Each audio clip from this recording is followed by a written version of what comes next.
So let's go. Weekly vlog for my girl Amy Victorious. And Amy Victorious hot ass. Yeah, what's up, white girl? Weekly vlog, walk in, glute workouts, running, jump, journey, analysis, makeup, and regimen. So let's go.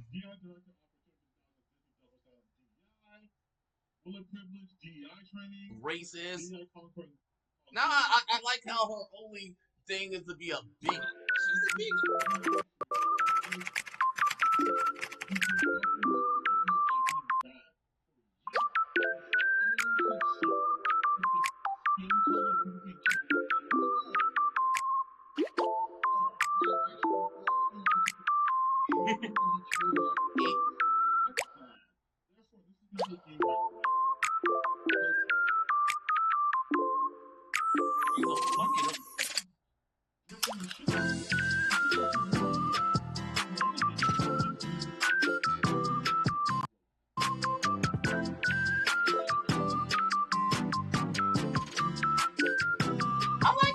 Good morning, welcome back to another weekly vlog. We're on Wednesday. I actually much prefer being able to vlog over the weekend. The last weekly vlog I filmed, I was able to film over the weekend. I don't know, I feel like I can get more variety into my vlog, so I'm starting my vlog on a Wednesday again and we're going to film it over the weekend. I actually don't know what I'm doing this week, so we're going to figure it out as we go. I also feel like, I don't know, let me know what you guys think, but I feel like when I start on a Tuesday and I'm just basically doing client check-ins all day, it feels like a wasted day of a vlog because all I can really do is put you on a time lapse and make you watch me replying to client check-ins.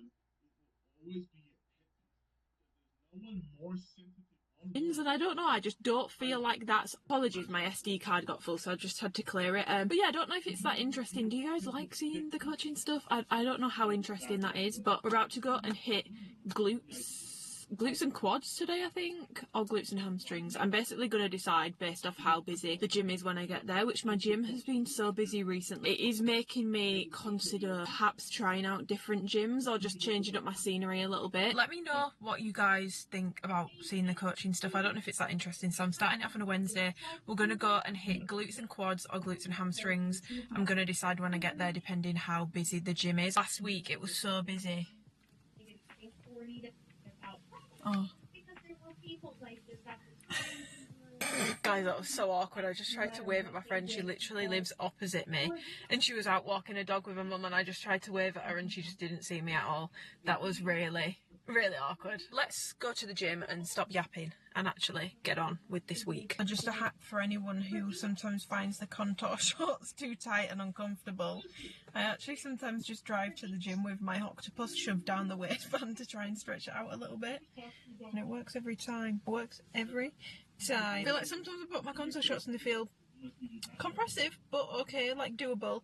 Sometimes I put them on and they feel horrific. I think it just depends on how your body is fluctuating on the day, but yeah, I just shoved my little octopus down there and stretch that bad boy out. I was right, and my gym was pretty busy this day anyway, but we got on with it. So I'm starting off with my heavy hip thrust for the week. So I was doing 140 here, so these are my two heavier sets, and then I usually do a third set and I will do that about 120 lighter for higher reps, just so that I'm getting a good mix of rep ranges in throughout the week. I just think it's best to incorporate a variety to make sure that you are ticking all boxes possible. Again, training super hard, pushing really close to failure. My last rep in bunny quotations doesn't count because I wasn't able to lock it out properly, so we're not counting that. Moving on, I then really wanted to do cable step ups. That is probably my favorite glute movement to do at the moment.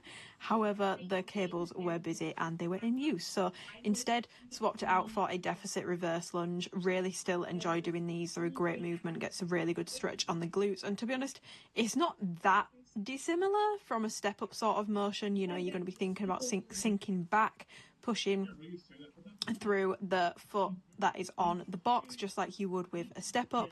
And yeah, just think about coming down and back instead of up and down, if that makes sense. It's a very, very, very similar movement. So if your gym is ever too busy to do your step ups, or the setup that you would usually use is taken, deficit reverse lunge is a pretty good swap, to be honest. They work in quite similar ways. Moving on, I then did some leg extension because I ended up doing glutes and quads. So I'm just doing a leg extension here, and I believe this day I don't think I did a drop set. I think I just chose to do straight sets. So I'm just working on progressive overload mainly here. I'm not trying to like intensify it or anything like that. I'm just working on adding more reps or adding more weight per week, and again making sure I'm lifting with intention, tensing my quads, using my quads to bring that weight up rather than just flinging it from A to B. And again, when I'm rewatching this back, I'm like, some of those final reps I wasn't quite fully extending my legs, so that's noted for the next time I do this session now. Then finished off, this is a really good leg day, by the way. If you are short on time and you want a good glutes and quad workout, this is a super short leg day, so highly recommend. Finished off with some back extensions. Obviously you can do these with a rounded back, but you don't have to. I'm just doing a few body weight there, and now I've picked up a plate. I do the body weight just to sort of get used to the movement. My main cue for this, if you know, you know, string in your asshole, and someone is using you like a puppeteer and pulling you up by your glutes. You're not just using your back to bring you up, your glutes are tensing, contracting to bring your torso up. That's what you need to be thinking about in this movement. That's one of the best cues. Imagine someone's put basically a piece of string in your butthole and they are pulling you up by that. That is by far the best cue. And I do also like to turn my feet out a tiny little bit when I do these. But yeah, that was my glutes and quad session. Super short, super bloody sweet. It's done, and I'm in such a better mood for that. If you watched my last weekly vlog, I feel like I was glowing. I feel like I was high energy. I was happy. The weather this week is so grey and miserable. It's like the polar opposite of last week. I can't believe how nice it was last week compared to this week. I'm like, excuse me, where did you fucking go? But the gym has made me feel a lot better, because honestly, all week it's been so grey and miserable. Massively impacts my mood, and I wish I wasn't such a little pussy bitch about these things, but it just really does impact my mood. But the gym was so nice today. I had a few like really nice conversations. I'm not a chatty Cathy in the gym. I prefer to just get on with my workout, and also I've got social anxiety. All the PTs in there are so nice, and I was talking to some of the PTs and their clients, and I don't know, I just feel like the vibes in the gym today were really nice, and it's honestly cheered me right up.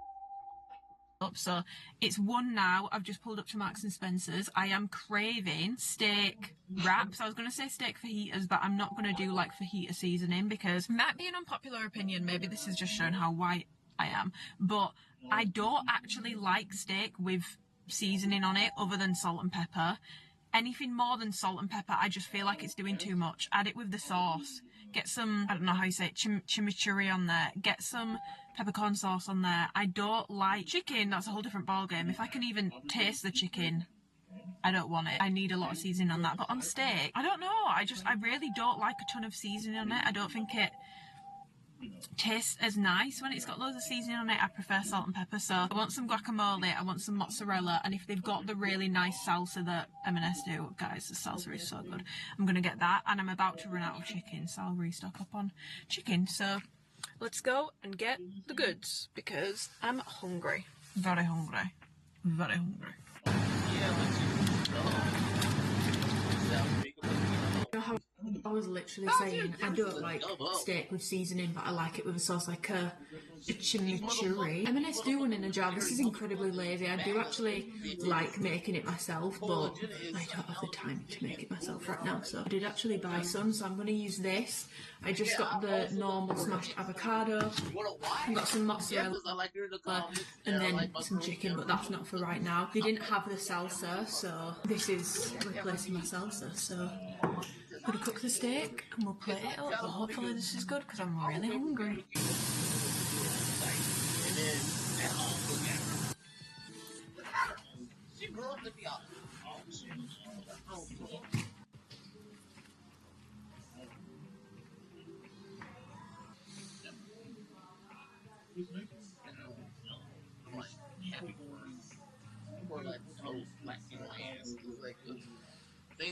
Okay, taste test time. That is so good. The chimichurri is definitely very oily compared to the one I would usually make, but it tastes so nice. And the cheese, because I put the steak on top, the cheese is like melting into the steak. Oh, 10 out of 10. I really wanted to have 2 of those, but someone's eaten the rest of my wraps. I only had 1 left, so I feel like Hannah and Amanda eating steak off a board. But yeah, I swear, steak, all you need is a good bit of salt and pepper, and I honestly think that's how it tastes nicest. I don't know any other meat down for seasoning. Steak, not so much. I don't know why. Okay, I'm gonna love you and leave you and finish eating the steak, because you don't want to watch me do that. It's incredibly boring. That is so bad, so I'm actually gonna do the majority of my steps on my walking pad today. If you've not seen, I did get a walking pad a few months ago, and it's one of the best things I ever got 4 weeks like this week, because it keeps raining on and off and I can't be, because it's not cold outside either, so I feel like I'll be boiling in a coat with my hood up, but then it's literally going to be raining, so it just doesn't make much sense. And it's just, I feel like I only really get a dopamine hit from being outside when the weather's nice. I feel like if it's bad, it just makes me feel 10 times worse. So I'm going to do my steps inside. I have been out and got some fresh air, you know. Doing my steps on my walking pad won't kill me. It's the DQ1 Mini and I love it. I've had no issues with it whatsoever. It is small, so if you're on the taller side you might struggle with the strides, but I'm 5'6", got quite long legs. My inseam, it feels weird discussing the inseam when we're talking about a walking pad, not activewear, but my inseam is like 31 inches to the floor, and I find I have a dandy time walking on this thing, so I'm going to do some steps, reply to some client messages on my phone. I've got some emails I need to reply to, and I need to reply to my Instagram DMs as well. So I'm just going to do, not really work, more so admin whilst I'm doing that. And then Hannah's got to come off today, so we'll probably need to shower after then. But I'm doing it now because as the day gets further on, I am not going to want to do this. And every fibre of my being right now is saying, Amy, get in the shower, wash your hair, have a nice bath, relax, treat yourself, chill out. No. Because once I've done that, there's no way in hell I'm getting my steps in today. And I need to get my steps in. I don't know why I'm holding my horror ring up like this. So, yeah, I've said it before. Sometimes self-care will be, you know, running yourself a nice hot bubble bath, chilling out, doing fuck all. Sometimes the best form of self-care is actually doing the shit that you need to get done, because it's only going to make me feel worse if I know that I'm not ticking boxes on things. So it's walking time. Good morning, guys. Apologies if you can hear background noise. My mum has just turned the Hoover on. Gotta get this show on the road, so I need to start vlogging. Yeah, I did actually end up filming a ton yesterday. I think the last thing I filmed was me doing my steps. Then I showered, took my tan off, re-tan, signed up 2 new clients, which excites me so much, by the way. Like, I'm so excited. I feel like I'm really back with my coaching. Not me yesterday being like, I don't want to bore you guys with the coaching still, and now I'm talking about it again, but it just makes me so excited again. Obviously I've maintained coaching for years, like I've still been doing it for years, but I have been doing it for about 5 years now, and I feel like at the start of this year, well, it's not even I feel like, I made the conscious decision to really slow down on the coaching side of things, because obviously I'd taken on a new role and I thought it was going to take up a lot of my time, and I thought I'm going to be having a lot of stuff to do and be very involved with things. So I basically, as clients left since January, I've not really been taking on many new ones, if any. But obviously as the year has gone on and I've seen like how things have like panned out and stuff, like I don't really feel like I'm doing much generally, which is obviously a little bit sad. And I think a lot of my anxiety sometimes with being self-employed stems from if I start to rely too much on things that sources of income, or like just basically income that's not really in my control. I think that stresses me out a lot more. I feel like I'm happier when I'm focusing more on something that's in my control, something that obviously my coaching, it's completely me, I get complete say in it, it's my thing, like I feel very in control of it. And that's not me saying like I should be totally in control of like Alphalete, for example, but you know, obviously things have just panned out in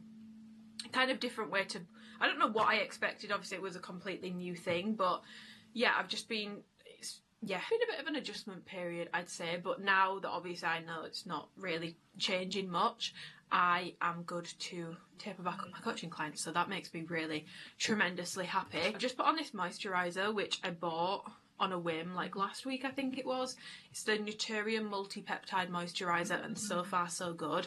I do, however, have some flipping devastating news. If you've been watching my vlogs for a while, you'll know how much I love the Charlotte Tilbury Flawless Filter Stick. I used to have the liquid and I had to stop using it because it broke me out, and then I switched to the stick. And then last year I started getting all that weird, like the fungal acne stuff, I think that's what they diagnosed it as, and like dermatitis sort of stuff all over my skin, and it just wasn't going away. Got put on the Limecelline and I was taking the Protopic treatment, like putting it on my skin. Anything new that I'd started with in the past like 6 months, I just stopped using it. For my foundation, I went back to my Luminous Silk, and I just went back to all my old products, and the Limecelline, the Protopic, and doing that cleared it all up. I then obviously started using this again because I love how it makes my skin look. It's my favourite way of my skin looking on a day-to-day basis, but it's calmed down now because I've stopped using this for about a week now. It's calmed down now, but I started to get like the breakouts and the dermatitis all around my mouth again, and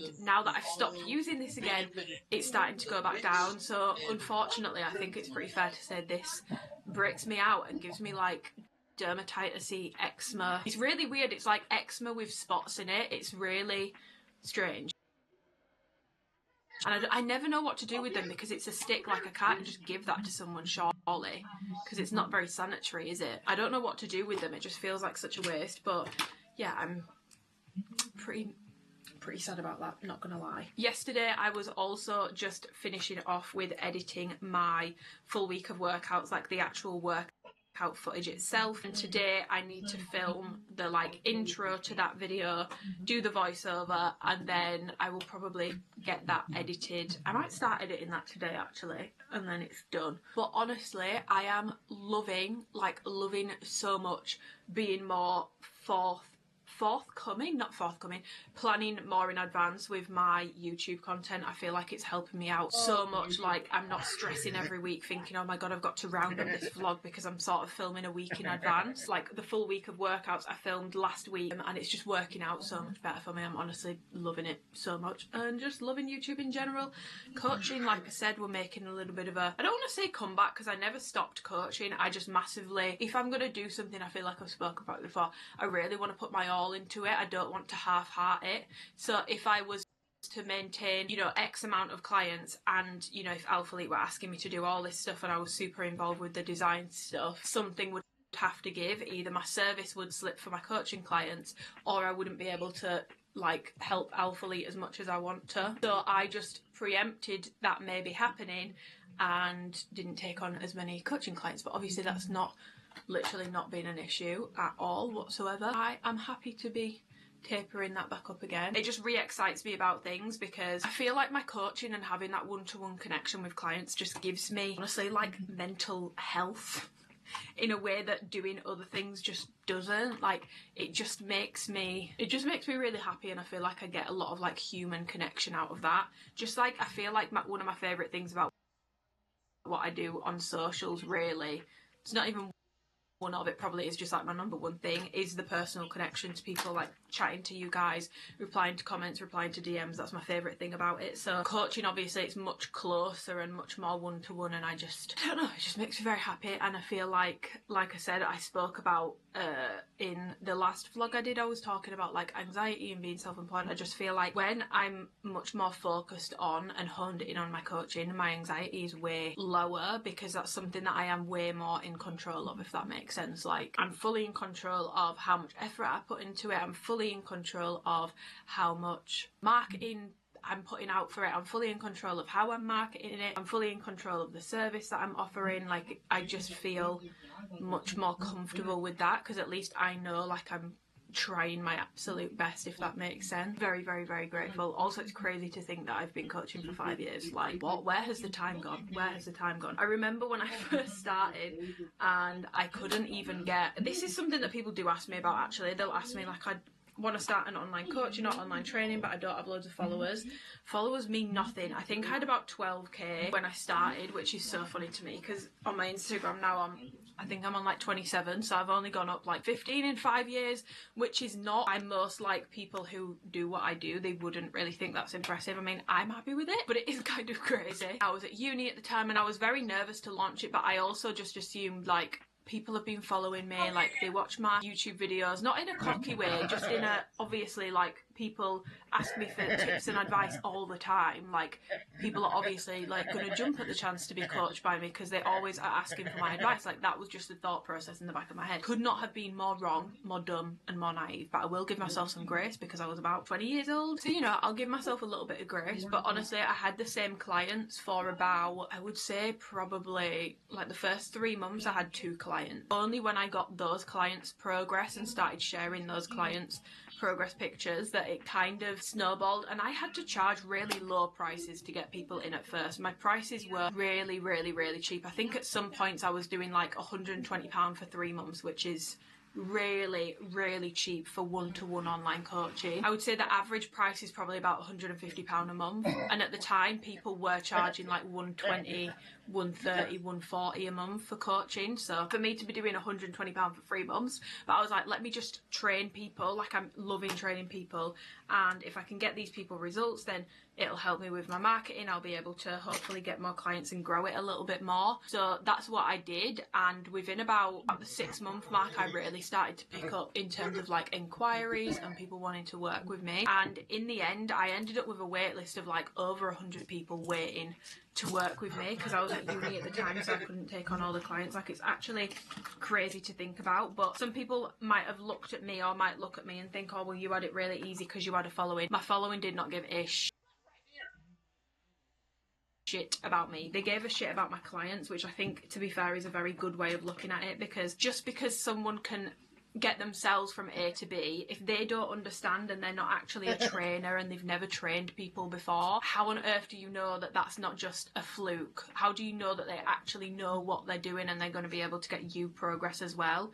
You don't. So I think it's completely fair enough that people care more about what can you do for other people rather than how you look yourself. So if you are trying to start coaching, I feel like it's kind of like the hype of it has kind of died down a bit, but if it's still something that you want to get into and it's something that you really, really want to do, I would highly, highly, highly recommend training people at a lower rate. Like if you have never coached anyone before, and I'm not saying this in a patronising way, like I've done it myself, I've had to charge way lower than I probably should have been for what I was offering.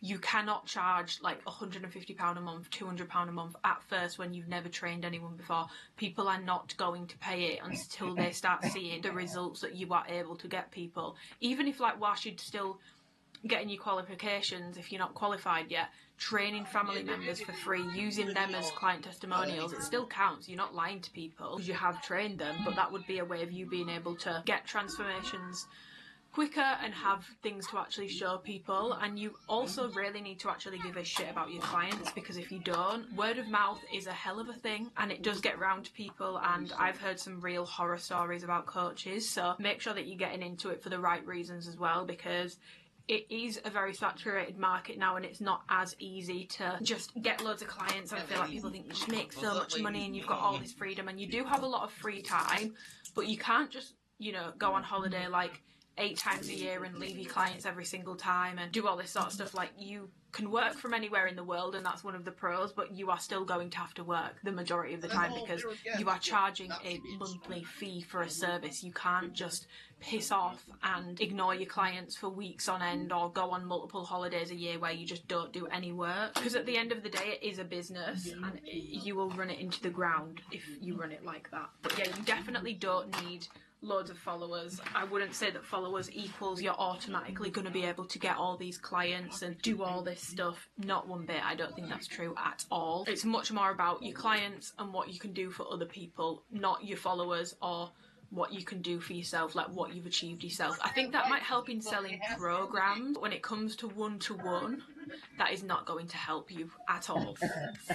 I bought this Kapari setting mist, which has got like glow in it, like it literally makes you like glisten, like it's just accidentally got on my chest. Can you see how like glistening I am? And it's got SPF 50 in. Obviously I wouldn't recommend that you use this as like your only SPF 50, because you would probably need to use like 50 sprays of it to get the right amount of coverage, and you can't guarantee you're getting even coverage everywhere. Couldn't really say that the SPF is a selling point for me. It's this like glow. It's so beautiful. The only thing is it's really strong in scent and it does burn my eyes a little bit. It smells like alcoholic pineapple. It smells like vodka and pineapple. Like, it's very fruity but very alcoholic at the same time. But I feel like it just brings the life back into my skin and gives a lovely glow. And do you know what? If this ends up breaking me out, no problem, because as we can see, it's given me like the nicest glow on my chest.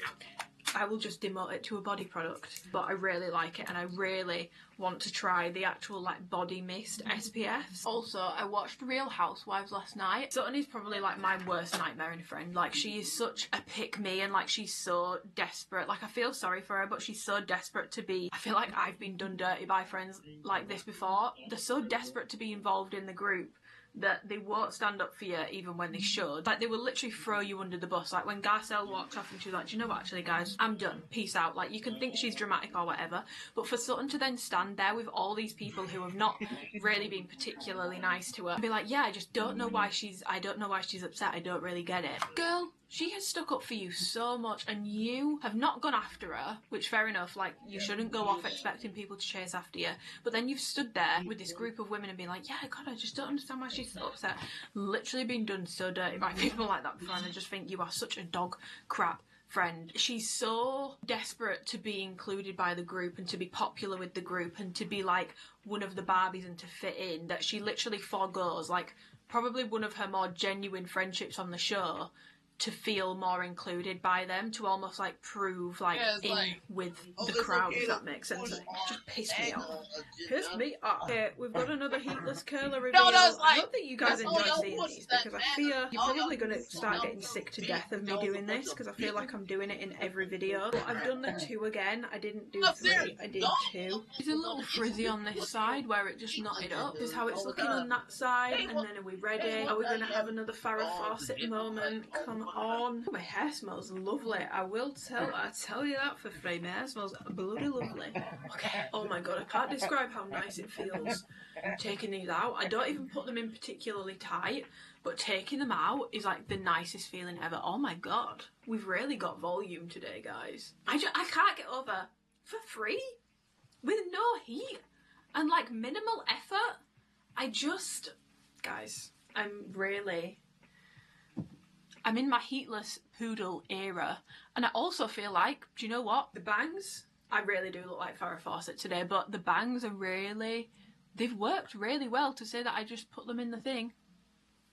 I'm literally doing cardio and core at the gym today, so this is about to get ruined. But I'm going to go and get dressed. I will show you my little outfit. I'm probably just going to do a bra and joggers, to be honest, because I'm just going and doing cardio, and then we can go to the gym. But I am honestly, like, when it comes to me doing cardio, sometimes if I'm doing it after my training session, I'll obviously have my proper gym bottoms on.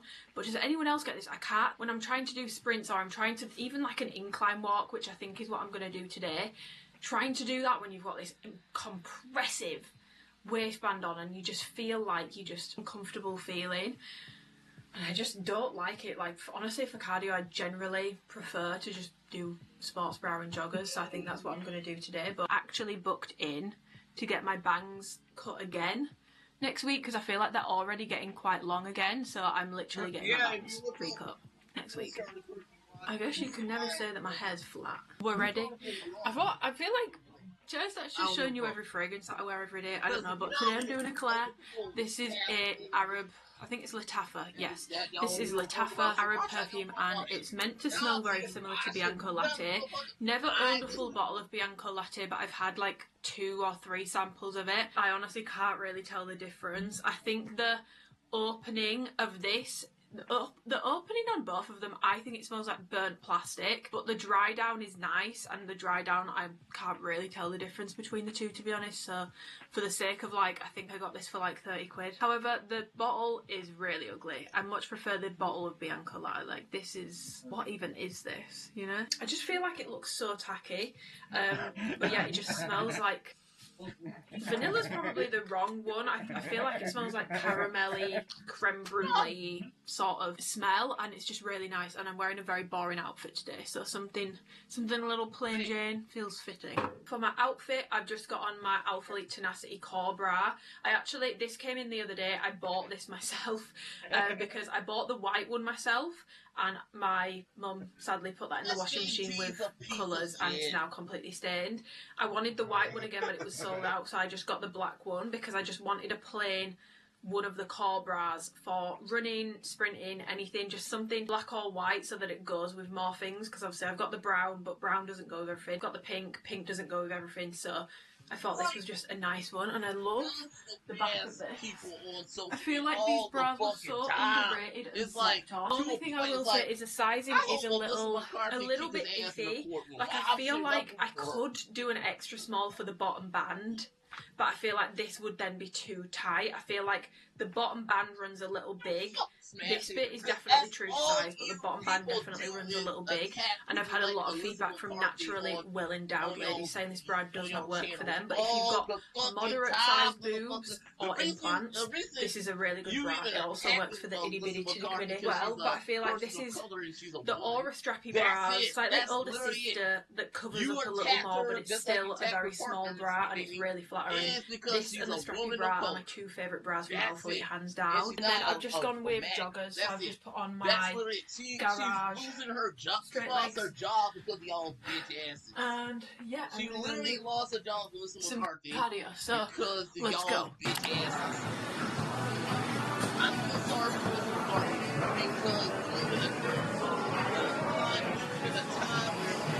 This is such a turnaround from yesterday. It's hot and there's blue skies. I've lost all my muscles. Can't we? Yes. because of white privilege. That's it. Literally. And then you went after that one video Nice game latte because with oat milk. Why have you put a little bit of flavour in it today? Because I honestly, I actually don't really love coffee with flavour in it. I do like it, but I think this coffee shop, like, I really like the coffee, but they go a bit fucking overboard with the flavour. I feel like it tastes like so they why are you put trying to convince me to put flavour in it? Well, I might ask them to do like half the fucking pumping. You're not going to do that. I bet money you're not going to do that. Not what I wanted, but I panicked. I didn't want to give the person behind the tip. Well, actually, I twin. Everything alright with your food?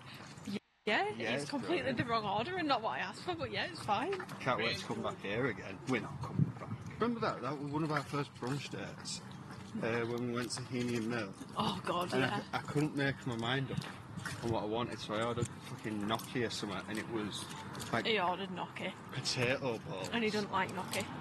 Like a ball of potato. It was fucking disgusting. Andrew, twinkle toes. I don't know.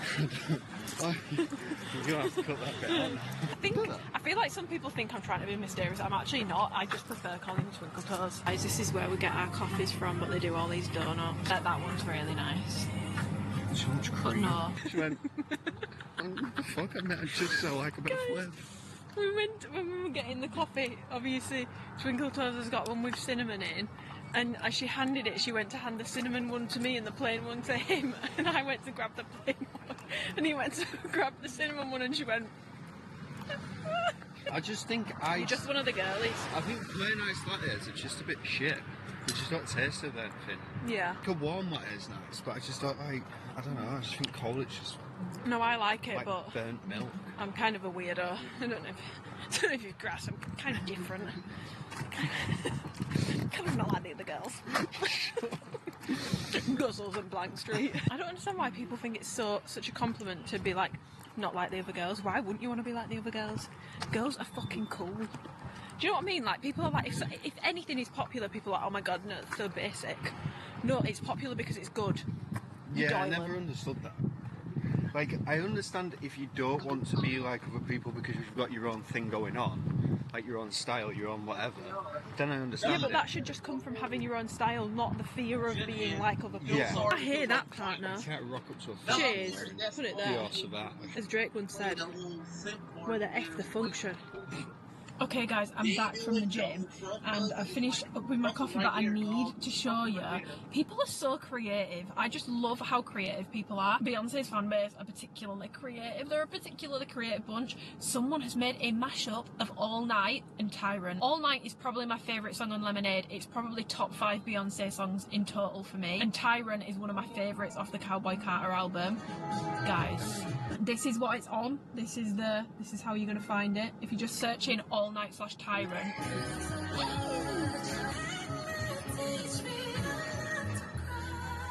I cannot get over how beautifully those two songs go together. I'm actually trying to time getting Beyonce tickets. When those tickets came out, I saw the prices and I was like, maybe not.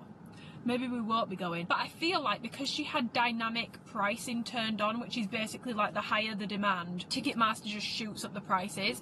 So like a good seat was going for like, when I looked at first, they were like £600–700. They're now still very expensive, but they've come down significantly. So I'm trying to time buying my tickets so that I'm not paying like such an extortionate amount, but I really, really, really want to go.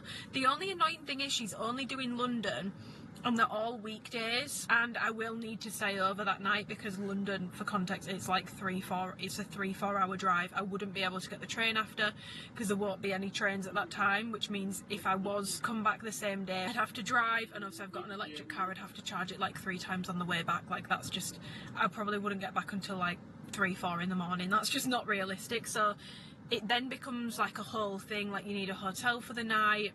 But I really, really, really want to go. I don't know, we'll see, because I'm pretty sure the tour kicks off on the 28th, and I'm literally going to be watching like a hawk to see what it looks like, and if it's looking good, I might just have to do it. My birthday's in June. It's like, it's all around my birthday as well. The date I'm looking at is like the 12th, I think. My birthday's on the 9th, so if I go, it'll be a birthday present to myself. But it's annoying that it's on a weekday, because I would love to take one of my friends or something, but everyone has normal jobs, you know? So, I don't know. We shall see. Editing and filming pretty much all day. It's now 7 PM. I went for a walk, and now Twinkle Toes, I'm joking on Peri Peri seasoning. Twinkle Toes has rejoined me, and we're doing like a surf and turf evening. Is that right? Struggling to breathe evening. Anyone else, when you cook with like Cajun or peri peri, it really goes down my throat. But this is how it's looking. We've got the peri peri prawns, we've got our steak, which we're just letting rest at the moment, and then we're going to chop it up. We've got some pickled pink onions, guac, tzatziki, mozzarella, hot and smoky sauce, and then obviously we've got the mini tortillas, which Twinkle Toes is actually making some like toasted ones, but I'm just going to have mine raw. But yeah, how it just looks so yummy. I'm honestly fine with that. I'll eat that. Look at him go. He's chopping. Okay, this is it all chopped up. I just think that looks so good. And the steak looks so good. Hi, what's the try for you? Hi, can I just get a medium latte with oat milk, please? Oh, what was that? Yes, please. No. No, that's it, thank you. Perfect, drive around, please. Thank you. Hi. Yes, please. Thank you. Thank you. Thank you so much. Have a nice day. Guys, we are on Friday. I'm starting my vlog much later today because I had every intention of going to the gym and training, but honestly I had so much shit to get done this morning. A lot of editing, a lot of thumbnail making, and a lot of client work to do. So it's now nearly 3 PM, it's 20 to 3 and I've still not trained. And honestly now, I'm not going to train today. I'm going to train tomorrow instead because I'm going to hit all the worst traffic regardless of when I go. Plus, me and Twinkle Toes are actually going to watch Sinners tonight, the new Michael B. Jordan film. So we're gonna go and watch that. It looks really, really, really good, and like horror but like artsy. I feel like it looks a little bit artsy. I don't know, we'll see. I feel like it could be good, it could be shit, but I saw a TikTok the other day saying it's like one of the best films in years. So but yeah, I've just come out because I feel like I'm getting, honestly, like cabin feverish. I hate, oh my god, if I can avoid it. Obviously when you work for yourself and you work from home, it's very easy to get up in the morning and you could easily just not leave your house all day. Like especially with what I do, I could quite easily not leave my house all day, and I know to some people that sounds like the dream, but you do get like cabin feverish because you're not actually going out. So I come out, I've got myself coffee, which you'll have just seen, and I'm going to walk on the canal, but it's just started raining, so I'm just going to wait a little bit and see if it stops. If it doesn't, I'm just going to go and walk anyway. Rain, sunshine, whatever, we'll get the steps done. It might be quite nice. I've never really done a walk, like purposely set off for a walk in the rain before, so I don't know, it could be a vibe, I don't know. But yeah, busy morning, but I love it. I've just finished making, well not just finished, but the last thing that I was doing was making thumbnails, and I think this is the one that's going to do best. Basically YouTube lets you pick 3 thumbnails now, and then it pushes them out, and whichever one does best over like 2 weeks, I think, it just sets that one permanently.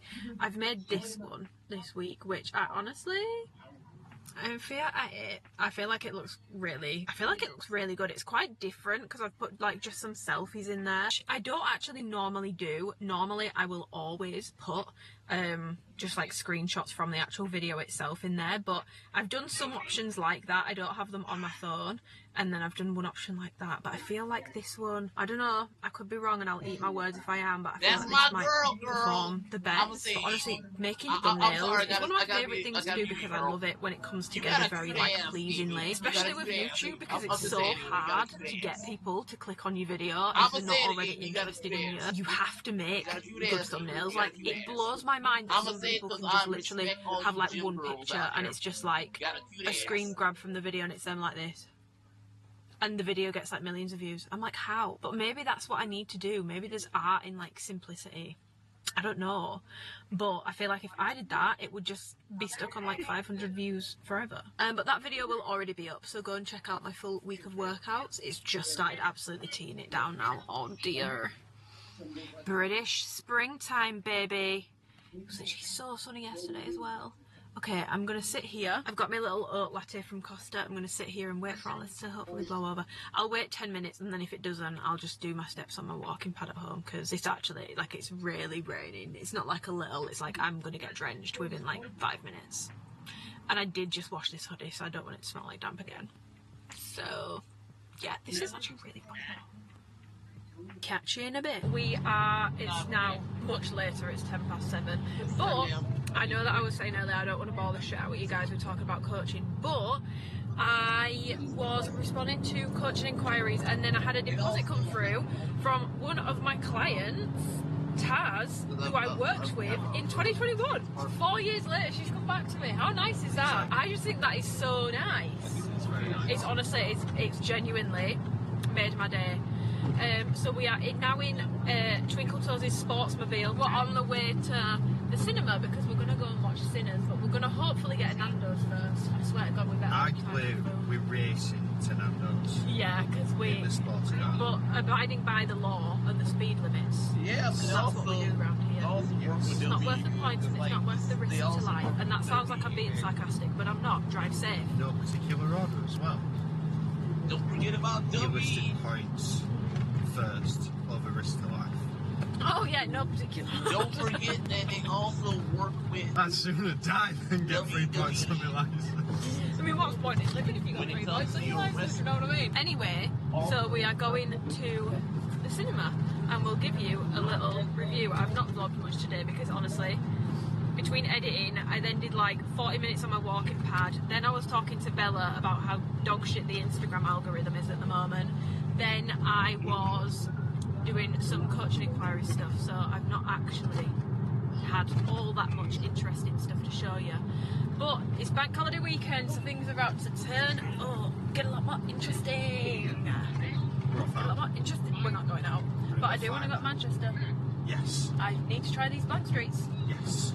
For vlog purposes. The new one's out? Yeah. The Jammy Dodger one? It's not Jammy Dodger, it's strawberry shortcake. Which I mean, it's kind of. You know what? I've not put 2 and 2 together there. Strawberry shortcake and rhubarb and custard, but I reckon we get both and just try them. I don't really. I'll be real. I'm not a huge fan of fruity things like that. Like the blueberry one, it was mid. Yeah, but the strawberry shortcake one as well. Then, so buy that. You buy that. You won't like it. Yeah, it's like, well, man. Oh, shortbread. Well, actually, I don't know. That's a really good point. Anyway, I'm sure it'll be lovely. And they've got new sweet treats as well. They've got like, it looks like a red velvet cake on it. It's raspberry and white chocolate.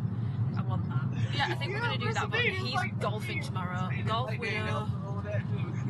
widow. Neglect. Is the competition. Well, you better do win then, haven't you? Black streaks on you on Sunday. We don't do losing in this house. All we do is win, win, win. Big win. You literally sound like that. Can you tell I've been cooped up all day? Yeah. Yeah. Okay, so we're gonna drive to Thorpe Park. I said to my mum earlier, who is it, Thorpe Park? Yeah. We're going to Thorpe Park. You have to go watch bloody movie at an amusement park. Anyway, we'll see you at Nando's.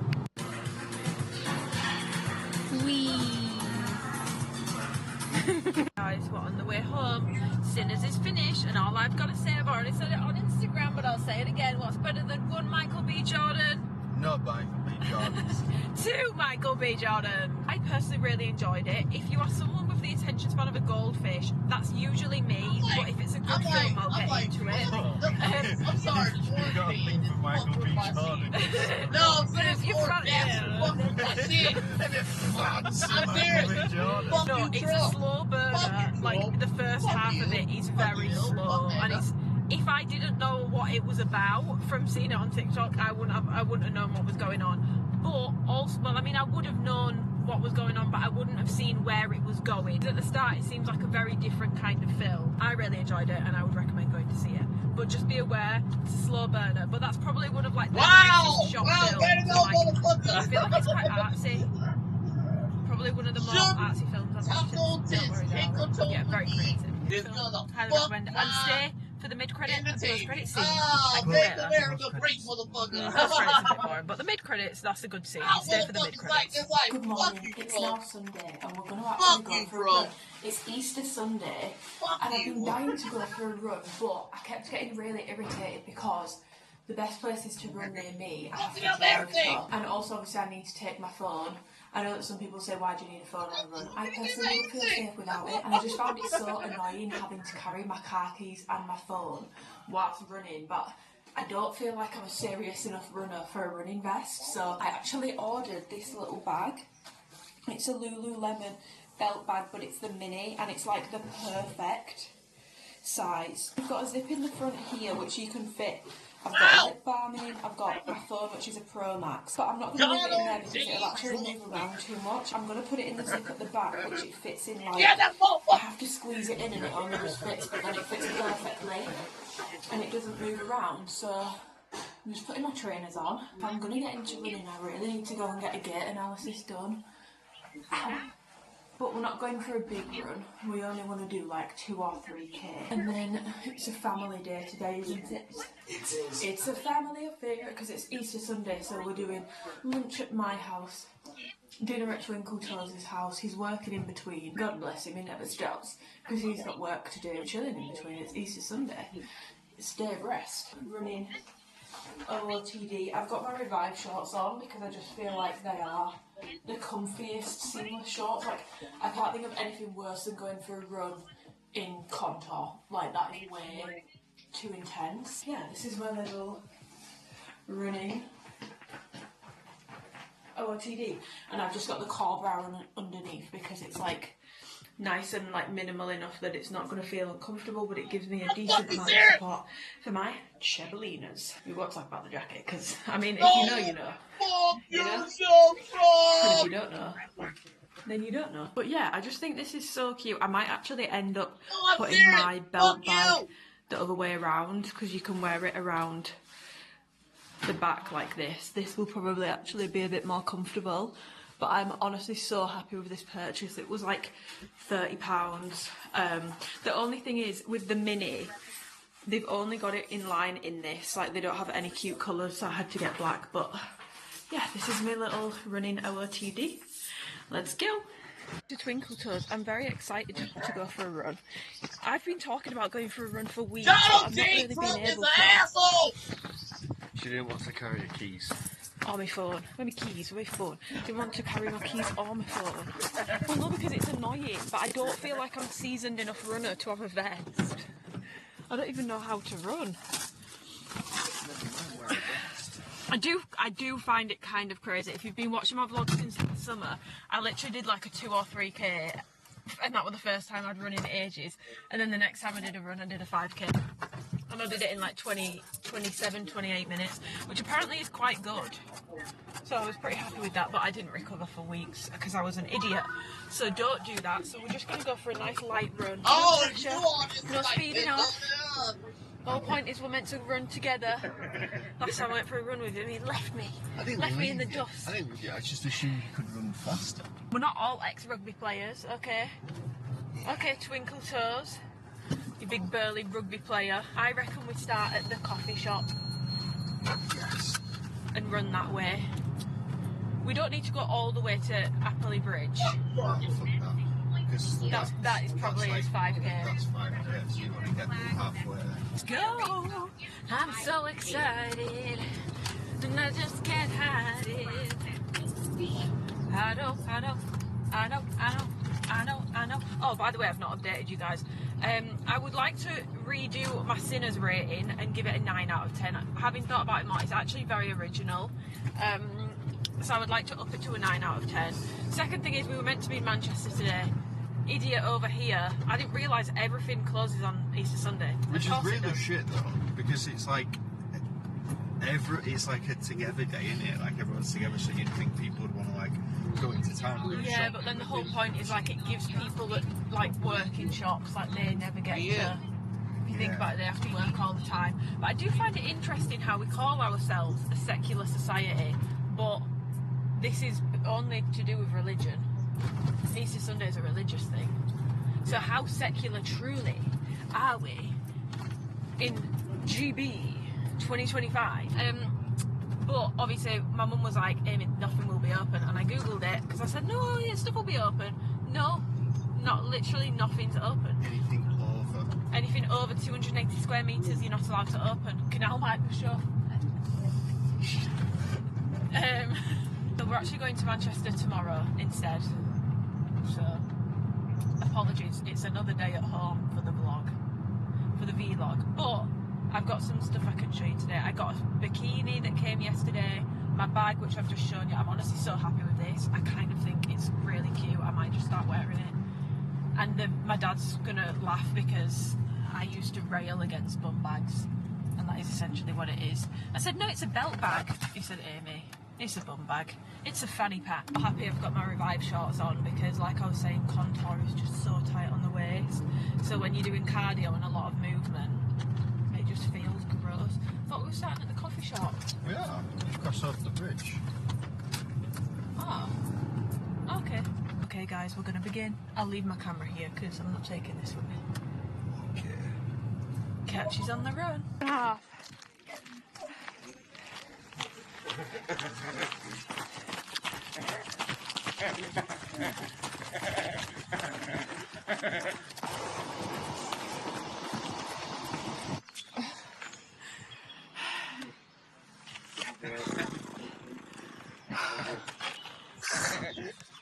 The run is done. Twinkle Toes did not enjoy. I actually loved it. I feel so good after doing it. 1 second, let me just pull up my Strava app. This was my run. I've got my 2-mile PR. My distance, we did 3.3, pace 6:16, time 20 minutes 45, but we did walk for like 2 minutes in the middle just to give Twinkle Toes a little bit of a breather. But yeah, I don't know, guys, tell me, is this good? Is the pace good? It looks like it's improving, but I've not done a run since, when was my last one? October 29th. So I'm actually pretty happy with that, to be honest. But yeah, we're gonna go here and get a little coffee. Please.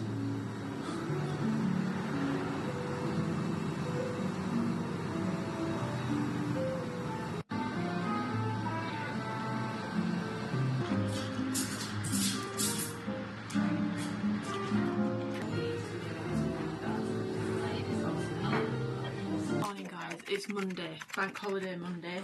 At that, I was gonna film like a like get ready with me thing today to show you guys what I've been doing with my makeup, because I've been talking about it on Instagram with the whole like priming the brush thing, and I said I'd include it in a vlog. I will include it, but I might just have to do it tomorrow because I woke up at 7 and then I was like, I feel like I'm a little bit sleepy still, and obviously it's bank holiday, a little bit of a day of rest, so I went back to sleep again, and then I woke up at 9:05 and I was like, shit, now it's go time. I really need to actually just get ready. So I just very quickly got ready, but we're just gonna go to Manchester. I think Twinkle Toes does want to start getting some holiday bits. I don't really need anything. I feel like sometimes when you go shopping when you don't need anything or you don't want anything, the only thing I really want is a blank street, to be completely honest, and some nice food. But I feel like when you go shopping when you don't want anything, that's when you find all the good stuff. So maybe I'm like subconsciously telling myself I don't want anything so that the good stuff just falls into my hands, you know? I did have slightly wet hair when I put these in last night, so I feel like they look slightly unruly, but I just love how soft my hair goes when I do these. I feel like when I've done heatless stuff before, it just leaves my hair so frizzy. I don't know if it's maybe it's because like the rods are like microfiber, so it's like nice on my hair. Jesus. I mean, I'm definitely giving curly. I mean, thankfully I've taken these out before I'm actually getting my hair done again on Friday, but I'm not getting it dyed or anything. I'm literally just getting my bangs recut again because I feel like they've grown already and I'm just obsessed with having bangs. I may just calm the bangs down ever so slightly with my hair wrap and just fix those up, but the rest of it, it's just my favourite thing in the world. I'm gonna go and fix my bangs because I actually can't quite deal with this, but in terms of perfume today, I've just got on my Vallejo exclusive. I can't believe how much of this I've used already.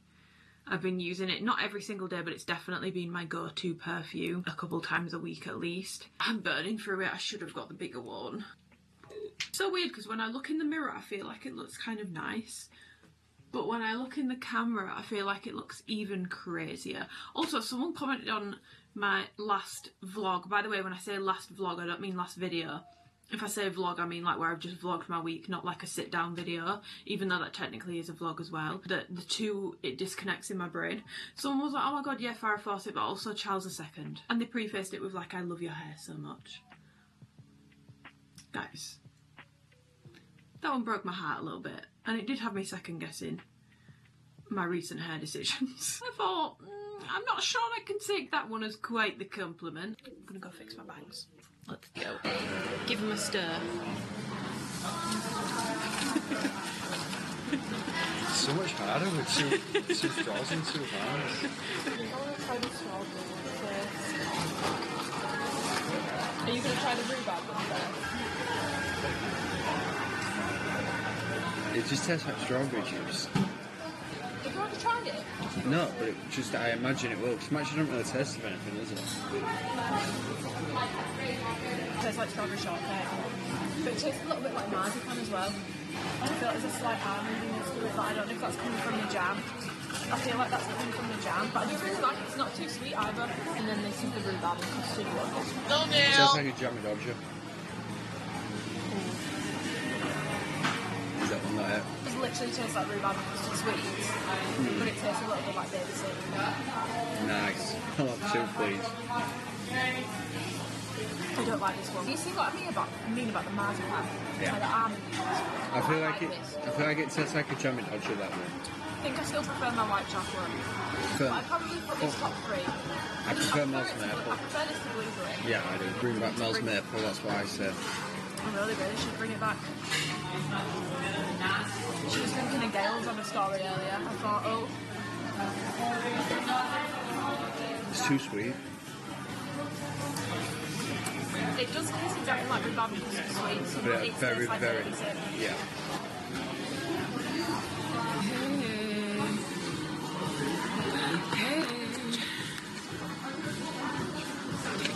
As we've come to smoke and pepper, you've got a brisket burger. I've got chicken and chips and a burger. It looks nice. I think you'd like that. It tastes like sweets.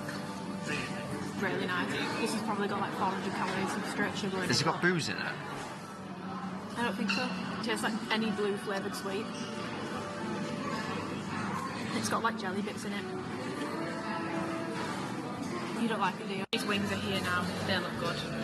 I feel like the tenders look better though. They do. This is what my burger looks like. He says this is the best burger he's ever had. Guys, we've been defeated. I can't finish it. No, there's no wing. Okay, I can't finish it. I've been defeated. Give smoke and pepper out of 10. The burger was, the wings were an 8, but maybe a 7, just because it was... 7? I'd give my experience a 9. There was more like breading and sauce on the outside than there was chicken on the inside. Yeah. So it was just like you couldn't, it wasn't like a chicken wing, it was just like you were just eating sauce, like crunchy sauce. Yeah, too much bread, not enough chicken. But isn't that always the case with wings? I've never understood wings. That might be unpopular, I don't like them. No, I think like if you get wings that have got like say barbecue wings and they've just got a bit of barbecue sauce on them, then they're really nice because you get chicken and sauce. Yeah. But it just tasted like you were just drinking Korean seasoning. Yeah. It's nice, but there was just a bit too much. Like if I went again, but I'd get 2 burgers and chips. But 2 burgers. The burger was absolutely sensational. It was good. Yeah, that burger was probably the best burger I've had in. But it might be one of the best burgers I've had in England, actually. Yeah. I just got the smash burger, which is just like a classic. Well, it's not a classic burger because there's a burger called the classic burger, but it was really good. To be honest, yeah, I preferred that to Five Guys. Actually, the only thing I would say, there was no ketchup on it. I think it needed a bit of ketchup. The cheesiness was getting a bit cheesy. Chicken tenders, 10 out of 10. The spicy mayo ones are really good because it's not like doused in sauce. To be honest, the only thing I wouldn't probably get again is fries. They were just nondescript. But don't look at me. Vlogging in public, social anxiety phase me. I don't think I've ever done this before, you know. Usually I'm like this. I'm literally like, I need gum, I can't eat and then not have chewing gum. And then we're going to go to Selfridges, so yeah. Guys, I'm in Hollister and look, you can change the lighting.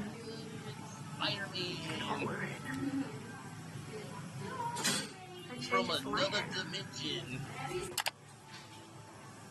Because I'm Miles Brown. We're done shopping and we've picked up a little boost for the drive home. I got the melon tropical haze. Just so nice, it's like a sweeter version of how I would imagine melon juice to be. But I'm not gonna lie guys, we're both absolutely knackered because we did that run yesterday and we've now done like 9,000 steps today. My feet are killing, my hips hurt, my knees hurt, my shins hurt, everything hurts. I did get some pieces and I'll show you them when I get back, just because I feel like it's a bit chaotic right now, isn't it? Take a minute guys. Should we put Beyonce on? We are back home. I thought I would give you a haul of the things that I've bought, but also I do have a couple of things to show you that I've not updated you on. So, first of all, the worst behaviour hoodie. I was so sad, the one I lost, the one that I didn't have on off my back pretty much since the day I bought it. It was out of stock when I went to reorder it the other week after I did my favourites video, and if you follow me on Instagram, you'll have seen that story and how sad I was. Signed up for restock notifications, not very hopeful because they don't really restock things, they are quite limited, but if they get returns, they might pop them back up. Not even joking, about 3 days later it came back in stock, so I ordered it. So I do now have my worst behaviour hoodie back again, so if you see me wearing this, it's the Diego zip up in the like grey, I think it's called grey flannel or something. I get it in a size small, you guys have seen it a million times so I'm not going to show you it again. It's incredibly expensive, but those hoodies are worth every penny, way nicer than represent. If you don't want that like towely feeling on the inside, you will love these because it gives you the heavy weight and the luxe feel while still having the softness on the inside. They wash well, they're incredibly durable, they don't shrink up at all, they just look incredibly structured and like expensive as well, which as they should because they are. And I said this in my favourites video, if I lost any other hoodie I would not even think to replace it because I don't think any hoodie is really anything to write home about or anything special. As soon as I realised I'd lost this, I knew I was going to have to replace it some way, somehow. It came back in stock and I replaced it. The second thing I have to show you is I have started holiday shopping. I've not booked my holiday yet. It's going to get booked. I think we're going to do Greece. So I've bought a new bikini because this print I just thought was so stunning. Plus I really like the founder's TikTok account. She shares a lot of like behind the scenes of the brand. It's women owned and I just feel like you can tell that she really cares about her brand, so I wanted to support. So this is the print. I just think the print is to die for, and I've now obviously learnt that like these rich like cherry richer tones suit me a lot more than pastel colours from my colour analysis, so it has helped to guide me. Super tiny in the back, got it in a size small, and I just love the beads on the side. The quality feels really nice. Obviously, don't want to say too much because I've not taken it on a trip yet, but I did pick up that, and then I just got the matching top, which is literally just a triangle top like that. Again, I just love the print. You've still got the beading details. The only thing I don't love is that the metal tags on it, which just say Kapala Swim. I don't love that they're silver. I don't know, I don't love red and silver together, I wish it was gold. Today I bought some dental floss.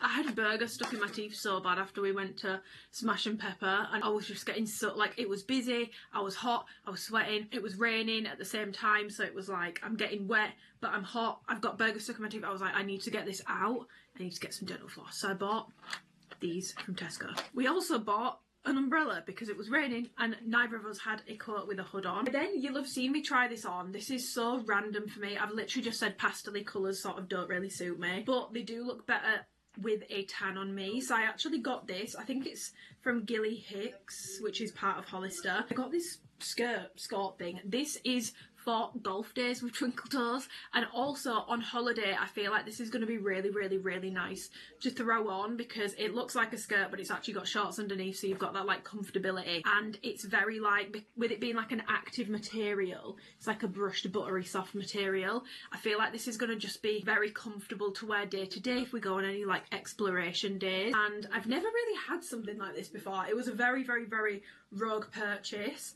I'm hoping that I do end up actually using it, but I just think this is going to be very cute for golf days and holidays, and maybe, who knows, this could start a new thing. I would say though, if you are going to get these size down, I got an extra small. I can't remember the last time I got an extra small in anything for my bottom half, but the small was just quite big on me, so yeah, I did go down to an extra small in this, but I picked this up. Then I picked up, I'm complaining about my skin, yet I'm still throwing new things into the mix, make it make sense, but I've heard really good things about this from the Inky list, and generally speaking, my skin gets on really well with their products. Like their salicylic acid cleanser is my tried and true. I always go back to it. But yeah, it says that it's going to hydrate and visibly transform for smoother, more radiant skin, and apparently it's really good for your skin barrier. And I don't know if this is maybe something to do with like a damaged skin barrier. I don't know what it is, but I just feel like, especially with being quite dry, this could be good. And it was on an offer because it's new, so I picked this up. Living Proof Perfect Hair Day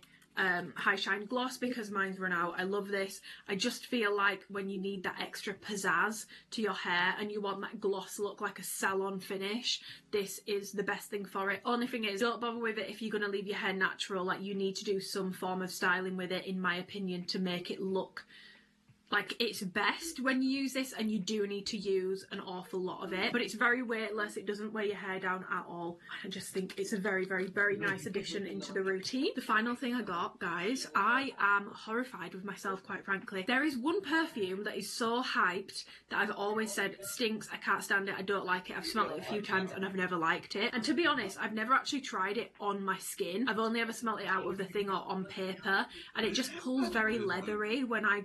To my nose, it smells like straight up leather when it's on paper or in the air or out of the bottle. So today I sprayed it on my skin, and I'm not joking, I have not been able to stop sniffing my hand all day. I sprayed it quite early in the day, and this was my last purchase of the day. I was like, I'm gonna have to go back and get it, because I'm gonna go home and I'm just gonna be sat thinking about it. It's vanilla powder. I feel like if you've been watching or keeping up to date with my perfume thoughts and stuff, you'll have seen me mention a few times how much I just never saw the hype with it. This is a classic example of why you need to try things on your skin. You have to try them on your skin. It has been a huge, I feel like I already knew that, and I would always tell other people to try shit on the skin. But the thing is, for me, if I really hate how something smells, and I'm not joking, I hate how this smells on the paper strips, I don't want to put it on my skin, because then it is a very strong fragrance and I'm aware of that. Then it's going to be stuck to my skin all day and I'm not going to be able to get it off. The lady on Instagram convinced me, so I gave it a spray today, and oh my god. There's no fruity note in this, but I do get a slight like fruitiness. It smells kind of like Dry Down of Juicebox Karaoke Hearts, which has been on my like want list for a summer scent for a while, but the performance of it just isn't that impressive, which is why I've been stalling on it. But the Dry Down of this smells like the Dry Down of that. When you spray that at first, it smells very different to this, but the Dry Down of that has like a fruity like musk to it, and I feel like this has like a sweet musk. It's very, I'm not even going to try to describe how this smells. Maybe it's just the way it pulls on my skin, I don't know, but I just love how this smells. On me, this has performed so well, like all day. Twinkle Toes has been going, all I can smell is you, and you smell so good. Like, you kind of need that perfume. So this is her, this is what she looks like. I just got the 50ml because I've got so many perfumes at this point that I don't need 100ml of anything, in my opinion. I don't love the packaging. I think the packaging is quite lackluster, to be honest. I prefer just like a little bit more of an interesting bottle, you know. On me, it smells like a creamy, musky, almost fruity vanilla in the Dry Down, and I apologise. I said I was its biggest hater.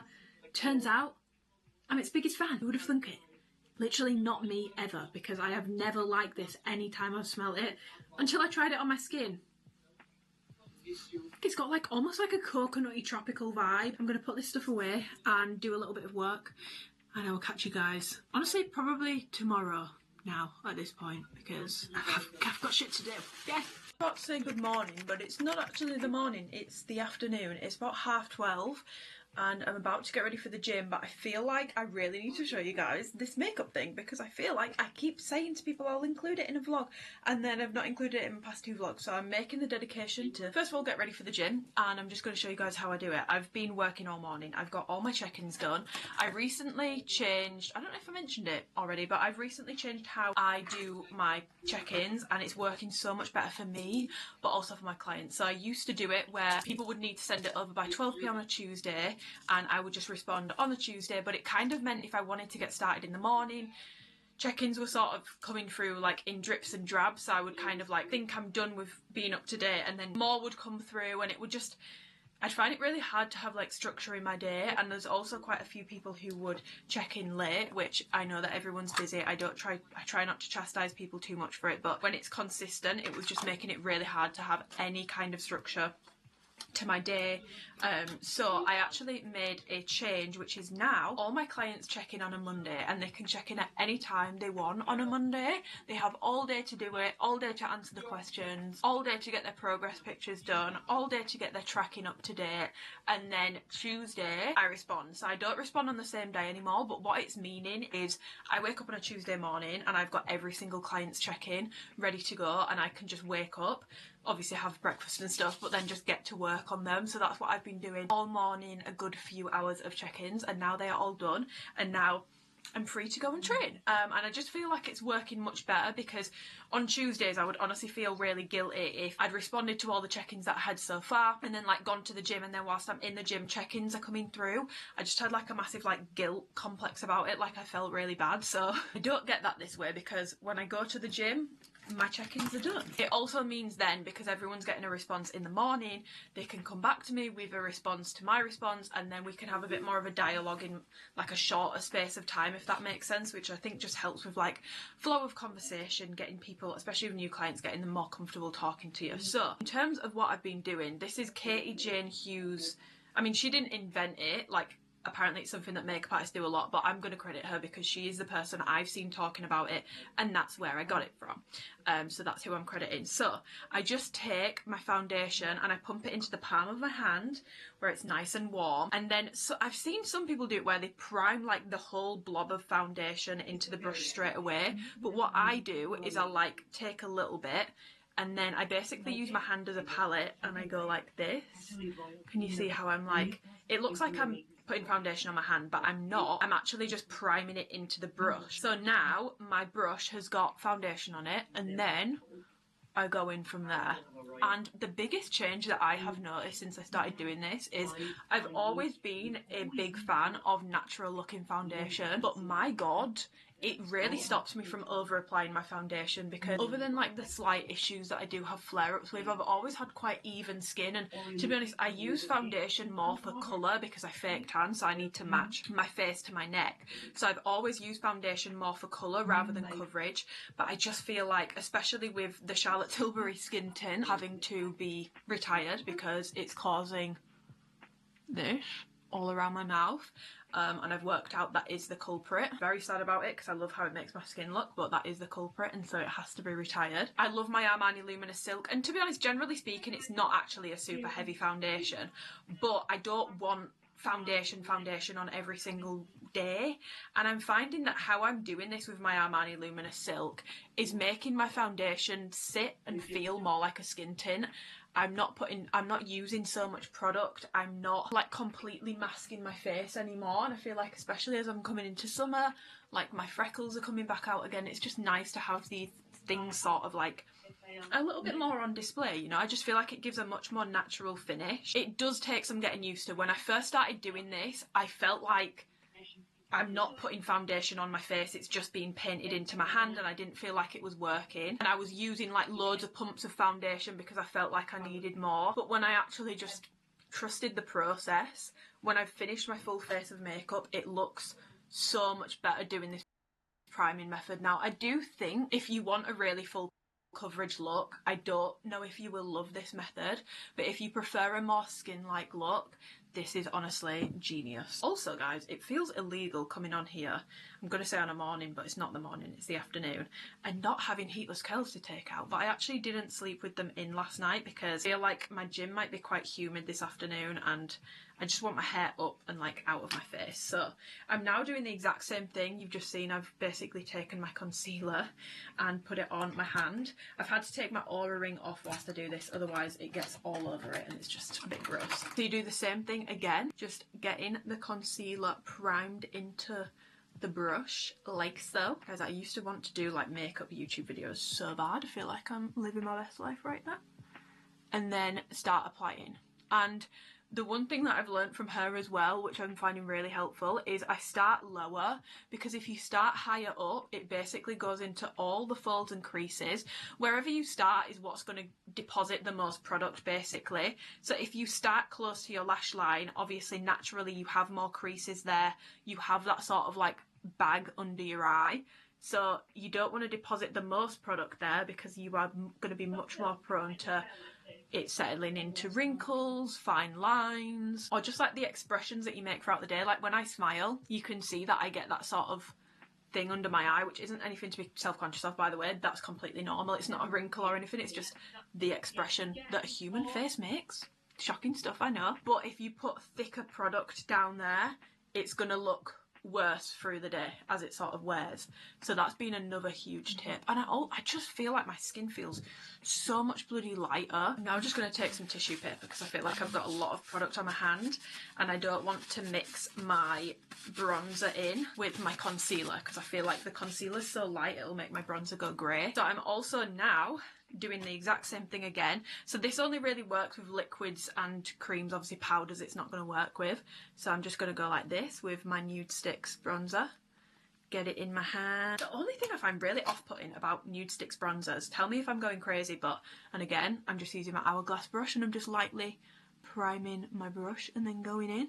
I feel like it stings. I feel like the Nude Stick bronzers stink. Can't work out what it smells of, but it's not a very pleasant smell. Something that I feel like I've noticed recently.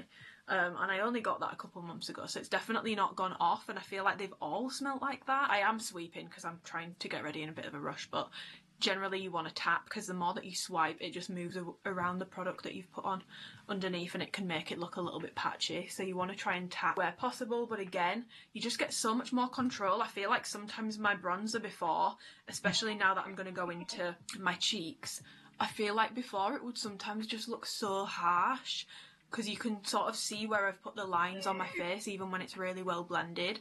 This way I feel like I have so much more control over the product. My face goes less sort of like orange. I'm not ending up with bronzer absolutely like everywhere.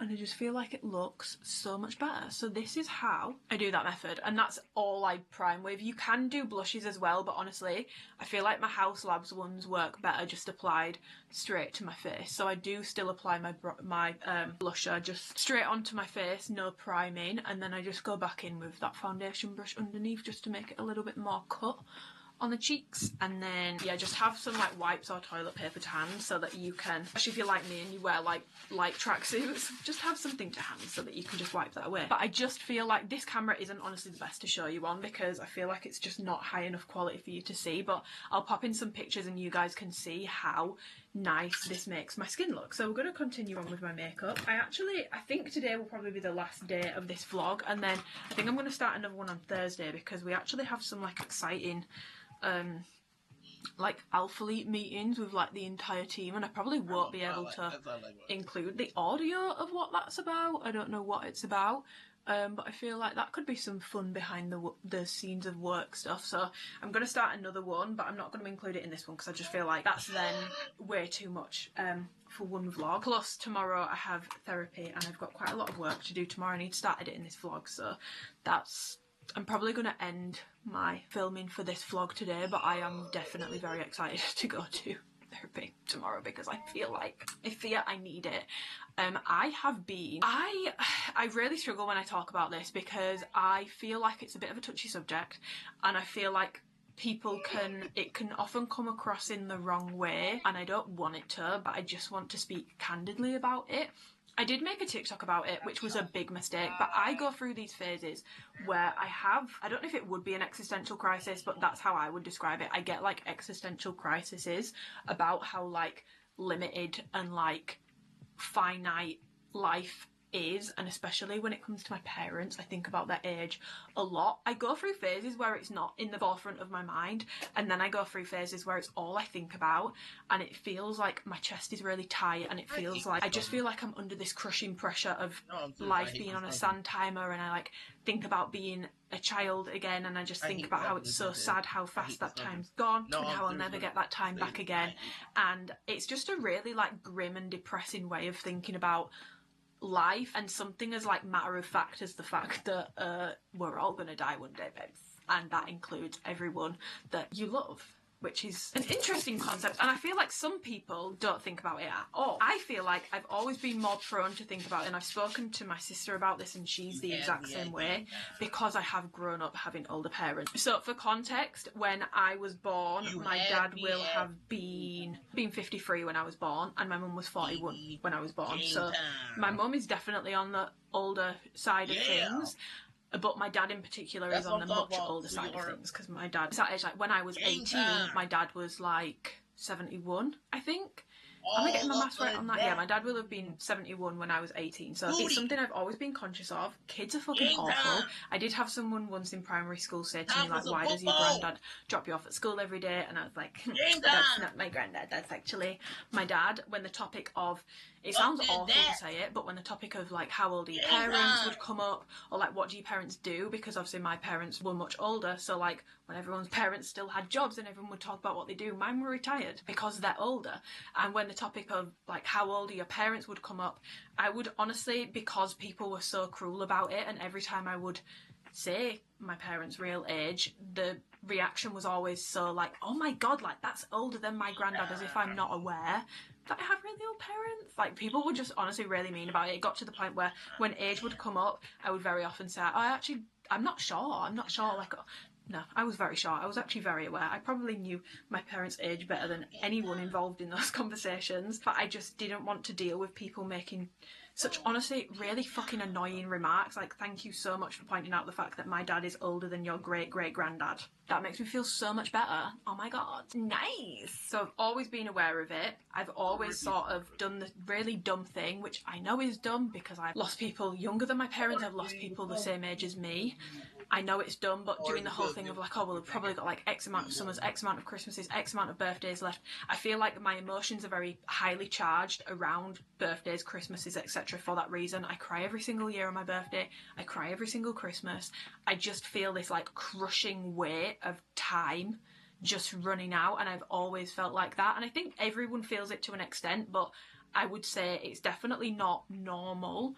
But I understand why I am that way, and it is largely due to growing up with older parents. I've just always been very conscious. And then obviously you do the whole thing of like, well, if I wanted them to, you know, realistically, and again it's dumb because you can go at any point, but if I wanted them to be here when I have kids, when I get married, then I need to be engaged by this age, I need to have kids by this age, I need to be married by this age. And it puts, honestly, a lot of pressure. I mean, it does work the other way, because I will say, with my mum having me, just to give a little pro, with my mum having me at 41, the biological clock thing is never something I've even considered to worry about.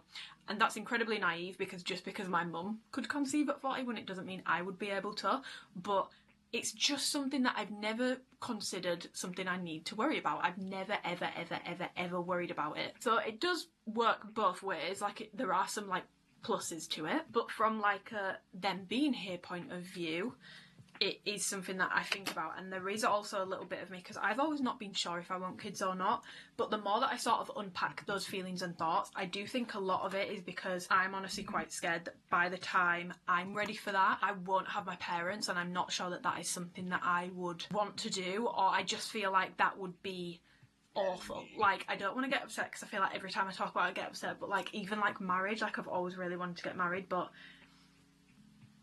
it sounds really bad, but like, if I just feel like that would be such a different day if certain people weren't here for it. And I know that plenty of people get married all the time without mums, without dads, because they pass much earlier in life.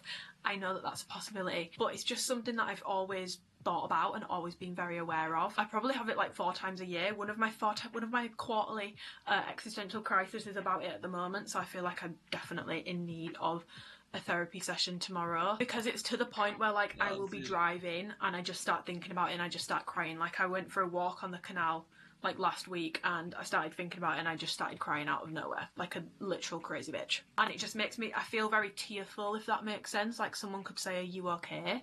And I just burst like a bottle of water. But all this to say, never maybe make TikToks about things that you're struggling with, because I made a TikTok saying like, does anyone else that's grown up with older parents feel this way? And the comments, honestly, especially when it comes to my dad's age, I'm not gonna lie, queens, they didn't help. They actually made me feel 10 times worse, because tell me why there were people in the comments being like, oh my god, like, and I don't want this to sound like I'm saying because I have it worse, other people can't struggle with it. This is a concept that everyone will struggle with. The concept that your parents won't be around forever is a concept that we are all allowed to struggle with. I'm not saying people can't complain because they have it easier, but oh my god, it just put it into a bigger context for me, because there was people in the comments being like, oh my god, like I'm 25 and my mum and dad are 54, 55, I think about this all the time. There was one woman that was like, oh my god, like I'm turning 40 this year and my dad's going to be 77, I think about it all the time. And I was just thinking, oh my god, queen. What?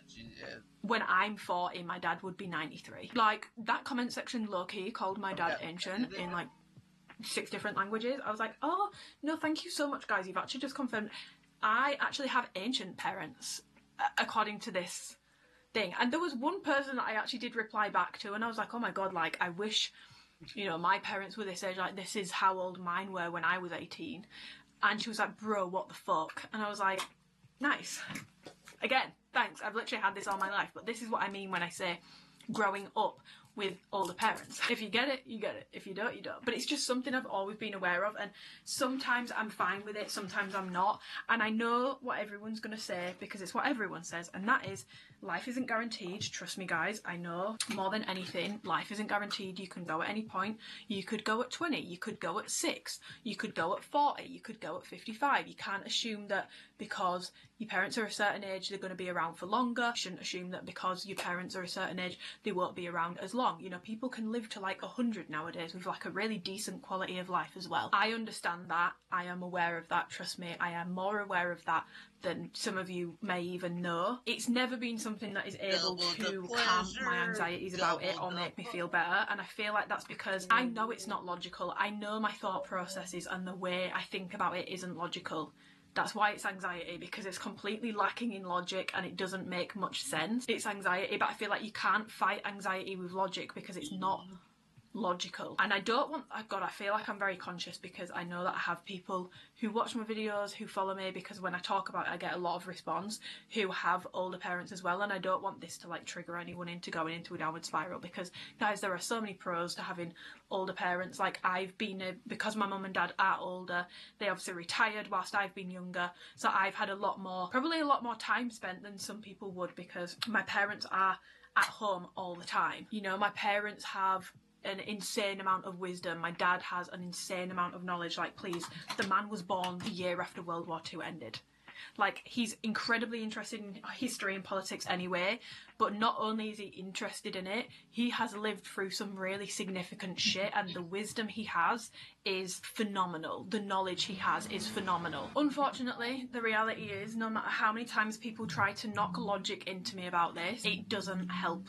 It doesn't help, and I feel like I'm definitely in like a panic mode about it at the moment, and I just can't stop thinking about it, and it's really taking up a lot of space in my brain, so I feel like I'm definitely like in need of therapy tomorrow. I really hope that everything I've just spoken about hasn't like pissed anyone off or upset anyone who lost a parent at a younger age, because I know it's such a touchy topic for that reason, because I feel like sometimes it can come off like you're making a problem out of thin air, like it's not a problem still here, like, you know, all that sort of stuff. I really hope it's not come across in that way, but anyone who has grown up with significantly older parents will understand exactly what I'm talking about, and whilst it's maybe not as big a struggle as other situations or outcomes, it's still something that can be really hard to deal with, and it impacts a lot of your life choices. I'm really proud of myself for getting through that with only like a minor tear up. I didn't completely cry my eyes out, because last week, if I'd have spoken about this last week, which is why I've kind of put it off until I'm feeling more mentally stable, tears. Guys, it would have been tears, tears, tears, tears. I just find it really hard to talk about when I'm in like the thralls of struggling with it. I'm just like, what the fuck? So yeah, anyway, slight gear change, slight topic change. Obviously I've spoken about the Kapari setting spray. This, I'm hoping that this doesn't start breaking me out, because this I am really enjoying over the top of all the methods I've just done. I just feel like you can see where it's even gone on my chest, and it's given me like a lovely glow. I feel like you're probably not going to be able to see it on my face, because I feel like this camera just makes me look very matte. If I ever have a shine, I feel like you can't really tell, but it just gives the most like skin-like, glass-like finish to the skin, and it's honestly like the perfect final step in my new makeup routine, and I love it. I've only had it a week, so it could still break me out and give me skin issues, so I will let you guys know. It does have SPF in it, which SPF can be a tricky one for me. I have to find the right one in order for it to not break me out, so I am kind of playing with fire there, but so far so good, and I am enjoying it. I just would say it's more of like a look setting mist, like it gives you a glow rather than being like a one size or a Crayola like bulletproof shit to your face. I wouldn't say I noticed a difference in my makeup longevity, but my skin looks, I'll put a picture in, you guys can see, my skin looks incredible, and I feel like you can see it. Even if this does break me out, I'll just use it as a body product, because look at that. Like, that is unreal. I look like glass. Final thing is just the mascara and some lip balm. I feel like I should probably give you guys some aura ring updates, but I need to get moving, so I might have to do that after the gym. I need to go to the gym, I need to do a food shop, and then when I come back, most of my clients should have come back to me about their client check-ins, and then we can go from there. It just works so much better. Like, if you are a coach and you don't currently do that, I feel like most people do, I highly, highly, highly recommend it. It just helps so much with maintaining a routine. Okay, the aura ring going back on. I'm going to get changed for the gym. I'm not going to film my session today just because I'm going to do the same one I've already included in this vlog, so it feels a little bit pointless. I'm going to be doing that session again, so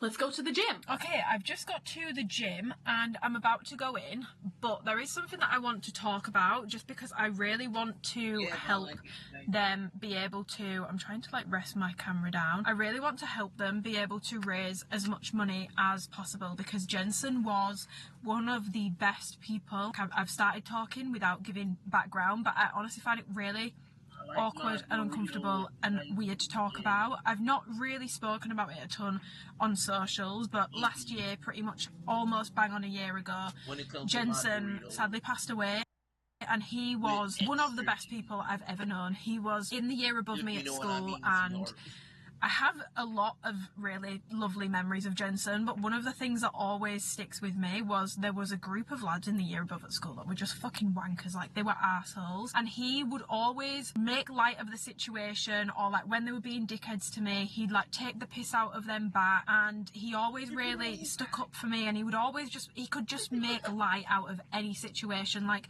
you know when people describe people as sunflowers or as like a bright light, like yellow, if a person was a colour they'd be yellow, like just a bright sunshiny person. That was Jensen, and unfortunately pretty much almost bang on a year ago he passed away completely suddenly. No underlying like health issues, he was super healthy, very sporty, and it just came completely out of the blue. And essentially today, I think it's the day that this vlog is going up, they are doing a charity match to help raise more money for basically a memorial for Jensen. Obviously he passed away a year ago now, but all the money that they are raising is going to, and I cannot say the word, anaphylaxis UK, because he did actually pass away from a severe anaphylactic reaction. That is what they are trying to raise awareness and funds for, and I personally would love to help them raise as much money as possible. Obviously I've given my own personal donations, I've given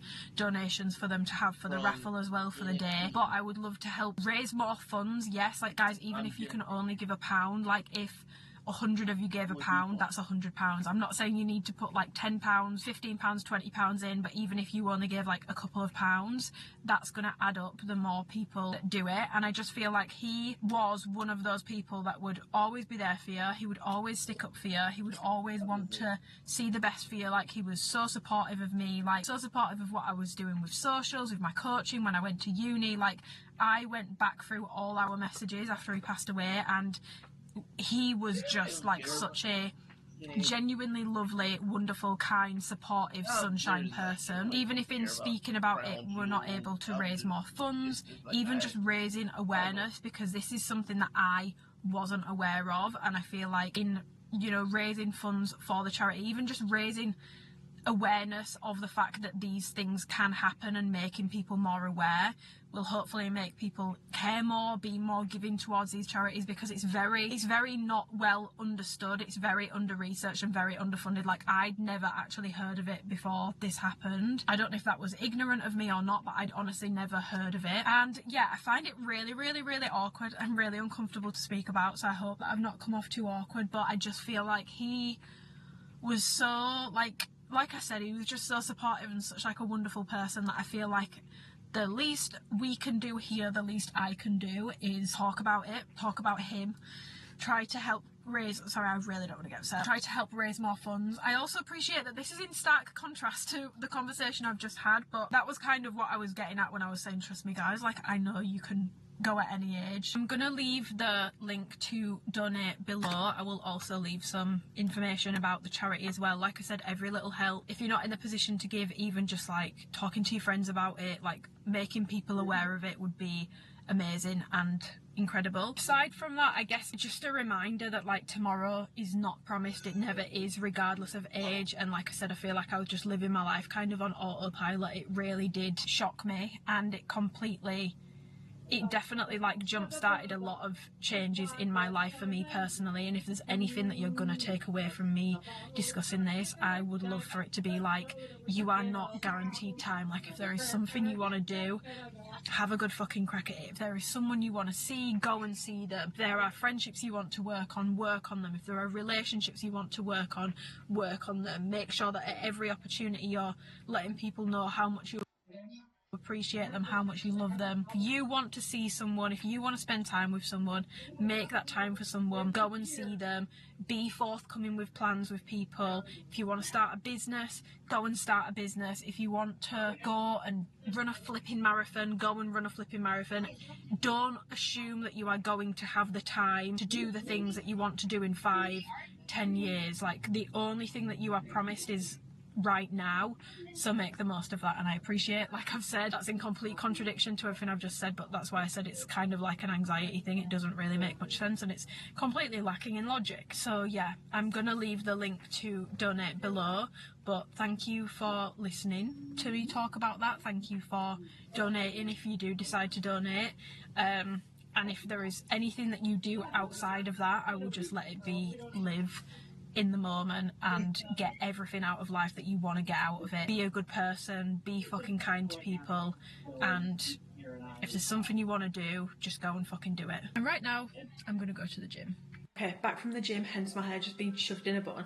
I put like one spray of vanilla powder on, just on my neck before I went, and it's all I can smell, and it's just like the most yummy, I don't care, I'm gonna say, it's like a tropical musky scent to me. That's what it smells like. I don't get vanilla at all. I feel like it shares some kind of property with Xerjoff's Herba Pura in a way that I really like, so it's a big win. But I think I'm going to end this vlog here. However, I have just had a Cult Beauty package come in. Oh my god, the lighting. I've stuck you to a disinfectant can because that was driving me nuts, but yeah, I've had a Cult Beauty parcel come in, which I think I ordered this like at the start of last week, but I wasn't in a rush for it, so express delivery. So I just got the salicylic acid Inky List cleanser because mine's run out. This is my favourite cleanser, tried and true, doesn't break me out, cleans my skin, doesn't burn my eyes.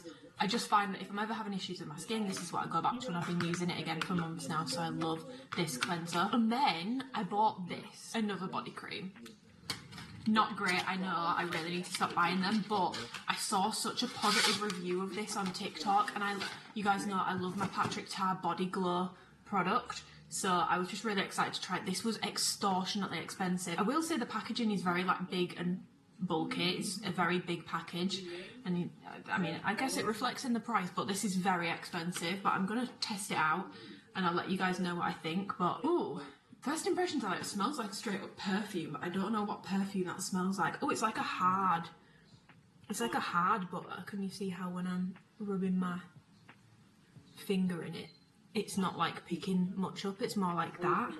It's like you've got to scoop it. Oh, that smells so nice. It's really like, it's like a sweet kind of scent. It smells like caramel maybe. Oh my god. Oh, the smell of that is so nice. I saw someone say it smells like Baccarat Rouge. It doesn't, but it does smell really nice. It's definitely very perfumed. If you don't want like a perfumed body butter, you probably won't like that, but that is so nice. Again, I feel like my camera's not going to pick it up because I feel like this camera just makes everything look very matte, but that feels lovely. It is quite greasy feeling though, like it definitely hasn't sunk into my skin.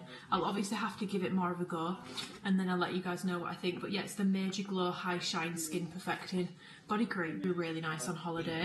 You do get a good amount of product. I don't know, where does it say how many mil? You do get 220 mil. I feel like because it's so thick, you really only need a little bit of product and it'll go a long way, but it is very expensive, so I'll have to keep you posted. But I'm going to leave this vlog here because I need to start another weekly vlog and I need to get this one edited. So I hope you guys have enjoyed spending the week with me. I'm going to give you guys ordering updates in my next vlog just to give it a couple more weeks, so then I'll have had it for like a month and I can give you more of a well-rounded roundup on it so far, I guess. Oh my god, there's a squirrel. Oh my god. Oh, it's gone. That was crazy. So yeah, let me know what things you want me to update you on in terms of the Aura ring, so I can make sure I talk about it in the vlog. Let me know in the comments below. But yeah, I hope you guys enjoyed it. Give the video a thumbs up if you did. Subscribe if you want to and you haven't already, and I will see you guys in my next video. Don't forget, thumbs up and comments really help me out a lot, and I massively appreciate it. Bye. Well, we're talking about the Battlestar Galactica episode today, but let us get into some comments.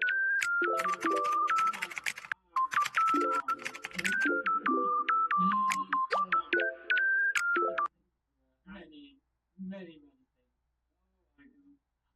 Amy Rose from 1997 says, quoting me, says, I don't want to spoil Vera. And they say, I'm Please do. I have a P.O. box as well as my PayPal account, by all means. Shut up. The fact that I called it the Dump Cake Podcast yet again instead of the Practice Podcast. Yeah. And then I also, people making fun of the fact that I said Raptor instead of Raider, and remind me Sheridan.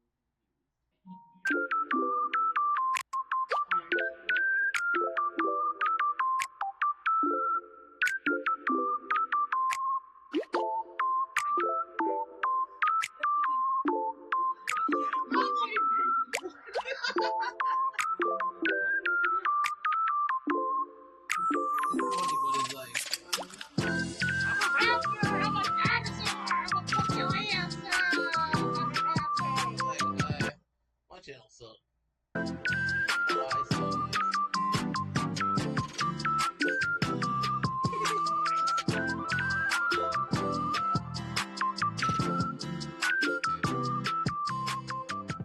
Welcome back to another weekly vlog. It's Thursday today. We're about to go to the gym and hit a glute session. It's so warm in my car that I need to film this intro quickly because I'm literally sweating, but I can't turn my aircon on because I just feel like this camera picks up noise, like background noise, really easily. There is one thing I did want to ask actually about cameras. Be honest guys, I won't be offended. The last few vlogs, like all my recent vlogs pretty much, I've been filming everything on my Digi, the camera that I'm using now. The only thing I've not been filming on that is my workouts because it looks bad. It's not high quality enough. I use my big camera for that. Do you guys genuinely prefer when I use this camera to vlog? Is the quality okay? Because when I was editing the vlog that I finished editing yesterday, I feel like the colour, I don't know if it's just because the weather was bad last week so the colour is particularly like grey on it, but I don't know if I love it, but it is easier to film with this. But I did do just fine filming everything on my big camera before, so do let me know, like be honest, like I'm asking for your honest opinion guys. I need feedback. What do you prefer me to film on? Because I don't know, I feel like it's easier and I'm able to pump out the vlogs better but I feel like the little perfectionist in me is like, they don't look as high quality, like they don't look as good, but then I don't really know if I've ever really been an aesthetic vlogger, so I don't know. But do let me know. Anyway, we're gonna go to the gym, we're gonna train glutes, I think. I'm gonna film it, so I will catch you guys at the gym. Also, just a little skin update. I've been putting my Pro Topic on this area around my mouth and it seems to really be helping it. I swear to God, that stuff is like magic. It's magic. I've got my Ghost passion fruit pre-workout in my little Mel made me do it blank street cup. Let's go hit glutes. So we went with a hip thrust free glutes and quad session this week, which I really enjoyed, because sometimes, honestly guys, the farce of setting up hip thrust, I really truly cannot be arsed, and this was such a good workout. You don't have to do a hip thrust to get a good glute workout in. Is it a great glute movement? Yes, but you don't have to do it every single time you do glutes. So this is a really good example of a solid glute and quad day, hip thrust free. We are starting out with RDLs, and obviously with this being glute and quad focused, I'm really trying to bias my glutes a little bit more here, so I have a little bit more of a knee bend. You can see I'm not bringing the bar any further down than I can push my hips back, if that makes sense. Like, as soon as my hips aren't moving any further back, I'm coming back up, because coming any lower, you're not going to get any more glute out of the movement with that. If anything, you're just going to be recruiting more of your lower back. So this weight actually felt incredibly heavy for me this week. It did not move smoothly at all. So for the rest of my working sets, instead of doing one more working set and then a back off set, I actually went down to 70 and did 2 sets as normal. But yeah, so I'm doing these a little bit more glute bias, like I said, so I've got a little bit more of a knee bend. I don't like to do anything crazy because I don't like to turn my RDLs into like a squat pattern, but just hinging back, getting a really good stretch on my glutes, and then thinking about contracting my glutes to pull the weight up rather than pulling the weight back up with my arms or my back. I'm thinking about pushing my glutes through, contracting them. You can see here I'm really trying to contract them to get the weight back up. That's how you want to be doing your RDLs. So here, moving on to some cable step ups, which is such a good glute movement. I'm just changing the handle there to a shorter D handle, because if it's too long, you're not going to be able to get enough range of motion whilst keeping tension, because the cable tower, like stack of weights, will like lose tension if the handle is too long. So this one doesn't have a long handle on it, it's pretty short. Setup wise, the bench I'm using is about knee height, just below, and then I am just focusing on pushing that back leg back, trying not to push off it too much, trying to just tap off the floor with that, so that I'm really pushing through the glute of the leg that is on the bench, the leg that I am working at that point in time. And I do rest between legs. I think it's really important that you do rest between legs when you're doing any single leg work. And honestly, for a lot of single leg work, I will usually just do 2 sets of it, because after 2 sets I feel like I've done 4 sets and I feel absolutely fried. So don't be shy to do 2 sets of things, guys. I have had comments about this recently asking why I only do 2 sets, or like an insinuation that it's not enough or that it's strange. It obviously depends how often you're hitting glutes a week, but especially with single leg movements, 2 sets is going to be pretty adequate if you are going hard enough and training frequently enough anyway. So I'm just doing another set here. I think I did drop the weight a little bit because I was using 35 and it just felt a little on the heavy side. So I believe for these I went down to 30. And this was my second set. But again, you can see my reps are starting to slow down towards the end, training close to failure, making sure my intensity is high, my intensity is there. And again, really trying to avoid pushing off my leg as it comes back and hits the floor, just trying to focus more on just tapping it rather than pushing through it. And here I am trying to get a thumbnail. Joke's on me, because I don't even think I'm doing my thumbnails like this anymore, but I just find it really funny because I just look, people must just be like, what is she doing? Anyway, moving on to my other leg. But yeah, I'm just really trying to tap my foot off the ground, not push off it, because I really want to make sure I'm using my working leg. And again, holding onto the cable tower for balance. This also really helps me to be able to properly sink back, because when you want to do these glute dominant, you really need to be thinking about coming back and down, not up and down. So you want to be thinking more escalator, less elevator. So you can really see if you go back, obviously we're past it now, but if you go back and watch my sets, you can see how I'm really sitting back into the movement, not just coming up and down. Moving on, we then went into a leg press. So for this, foot positioning wise, I just went kind of middle of the platform, a little bit narrower than shoulder width apart, trying to hit my glutes and quads pretty evenly with this. I'm not trying to bias one over the other in a particular way. My main tip with this is obviously making sure you're getting a good range of motion. That's really important. Bringing your knees, it'll be different for everyone. They don't have to be right down to your chest, but just making sure that you are getting a good healthy range of motion for you, coming as deep as possible as you can, making sure that your knees aren't caving in, keeping them nice and strong and sort of pushing out against them, if that makes sense. But also use the handles to pull yourself down into the seat, especially if you are someone who finds with leg press you end up hurting your lower back. I can almost guarantee you're probably not positioned in the seat properly, and as that weight is coming down, your lower back is peeling away from the seat and you end up pushing through your lower back, not just your quads and glutes. If you really use the handles to pull yourself down into the seat, you will massively reduce the chances of you doing that. So I highly recommend doing that. It's helped me out massively. I used to get such bad back pain from doing leg press. Moving on, I'm then just doing some back extensions. So with these, I feel like I literally did it in the last vlog, so I'm hesitant to give my rope in your literal bum hole and you're like a puppet being pulled up cue. So feet positioning wise, we'll go over that instead. I've got my feet turned slightly outwards and I do put a slight bend in my knees. I just find that I do feel my glutes a little bit better when I do that. I don't know if that's like a placebo effect or what, but I just feel like I personally get a better connection with my feet turned ever so slightly outwards, a little bit wider as well on the platform, and a slight bend in my knee. I feel like I do get a better glute connection when I do that, but I do also feel those in my hamstrings because you really can't take your hamstrings out of that movement. And then I finished off with some leg extensions. So again, remaining nice and strong, keeping myself tucked nice into the seat, and then using my quads to bring that weight up. So I'm not just thinking about getting the weight from A to B, I'm not thinking about flinging it up, I'm thinking about tensing my quads in order to bring the weight up. It's the quads doing the movement, not momentum. I'm moving with intention, and it's the muscle that is doing all the work for me. And I did actually decide to do somewhat of a little bit of a drop set on this day, just to make it a little bit more intense for myself. I love doing this on leg extension. It's probably one of my favourite like machines, movements, full stop, to do a drop set on. Certain things obviously don't lend that well to a drop set. Like you wouldn't want to do a drop set, really, I personally wouldn't, on like an RDL or a squat, like a big heavy compound. But things like this where it's pin loaded, it's super easy and quick to change, it's relatively, you know, low risk if you are to fail a rep.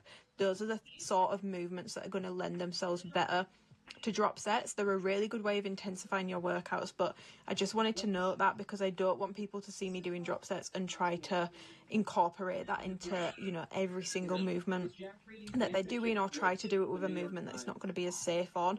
You have to think logically. Like if a movement isn't going to be particularly safe for you to take to failure, definitely don't attempt to do a drop set on it. But yeah, that was my quads and glutes day. Guys, it's Friday. I've got my worst behaviour hoodie back. By back, I mean I bought it again. It came back in stock, but I've got it back on. We are on, I think it's about 8:30, hopefully. Okay, it's 20 to 9. A little bit later than I expected, so I need to get a wheel on. Last night, we started watching You Season 5. And I'm only on I finished episode 4 last night. So I'm going to start again from episode 5 today. It's so good, but I just feel like, am I toxic? Because I really don't want Joe to get found out. Like, I actually find him quite likeable. He's a fucking freak. And I shouldn't find him likeable. Like, I really shouldn't. I know it's wrong. I know it's immoral. But I do like him. I don't want him to get found out. I think it's because I really like Penn Badgley. So I kind of don't want him to get found out, you know? But we will see where that goes. Gone are the days that I feel like I used to be able to binge stuff in a day. I feel like I don't have time to do that anymore. However, today I'm gymming earlier than usual because I'm just going to go and get some cardio done. I'm going to finish off my cardio for the week. We're ticking boxes. I might, if I've got time, kind of tempted to hop in the sauna afterwards, but I don't know if I'm going to have time. If not, just cardio and core, and then I'm heading into town afterwards because I'm actually getting my hair done today, which is weird because it's not been that long since I last had it done, but I don't know why in my head, because my hair appointments have always been for colour, not for cut. I've always kind of gone like 3 to 4 months between hair appointments because I don't feel like my hair needs that much upkeep. But when Jason was cutting my bangs last time, he was like, you do know, like, you can just, why don't you just come back in like 4 or 5 weeks and get like your bangs retrimmed? Like, you don't have to wait for it to need colouring again to come back for another appointment. And I was like, you raise a really good frigging point, Jason. So I'm actually getting my bangs retrimmed today because they are getting quite, my hair just grows, I mean, I'm not complaining, but my hair grows really fast, so my bangs that were like here and now like down here, my hair just grows really, really quick. And then I kind of want to try this matcha place in town, but we'll see because it scares me a little bit because I've never been in there before, and if you have social anxiety, I feel like you'll understand, like going somewhere that I've never been before and trying to order a drink when I don't really know what I'm ordering. The thought of it does stress me out ever so slightly, but I do want to try it because it's near where Jason does my hair. Yeah, I've packed my gym bag, so I've got all my stuff to shower after the gym. I'm going to be showering at the gym today, getting ready at the gym today. I just feel like the showers always blow cold. I just feel like they go hot and then they go really cold, and I don't really fully understand how to work the showers at the gym because I've only used them a few times. And then later on today I do have that meeting with Alphalete, which I don't think I can really include much of that, but I'll see if there is anything I can include, but that's probably the most interesting thing I'm going to do today. Little work bits in between, but let's get this show on the road. Let's get this day started. Very on theme today. This is what I'm listening to on the way to the gym, and probably for a little bit of my cardio session as well. I really like this. I don't usually listen to Call Her Daddy, but I'm enjoying this episode.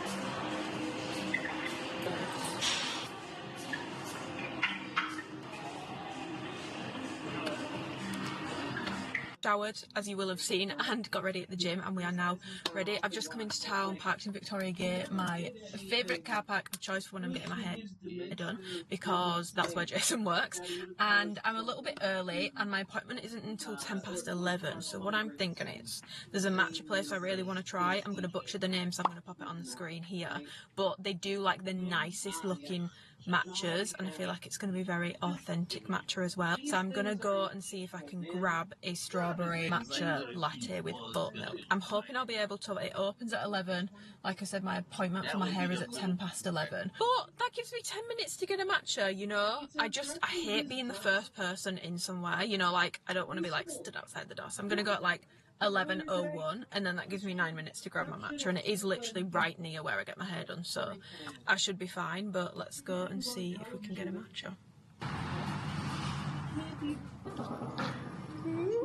So that's the matcha place. This is where it is. It's next to Victoria Gate.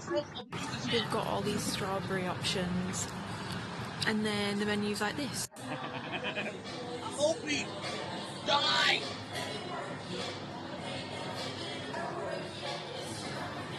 Help from Warhead.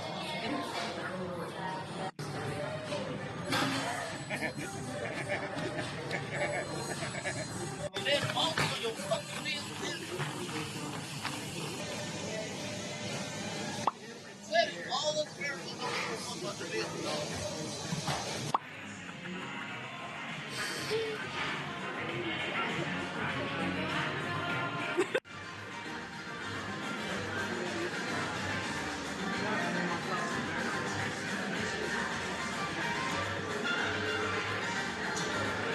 gorgeous. This is probably one of my more underwhelming post-hair appointment updates, just because obviously, like I mentioned earlier, I didn't get it coloured or anything today. We've just recut my bangs in, so they're the same as last time, so like much shorter in the front, and then they like swoop down, so they're layered like that, so that when they're styled they sit swoopy like so. I feel like I've just had it all ruined in the wind. I promise it did look good, but now the wind has ruined it. So I'm gonna drive home, get myself a chicken salad, edit the vlog I'm still working on, and then I need to wait for this Alphalete meeting call thing. Wait, I didn't update you on the matcha. The matcha, I don't know if you could tell by my face, the matcha was so good. That is probably the nicest matcha I've had. However, I will say, if you don't like the taste of matcha, which sounds stupid because if you don't like the taste of matcha you'd think, well, you won't like matcha, but I feel like if you're into matcha you know what I'm talking about. Like Blank Street, for example, doesn't taste particularly matcha-ish. Does that make sense? In general, they don't. Black Sheep doesn't really taste particularly matcha-ish. That's definitely stronger matcha, and it's definitely stronger matcha from like an energy point of view as well. I feel like I can really feel it. Like my mouth was going 100 miles a minute during that hair appointment. But the strawberry, it's like a jammy syrup thing, but it actually blends into the rest of the matcha when you stir it. It was really, really, really good, but it does just taste a lot more like matcha. So it's not overly sweet. It does have that slightly tea-like sort of taste to it, but I really, really enjoyed it. The only thing is it's so expensive, which I understand because it is obviously a much smaller, more independent matcha place compared to like Black Sheep, for example, where you can get a matcha for like £4.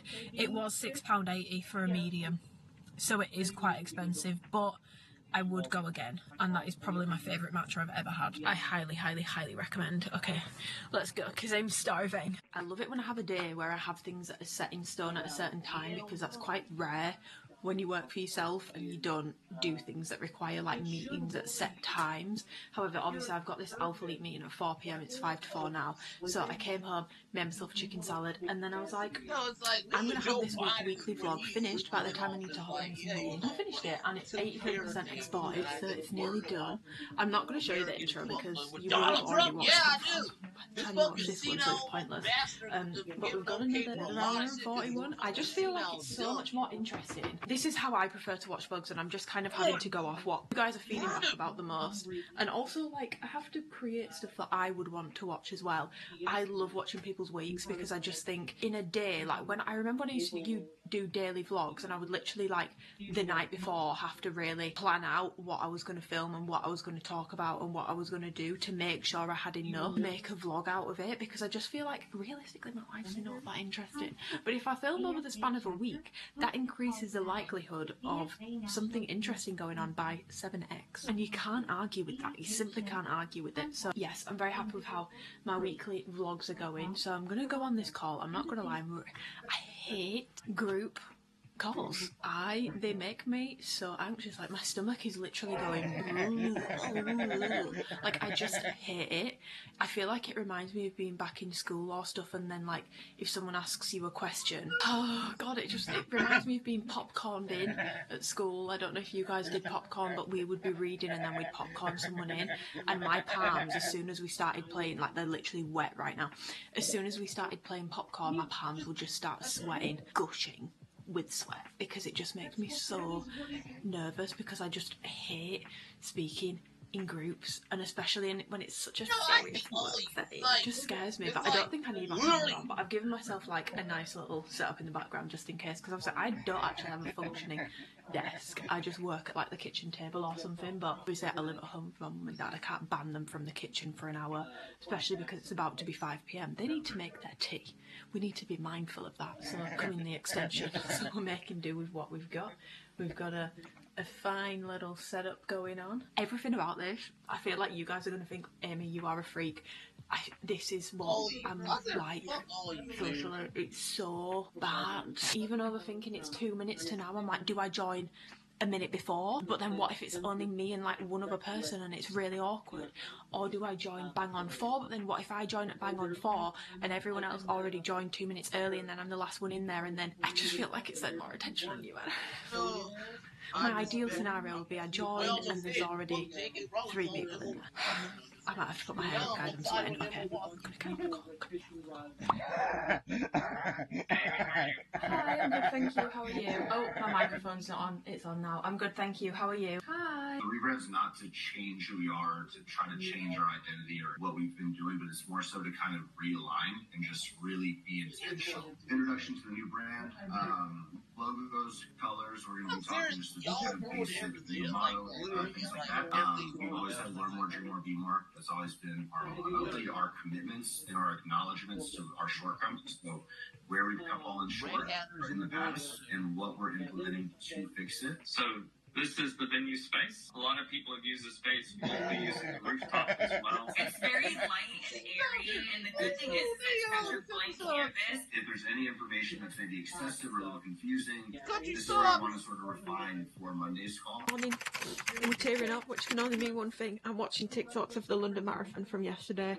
I cannot, with how every single year when there is a London Marathon, the day after, I cry multiple times seeing different stories from the London Marathon. Like, I just love it so much. It makes me want to run a marathon. I want to run a marathon. Can I run a marathon? No. Should I run a marathon? No. I realise I've just dived into picking this vlog back up without any explanation. I was poorly this weekend. I was not well, very low on energy. I honestly spent a lot of it asleep. My Aura ring, which I'm going to give you updates on because I feel like now I have even more interesting updates, was flagging me with minor signs all of last week, pretty much. And then I woke up on Saturday. Friday I didn't feel great, but Saturday I felt awful. So I just took a very chill weekend and I was just resting. And I considered picking the vlog up to tell you I'm poorly, but I was like, I'm literally just going to tell them I'm poorly and then put the camera back down. So it felt pointless. So I'm picking this vlog back up today, so I apologise. It is slightly disjointed, but I am feeling better. I feel fine in myself. I just feel like I've still got a bit of like I'm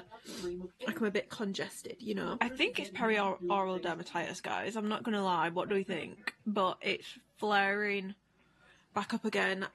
I know I said in my last vlog that I think it's the Charlotte Tilbury stick, but I've not actually been using that. I don't think that helps because every time I use it, it seems to get worse. But I've now taken it out of my routine and it got better. And then the past like 2 to 3 days, it's just got worse again. Like this side is fine. I've got like an ointment on it, which is why it's shiny. But I've been looking on Google this morning for what to do because there's actually an Alphalete launch coming up soon and like a lot of interesting stuff going on with Alphalete. I actually have another meeting today, but today's meeting is with everyone. It's with like the entire team. I don't know when this vlog's going to go up, but I think I'm going to post it after they've already announced it. So they're doing a rebrand basically. So the meeting is basically just to brief everyone on it, what the rebrand is, like the different elements of it and all that sort of stuff. But the rebrand is, you'll be able to hopefully go to Alphalete's pages and see what it's about, but it's basically about acknowledging where they've fallen short and just sort of having more of a fresh start and like what are they actually doing. So for example, one of the most important things in my opinion is they have now committed that by the end of this year they are going to have an EU warehouse, so there will be no more like customs and stuff for people ordering from the EU, which there have been since Brexit, which in my opinion was the dumbest thing this country's ever done, but whatever. So that's really, really exciting. I feel like I have been pushing for that for ages and I've been telling people it's coming soon, because I kept getting told it's coming soon.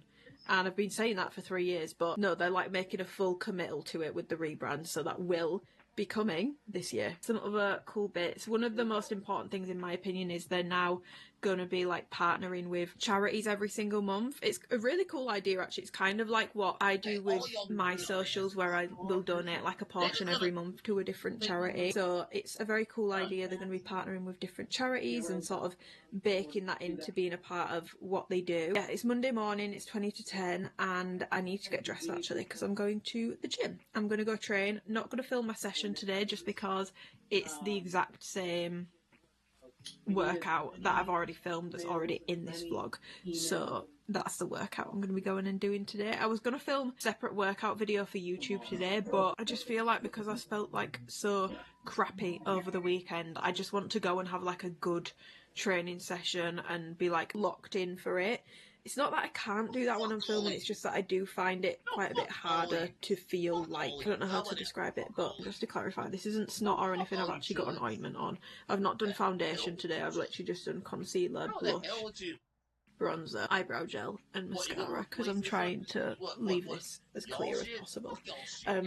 But yeah, let's get on with the day.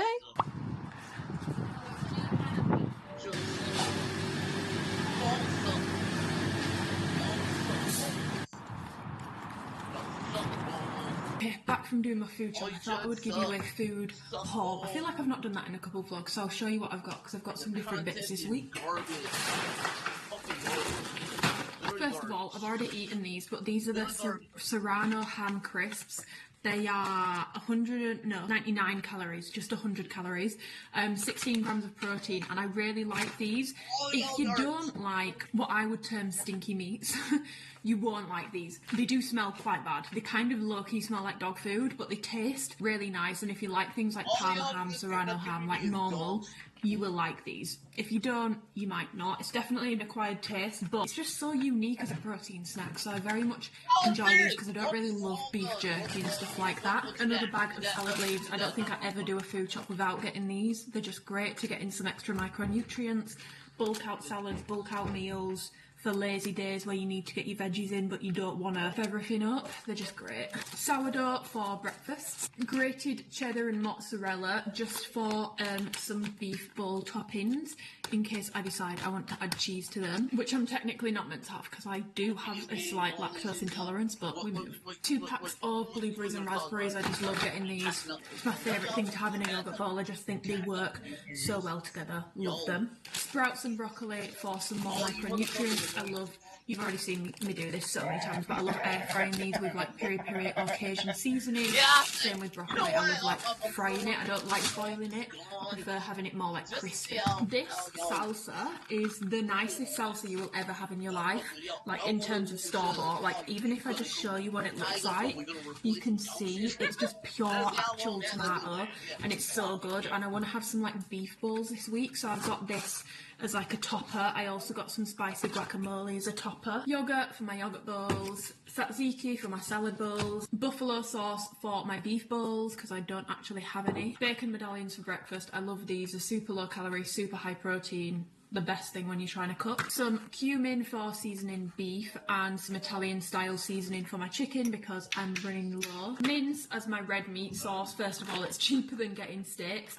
Second of all, I'm just taking a little bit of a steak break. I feel like I've had it for a few weeks in a row, so I want to switch up my meals and I'm going to be doing some basic veggies. I've got some sweet potato beef balls or like taco balls. Like I made one last week which was just fried peppers and broccoli with onion, beef mince, crushed up the jalapeno crisp, jalapeno and lime, coriander and lime, the really nice like bougie crisps from M&S, those crushed up on the side with salsa and guacamole, and it was so good. Like the crunch from the crisps really did something. So got some beef. Chicken sausages for extra protein with my breakfasts. Big pack of chicken just for everything, and I will pre-season this with like a Mediterranean herby Italian seasoning. And then the final thing is something that I said I would never get on the hype of, but I keep seeing people using cottage cheese in bowls with beef and sweet potato.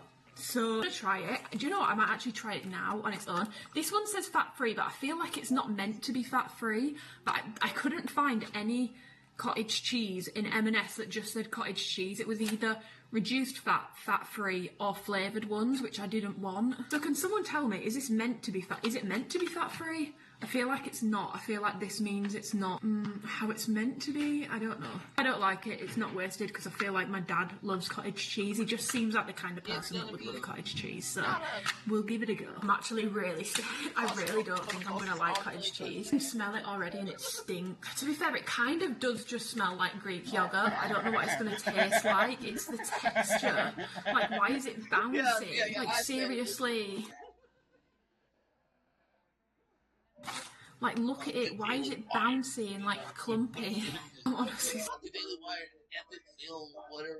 so scared. I'm sweating. I'm not a fussy eater either, but something about this, I'm literally like, my legs are shaking. Okay. Oh, I don't know if I can do it. Cheers. Not the nicest thing in the world, but it's also not as bad as I thought it was going to be. The texture is really off-putting. It's like bouncy, but it does kind of just taste like Greek yogurt. I can't tell whether I like that or hate it, to be honest. Hopefully it'll be nice with hot sauce. I bought some cottage cheese. I've given in to the propaganda. Everyone keeps saying cottage cheese is really nice. It doesn't taste of anything. What's the difference between this and Greek yogurt? Because it tastes the same. This one's just got bouncy Bits in it. Well, yogurt's made by putting fermentation into the milk, which makes it thick. Cheese is made by putting rennet, which is like an acid, into the milk, and that pulls the molecules together. So that's like in the middle. Yeah, well, yes. It just hasn't had the chance to sort itself out. Okay guys, I'm doing it. I'm caving to it. I've got my cottage cheese, I've got my baked sweet potato, got my mince, I've got some buffalo sauce on top, and then some spicy guac and some salsa. Let's see what it's like. Not the whole point is that you meant to have the hot honey, but they didn't have any hot honey. So Yeah, I said, I can't do that. I'm going to try and get a little bit of everything on my fork. And a little bit of guac, a little bit of salsa. I've kind of put my own spin on it, to be honest, but bun apple teeth. I mean, yeah, 10 out of 10. And to be honest, under the flavour of like everything else, like my mince is quite heavily seasoned with hot sauce and cumin, salt and pepper. Guac that I've got is a spicy one, so that's quite flavourful. The salsa has got a lot of flavour to it as well. I feel like I can't really taste the cottage cheese. It's just there for a little bit of creaminess and some extra protein, so cheers. As much as I've roasted cottage cheese, I guess the truth is in this bowl, it does work. Mmm.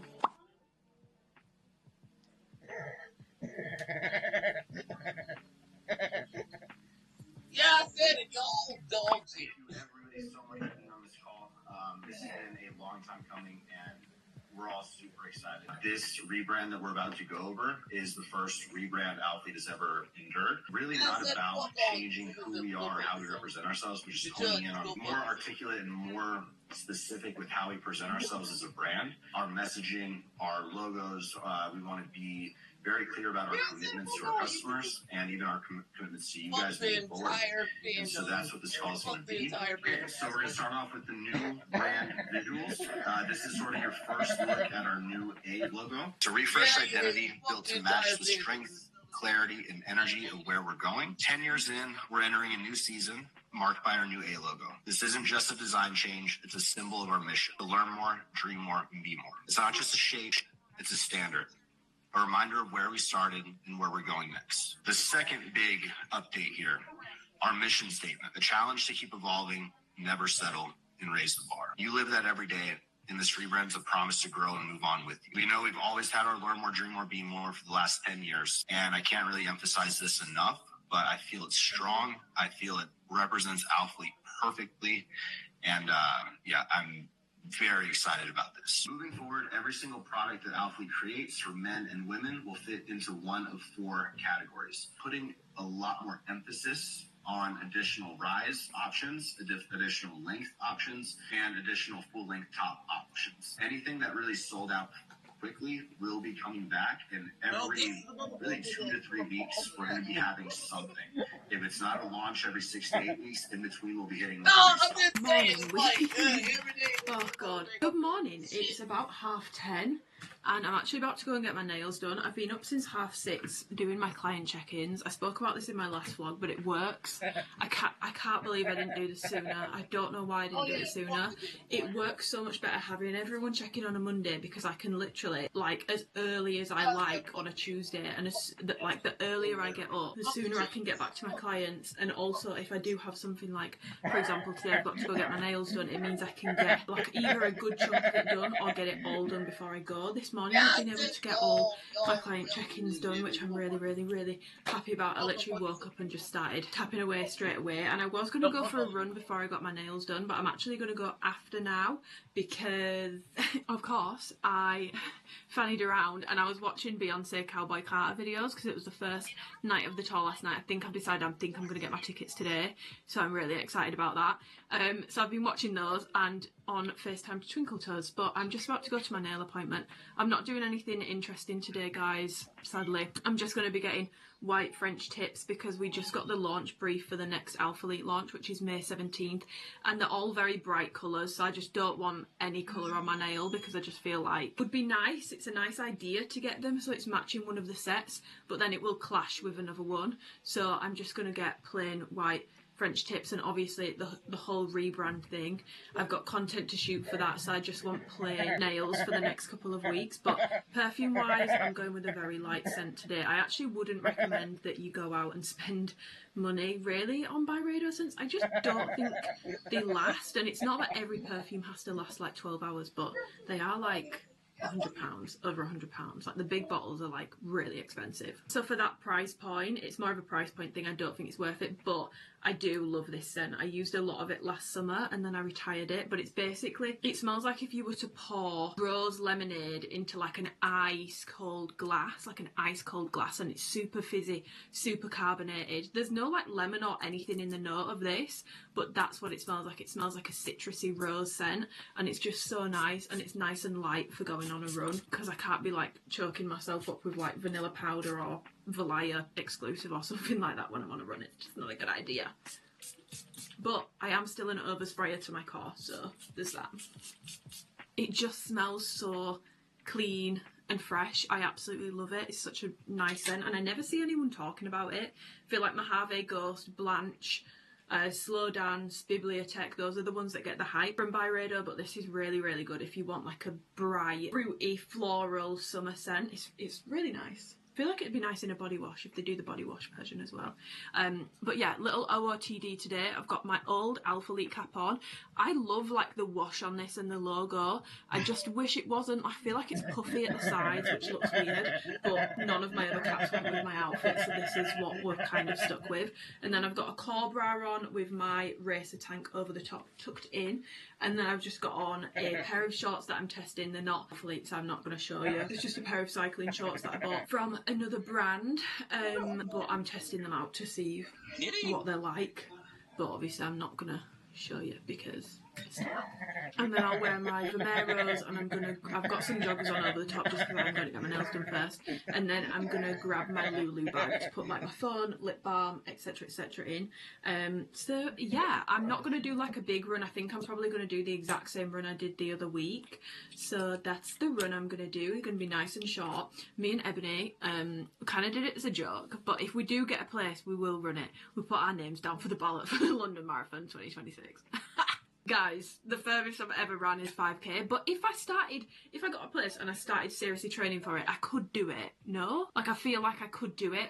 I was just watching all the marathon videos yesterday and I was like, do you know what? I probably won't get a spot. I'll put my name down, and if I do, then it'll be a good opportunity to raise some money, train for it, and see what I can do, surprise myself. I highly doubt we're going to get it, but we were just like, fuck it, let's fucking do it, let's go. So that's a little update. So I'm kind of training in preparation for that. I'm not really. I wanted to go for a run today anyway. It was always on my plan because I'm going to incorporate a run a week, I think, now into my weekly cardio and activity, because I felt so good after I did that last run. I absolutely loved it. So I'm honestly excited.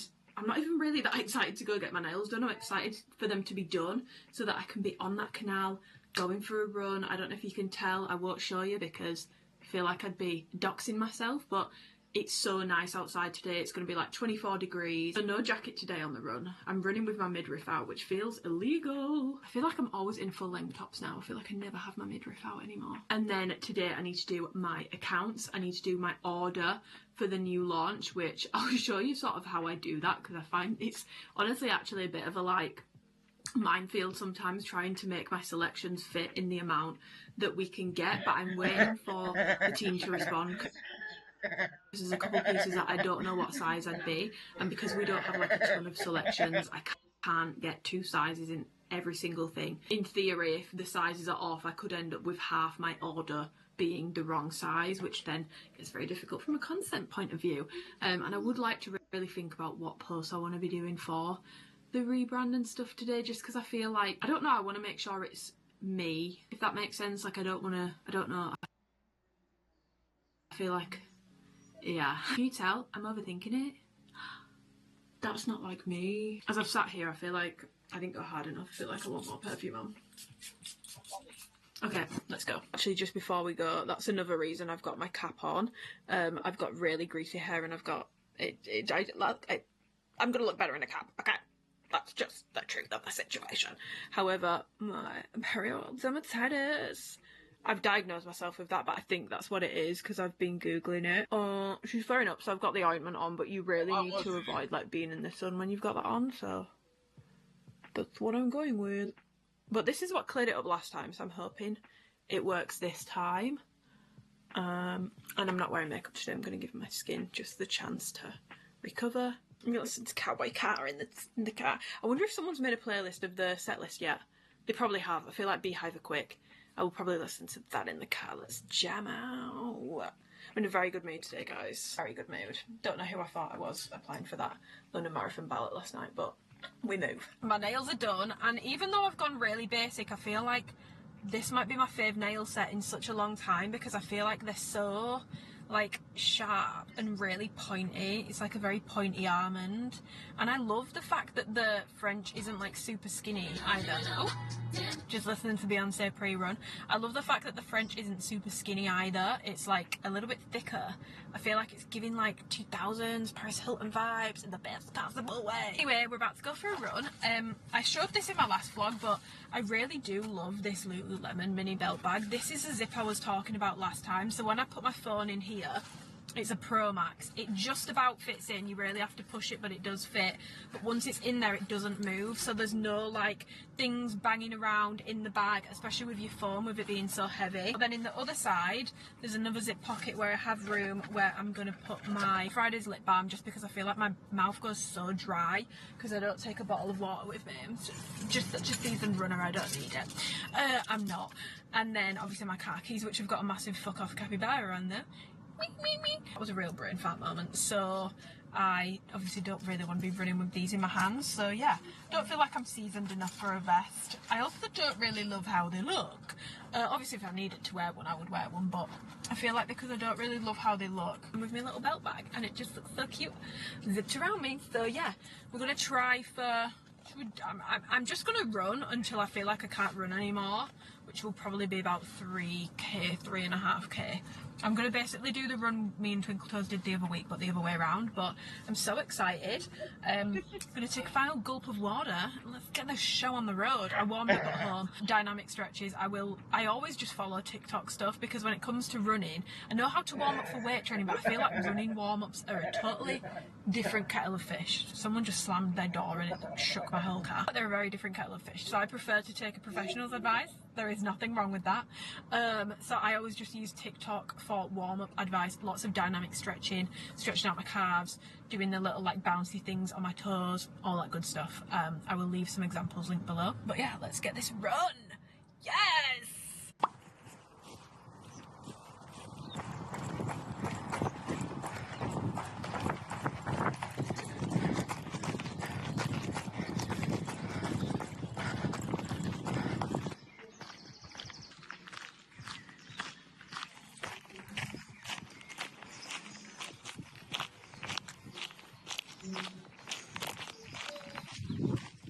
That run was diabolical, I'm not gonna lie.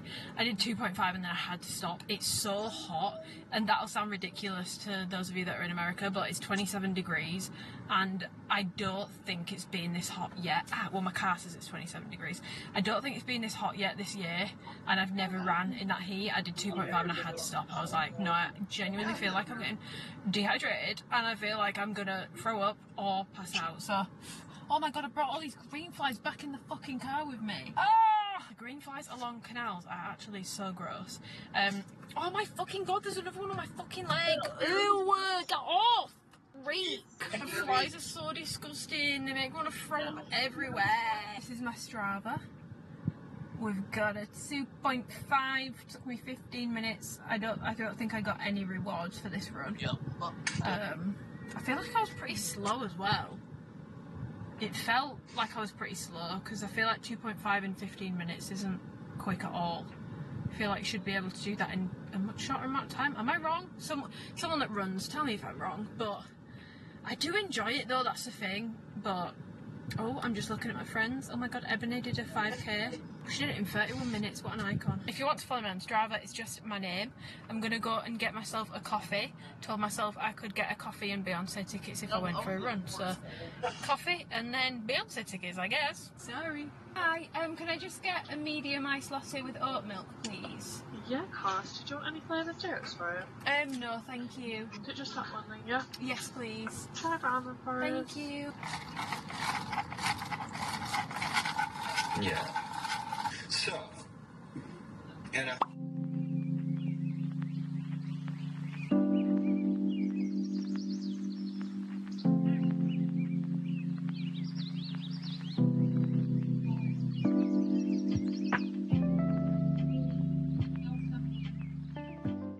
have been showering, obviously. I've washed my hair, I've been doing a bit of client work, doing my accounts for April, so those are all done.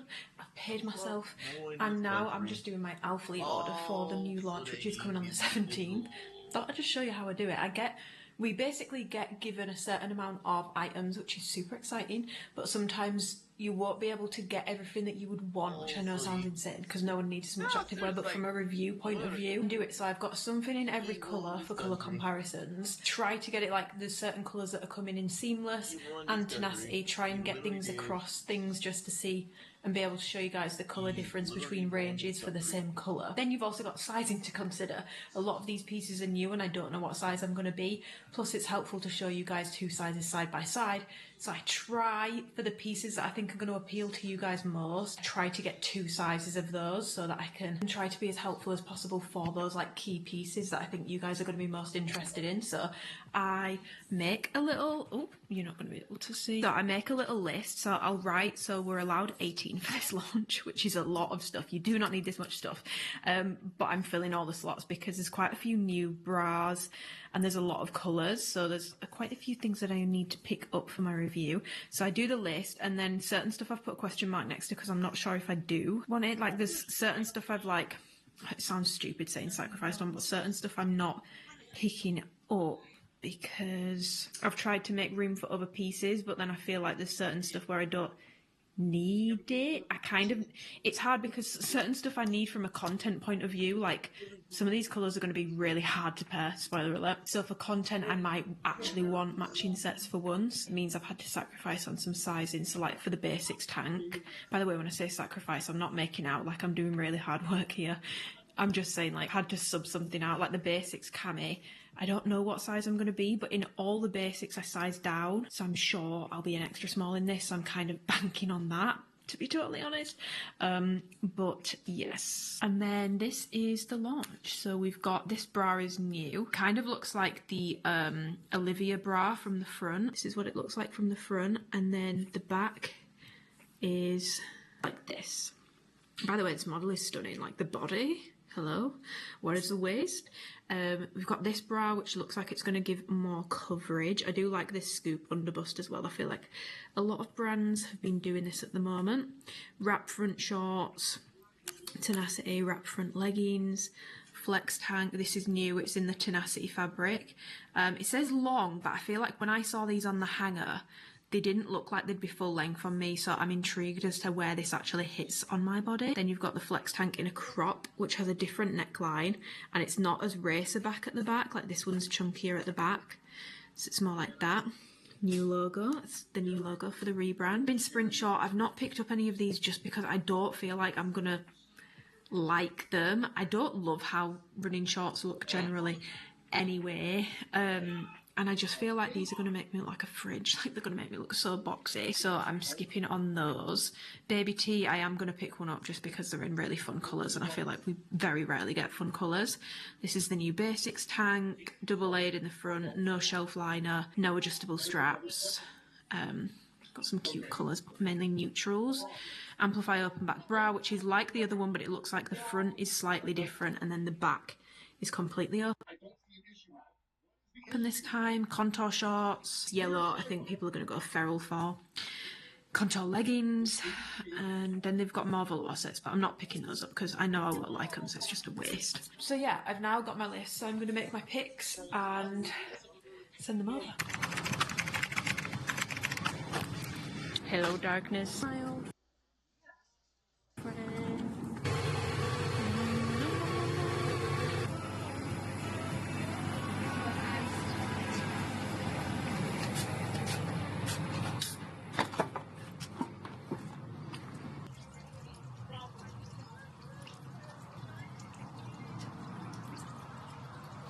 Goodness, guys, I have been sat in the garden. The weather is so nice today. I've just literally been sat in the garden doing work on my phone, doing work on my laptop. This is one of the things that I love the most about my job, is just I can sit outside in the garden and do work some of the time. Obviously, if I needed to, like, you know, full-blown edit a video, probably can't do that sat in the garden because I won't be able to see my screen properly. I went to the gym this morning and did a leg day. I did leg press, narrow elevated squats. It was a very quad focused day.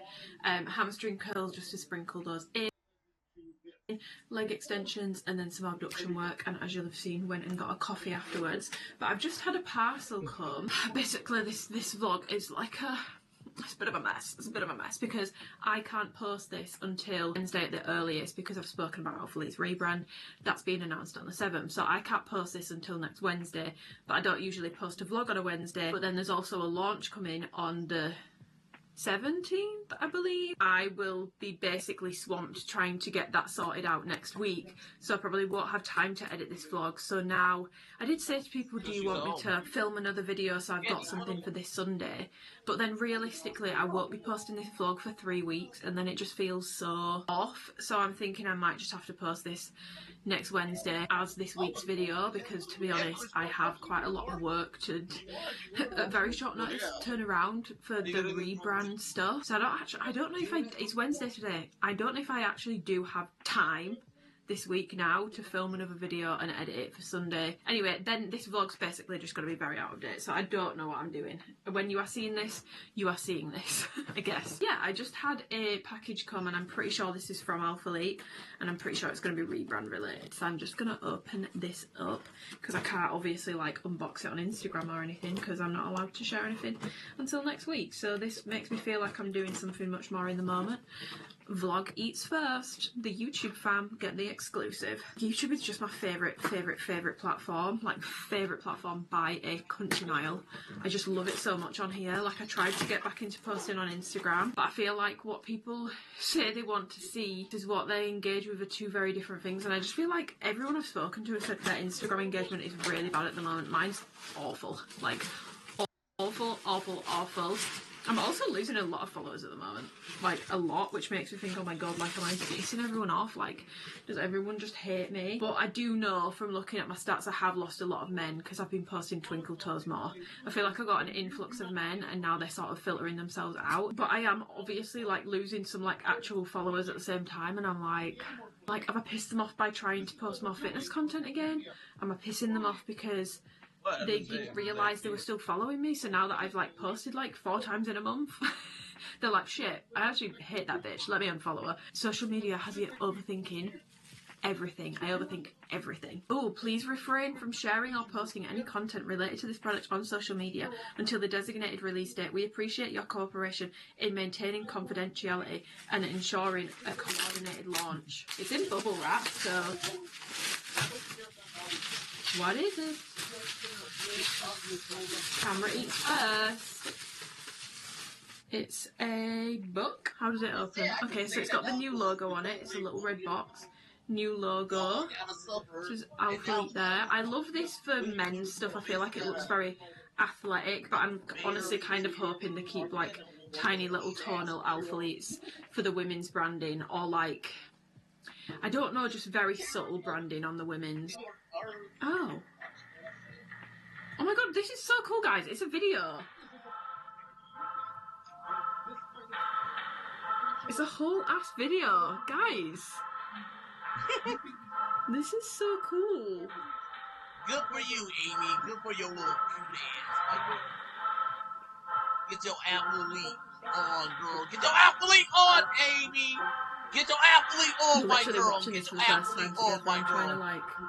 I respect all you gym girls out there with your little Jimmy ass. I want to take a second to say thank you. You've been such a massive part of this brand. Your drive, your passion, consistency have all contributed to making Alphalete what it is today.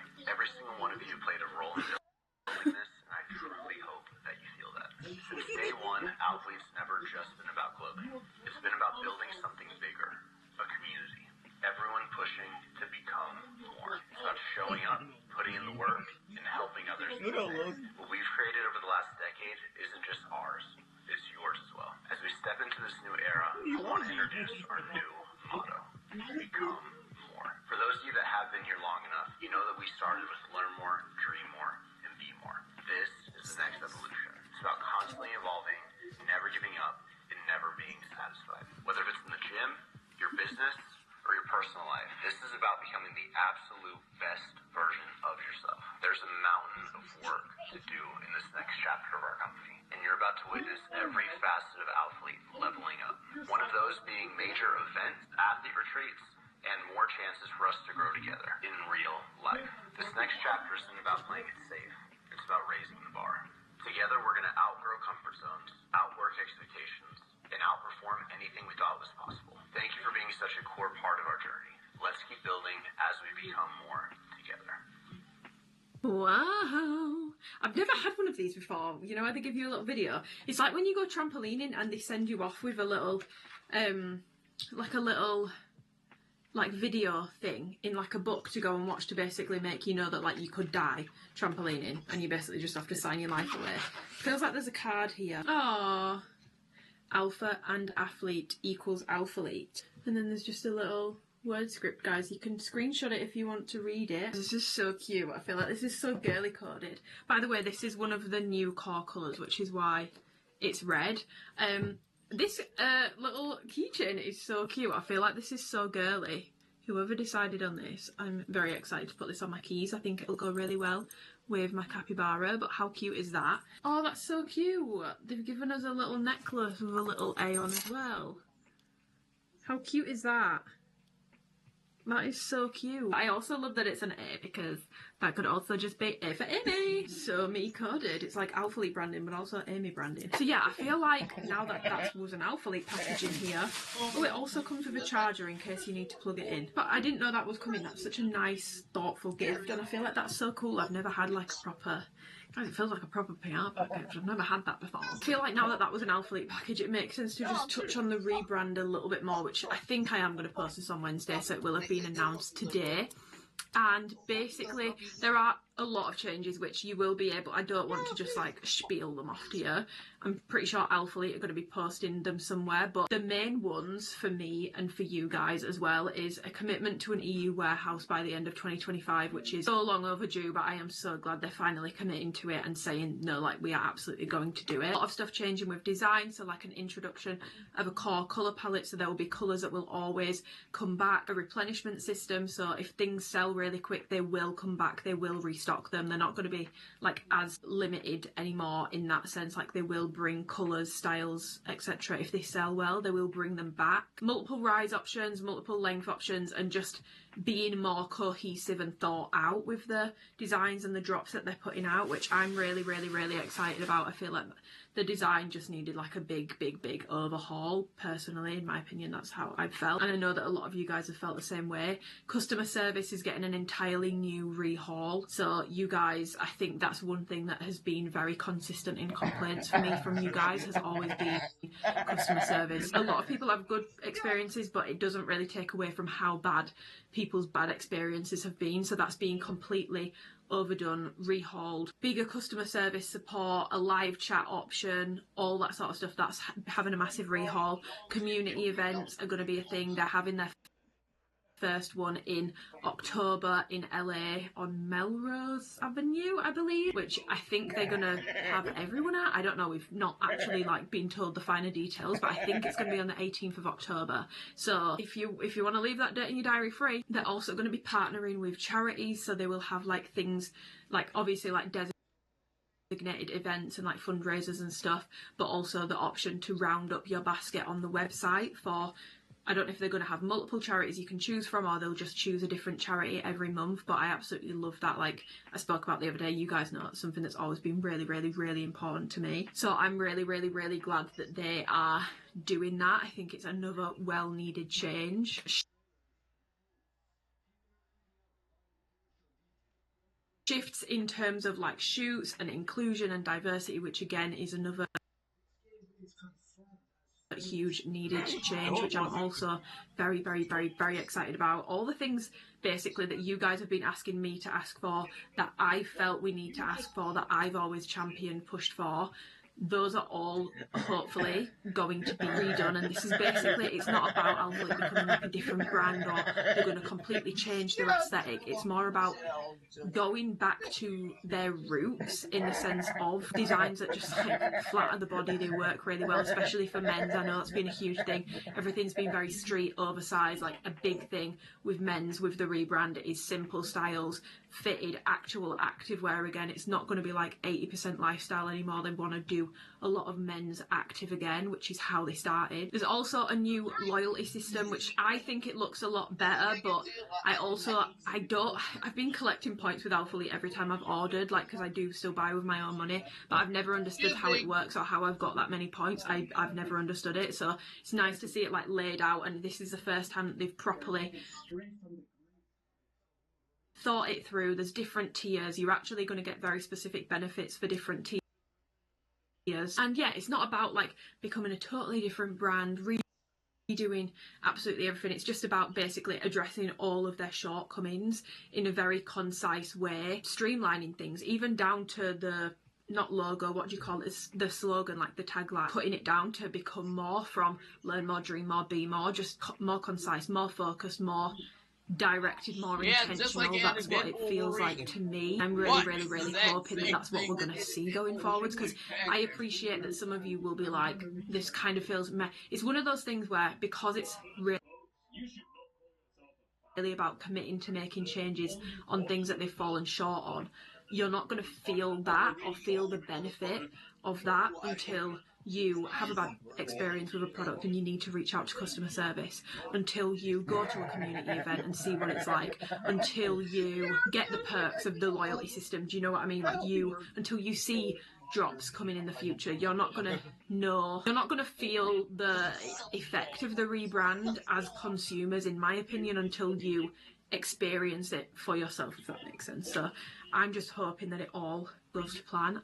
They seem very excited and very energetic about it, so naturally I am excited and energetic. And even though it might sound boring being like an EU warehouse customer service improvement, it sounds boring, but it's actually not, and it's really important. Like, if we can't get the basics right, it's not gonna work, if that makes sense. So yeah, that's just my little yap and thoughts on the rebrand, but I'm very intrigued to hear what you guys think. So in the comments below, I'm sure you will already be letting me know at this point, but please let me know what you think, what we're thinking, what is the rebrand giving to you guys, what are you most excited about? Let me know, because I'm very intrigued. But yes, I'm gonna continue on with work now, and I will catch you guys in a minute. Sorry, I keep looking over here because someone keeps ringing me and I need to answer that. So yes, I'll catch you guys in a bit because I need to go because someone keeps ringing me. Guys, I feel like this might actually be my most disjointed vlog that I've posted in a while.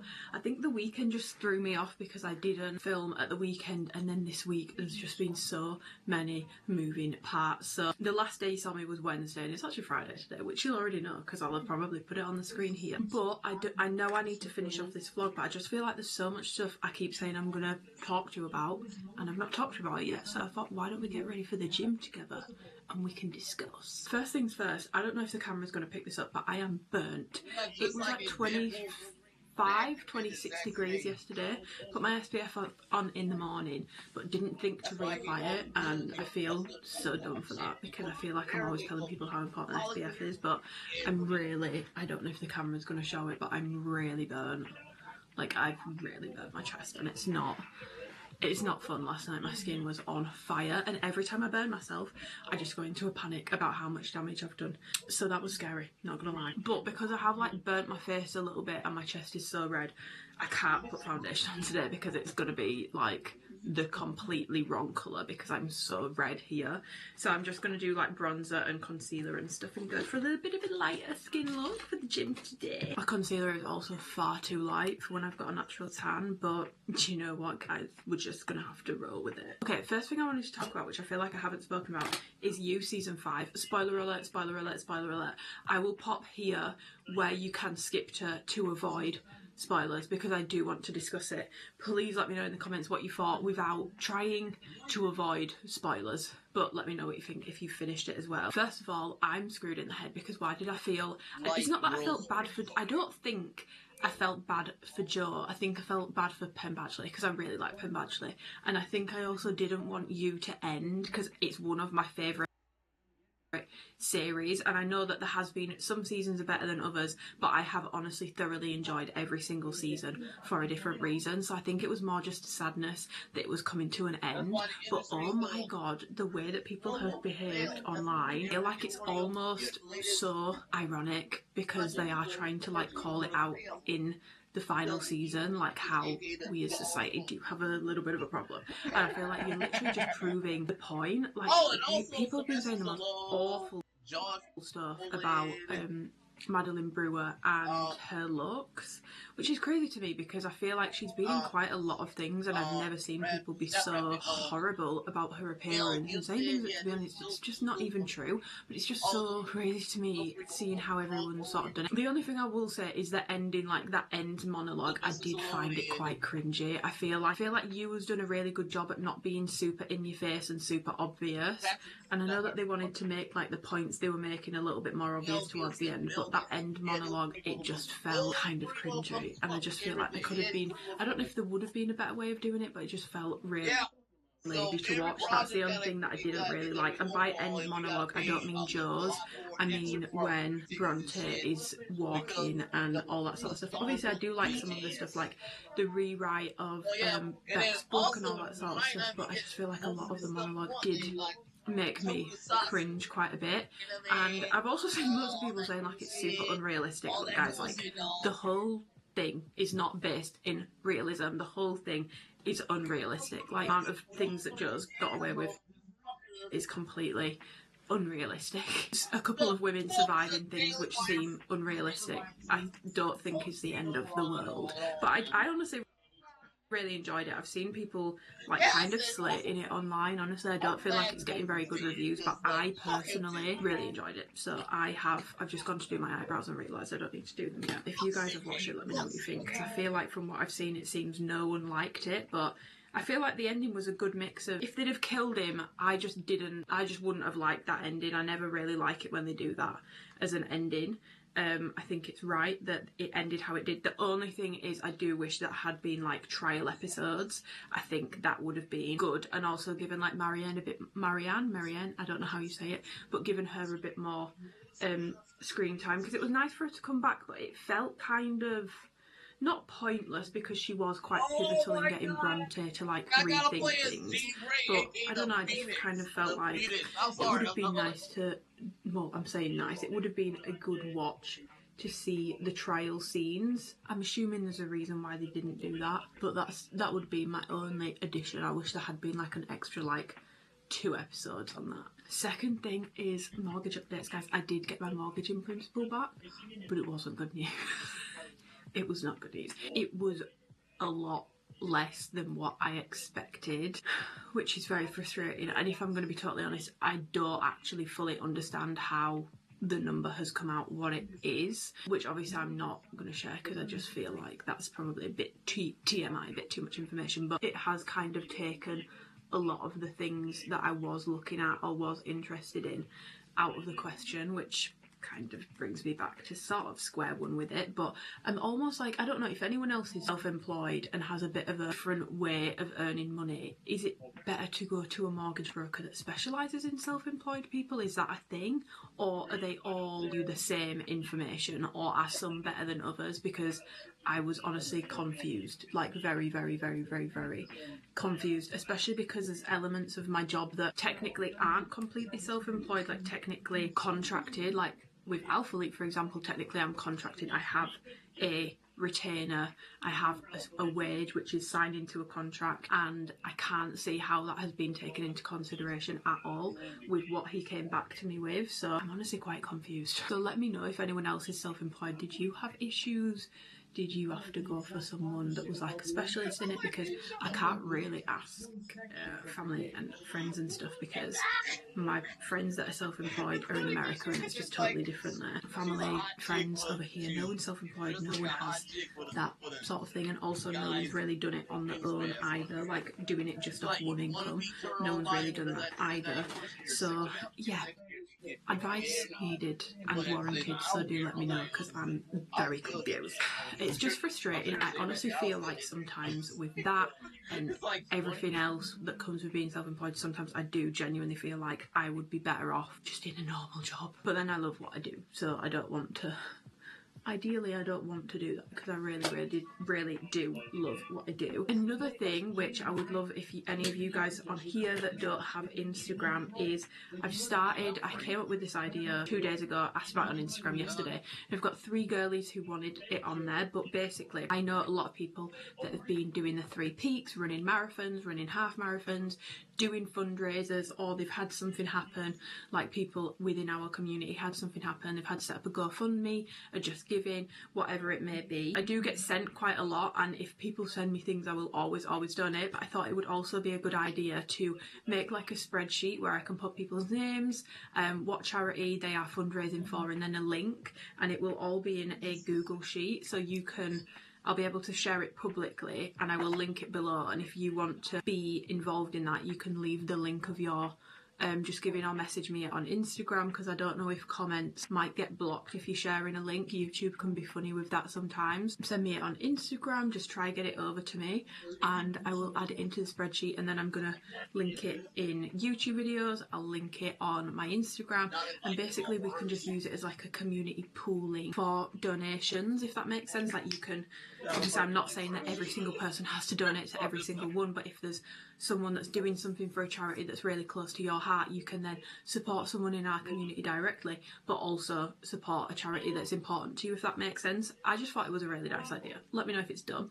But if you would like to be added to the spreadsheet, just send me over your fundraising link, GoFundMe, and I will add it in, and I will leave the link to that in the description of this video. I am still so obsessed with the House Labs blushes. They've just launched bronzers, but the colour that I was looking at, which is glossy ginger, I'm thinking looks very similar to this shade that I love, which is glassy hibiscus, which I said the other week in a vlog and also on TikTok. I feel like this is a really good bronzer shade because it is pink but it has like a brownish sort of undertone to it. Like it's just a really good colour. I feel like it does show up a little bit more pink on camera, but in person it's like a very pinky brown. I am intrigued by the cinnamon one. I'm kind of like, do I order the cinnamon one for a little bit of a darker one? But the formula on these is just unreal. Like it's nothing else I have tried.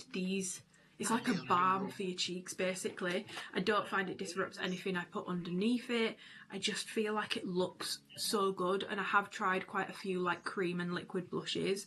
I would say this formula is definitely my favourite one that I've tried. Don't get me wrong, I still love my other ones, but for example with like the Hourglass one, I don't really tend to use it unless I'm not wearing makeup, like a base underneath it, because it takes off, it's too oily, it takes off the stuff underneath. But yeah, I just think it's absolutely stunning. I'm also kind of enjoying not doing a base this week in general. Like most days I've tried not to do a base because I'm really trying to leave this area around my mouth well alone. I might actually put some more ointment on it so that it can just like do its thing. I do have a meeting today, but I think I'm going to start another vlog literally when I finish this one, just so that I'm getting ahead of myself, because the next video after this will be an Alphalete review. My package for that is coming today, and then the next video after that I want to be back into vlogs and stuff. I was going to post like chatty Q&A sit down video this Sunday, but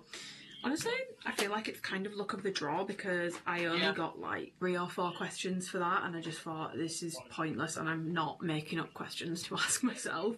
I was like, the fact that only 3 or 4 people have asked me questions for it probably means people aren't going to be interested in that video, so I've decided not to do it because it will take me honestly like over an hour to film and then a couple of hours of editing, and for a video that people clearly like don't want and aren't interested in, it just felt pointless. It felt like I was just forcing an upload for Sunday, so this will be up on Wednesday. And if you're wondering what happened to that video, I'm so sorry if you were one of the people that asked me a question, but there was literally like 2 to 3 of you and it just felt pointless. And like I said, I'm not about to start asking myself questions. I feel like it's very...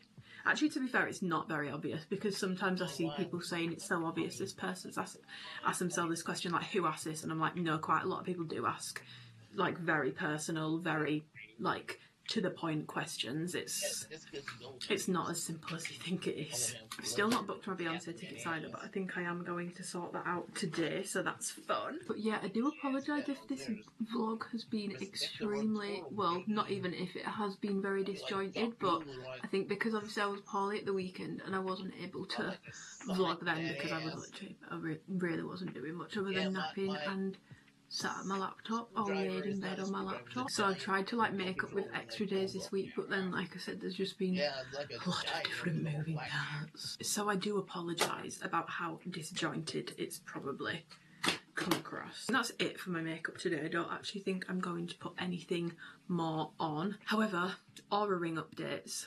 I have had this for about a month now. Let me check how long I've actually had it. Yeah, my first day's date that I have is from Thursday the 3rd of April and today is the 2nd of May. So I've had this for roughly a month now. So when I last spoke about it, I had like the basic health markers and stuff. I didn't have access to all the information yet. That's one thing I will say is when you get it, you might be like, what is this? I definitely wasn't, but might be a little bit like, what is this? Like, what have I paid for? Like, it's pointless. There's no, like, it's not basically as in-depth as I was expecting it to be, but the more you wear it and the longer you wear it, it comes up with more and more data and you get to see more and more statistics. So for example, the symptom radar, which is something that I'm going to talk about first actually, because I thought that was a fad, especially because last week I was waking up every day and it was saying minor signs. So you go into the Aura app like so, and then you go to the drop down menu and then you go to symptom radar. So you can see here I've got no major signs of symptoms. However, all of last week it was flagging up saying minor signs, minor signs, minor signs, and I was like, I feel completely fine, so I feel like this is actually a bit of a farce. Anyway, I woke up on Saturday and I felt awful, like I just felt like common cold but like worse, very very very stuffy, very congested, headachy, tired, fatigued. I just felt kind of on my ass, and I had been thinking all last week like, oh my god, this Aura Ring is such like, it's rubbish, like it's BS, like it's been saying minor signs but I feel completely fine. And then at the weekend I felt awful. I feel like one of my concerns was if it was telling me I had minor signs of like illness and stuff, I'd convinced myself that I'm getting sick that day and I wouldn't do anything, but I did just go off how I actually felt and carried on with my days as normal, which, do you know what, maybe that's why I ended up feeling worse, because I wasn't fully resting. But obviously I've not had my Aura Ring long, so I didn't know if it was accurate or not, and I felt fine. But then obviously then come to fruition over the weekend, what will be interesting is next time I start getting that, I might try and take more of like a toned down approach, rest a little bit more, drop my step count, drop my training down a little bit, like training intensity, focus on more sleep, etc, etc, and see if it means I don't get sick. Like, I do wonder if had I rested more when it kept saying minor signs, would I have been less at the weekend, if that makes sense. So yeah, the symptom radar, I actually don't think it's bullshit. I think it's, I do think it's legit. There are other things, so resilience, I didn't have this last time, so this basically tracks your ability to deal with stress. So I didn't have this last time either. So it has definitely come down. It was strong to start with and now it's solid, and it has kind of been on a little bit of a downward trend. So I have gone from strong to solid, but I feel like I've just, like I said, there's been a lot of moving parts recently, guys, and I feel like it's just kind of been hammering me down. So that's another thing which I am enjoying being able to see, because I will say the daytime stress thing can be quite alarming to look at. So having the resilience and seeing how well your body is dealing with the stress kind of offsets it, because I mean, like, I don't know if this is normal, but according to my Aura Ring, this week, last week, ever since I started getting my daily stress, which I think was about a week into wearing it, I apparently spend the vast majority of my day stressed, which is kind of alarming because I don't feel like I am, but maybe I am, because then I feel like I have spoken about it recently, I'm like a full water bottle quite a lot at the moment, which just means like it only takes like a very small thing for me to like be like, oh my god, like I can't, like crying, stressed, incredibly irritable. Like it only takes a small thing at the moment. So maybe that is because of this. It's It's very interesting, but seeing that and then having my resilience tracker, I do like, because I feel like otherwise I would just be thinking I'm literally going to die. Because why am I so stressed all the time? If you were curious about the daytime stress tracker, obviously you do have to factor in, if you're wearing your ring during a workout, your heart rate is going to shoot up. If you're getting excited, your heart rate is going to shoot up. So that will count as stress, but it doesn't necessarily mean you were actually feeling stressed in yourself. But I do find it interesting, like when I looked at the stress data for when I had like the meetings and stuff, my stress was like at its height, like just before. Then it kind of like tapered down throughout the meeting, so it was really interesting to see my anxiety at play. I feel like I can really see that in the tracking. In terms of the activity tracking, I do still think it's pretty inaccurate. I definitely would not recommend an Oura ring as a fitness tracker. I would recommend it as a wellness tracker. Spoiler alert, I would recommend it as a wellness tracker if you are really into it, if it's really up your street. I wouldn't say it's something that every single person needs. Obviously it's still only been a month, and apparently it can take 3 to 6 to get all your sort of data, but if you are wanting a fitness tracker, I don't think this is going to be the best one, because it's not good at tracking workouts. Like I didn't even tag the other day that I'd done a strength training workout, and it didn't pick up that I'd done any workout. So I woke up probably 2,000 steps, went to the gym, trained legs, came back, and apparently my activity burn was 40 calories because it hadn't picked it up. Sometimes it does pick it up, sometimes it doesn't, and I know that you are meant to tag it, but I just feel like it's not very accurate. Like my Apple Watch, for example, when I used to wear that, within about 10 minutes of me being into a workout, if I'd not clicked start workout, it would say, do you want to start tracking this workout, because it knew I was training. My Oura ring doesn't seem to pick it up that well. Obviously you get your readiness score, which I already spoke about. That's some data that you get straight away.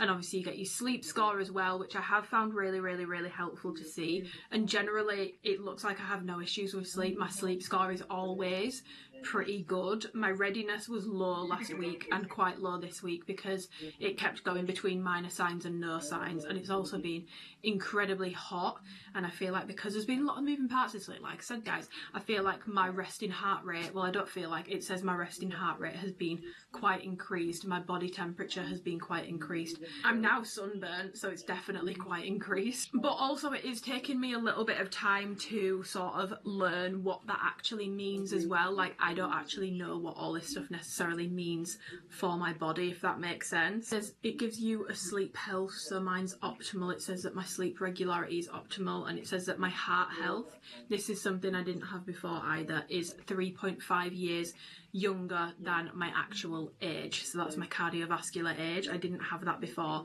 And it says my cardio capacity is fair, but it says I need to actually do a test to get that accurate. It's a 6-minute walking test and I've still not done it, so I need to do that. And then my chronotype, which I'm not sure what that is, that's still calibrating. I don't have that data yet. I know that people are going to ask me about cycle tracking, but I haven't actually been doing that and I haven't synced it up. I actually don't really track because I know roughly my cycle quite well and I feel like I know my body well, so I don't use an app. I did use Stardust, but then honestly I just forget to let it know when I've started a period, so I will set that up so that I can feedback on that, because I know that people were curious about that, but I've not set that up yet, so I can't tell you how well it does for that. It's great for tracking my steps. I have found it's definitely become more even to my health app. I would say it's still less, it still is flagging less steps than my phone does, so I don't know which one is more accurate, but it's definitely more in line with it now. And if you do running and stuff, I do find it picks up my runs really well and it tracks those really well in terms of activity. It's just strength training, I don't think it tracks it particularly well. So if you want a fitness tracker, I feel like a Whoop be a better all-rounder, because that does the sleep and recovery stuff as well. And I believe that tracks your workouts really well as well.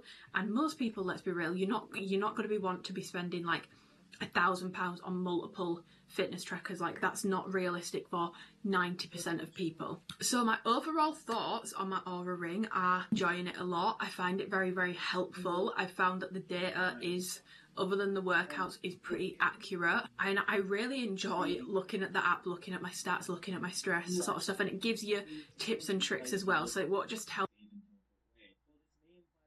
you your stress, it won't just tell your resting heart rate is a lot higher than it should be. It will give you tips on how to bring that down. It will give you tips on how to manage stress. There's like little headspace things that you can listen to in the stress tracker. So personally, I am enjoying having an Oura ring.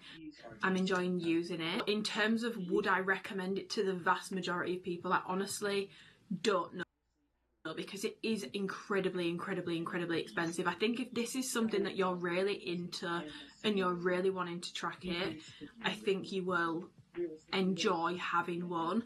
But I'm just not convinced that this is something absolutely every single person needs, would be worth spending such a big chunk of money on. I'm just not sure. I think if you're really into it, it's great and I'm really enjoying it. And obviously this is like a big part of my job, like my fitness, my health, my wellness, it's a huge part of my job. So even just in like having this to be able to talk to you guys about it, it's a talking point, you know, I can talk about it, I can give you Oura ring updates. It's honestly, it is very expensive, so I'm not confident in saying it's 100% worth it for everyone to go and spend money on in that, if that makes sense. I wouldn't say it's a need. I would say it's a nice thing to have. It's cool. It's nice to see the data. It's interesting to look at. It's helpful, but it's definitely not a need, if that makes sense. But I'm very happy with my experience with it. I don't want that to come off as though I'm not enjoying using it. I am. I'm just being completely honest in saying I don't think this is a you need it sort of thing. It's not like a Mitchum no white marks deodorant, which by the way is the best deodorant on the market. Just getting ready for the gym. I thought I would show you guys what the Patrick Tar body butter, oh god, can you see it's very reflective packaging, looks like on skin. It's a good opportunity to use it because I don't have any tan on. If you have fake tan, I really wouldn't bother with this because it's going to cause a lot of problems. It will completely, it's so oily, it will completely break down whatever fake tan you've got on. So if you are an avid fake tanner, pass. If you don't fake tan, you might like it, but I will say it's incredibly oily. Like if you don't like being able to feel that you've got something on your skin, you are really gonna hate this. And I know that people have been ranting and raving on about how good it smells, and it does smell good, but the smell of it is so strong, and it smells like something else and I can't work out what it is, but the smell of it is so strong that if you don't want to smell like this, you would rather your perfume do the scent for you. I don't think you're gonna love it because the scent of it is really strong. Like, you honestly, if you've got this all over your body, I don't think you would even need a perfume. Like, that's how strong it is. But hopefully you guys can see just how glowy this is making you. I think if you are someone who, like I said, doesn't fake tan and doesn't mind an oily feel, you will probably really like it. With it being so oily, one of my girlies on Instagram did message me and say it transfers all over your clothes because it's so, I don't want to say greasy, it's so oily that you guys know if you get oil on your clothes it can be very hard to get out. So I also probably wouldn't use it if you're wearing white either. I think there's a lot of like, I wouldn't use it for this, I wouldn't use it for that, for such an expensive product. Like, this was like 50 quid. Now I can't deny this is the most glowy body butter I've ever tried, and I feel like with this one the glow stays in place. Like, the glow doesn't really dissipate too much, it kind of does stay, so I will give it that. But I'm going to transfer onto clothes. I'd only use it with dark products. I can't really use it when I've fake tanned unless I'm, you know, my fake tan is ready to come off or I'm just not bothered. I think I'm going to get a lot of use out of this for the summer. For holidays, I think I will be using it a lot, and I think I will also probably use it when I'm doing shoots and stuff because it just gives the nicest glow. But I don't think it's the most practical product, nor is it the most user-friendly, and I just feel like for the price that you're paying, you don't want it to be something that you can only use on very specific occasions, if that makes sense. You know, you want it to be something that you can really get your cost per body covering out of. Does that make sense? But yeah, I know that people are like ranting and raving about the scent of it, and it does smell good. It's not that it smells bad, but as someone who really likes to layer scents, I feel like this is so strong that whatever you put on, this is going to be what you smell like. So if you don't like the smell of it, you're kind of screwed. It's very strong, but I will say it is soothing my sunburn right now so nicely. I'm covering myself in this because I don't have any fake tan on right now, so it's the perfect opportunity to show you guys how this product actually looks and works. So yeah, I thought I would give you guys a final little update on that. I showed it in my last vlog, but it was like right at the end and I didn't really show you it properly. But I would say for 90% of people, it's probably not going to be worth it just for all the reasons that I've just listed. But, you know, if you still fit the category, give it a go, but it's just so expensive. And I do feel like, to be honest, you can get a similar finish from using actual body oils, if that makes sense. I did see a TikTok the other day about a body glow product that a makeup artist uses on brides that doesn't transfer, because most body glow products do transfer. Like, I love my Patrick Tar, she's on vacation, but it does transfer. Like, I can't use it if I've got white on, which isn't a huge problem for me because I don't wear a ton of white, but that is something to be aware of with that. I still love that product. I just think it's one of the best body glow products that I've used. But yeah, I will try and remember and pop that on the screen, or try and, I think I favorited the TikTok, so I should be able to show you guys what that was. But yeah, this is how it looks. And then, just because of how strong the scent of this is, I'm just going to use one of my Clean Reserve perfume samples. I think these are some of the best scents if you are someone that wants like light summer scents. I feel like these are incredible for summer. I really like Radiant Nectar. I wouldn't say these are like beast mode scents or anything like that, but if you want something light, nice, fresh, juicy, they're really good. This one's Sparkling Sugar, which is another one of my favourites. I do also like the Warm Cotton and the Skin Wood, but I just want something a little bit fruitier, you know, a little bit more juicy. I don't know how to describe it. It just smells really juicy. I mean, you can see I'm actually nearly out of it. Like, I really, really like it. And they're only, well, I say only, I know that £50 is still quite expensive, but in the grand scheme of the perfumes I've shared with you guys, definitely on the more affordable side. So I would definitely recommend them if you like lighter, juicier, more like summery skin kind of scents. I feel like they've all got a very musky undertone to them, but not in a like Herba Pura vanilla powder way, in a CAU kind of way.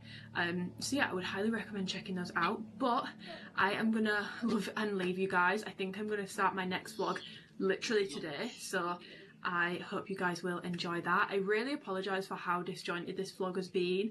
It's just been a little bit of a mess of a week, so I do apologise, but hopefully it's still been fun. I would definitely recommend, I found out that the matcha place I went to last week actually has loads of spots. London, Manchester, I think they're in America as well. So I would highly recommend going there and get the strawberry matcha latte. I get mine with oat milk. Obviously get it with whatever milk you like, but yeah. Anyway, I will see you guys in my next video, which will be an Alphalete review of some new products, and that you guys will enjoy it. I hope you have an amazing, oh my god, it's not going up on a Sunday. I hope you have an amazing Wednesday. I apologise for the delay. I apologise for no video on Sunday, but hopefully, as I've explained in this video, it makes sense. But we are now going to be back to regular scheduled programming. New vlog next Sunday, Alphalete review up next. Have an amazing rest of your week, and I will see you guys in my next video. Let me know what you guys think of the rebrand as well. I'm definitely curious to hear your thoughts.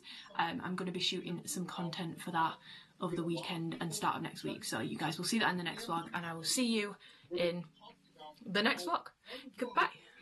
Bye bye, Bobby. And literally you have a character who is pansexual, openly talking about their sexuality throughout pretty much the entire film. But somehow it's completely missed by a bunch of people in that community who just want to overlook it. We're gonna look at. Yeah, I'm gonna overlook it because I'm a chud. I'm a pussy ass chud.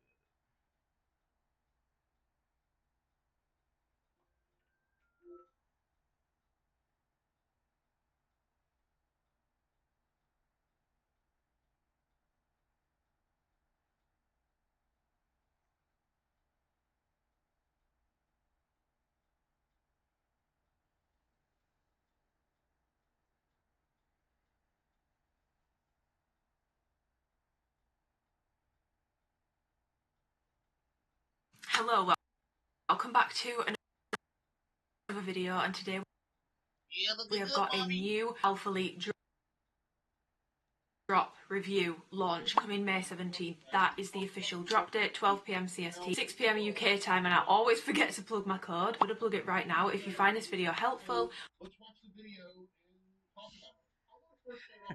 about it. or you want to support me with Alphalete, I do have a code which is Amy, gets you guys 10% off your order. It helps me out, it helps to keep me in a job, it keeps these reviews coming. And if you do shop with my code, first of all, always message me on Instagram, because I love to see what pieces you guys pick up. I like seeing if you like the same things as me, or if like I've roasted something but the points I've roasted about it are things you really want in a piece. I love seeing what you guys end up picking up, so please do message me on Instagram so I can, one, be nosy, but second of all, personally thank you. And I do also do monthly giveaways for those who use my code. This is not to encourage you guys to go and buy things that you don't want or don't need to enter my giveaways. I would actually rather you guys not do that. It's for the people who are going to be shopping anyway, as a way to be able to give back to you guys on a frequent basis, but there is never any pressure to shop from me, and I will always do giveaways that are nothing to do with code uses or anything like that. So with that being said, if you would like to enter a giveaway for two £50 or $50 Alphalete gift cards, leave a comment below letting me know which part of the rebrand you guys are most excited about, because that actually brings me on to my next point. This is the first drop after Alphalete's big rebrand announcement, so I feel like it makes sense to address it in this video. I don't think this drop for women's in particular that much of a change or like a big rebrand moment in terms of the product. Pretty much like same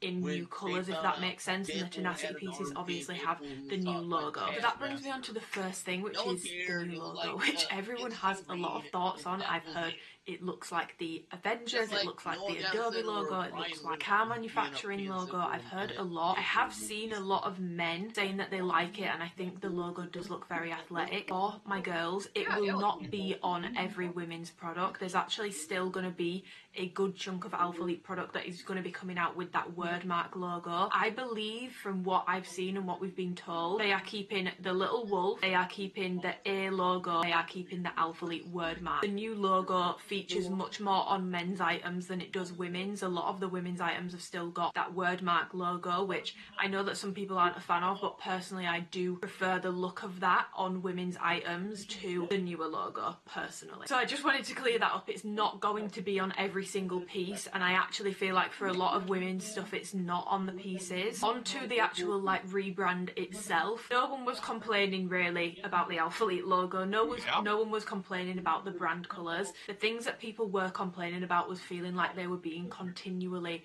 ignored by the brand. And so for me, with everything that they've told us they're committing to, this feels much more like a recommitment and a rebuilding of trust with you guys. It's more about rerouting, rebuilding and recommitting. I am going to read some of the points off my phone just because I don't want to skip over anything, and I'm not going to cover everything in this video because I want this to just really be a review. But I don't want to skirt over this because I did get quite a lot of messages from people, which I'll go on to when I've read out commitments, just being quite confused about the rebrand. So I wanted to explain some of the changes that are going to be happening. Community events, obviously since they built Alphaland they've not really done community events. They've had summer shredding, but that's not Alphalete, and that's not really anything to do with Alphalete. From what I understand, summer shredding is going to be completely separately. It's a separate business. It's not really anything to do with Alphalete. First one will be in LA. I believe it's going to be October the 18th.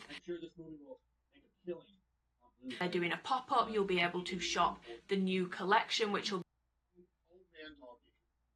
be dropping after that, I guess, in advance there. Workouts with people, panels, all that sort of stuff. All that stuff that you see other brands doing and pouring back into their communities, Alphalete are going to be doing again. I feel like, yeah, since they built Alphaland, they just expected everyone to sort of come to them. They really want to start going back out into the community. Obviously, Ashley, community role, so she's played a massive role in planning that event, picking the venue, all that sort of stuff. So I'm very, very confident that that's going to be amazing. And honestly, probably one of the things I'm most excited about, because I feel like the community element is so important. It's so important to me, and I feel like it's been really lacking. Second thing is charity partnerships. They will be partnering with charities themselves. whether it's donating clothes, donating funds, but they will also be having a feature on the website, I believe, where you can round up your basket to donate to a charity. So it's sort of going to be like embedded as part of their brand and culture to be giving back more, which again, if you've been here for a while, you'll know that's something we do a lot. That's something I think is so important. I think it's really important to give back, and so I personally love that change. I feel like it's something that some people might find incredibly boring. I think it's really important. You should be pouring back into the communities that are supporting you and allowing you to keep your business. Will be an app launching. By the time that this has gone live, it should be ready. It's slightly delayed, but you can shop on that app. You can get obviously push notifications for drops on that app. I believe they might be doing some early access through the app as well, and this also ties in with the new loyalty scheme. It did introduce a loyalty scheme, but we weren't even notified that they were doing points. Like, popped up one day and it wasn't properly planned out. The tiers weren't very well thought out, so they went away, they've researched what every other brand is doing, and they've put together what they are saying is a very competitive loyalty scheme, and it's very much in line, if not better, than what other brands are offering. I'll be honest, I don't know what other brands are offering, so I don't know if that's true, but you guys, I'm sure you guys will let me know if it's not. It's going to be properly set out with tiers, so you're going to have gold, silver, platinum. I believe platinum is going to be like the top tier. You will get access to tickets to community events first. I believe there'll be opportunities for like special merch, early access to launches, and one thing that I do really like is you don't have to spend to get points. That's not the only way to get points. You can get points through actions, like downloading the app is going to get you points. I believe like engaging with the brand on social media will get you points. I believe leaving reviews, I feel like I saw that is going to get you points. There's going to be basically other ways to get points that are not just buying things, which I personally really like, because I don't think it's necessarily, yes, you want to reward the customers that are shopping with you, and I don't think that's wrong. There's other ways to show loyalty to a brand without having to shop all the time or spend obscene amounts of money, which a lot of people can't afford to do. So I do like that they have thought about that. EU warehouse by the end of year. This is so important. It's so long overdue. You, if you've been watching my reviews for a while, will know I have been telling you guys, because I was being told it since like 2021 that they were working on an EU warehouse. Keeping the UK warehouse and adding an EU warehouse by the end of this year, which will mean no more customs and duties for you guys. I know that that has been a huge sticking point for a lot of you buying, and it's really annoying that it's taken them 5 years to get this sorted, especially because they kept saying it was going to be sorted, but they are like making it a very public commitment now. They're going to have an EU warehouse by the end of the year, which means it should really already be in the works, so I'm very hopeful for that. But just to be clear, it's not ready yet, so do not order from this drop not expecting duties. It's not ready yet. It's by end of year, and I will let you guys know when it's ready. There are changes in terms of the design element of things, so I'm not going to talk too much on men's because I don't review men's stuff. Definitely took a shift away from active. It took a shift away from like fitted, like actual gym stuff, which I personally thought they did really well, and they were doing a lot of baggy stuff, everything oversized, very much streetwear, which is very cool, but it was a complete change, and they weren't honestly really doing much good activewear, like actually in the gym functional activewear for men anymore. That's completely changing. They've done a massive survey with the customers. They're really going back to basics, going back to doing more fitted styles. Yes, there will still be things like joggers and stuff, but making sure they're much higher quality and ensuring they're making actual activewear again, which I do feel like has been very lacking from the men's, because when people will ask me for recommendations for the boyfriends, I'm like, I actually don't know. Obviously Christina's teased they're dropping Pump in June. That is essentially going to be their glute lift legging. I've not tested it properly. I've tried it on for about 5 minutes, and I'm gonna hold off on my thoughts until I've received my package for that drop and been able to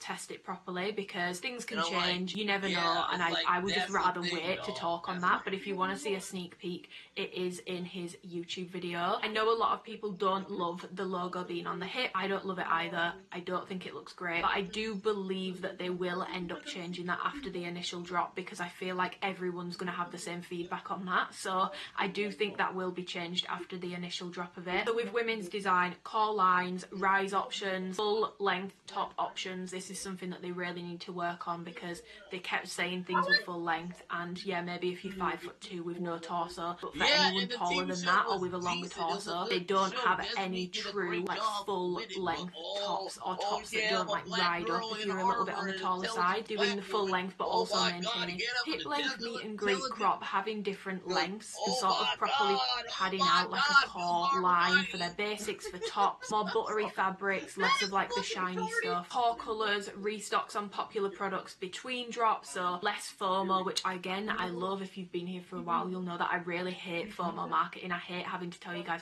you need to be on the website to get this, otherwise it's going to sell out. I don't love that way of marketing. So with the replenishment between drops and restock, it will massively help. They're not going to restock everything all the time, but if something sells well, they will be trying to restock it where possible. Core colours, more cohesive drops where like the colours, and I feel like this drop does work well with that. The colours work well together, having that core colour palette of colours that come in multiple ranges, multiple fits, multiple styles, all that sort of stuff. Basically just listening to what you guys actually want, not just putting out designs anymore willy-nilly, throwing spaghetti in the at the wall, seeing what sticks. I feel like the designs have just been very scattered and sort of not felt cohesive for a long time. More inclusion and diversity in their marketing, whether it's through their photo shoots, their athlete programs, their affiliate programs. They really want to be more inclusive and more diverse with this, and I know that this is something that's really important to Kate, who's sort of in charge of like creative stuff now. So I'm hoping and very confident that we are going to see big changes, which again, it's very long overdue and very much needed. And revamped customer service, shipping should be much quicker. Shipping in the UK, they're not making changes yet, but I am going to ask them, because £8 shipping is diabolical. I know it is, it's really bad. I am going to ask them to change that, because there is just no way that it needs to be £8. I don't think I know any other company that's charging that much, especially when it very rarely comes next day. Faster responses from customer service, better responses from customer service, a live chat support option on the website. The website has had a revamp as well, so it should be more helpful in terms of sizing, in terms of colours, in terms of rises, like knowing what sort of rise you're buying when you go in for a bottom. It should be much more cohesive and helpful on that front as well. And also when it comes to like the fit and sizing advice on like the toggle, they have told us that initially this will be put out by what the design team are saying, but they will be tweaking it based on our feedback when we start getting packages. So by the time that a launch comes around, if you know design have said that it fits true to size, but everyone is saying they've had to size up in it, they will alter that on the website so that when the drop goes live, you guys know this fits really tight, you might want to consider sizing up, which I think is really important, because sizing has been a huge issue with Alphalete. And a lot of people also don't have time to be watching reviews, like, to just be completely real, they don't have time. So hopefully the website just being more concise with that will be really helpful for you guys. That's not everything. I think there's a couple more things that I'm missing, but those are the things that we have definitely spoken about the most. So those are the things I think you guys will care about most and want to hear about most. I want to be really clear that I am 100% understanding of the fact that they have broken trust with a lot of you guys, whether it's through continually ignoring simple design requests, wanting simple pieces, wanting multiple rises, wanting multiple inseams for things, wanting more inclusion, wanting more diversity, having bad experience with customer service, having shipping issues. I know that they've broken a lot of trust down with some of you guys, and I appreciate that for some of you this might be too little too late. You've maybe moved on to other brands, and that's okay. I appreciate you still being here, whether it's because you're watching my vlogs or you just like listening to me talk about activewear. I appreciate you just as much. But for people who are willing to like rebuild the trust, I also appreciate it might be quite hard to feel excited about this if you've had bad experiences in the past before you've been able to experience a difference. And this is definitely going to be one of these things where I will say to you guys, I've told you the changes they're saying they're making, but we haven't seen the changes yet. So it's going to be one of those things where you're not going to feel the benefit of this rebrand or recommitment to you guys until you attend a community event, until you have an issue with an order and you need to reach out to customer service and they're quick and they're really helpful, until you place an order and it comes much quicker during a sale period until you see the designs that are coming out and you finally feel like they're listening to you. You're not going to feel the difference until you experience it. So I understand why some of you might not be feeling excited yet, because it's also, I appreciate, kind of coming at a weird time with this drop because it does feel like it's more of the same. But I believe from June onwards is when it does start to differentiate a little bit more and feel more new and more fresh, if that makes sense. They hear you, they are listening to you. It's a shame, yes, that it's taken them this long, like you guys with the EU warehouse, you've been waiting 5 years for this. It's better than not doing anything and sitting back and just not changing anything and digging their heels in. They want to listen to you guys and they want to make changes. It's going to take time ultimately to rebuild trust with those of you who they've lost it with. I know there'll be people listening to this thinking I've never had a bad experience, I don't get it, what the fuck is she talking about? Brilliant. I'm very, very, very happy for those of you who haven't experienced that, but I don't want to have you guys feel like you need to be like applauding a fish for swimming, so to speak. I appreciate that a lot of these changes are things that kind of should just be done anyway, but it is a step in the right direction. Things I'm most excited about personally, community events, EU warehouse, design hopefully going in the right direction, because I personally have really struggled with that. I've not resonated with a lot of the pieces that dropped last year. I felt like I wasn't resonating with them. More diversity, more inclusion, that's all the things that are really, really, really important to me. Partnering with charities, those are the things that excite me the most. You guys can let me know what excites you the most, if you are excited at all. I just wanted to address it, empathise with you, sympathise with you, talk to you about it, be very open and honest, and just lay out the differences. I know new logo, cool, new brand colours, cool, but people who, for example, have had really bad experiences with customer service, with product, with whatever it may be, feeling like they're not part of a community, they don't really care about a new logo or new brand colours. They want to know what this means for them. So hopefully that's helped to explain that. And I apologise for taking up probably like 15 minutes of this review.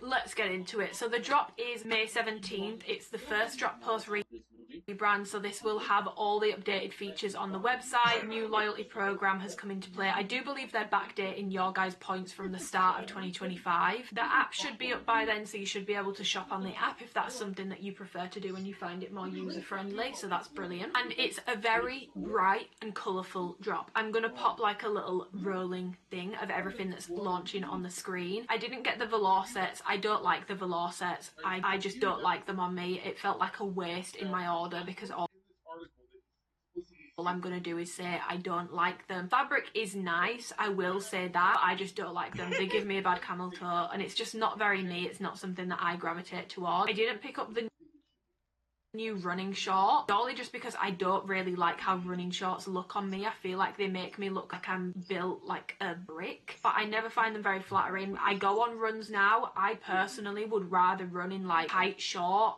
that's like low compression, if that makes sense, rather than a running short. I'm crazy, but I just feel like I feel more comfortable running in that, or even a one piece. I've ran in one pieces as well. And then the other thing I didn't pick up is contour leggings, purely because I know I don't like them. I don't like the waffle. I'm not going to use them, so I would rather pick up the shorts. Already reviewed them. I've already told you guys what I think. It just felt like a waste to get more leggings when I know I don't like them. Yeah, that's everything that I decided to skip on, but everything else I do have. We've got new contour, we've got new baby tees, we've got a lot of new colours. This drop is for the bright girls, it's for the girly girls. This is a very, very, very feminine, girly, bright summer drop. I know it's spring, but this is really giving summer. Sizing, I'm going to pop it on the screen so you guys can see what my sizing is, what my measurement is, what sizes I usually wear, and also my fit preference, because I feel like that does play a role. I personally don't want to be squeezed like a can of biscuits. It makes the sizing information make more sense if you know my fit preference. Okay, let's get into the colours, but first of all, just a very, very, very, very boring but quick disclaimer. I always like to disclaim it. Not normal how much activewear I have in this video. The reason I have so much activewear in this video and I have every colour is for review purposes only. You do not need this much activewear. You do not need every single item. You don't actually probably need anything if you've been going to the gym for a few years. Probably got enough activewear. Now if you want it, buy it. That's a whole different story, but you don't need anything. I never want anyone watching these to feel like like I'm normalising having this much stuff. I am not. I will be the first person to say this is abnormal. Please, please never watch my videos and think you need to run out and buy every single colour. You need to consume on this sort of level. This is normal or anything like that. If you choose to do that and it's what makes you happy, fine. But please never feel like this is normal or this is something that I'm pushing on you. Telling you now, you might buy it all. Half of it will be stuck with labels on it for the next 3 weeks. Forget to return the things that don't fit you. You know you will. Probably won't be able to sell it for more than you bought it from when you do miss the returns period. And you will end up recycling your 4 favourite colours that you've had for the past 3 years once the excitement of a new drop has fallen off. Usually that is what happens. We've got a lot of colours and a lot of different colours. Like Alphalete, we've got a yellow in the mix, so we'll go over yellow first, I guess. This is canary yellow. This colour is really, really hard to get it to pick up accurately on camera. I would say how it's showing up now is pretty accurate to how it is in real life. It's maybe like a touch, like a hint darker in real life, but this is canary yellow. I just first of all wanted to show you the baby tee. This is canary yellow tenacity, and this is canary yellow in the seamless. So as you can see, they're very, very, very close. If anything, the baby tee is maybe a tiny bit darker, but honestly, when they're on body, it looks like a complete matching set. There isn't a ton of difference. Not one of those things where between ranges the colours look totally different when they're on body. So I just wanted to go over that first. But yeah, this is canary yellow. This is definitely not that sherbet butter yellow that's been trending. It's like the colour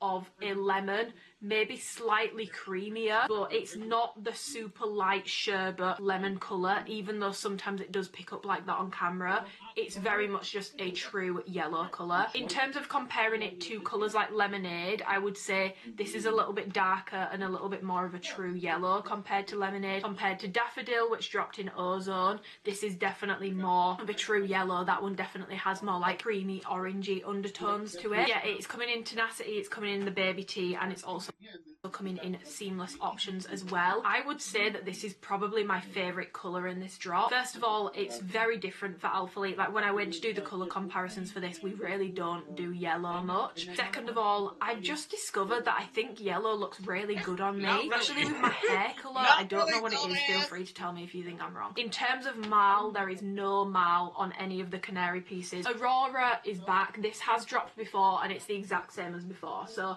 it's that basically highlighter green neon colour. It's very, very, very, very, very bright. It makes Citrus Frost look like the palest pastel dullest green ever. Colour comparisons, sometimes I know you might look at them and think, well, that can't be accurate because Citrus Frost doesn't look like that. But when you put colours next to other colours, it brings out maybe it's much more purple, even though looking at it objectively you might think, bitch, that's pink. When you put it next to a different shade of pink, it might pick up the purple in it, if that makes sense. So do keep that in mind when you're looking at colour comparisons. If you're thinking that looks nothing like it, it's not accurate. A lot of the time it's just because it's now been put next to a colour that's bringing out a different side to it. Or yes, that is a bright light green, but in comparison to a neon green, it looks pastel and creamy. I'd honestly probably say this is my least favourite colour in this drop just because I don't think it suits me, I don't think it looks great on me, and I have Aurora pieces from last year and I just don't reach for them. I tried to tone them down by wearing it with grey and it just doesn't work for me. But yeah, Aurora is making a comeback, but it's only in tenacity, no seamless pieces for this one. Blue bonnet. Now this is coming in tenacity pieces, and this is the tenacity tank that's dropping. It's coming in baby tee and then it's coming in seamless as well. This honestly is pretty much bang on between ranges. I don't really notice any difference at all between products in this one.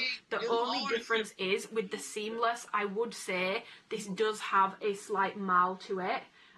It's not super obvious, but I just feel like when you look at it up close, you can see that it has a slight marl to it. In terms of colour comparison, I thought this was going to be so boring, honestly. I thought it was going to be like French blue. A mid-tone blue and a mid-tone purple had a baby. I feel like if you put it next to purples, it looks blue, but then if you put it next to wash denim, for example, a blue, it looks purple. It's like a bluey, purpley shade. I feel like, is Blue Bonnet a flower? It reminds me of like a floral blue shade, but I can't think of the flower off the top of my head. I know that this might feel like the most boring of the colours because it looks more basic, but I honestly feel like this is a really, really nice colour. It's very flattering. I feel like it looks really nice with my hair colour, with my complexion. It's actually quite different and I do really like it. And if you do have dusty blue in like the strappy bra, it doesn't dead match, but it does work really nicely with it. So yeah, that's Blue Bonnet. Then we've got Ride. Ride has dropped before.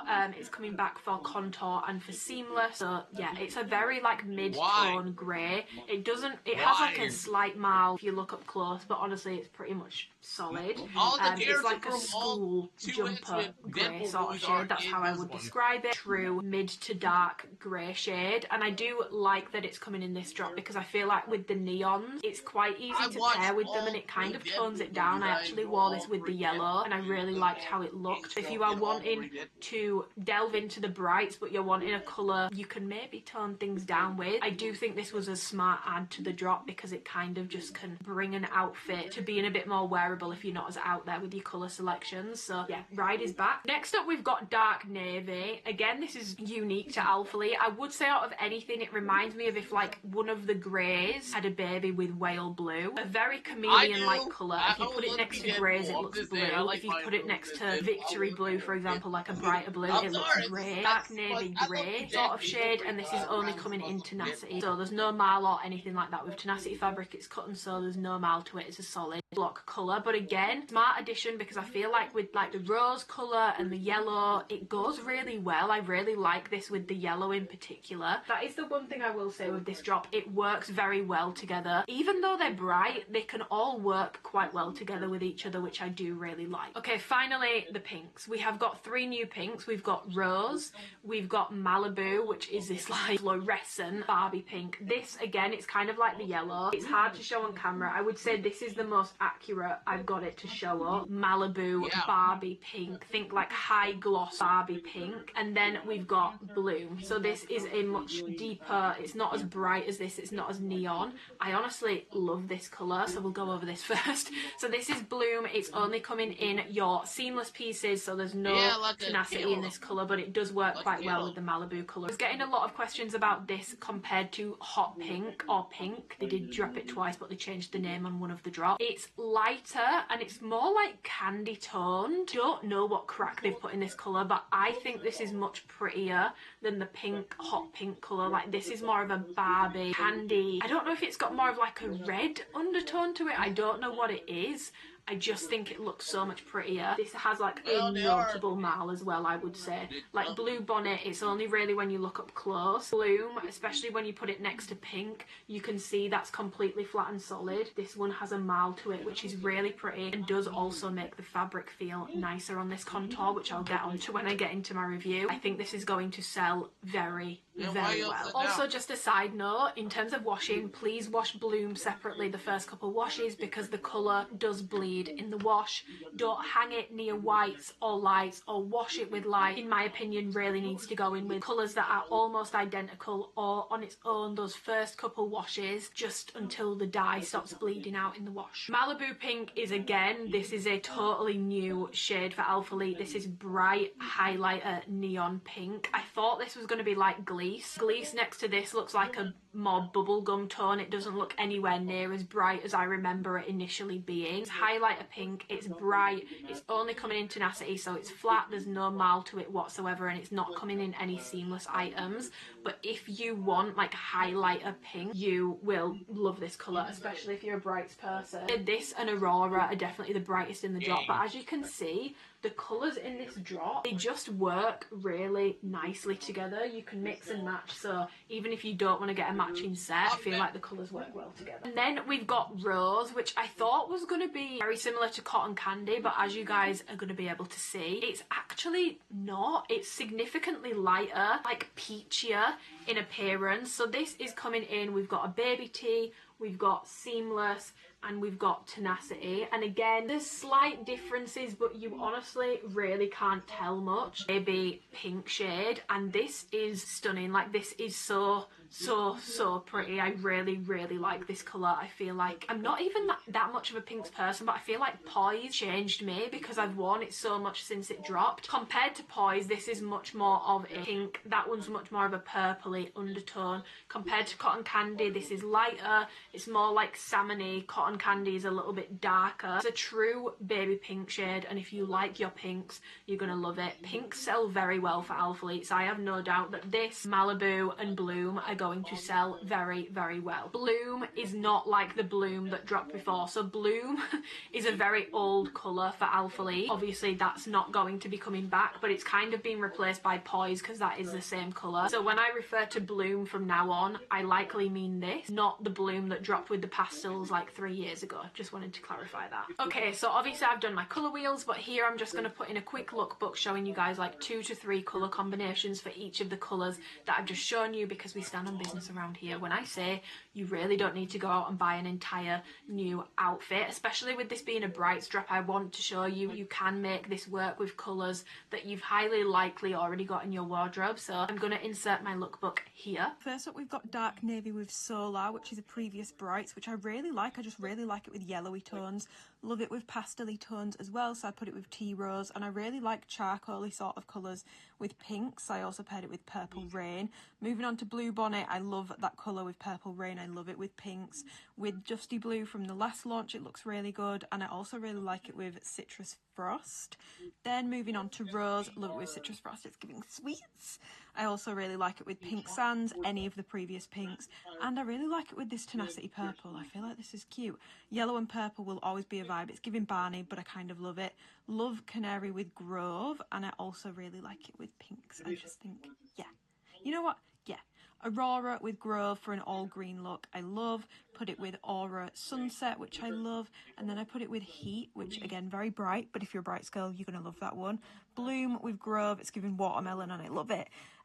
Bloom with Tea Rose for more of a tonal look, which I love, and then Bloom with Dusty Blue I weirdly like.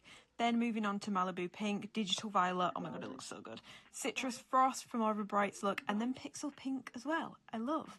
Let's go over Contour first, because I feel like that usually takes me the longest. So Contour is dropping in these 4 colours, and also Ride. Ride is only coming in the leggings, and the leggings also do not have canary yellow. If you like the yellow, it's only in the shorts, and if you like Ride, if you want a grey, it's only in the leggings. Didn't pick up the leggings, which I've already explained at the start. I don't like the leggings. It felt pointless picking them up, but the sizing between leggings and shorts is very similar, so you can basically take this and apply. And if you want to see a full in-depth review, I've done it like 2 or 3 times, but I will link those below. There was a lot of complaints about the tag being in the center on the last drop. It was very obvious, and a lot of you actually ended up returning your Contour shorts because you didn't like how it looked. I honestly don't know why they changed that. There was nothing wrong with it, but they have actually now got rid of the tag completely, so now it's just printed in the back. It's got all the washing information, and there is no tag anywhere on these items anymore. The tags are gone. They are a thing of the past, and they are no longer on the short. There's like a tiny little black tag on the inside of the leg, but there's no big long tag on Contour anymore. The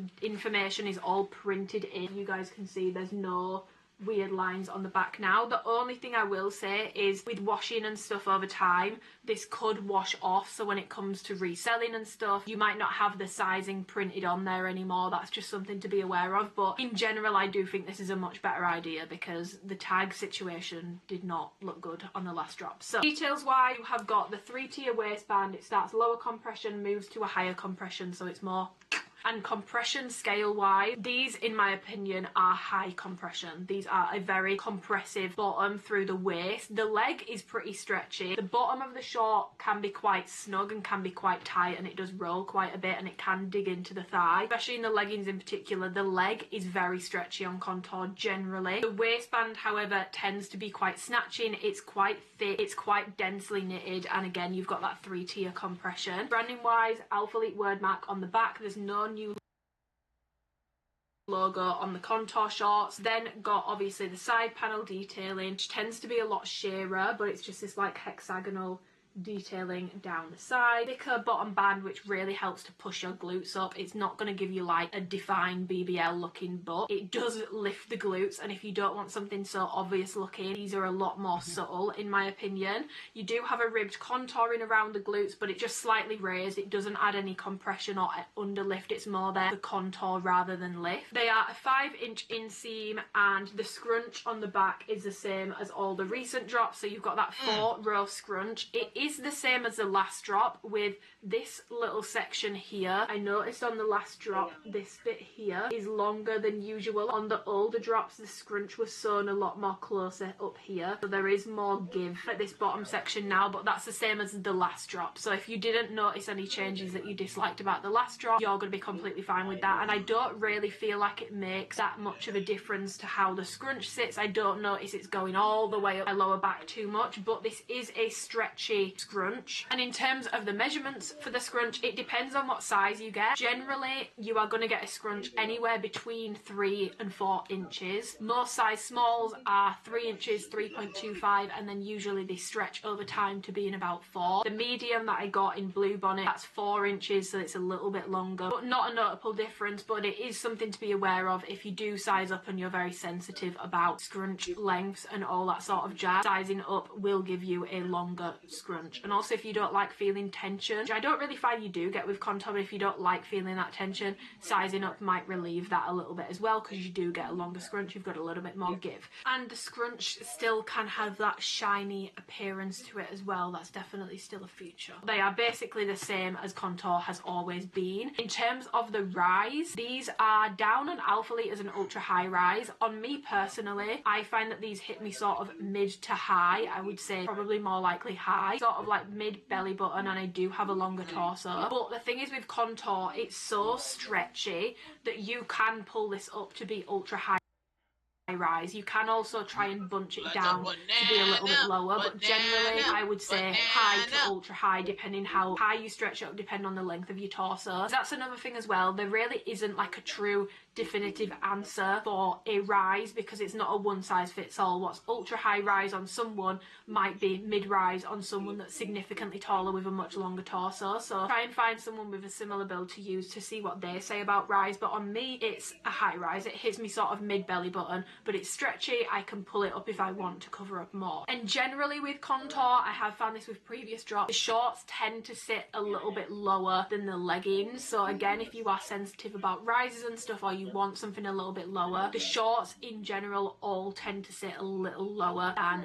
the leggings do. Obviously with rise as well, be aware these are all 8-inch front rise, which is basically standard for contour in a size small, but obviously that's based off a size small. If you go down a size, you get like a 7-inch, maybe 7.5 inch. My medium is 9 inches, so just keep in mind that the rise that you're going to be getting out of them and all that sort of stuff does change with size, and it's not like they're all an 8-inch rise. If you size up, they will fit you higher. If you size down, they will fit you lower because it is graded. But yeah, the only difference I noticed with my medium Blue Bonnet was that, and also a little bit of extra length and a little bit of extra rise. But other than that, they felt like a size small, which I feel like happens with mediums of a contour quite a lot of the time. In terms of camel toe with contour, I don't really find that I have a huge problem with it. In terms of sweat with these, I find that the contour does show sweat for me, because I find it quite fluffy, and I don't find that it dries that quick either. So I don't find contour to be sweat proof or that sweat wicking on me personally. In terms of pilling, I feel like I need to talk about pilling and fabric at the same time. So pilling generally with contour, I find it one of the worst seamlesses that Alphalete have for pilling. They pill incredibly quickly,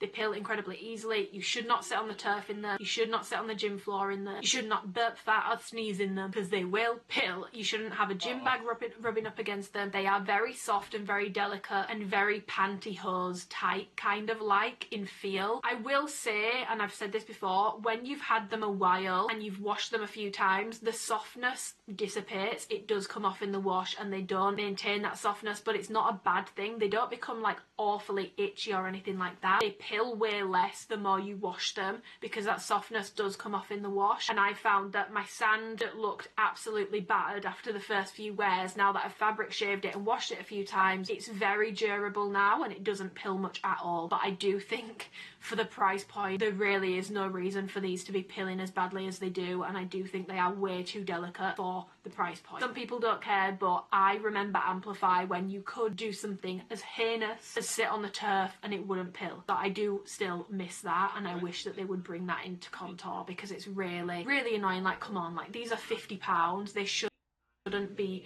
pilling and bobbling so easily. It's not like they're cheap. And OG Amplify would never, okay? So that brings me on to fabric. The fabric is the same as all the seamless items always is. You got 51 polyamide, 38 polyester, 11% elastane. However, I did note that with these, I do feel a difference between the colours in a way that I honestly haven't in a while for a seamless drop. So I do just want to talk about that really quickly. You can have a really different experience. I could say that these are really thin and flimsy, and you might buy them and get a really thick pair. They are made in batches, and they can kind of have differences in terms of fit and feel between that. So don't take what I'm saying as gospel. This is just my experience, and I'm passing it on in hopes to be helpful. Your canary yellow and your rose are legit like tights. Like, these are incredibly thin, incredibly stretchy. They're like pantyhose. They're very soft, they're very fluffy, they're very delicate, they're very sheer, which I will get onto. Like, these are completely sheer, and rose is the exact same way. Like, can you see? It's very much, when you put it at full stretch, it's like tights. Really bad for sheerness. I'm talking stood up, I can see my butt cheek freckles, which is only ever happened with Citrus Frost. These are incredibly sheer. The waistband, totally different colour to the mid portion. The bottom band around the thigh is obviously thicker as well. That and the waistband are much darker than what goes around the hip and the glutes. That's how much of a difference there is in sheerness with these, and they are both equally as sheer, equally as bad in my opinion. I know it doesn't bother some people, but I just think the more that we say, oh, it's a cute colour, I'm going to buy it anyway, there really is no reason for brands to try and improve and work on these things if people buy it anyway. You are going to keep getting sheer shorts, sheer activewear if we just keep buying. I can dabble with a little bit of sheerness, and I can accept that certain colours, certain lighter colours might be more sheer than darker colours. I understand that. I'm not a dumb bitch. But what I don't understand is colours where when I'm stood up, even with nude underwear on, you can see the nude underwear, you can see my butt cheek freckles. Like, what are people with tattoos meant to do? I mean, they're just not meant to buy it, I guess. So these are very like thin, like flimsy, tight, like sort of typical contour feel, but honestly I would say these are very thin and very sheer, especially with Bloom. I feel like because you've got that marl, they're not as soft in feel. They feel a little bit more, like, can you hear that? They feel a little bit more rigid, a little bit stiffer, a little bit thicker. They're nowhere near as bad for sheerness. Obviously it's a darker colour, but it's still a bright, so it could be bad. They're nowhere near as bad, and I feel like they're thicker as well. I feel like you can see here, yeah, they're still not perfect, but I feel like you can see they're not quite as pantyhose-like, a little bit more densely knitted, which is a thing for mild colours. Mild colours do tend to be a little bit thicker, be a little bit tighter, because it's two threads that's gone into them. Blue bonnet, which I don't find it to be as thick as Bloom that I've just showed you, but it's definitely thicker and safer than the first two colours. So yes, the lightness doesn't help with sheerness, but I do also feel like these feel thinner and more fluffy and more tight-like and more pill-prone. These two feel sturdier, especially Bloom. I would say this feels the thickest and sturdiest a contour drop I've honestly had in a very long time. It reminds me of black contour, which if you've had, that is definitely thicker. I definitely do notice a difference, so I just wanted to point that out. Like, now it makes sense to probably go over squat-proofness. These are not squat proof. Obviously canary yellow is horrific. It's not even stand-up proof. I can see my butt cheek freckles when I'm stood up, and like I said, the waistband is a totally different colour to the actual leg of the short because of how sheer it is through the hip and glue. It won't bother some people, and if you don't care, pop off queen, but especially if you've got tattoos, you're gonna see them. And that's why I do the black brief, by the way. No one's wearing black briefs with light colours, but it's to show you guys what it's gonna look like if you have a tattoo, and you can see even stood up, it's sheer. Rose is just as bad, honestly. It's no better than the yellow. It's just as bad. Nude underwear, stood up, I can see it. Butt cheek freckles, stood up, I can see it. Very sheer in my experience. Blue bonnet, again, you do get that sheerness with the black brief, but I would honestly wear this with nude underwear on a leg day and it doesn't bother me. It's not sheer when I'm stood up, and it's totally fine with nude underwear or even grey underwear I can get away with. And the same with Bloom. I would wear it with nude underwear. It doesn't bother me. But if you have tattoos, I would say when you're squatting and stuff, it's definitely something to still be aware of. With it being that brighter colour, I feel like you can see black through it. Keep in mind, your skin tone will play a massive difference. Like, the bigger the contrast between your skin tone and the colour you've got on, the worse the sheerness will look, so keep that in mind. Also keep in mind sizing. If you size down, sheerness is going to be a lot worse. If you size up, you might be able to get less sheerness out of a product. And leggings will always be worse for sheerness than shorts because that material is stretched over a much bigger portion. But yeah, I just feel like, I know that people will say it's in the nature of the colours, and I know that when Alphalete dropped like Arctic Sky and Lemonade, they were completely sheer and completely see-through, and those were towards the start of Amplify. But I do feel like there has got to be a way of doing these colours that's not so sheer, because when you are stood up and the waistband is a totally different colour to the leg, I just don't think it looks great. And I know that people will say we can go commando. Personally, especially in canary yellow, I would not be going commando in this, because I feel like on a leg day, people are going to see everything. They're going to see what I've had for dinner. They're going to see my internal organs, for Christ's sake. I just can't get on board with it. Also, shaving. Are we all just lasered up to our eyeballs? Because if you had even a little bit of stubble down there, down yonder, you would be able to see it poking through. I think we should all collectively push for more squat-proof colours. I'm not saying they need to be 100%, but we should definitely be striving for some improvements, because, yeah, if Citrus Frost was fine for you and it didn't bother you, pop off, you'll be fine. But if you bought that and you were like, holy fuck, I can't leave the house, I think you're going to have the same experience with these. Just saying. And again, I will remind you, these are like 50 Great British pounds. So there's that. Okay, in terms of sizing for contour, I did find, annoyingly, some inconsistencies with the waistband for this drop for me and with the sizing in general. So instead, I got Blue Bonnet in a medium and the rest of them in a small. For reference, my usual sizing for contour is I can do small or medium. Small if I want high compression, medium for more comfortable. I do get excess fabric in the hip, but honestly, if you do not like compression through the waist, or you have a softer stomach, or you are between sizes, I would always recommend that you go a size up in contour, because you absolutely can. It's not going to be hanging off you. The waistband is still going to fit you. It's just not going to be squeezing your guts, because if you go down a size, you will definitely notice a squeeze through the waist, which if you like that, then that's fine. But if you are someone who doesn't like high compression, I would recommend go a size up, because in your true size, these are a high compression through the waistband. So I can do small or medium. I got smalls and then I got medium in Blue Bonnet, and there is no difference between them at all. Like, no difference. They don't measure any different, they don't feel any different when they're on body. The only thing I noticed was when I trained in Blue Bonnet, I did start to get some stretching in the hip and some bagging out of the fabric, but it honestly didn't look bad, and it didn't look that dissimilar to a size small, because they roll so much anyway that even if you don't have excess fabric, it looks like you do around the hip anyway due to the rolling. So there really wasn't much of a difference. And I will say that in terms of like through the leg, Bloom definitely fit notably tighter. Around the leg, around the bottom portion of the leg, that colour definitely fits the tightest. I would say Canary Yellow and Rose are the stretchiest. Blue Bonnet is hard to say, because I got a medium that came in basically fitting like a small, but it could just be a bad batch. It might not be anything to do with the colour. But Bloom is definitely on the tighter side, so especially if you are someone who sort of dabbles, some of your contour is one size, some of it's another, but you don't love high compression, especially in Bloom, I would recommend that you go with a size up, because it does fit notably tighter. Canary Yellow and Rose are very high stretch, very soft, very pantyhose like, but Bloom and Blue Bonnet I do find to be thicker, and Bloom in particular definitely fits a little bit tighter. Got contour before, there hasn't been changes, so you can definitely go with your usual size. Like, all my size smalls came in with like a 10 to 10.5 inch measurement on the waistband, which is pretty standard for contour. So if you've already got contour, go with your usual sizing. If you've never bought contour before, going for the lighter colours, I would recommend that you size up to avoid sheerness, because they are incredibly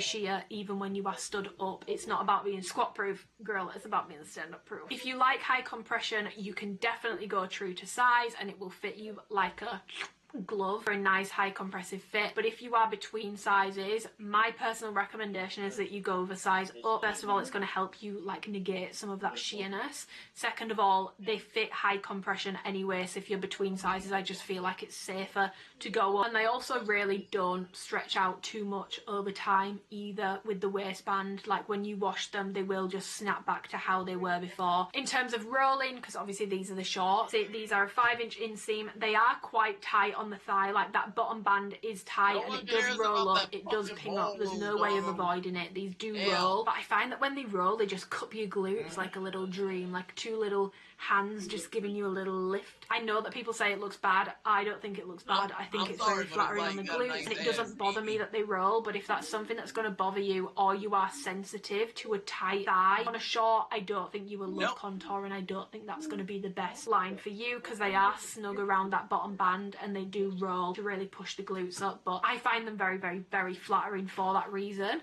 so I personally don't mind it, but they do roll like a motherfucker. So yeah, that's contour shorts done. These are very, very, very new, very unique colours. It's a very pretty colour palette. Just be aware of the sheerness with your canary yellow and your rose. Some people, honestly, it won't bother them and they don't care, and they'll wear it anyway. They'll wear white, they'll wear anything, they don't care. And I love that for you people who don't care. But if you are someone who is bothered about that and you are concerned, or you have tattoos, that even when you are stood up, you are going to be able to see them through the yellow and the rose. I really want to make that clear, because I don't want anyone to be disappointed or shocked or say that like they wish they'd knew when they were ordering. They are incredibly sheer, and don't be fooled by how things look in try-on clips, selfies, workouts, because I find a camera never ever ever picks up how sheer things are in real life anywhere near as bad as they look in real life. Take what you see on socials with a pinch of salt, because the camera really struggles to pick up how sheer these are, especially with them being lighter colours.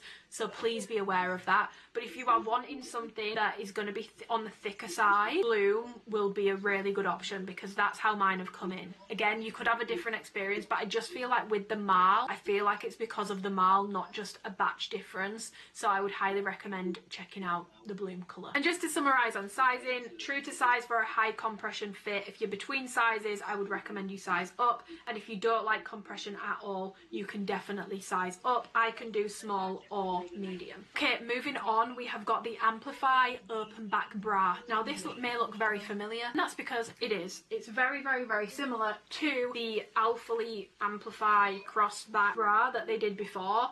It's honestly, and I will get further into like a proper comparison, but it's pretty much the exact same thing, just without the cross in the middle at the back. So it's pretty much the exact same bra. Details wise, just to run you through them really quickly, you've got the Alphalete logo on the front, which is a sticker, which I don't love, because I do find that these tend to peel off and they don't wear particularly well on the product. So I do hope that they start changing that, even like a silicone one. And I also don't love black branding on white. I just wish this was white on white. But yeah, it's a very minimal bra. It fits like a halter at the front. It's very wide and open on the bust. You also have this like contouring detail that goes under bust. It's sort of like a mesh looking panel, sort of like the Amplify side panel, which sort of contours under bust like so. You've got a tiny skinny little ribbed band around the bottom. These do come with padding, but it is wrappy padding. So this is the padding for the seamless bras, and then this is the padding for tenacity. This is like silky, it feels well made, it's soft, they don't feel like they're gonna split and peel. The seamless ones are like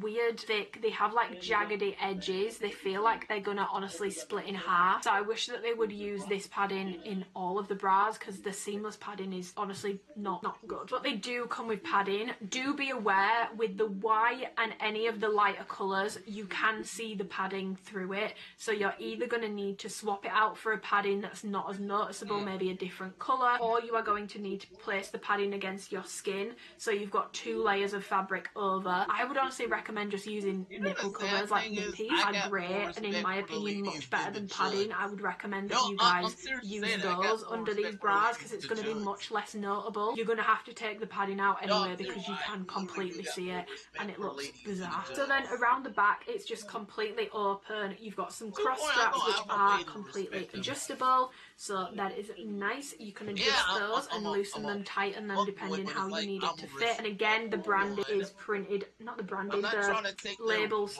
details is printed on the inside. There is no big label sticking out of the bra anymore. And in terms of the fabric, it's the exact same as all the other seamless pieces. So with that being said, do be aware with gym bags, anything over your shoulder, if it pulls at the fabric, it can pill it and it can bobble it. So do be aware of that. So in terms of comparing this to the old crossback seamless bra, they are honestly almost identical. There are some slight minor changes, which is things like the logo on the new one looks like it's been moved up like 0.2 inches, so the logo sits slightly higher. I find there to be a little bit more coverage here, and as it sort of wraps around the armpit, I find that I get a little bit better coverage on the new one personally. And then obviously at the back as well, the old one had the cross detailing, this one is just completely open. I will say it does leave this bra open to sort of gaping at those sides there, which I didn't notice I got as badly on the crossback bra, so that's something that I have noticed. But other than that, the details are pretty much, honestly guys, pretty much all the exact same. Like there really isn't too much to go over with this bra because it basically is that bra, just slightly different with a slightly different back. The sizing is also very similar, so if you got a particular size in the last one and it worked for you, feel free to get that size again and it will be completely fine. For me, for sizing, I got a small and I got a medium, and they honestly both work. The biggest difference that I found is with the medium, I do get more gaping here at the side here around the back when I'm like moving. If I'm doing like a rowing motion, fabric sort of goes like this a lot more on the medium than it does on the small. But I do find that with the medium you get a little bit more coverage with going up a size. Obviously fits a little bit more comfortable around the bottom of the bra. Not loose, it's just not as compressive, but I do find I get excess fabric then in the middle of the bra. It looks like a little bit baggy. But the biggest difference for me is in the strap length. So I believe on the size small at full adjustability it's 13.5 inches. On the size medium it's 15 inches, and that does make a big difference for me. I find the size medium much more comfortable on my trap. It's frustrating. I wish that the straps were the same across all the sizes, because I feel like if the small had more adjustability in the strap, I would probably actually prefer that size because I feel more held in. The thing is with this bra, it's very minimal and I don't feel like I'm going to slip out of the bottom. Like when I'm moving around, I don't feel like my tits are going to fall out the bottom. My concern is more with the top, and the top sort of slipping down or gaping at all, and I feel like with the medium I do worry about that. But the straps are so much more comfortable. If you have developed traps, you might want to try sizing up or skip on the bra completely if you can't size up, purely because the straps I find on the size small quite short and quite tight, and they do dig in quite a lot, and they don't really have much give to them either, so that's something to be aware of. I would honestly say sizing, like I said, if you've had the seamless bra before and it worked well for you in that size, go with that size again. Generally I would say you can stay true to size, just be aware of the fact that it might be quite uncomfortable on the traps, and if you are bigger in the chest, especially if you've got naturally big boobs, honestly it's a tiny bra, it's probably not going to be the best option for you anyway. I would personally skip on it. But if you want to try it and you do have a bigger chest, I would recommend trying a size up, because I can go up to a medium and it works. I just get a little bit of gaping, but then I am narrower around the rib cage and all that sort of stuff, so I think that plays a role as well. I don't know if I necessarily have the bust to truly fill out a medium. I don't hate either size, I just kind of feel like I'm slap bang in the middle of the two for like different reasons.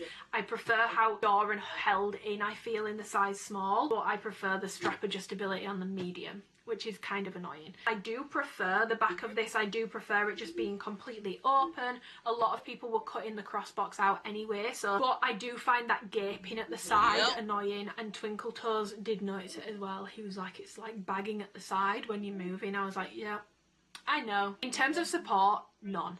This is low support, very low support bra. It's fine for weight training, it's fine for hot girl walk. I wouldn't suggest anyone get this as like a high intensity bra or anything like that. It's low impact and it is made for smaller chests, so it's not necessarily a big titty comedy friendly bra. I think that's pretty much all I have to say on this, guys, not gonna lie. It's not my favorite bra. I prefer other bras. I'd rather use my strappy bra. I'd rather use the bras from Alphalete. But if you like a basic very strappy open back bra and you're smaller in the chest, you will probably really like this. Just be aware, if you've got quite developed traps, it is quite tight on the trap. If you are between sizes or bigger in the chest, I would recommend you size up. But yeah, that is the seamless open back bra. Okay, seamless is done. Baby tees really quickly. I'm not going to harp on about these too much, but we've got them in some cute colours, and I feel like they've never really done a non-neutrals drop for baby tees. And you guys know I'm a neutrals girl to my core, but I do really like these colours. I do think the colour palette on this launch is very pretty. I found the colour palette on the last launch to be a little bit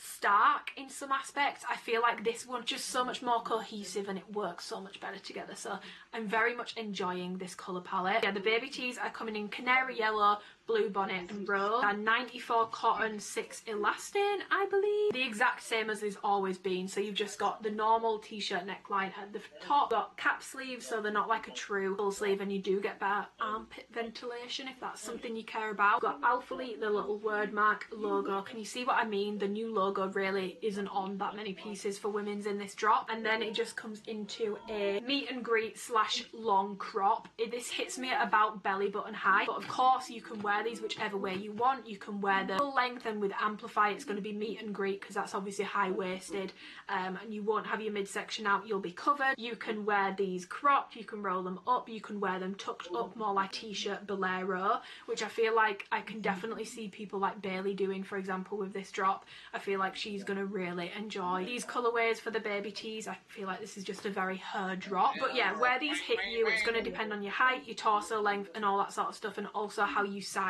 it. You don't have to size down in these, but I personally do. If you stay true to size, it will just be like, probably notice that you have excess fabric in certain places. If you want a body fit, like you want it figure hugging, you do need to size down with the baby tees. In a true size, they won't be like tight everywhere. So I do go for size down because I prefer that. For like a layering piece, I want it to be tight to me, but these are super stretchy and super soft, so it's not compressive or anything like that. Sweat, these do show sweat. I'll pop in a picture here. They show sweat really badly. The rose and the canary yellow are completely see-through. You cannot wear these without a bra unless you want everyone to see your tits, which that's your own prerogative. Yeah, I'm not here to judge, but if you don't want that, you need a bra under them. But honestly, even with a bra, you can see whatever bra you wear underneath these. So I would say if you're looking for like a non-sheer option, value for money, blue bonnet is probably the best baby tee you can get in this drop because these are completely see-through. I do find as well that compared to my blue bonnet, my rose and canary yellow, they don't fit bigger, they just feel less stiff, they feel stretchier, they don't measure any different, they just feel thinner and stretchier, whereas blue bonnet does feel a little thicker, a bit more like the black and the brawl and the knockout baby tees from previous drop. In terms of the silicone logo, I've had no issues with them peeling off, and you guys know I wear these to fucking death, so I feel like if anyone's going to note that, it would be me, and I've had no issues with them. A niche thing to mention just on top of sweat is these do hold smell. If you sweat in these, you need to wash them. You can't like get away with wearing these 2 days in a row. They hold on to a smell in a really strange way. I know that's quite niche to mention, but I do feel like it's important to mention. Like, I could not get away with going to the gym in one of these and then wearing it all day. By the end of the day, I would smell pretty bad in a way that other fabrics don't make me smell. It's not the end of the world, but I feel like it's something worth noting. And in terms of shrinking, these don't shrink in the wash. What will happen is throughout the day when you're wearing this, if you pull on it or you stretch it out, it will bag out, but as soon as you wash it, it goes back to its original shape, so it maintains its shape well post wash, but throughout the day it can bag out a little bit. If you stretch it, if you pull it, it won't snap back, it doesn't retain in that sense, but when you wash it, it won't shrink to anything smaller than it was before, it just goes back to its original form. That's the baby tee, and obviously you've got matching contour shorts and also some tenacity options to pair with these as well. One of my top picks for this drop because they're very, very pretty colours, very versatile, you can wear them all the time, and I know I'm on a tirade for full length tops at the moment, which trust me guys, I'm trying really really hard for full length tops for anyone that actually has a longer torso or isn't 5'2". But I do like that these are meet and greet, and I wear them a lot in the gym. Outside of the gym, I honestly don't wear them that much because they look kind of awkward with where they hit,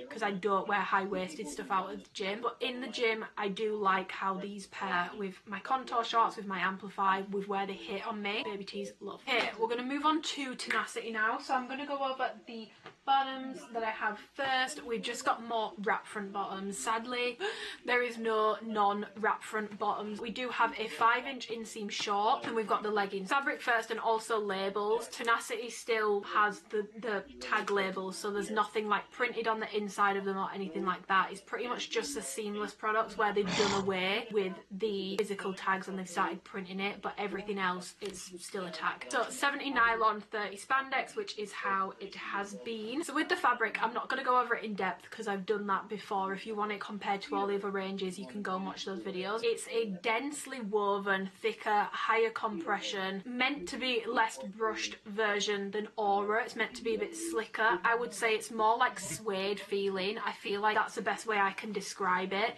Kind of gets like the finger marks in it like suede would, and it has a very brushed sort of texture to it. Denser, it's higher compression. A lot of people size up in Tenacity for that reason. It's not as comfortable as Aura, but I also find it retains its shape a lot better than Aura. The leggings, for example, they don't bag out like Aura does, and it stays in place a little bit better. It's meant to be a little bit more performance based than Aura is, while still not being that true like slick performance like Nike Pro, Alphalete Pulse fabric sort of feel. However, I will say with this drop, I feel like all the Tenacity pieces feel so much more brushed than usual. Tenacity to me used to feel like a blend of slick and brushed at the same time. All my Tenacity pieces this time just feel like straight up suede. They feel incredibly brushed, and I feel like Tenacity has always been something that can pill, but these pieces feel a lot more pill prone. They've not said they've made a change or anything like that, but I find that these feel a lot more brushed and a lot softer. Or like if you've ordered Tenacity before and some pieces felt slicker, some pieces felt a lot more brushed, every single piece this time feels a lot more brushed. It's like a suede brushed kind of fabric. Very soft. Sweat proof, no, it does show sweat and pilling. Like I've just said, it will pill over time, and it's a very warm fabric, so if you live in a hotter climate, it might not be your favorite because it's quite insulating,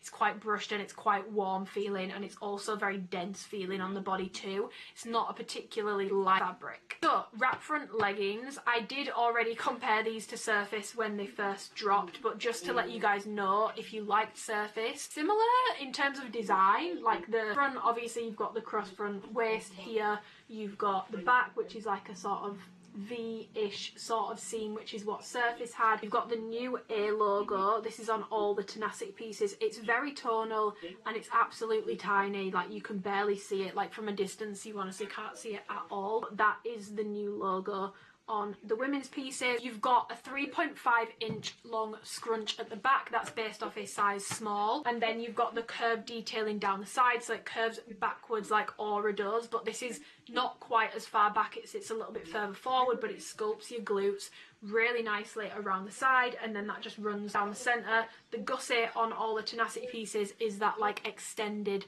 gusset, which I do find can help with camel toe, but honestly the camel toe on these is pretty bad anyway on me. You've also still got that elastic band that just runs around the back of the legging, like it stops as soon as it gets to this portion here, but it's all around the back of the legging, which I don't love. I don't find that it keeps anything in place any better, and I just find that it can dig in and make the size that might feel best everywhere else look like it doesn't fit you, and it can cause rolling. And the inseam on these, I believe, is, I'll pop it on the screen, but I believe it's about 27 inches, which hits me sort of just above ankle height. So the front rise on these is 6.5 inches. For reference, if you've got Surface, that was 7.25 inches, so that midpoint is actually almost an entire inch lower. So the rise for these, it's going to depend on your height. Everyone was saying these are like mid to high rise, but on me these are like low to mid rise. rise, these hit me really quite low, like significantly below my belly button, and I find I have to pull them up quite a lot. So because of that, I do find the camel toe to be quite bad on these. But again, that's going to depend on your anatomy, yes, but also how much you're having to tug them up, how much you're pulling them up where you kind of want them to sit. If you're shorter, short torso queens, you are going to love these. Like, they're even lower than Surface was. They are definitely built with shorter torsos in mind, in my opinion. I think this is the lowest rise option that Alphalete have. You guys are going to eat these up for breakfast, lunch and dinner. I just don't love a cross front waist on me. I find it really annoying. Like, as soon as I move, as soon as I sit down to stand back up, the cross front waist just rolls completely. It doesn't stay in place. I find it annoying. It gives me like sensory overload, and I just don't love having that much of my stomach out. I do wear these sometimes for errands, but I will never train in a cross front legging, because as soon as, for example, even doing a leg press, as soon as I bring my legs to my chest, the waistband just pings down and it annoys me. I don't think it looks that flattering on my body either. I know everyone says that like the cross front gives them more of a waist appearance, so maybe it's more of a thing for if you have like a much boxier frame, it gives the illusion. But I feel like if you already have a waist, I'm not sure it's, I don't know, I don't find it that flattering on me. And if you've been here a while, you'll know I just don't love a cross front waist on me, but I love it for the people that love it. I know it's super popular with people. Pilling wise, like I said, it's very brushed and it can be prone to pilling. Sweat proof wise, it does show sweat. It's not sweat proof. You will be able to see your sweat in it, and with it being a denser fabric, it can take a while to dry as well, but it will be less obvious on the darker colours. So like dark navy, it's not going to show as much as, for example, on Malibu pink or Aurora, for example. They obviously have the hidden scrunch at the back, so I do find these to be quite glute flattering, but with that hidden scrunch and it being cross front and me having to tug it up quite a bit, like I said, I do find the camel toe to be quite bad on these. It gets quite uncomfortable. I feel like the hidden scrunch puts tension underneath there to like pull it through, and then because I'm pulling the fabric up because I want to try and make them fit a bit higher rise on me, there's just a lot of tugging going on, and I don't love that. I do find them quite uncomfortable in the crotch region. I got these in a size small. I've tried small and medium in the cross front, and I can do either. I would say generally with Tenacity, size up if you are between sizes 100%, but also size up if you don't like compression or you have particularly thick thighs, really thick glutes. I would also recommend that you take a size up, because it is a dense fabric. It's quite hard to get on, and everyone I've spoken to that's either on the taller side or like thicker thigh never seems to regret sizing up in Tenacity. I stay true to size, but I can do small or medium, so I can do my size or a medium, but I would recommend in general that you size up if you are between sizes. I don't find these to fit as tight around the waist with them being that cross front. I feel like it takes the tension out of it. But yeah, personally I prefer my everyday core legging because I don't like a cross front waist. But if you are in the market for something that is going to be low to mid rise depending on your torso height and you love a cross front waist, there's nothing wrong with them. They're very, very, very nice quality. I just don't love a cross front waist. Find it really fiddly, it doesn't stay in place, and it annoys me. That brings me on to the shorts. So these have the exact same details. They are just a short version and they are a 5-inch inseam. The sizing I find to be the same. They don't fit any different, they don't measure any different, they fit the same. So you've still got that rise in the middle is still 6.5 inches to here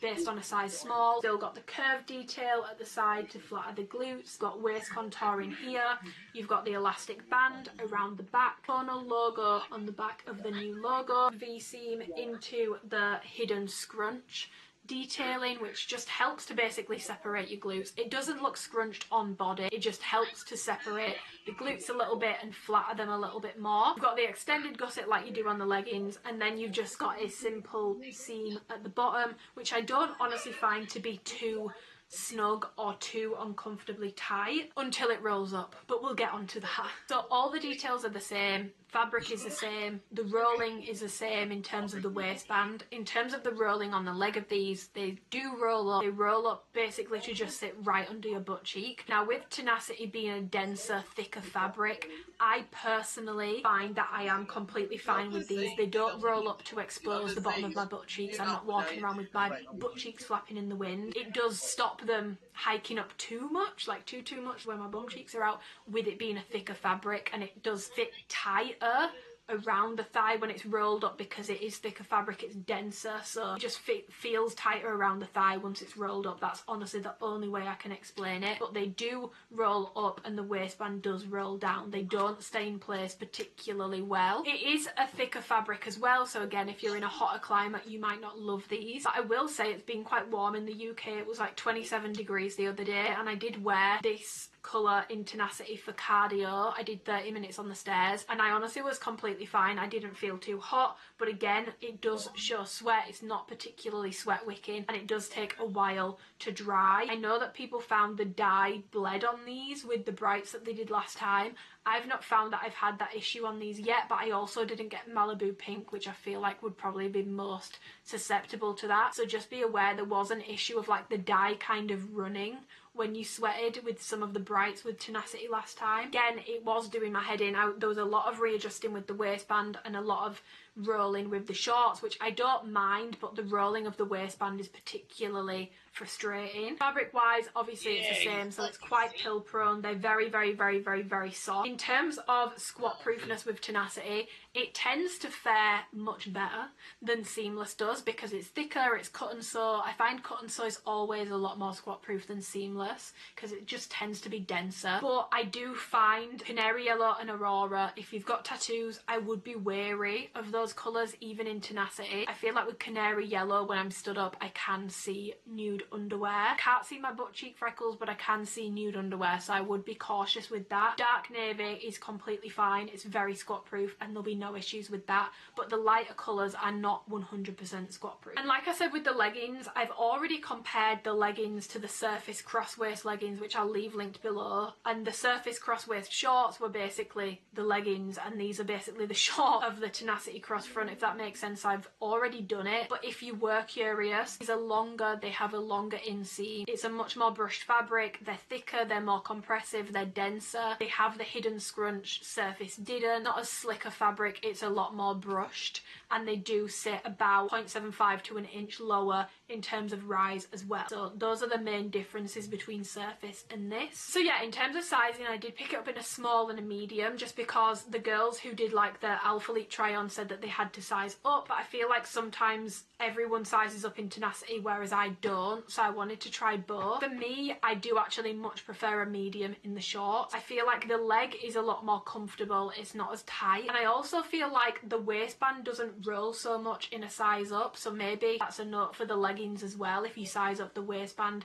might not roll so much because it won't be so to the waist. But I just find the medium a lot more comfortable in the shorts. They do still roll up regardless of if you size up or stay true to size, but I just find the waistband sits a lot better. It doesn't roll over so easily. Shorts feel a lot more comfortable on the leg, and I find that that elastic band around the back, which I really wish they'd take out of Tenacity pieces because it doesn't do anything. I really wish they'd take it out. It just digs in a little bit in a size small in a way that I don't love. So for the shorts, I personally would recommend sizing up. I also feel like it does help in terms of how tight things are in terms of camel toe. I do notice I get less of a camel toe when I go with a size up. If you were curious, going up a size gets you about an extra ½ an inch in terms of rise as well. So the medium front rise is 7 inches, whereas a small is 6.5.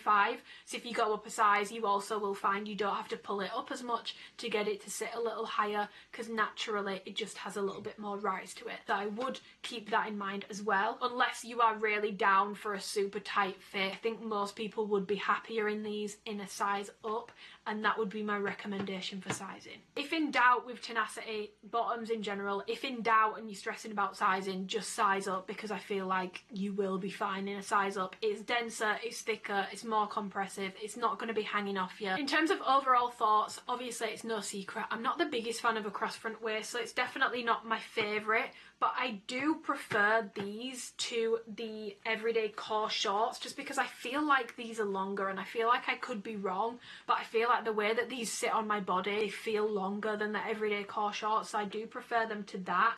I'm not sure how I feel about a cross front waist on me. I've never been the biggest fan of it. I find it quite annoying to train in. I do like the shorts, but I'm just not a fan of a cross front, so it definitely wouldn't be a top pick for me personally.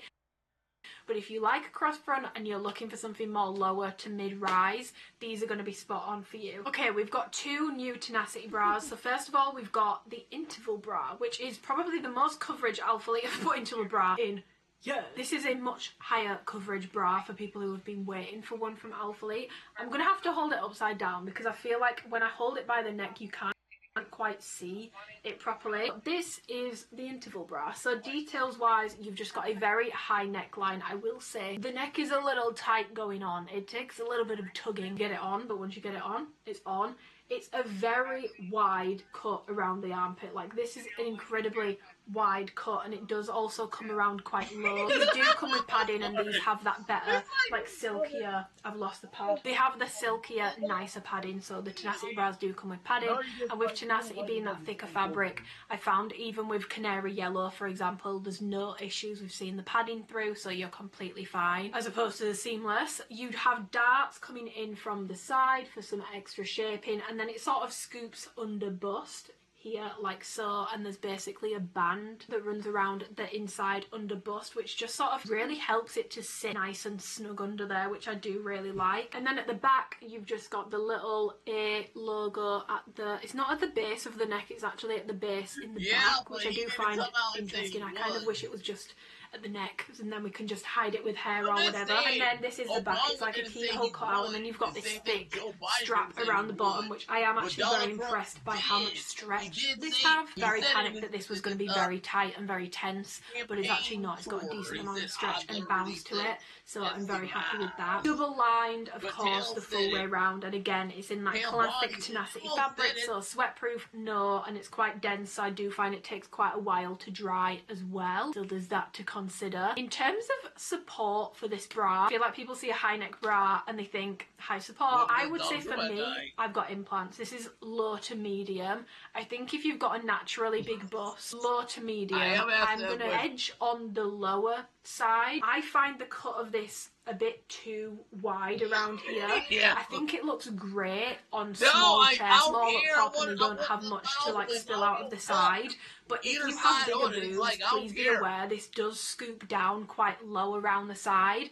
And so I find that when I'm even standing or sitting, it's not the most flattering thing in the world, but I also find that it takes away from support. Like, I don't feel like my boobs are properly held in, because like my armpit and side boob is kind of hanging out at the front, if that makes sense. I do think that the support in terms of like not slipping out through the bottom is really good. Like, this band across the bottom works really well in sort of keeping things in place, and I do like, especially with like the cross front leggings, how this sort of curves like this, and then you've got the cross waist like that. It's very flattering when it's all together, and I do think the cut is flattering. I just don't find the cut around the armpit flattering at all on me, and I feel like a lot of people will with bigger busts will likely feel the same. I feel like this is probably going to look more flattering on smaller chests, which is annoying because I feel like this could have been a much better bra for bigger chests, but I wouldn't say it's that suitable, and I would say it's more low to medium. And I just wish it hadn't been cut so wide around here.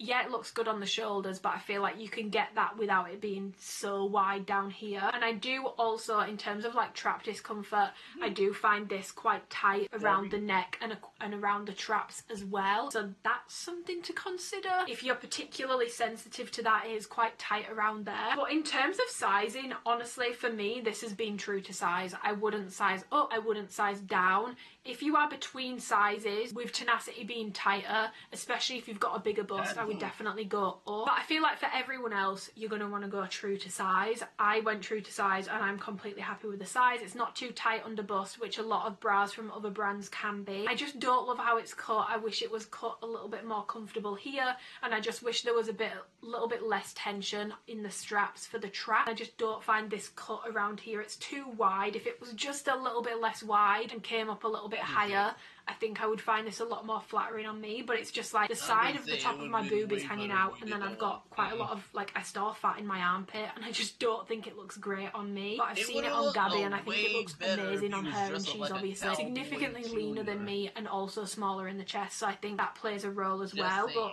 yeah, that's the interval bra. I was hoping that this was going to be much higher support, but I would say honestly it's low to medium, and it's probably more suitable for smaller to moderate sized chests. Being a bra, this is one that I am so conflicted on. We'll get into I'll just go over the details, but I am so conflicted on this bra. Like, I'm so conflicted on it. Very, very, very, very, very similar to the Olivia Sculpt bra, which I will compare to Properly, just in the sense of it being like those straightforward straps that sit over shoulder, sort of a little bit of a curve under bust. That sort of detailing is very similar, but you've got less of a square neckline. It's more scooped. You've got much more of a scoop under bust, which I think looks so fucking flattering. It's so flattering on the chest. I feel like it's something I love about the Aura Strappy bra, and I love it about this bra as well. It's so goddamn flattering. And the logo for this is actually on the front, just at the side. It doesn't really sit under boob. It sits sort of around the side, so really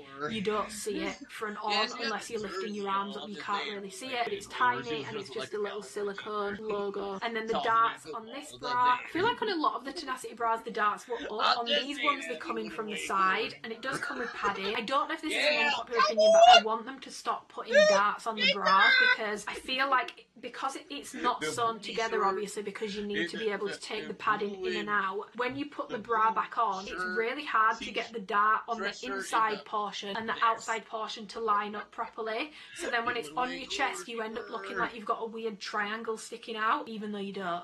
And I find it really annoying, and it's one of the most off-putting things I find about the Tenacity bras. Then got like a thicker seam around the bottom. It's sort of like doubled up like this, which just fits all around the bust, and with it being that sort of scoop, it really fits nicely under the bust on me. It's got a good amount of side boob coverage, half my tit isn't out at the side. And then we get into the back. So the back is actually, I'll give it to them, it's a unique idea. It's basically adjustable, so you can either wear the straps in the middle and it looks more like this, or you can pull them to the side, and I'll show you in this video, but it's very, you might think, how am I going to do that?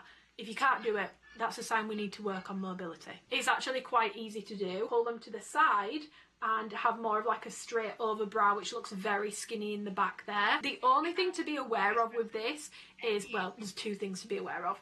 When you wear it like this, it does create bunching here, like where the straps meet, just because obviously you've pulled all the fabric together, and it doesn't sit quite flat. So if you're doing things like benching or hip thrusts, anything where your back's against a bench, you might feel it digging in a little if you are pulling it to the side, because as you can see, when you wear it in the middle you don't get that bunching because it's able to sit flatter and wider, if that makes sense. And it does kind of feel different when you pull the straps wider. I find that I feel like the straps feel like they're going to fall off my shoulders a little bit more, whereas when the straps are pulled to the middle it feels like it sits better. I personally prefer it with the straps pulled to the middle. When they're pulled to the side I don't like the bunching I get, and I just feel like the straps then feel like they're sitting weird on me. The thing that I find really frustrating about this is I love how it looks from the front, but regardless of whether you wear the straps in the middle, at the back, or at the side, because of the nature of like how this bra is cut, it's cut with an intentional hike at the back, which I know that some people won't mind, and I think it looks quite good on smaller chests, but for me I feel like it makes my posture look really bad because the bra is just hiking up my back. I feel like it makes my back look a lot wider. I feel like it makes my chest look bigger because it looks like I'm wearing a bra that doesn't fit me properly. It looks like my boobs are like pulling the straps forward. I really like the idea of these straps being adjustable and being able to wear it two ways. I just wish at the back it didn't hike so much. Like, it starts hiking around the side and then whichever way you wear it, it hikes up at the back. And I just feel like, especially side on, it can make you look really, in my opinion, it looks really strange. It looks like I'm wearing a bra that doesn't fit me properly. I really love how it looks from the front. I find this really flattering on the chest, which is surprising. I don't usually love straps that are straight across, so I really like how this looks, in all honesty. I'm just not sure about the hiking thing at the back. I just wish it wasn't doing that. In terms of comparing this to the Olivia Sculpt bra, I'm going to do that now. That bra obviously has a completely different back. It's straight across at the back. Front is much more of a square neckline on that one. This one is much more rounded, and I love a square neckline, but I do find this one more flattering. This one is more scooped scooped under bust. The middle centre coverage is very similar to the Olivia bra, but the coverage in terms of the top of the strap to the bottom of the midpoint of your bust is greater. And also with it not being a square neckline, it's not quite as wide in the chest, so you're going to get more coverage up here as well, like as it curves up around the chest. I would say it's very similar looking, it's just a different neckline. In terms of the strap length, I find the strap length on these to be completely fine. I wouldn't say they're too long, I also wouldn't say they're too short. I feel like with the Aura Sculpt, the straps were so short that the bra basically sit like halfway over my tits.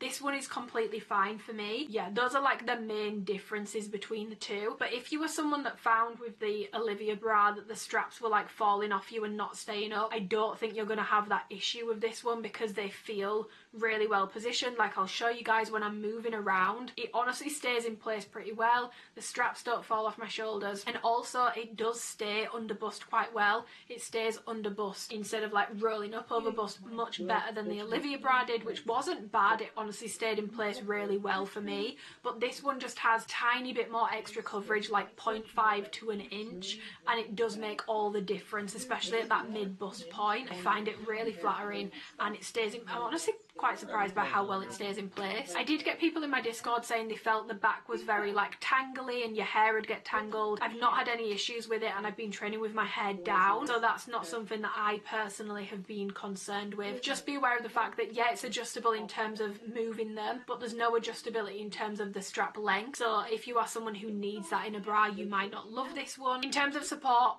low to none. This is a low support bra. It's definitely been made more with implants or smaller chests in mind, which again I know is really annoying. We need more diversity with bras. We need more big boob friendly bras. Alphalete don't really have any, and we need more. Like trust me, I'm telling them we need more of those. We need more coverage, yes, but also just more supportive bras. Supportive doesn't mean people want to be, you know, completely covered up to the neck. It just means they want something that's not going to cause them pain if they do anything over a brisk walk. But also more coverage too, because this won't cover like a very naturally big bust either. In terms of sizing for this, I got a small and a medium. I would recommend that you stay true to size. I would only size up if you are between sizes. With me personally, on the medium, I just find, yes, it fits, but I feel like there's baggy fabric on it, and I don't feel like it feels quite as supportive. So for me personally, I prefer the size small, and I think most people with this bra are going to be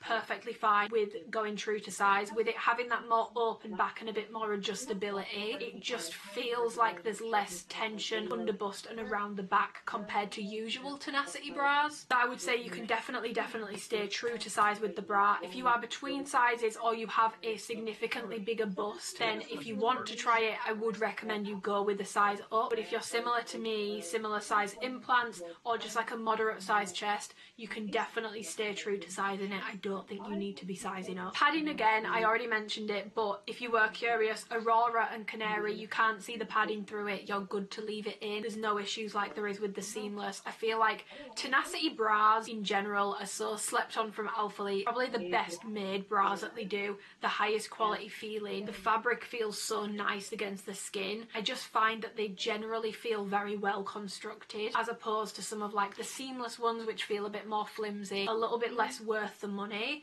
I think the Tenacity bras are very much worth it. However, I am very conflicted on the back of this just because I don't love how it looks like it's hiking. Please tell me what you guys think. Do you think it looks bad? Do you think I'm going crazy? Can you see what I mean? I think it's just been really drilled into me about bras hiking at the back being a sign of things not fitting properly or it not being flattering, that I'm just very conscious of that look, if that makes sense. Oh my god, my voice is going. I wonder why. I've been talking for 2 hours. But yeah, that is my thoughts on the Lena bra. I love how it looks from the front. I just wish the back didn't look so sort of hikey, if that makes sense. But if you are interested in picking it up, go true to size. If you are between sizes or bigger in the chest, definitely consider a size up. Really just watching my hair get progressively flatter and flatter, so that's fun. Final Tenacity pieces. I'm going to talk about these kind of at the same time-ish. These are some new Tenacity light tanks. So this fabric launched for the first time in the last drop 1 of the year, so the birthday sale drop. That was the first time we saw the Tenacity light fabric. So So this fabric is 75 polyamide 25 spandex, and it's called Tenacity Light, but it's nothing like Tenacity in my opinion. It's much thinner, nowhere near as brushed. It's a little bit more slicker feeling. It's definitely more of a performance feel fabric compared to even Tenacity, but also compared to, for example, your glass tanks, all that sort of stuff, like the seamless stuff. This feels a little bit more like proper gym wear, if that makes sense, like your typical gym wear fabrics. It's very soft and it's nice on the skin. It's not shiny, which I do appreciate. This is a very matte looking fabric. It doesn't have a sheen or a shine to it, which I do like. And with it not being so brushed, it's not very pill prone. Probably going to be a lot more durable for you guys than the seamless tanks, than other Tenacity pieces. So you've got flex tanks, you've got the crop version and the long version. However, they are basically different tops. They've got different necklines, different backs, the logo's in a different place. Other than the fabric, there really isn't very many similarities. So I'll go through the crop version first. This is it in the rose colour. It has a much higher neckline, like this is much higher than the glass tank, the ice tank, any of the tanks that Alphalete have ever done. This gives you a lot of coverage. There will be no cleavage out when you wear this tank. It sits a lot higher on the chest. It then cuts around the armpit. The front is double lined. The rest of the tank is completely single lined. So it's pretty sheer around the back in both the pink and the white, which are the only two that I've got. But the front is honestly fine. Even in the white, it's pretty decent without a bra. I personally would wear the white without a bra. You've then got the A logo tonal in the little silicone raised on the back, but even here you can see how sheer these are when they are single lined.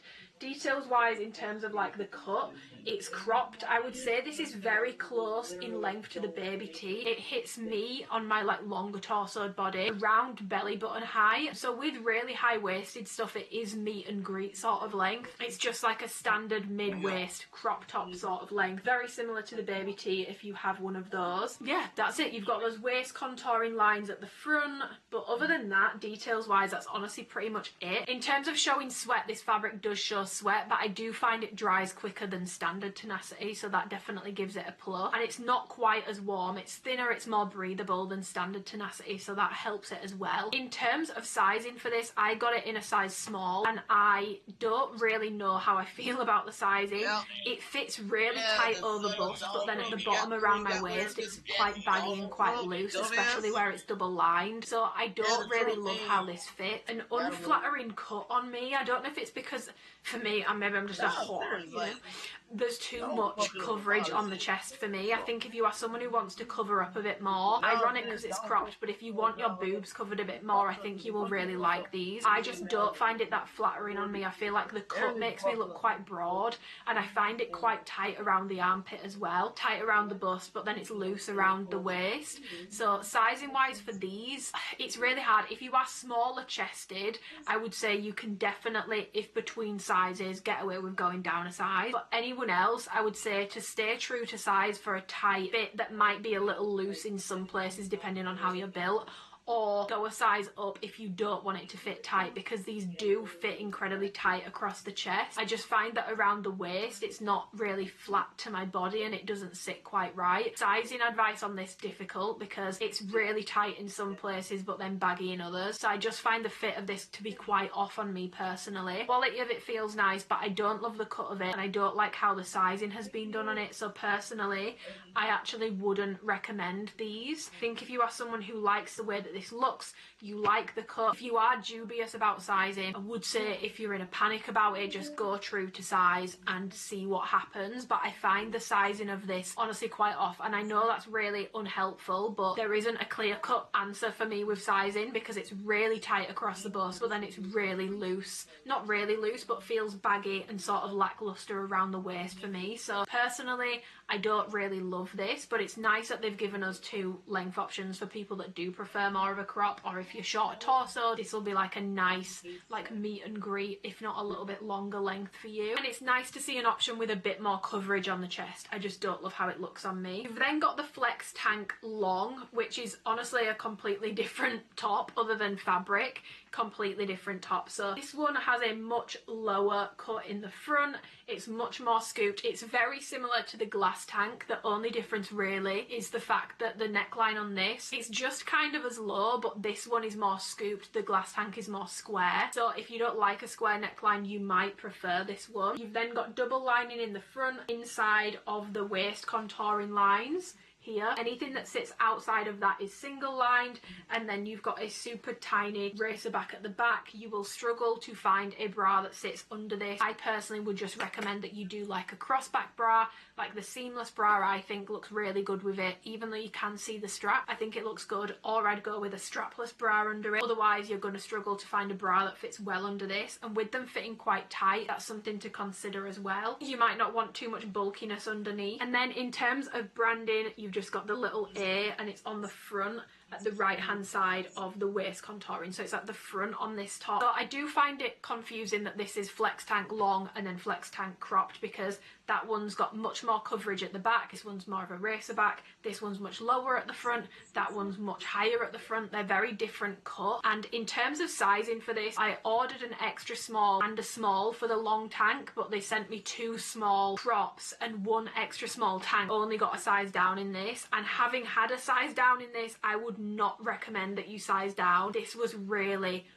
hard to get on, guys. Like, I almost did not get this on my body. It was really difficult to get even over my head, and then getting it over my back and shoulders was really difficult. And I do feel like the cropped version of this tank feels a lot nicer than this version. Like, I don't know if you guys can see, but I just feel like the stitching on this looks really naff. Like, I don't think it looks great, and it's also incredibly stiff. The stitching around the back of the long version has no stretch to it, literally whatsoever, whereas this one, it doesn't have a ton of stretch, but it just feels thicker. Like, the seams on the crop version are thicker and they feel more well done, whereas this one feels really thin and very stiff. Like, the stitching on it is really stiff, making it quite hard to get on. It does fit me, and I do think going a size down, it gives the girls a good push, and in this colour I don't need a bra with it. It's actually totally fine without, but it's so hard to get on, and it's so tight, and it's really uncomfortable around the back with that stitching being so stiff. It digs in and I find it a bit itchy. It just feels like the back of this is not finished, and that's the only way I can describe it. So I don't love that about it. In terms of the cut of it, it's much more dipped at the front, so it curves at the bottom, and it's about 1.5 inches longer than the glass tank, so it does sit a little longer at the front, but then at the back it's straight across. So on my torso, this hits me above the glutes. This hits me at like a hip length, still quite short around the back. And even though this is a little bit longer than the glass tank, it's that annoying length where, because of where it's sitting on your hips, as soon as you go to walk, as soon as you go to move, it pings up and it ends up being sort of like high hip length. It doesn't stay in place for me, which is something that drives me insane about the glass tanks. I do love them, but I find the length just that really annoying point on me. If you're shorter, this is definitely probably going to give you really good coverage, but if you are on the taller side, just be aware of the fact that even though it's longer than the glass tank, it's not as stretchy, so it actually sits quite similarly to how the glass tank sits if you fully pull it down, and you've got the same issue where as soon as you move in this, it does ping up and it does roll up. So I would have liked to have seen this a little bit longer, especially at the back. I just think it would have been nicer to have had a little bit of extra length on this personally, and the stitching to be just nicer finished. It feels really stiff, and it just, the only way I can describe it is it just doesn't feel finished. That's the only way I can describe it. And I thought I would prefer this to the glass tank, but I actually don't. I definitely prefer the neckline on this, and honestly I prefer the fabric of this. I feel like it feels really nice on the skin. It feels really buttery and soft, and it looks more performance. It feels more gym, if that makes sense, and it looks really good. But I just find that this definitely runs a lot smaller than the glass tanks. It's definitely not as stretchy as the glass tank, so if you find with those you need to size down, with these I definitely wouldn't. I would recommend that you stay true to size. Just to show you what I mean about the stretch on the Tenacity Light tank,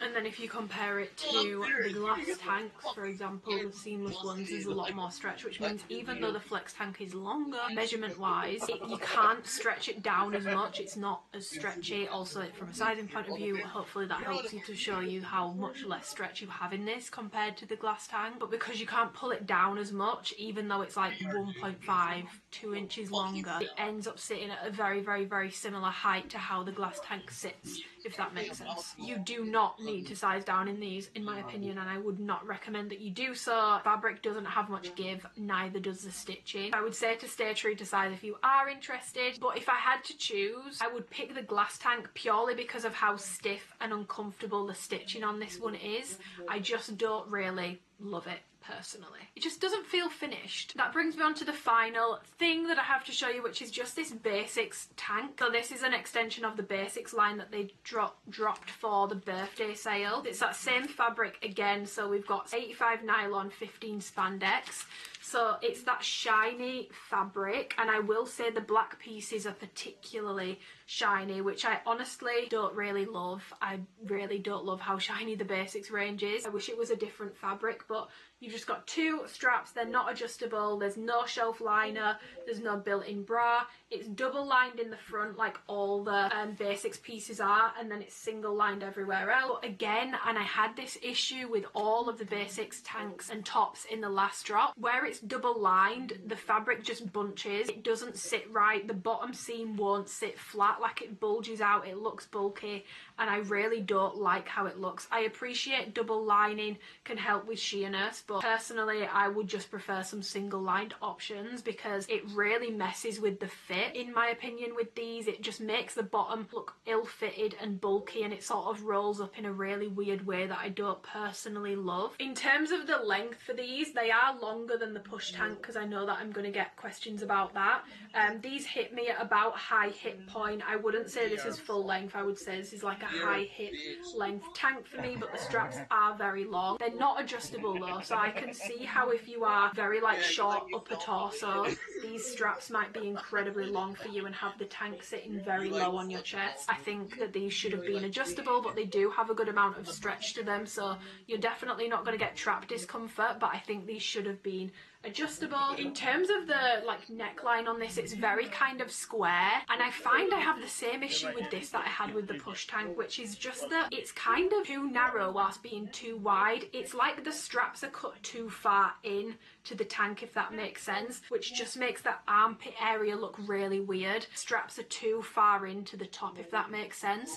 Let me know if you guys can see what I mean, or if you think I'm going crazy, but it just looks off, and I had the same issue with the push tank, and it took me so long to work out what it was. But then I spoke to Cara, one of the girls who I speak to quite a bit on Discord and Instagram, and she bought the push tank, and she was like, it's too narrow but also too wide, and it's like the same issue with this one. In terms of sizing, which is what that brings me on to next, with the basics range, I sized down to an extra small in pretty much all the tops last time because they weren't fitting quite right. I would not recommend, especially if you've got a chest, that you size down in these. It's very, very, very tight across my bust, and it digs into my armpit in a really unflattering way. So I wouldn't recommend that you size down in these. They do have stretch. There is room to do so if you want to, but especially if you have boobs, I would recommend you stay true to size in this tank. I wouldn't size down in it. I don't love the length on me. I find it just sits at a really awkward point, sort of high hip. As soon as I walk, it pings up. I don't love how shiny the fabric is. It kind of gives like swimming costume or like dance costume, and I feel like it looks worse in the black. I was hoping it had been fixed for this drop, but it hasn't, so I don't love that. And ultimately, I have other tanks which are probably cheaper in fabrics I prefer, in fits I prefer, in lengths I prefer from other companies, not even activewear companies, just other like day-to-day brands. So personally, the camisole tank is a pass for me. I don't really like how it fits. The double layering is annoying. It makes it not fit properly around my midsection. The cut across the chest I don't find very flattering, and the length is irritating on my body. But if you're shorter, you probably won't have that problem, but if you are on the tall side, it's definitely not full length for us taller, longer torsoed people. How many like not quite full length tops are we gonna get, you know? Okay, that's everything that I have to show you, so I hope that you guys have found this review helpful. I hope it's also been helpful having me sort of sit down and talk about the rebrand a little bit more in depth, sort of explain some of the changes that should be coming into play so that you guys have a clearer idea of what to expect and what the rebrand actually means. Because yes, there's a new logo, yes, there's new brand colours, but what the fuck does it actually mean for the customers? Like, what change are you actually going to notice? So hopefully it's been helpful, and I hope that now that you've seen this drop, it makes sense what I'm saying about how some new bits, yes, but it feels very much more of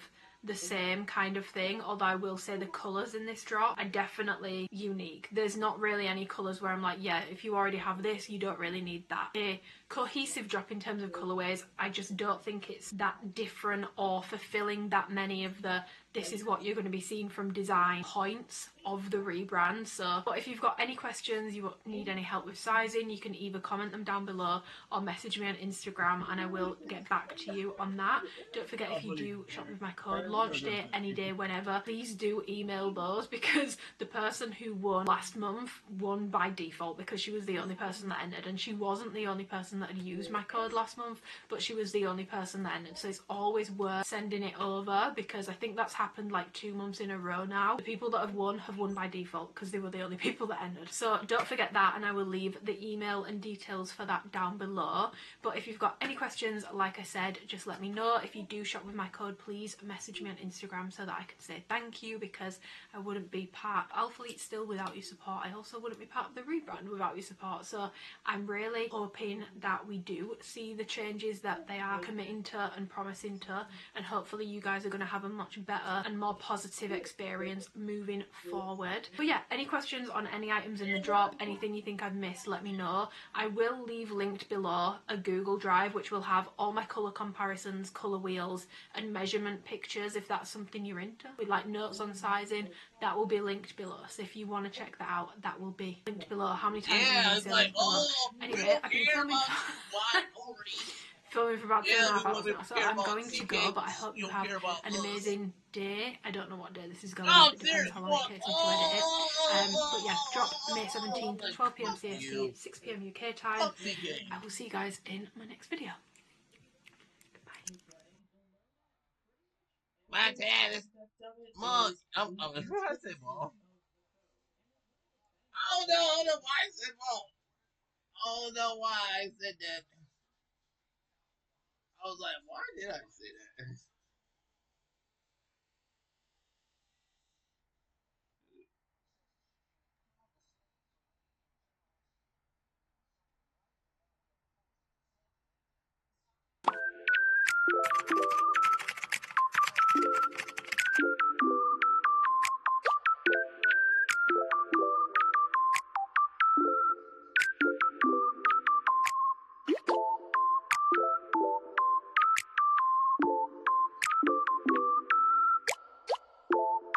Yeah,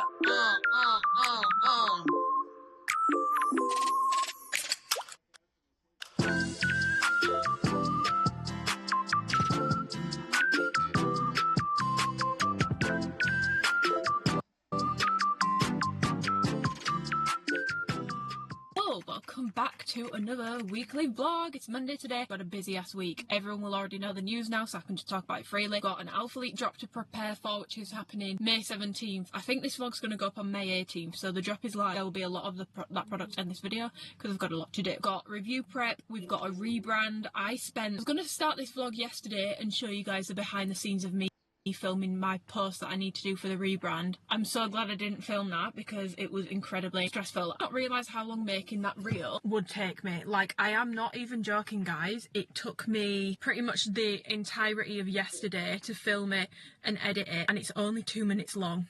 I genuinely feel like sometimes reels, especially when it's not just like a mashed up workout, when it's something that you actually have to think like, right, this all needs to like fit together, it takes so long. Or maybe I'm just a grandma when it comes to CapCut and editing. Basically did the narrator trend, but I'm really happy with how it's turned out, to the point where I actually don't really care what the engagement is like on it because I'm really proud of how much effort I put into that. I'm just done at the gym. I did film my workout, so I'm going to insert that here. But in the meantime, I am about to go home. I need to do colour comparisons and I think measurements today, but I've got some pieces I need to wash before I measure them because I've obviously worn them, so they'll have stretched out a bit. Also, Alphalete gave us these little PR packages with a key ring and a necklace in, but the necklace, because of my traps, the necklace was giving choker on me. Like, it was so short, like the chain wasn't long enough, so I actually wrapped it twice and I've turned it into a little bracelet and I think it looks really cute. I don't think I'm going to take it off. I think I'm just going to leave it on.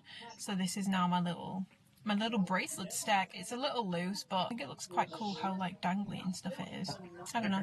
Anyway, let's go. Yeah, I think this is honestly probably my favourite glutes and hamstrings workout at the moment. It's constantly on rotation week to week. So first off, starting off with a movement that's going to work my glutes in the lengthened position, RDLs. I've not had these first for like a glute day in a while. I've been focusing on hip thrust first, but I've been enjoying switching it back up again and having RDLs as my first movement, because I do notice if I do my RDLs second, I'm not as strong as them. I'm not as strong on them, even if I've only done hip thrust before. It definitely does impact my energy levels. So I've been enjoying being able to focus on my RDLs a little bit over the past few weeks, because I've been having a session where I put these first and really focusing on progressive overload, getting stronger at them, keeping my form nice and tight, and really focusing on lifting with intention. As you can see, I'm not rushing through my reps and pushing close to failure. Things should be slowing down towards the end. Things should be feeling pretty bloody difficult by the end. Moving on, we've got a hip thrust variation. This is one of my favourite variations when I just want a really, really, really good glute workout in without having to do a ton of weight. So I've gone quite a lot lighter than I usually would here, but I'm doing triple contractions. So as you can see, I'm coming up and then I'm doing 3 little pulses, 1, 2, 3, and then back down, and then 3 pulses at the top again. This is basically just an intensifier for your hip thrust. If your focus is on getting as strong as possible on your hip thrust, this might not be the most effective, but if you are doing a workout where you just really, really want to challenge yourself, you want to feel a little bit more of an intensity in terms of the burning sensation, then I would highly recommend these. And plus, it's a fun way to switch up your hip thrust while still keeping them in your routine, but giving yourself a bit of a different challenge rather than just it always being more weight, which obviously is important, but there are other ways to challenge yourself in the gym. Moving on, this is honestly, I think this might be my favourite exercise to do across any workout at the moment. Cable step ups. I use a bench which is about knee height, just below, and as you can see, when I'm coming back, I'm not leaning forward. Well, I am leaning forward, but that knee of the leg that's on the bench isn't coming far forward. I'm focusing on sitting back. Think more escalator, not elevator. So like back and down, not just up and down, like straight up and down. And as you can see, I'm also tapping that foot off the floor. I'm not putting it fully down. I'm really trying to push through the glute of the leg that is on the box, the bench, whatever you are using. And then I do actually rest between legs just to make sure that my energy is re-energized for when I go into my second leg. This is a major tip for any single leg work that you do. It's not a crime. You can actually rest between legs. So as you can see here, I'm just trying to tap that foot off the ground. I'm trying not to push through it. Now, this was my last set on these, so I was struggling a little bit, and I can see that I am pushing a little bit through that back leg, but really primarily trying to push through the foot of the leg that's on the bench to make sure that I'm really using my glutes to help me come up. And again, pushing myself really hard with these, grinding out those last few reps, and Twinkle Toes did actually have to help me get those last few out. Finishing off, again, just 4 movements in this session. You don't need to be in the gym for hours. I think this workout in total takes me about an hour. Finishing off with hamstring curls. You guys already know the drill by now. I love doing these seated. I also love lying. Trying to keep my hips as drawn down into the pad as possible. Trying to slow down my reps as much as possible as well to make sure that I'm lifting with intention. I'm not just flinging the weight up, but trying to drive my hips down into the pad so that my glutes aren't lifting off the bench mat. I don't know what you would refer to this as, so that my glutes aren't lifting up and that I'm not like flinging the weight around and using momentum. And then again, training really hard, close to failure. Twinkle Toes did have to help me get my last couple reps out, and that's it. I've eaten my salad, I've had my little post-gym coffee, and now I need to do colour comparisons and colour wheels. We've got baby tees, we've got more contour shorts. These are incredibly sheer. They won't look sheer in the workout because it never really looks as bad on camera as it does in person, but these are so sheer. But this is a new pink, it's called Rose, very pretty. We've got some new Tenacity cropped tanks. Again, this is in the rose colour. Or Tenacity full length tanks. This is in the blue bonnet colour. Cross front shorts in Tenacity. Canary yellow again. We've got this pink, which is like the brightest pink I think I've ever seen Alphalete do. This is like highlighter level pink. Like this is like Barbie pink, you know, like that Barbie like lacquer pink shade. Got another pink. This is in Seamless. It's called Bloom. It looks like hot pink from a distance, but up close it's actually got a really nice marl in it. New Tenacity bra. Got the wrap front leggings, just the Tenacity ones that I've dropped before. Aurora is back again. I need to take out one of each colour, and also I need to be able to just show people that between fabrics the colours are the same. So like Seamless to Tenacity, this is Canary Yellow, so I need to do those. Okay, I've got all the pieces I need. Let's go and make some colour comparisons. My colour comparisons, I always make sure I'm using a white background, just because if you use, like if I was to do it on my floor for example where it's grey, you might get sort of light reflecting off that, which can distort the colours. So I always make sure I've got a nice clean white background. So I always just use my bed because I've always got white bedding on. So yeah, I'm going to do, like, obviously there's 3 pinks in this drop, so there's some smaller colour comparisons to do, and then I'll also do this rose with all the light pinks, this with all the like hot pinks, this with, probably, to be honest, I'll do these in the same too. And then I will dig through basically my entire activewear collection to pull out any similar colours, which I will actually probably do that first. So I will go through now under my bed in all my drawers, pick out any colours that are similar, so that I've just got them all out, and then all I need to do is line them up.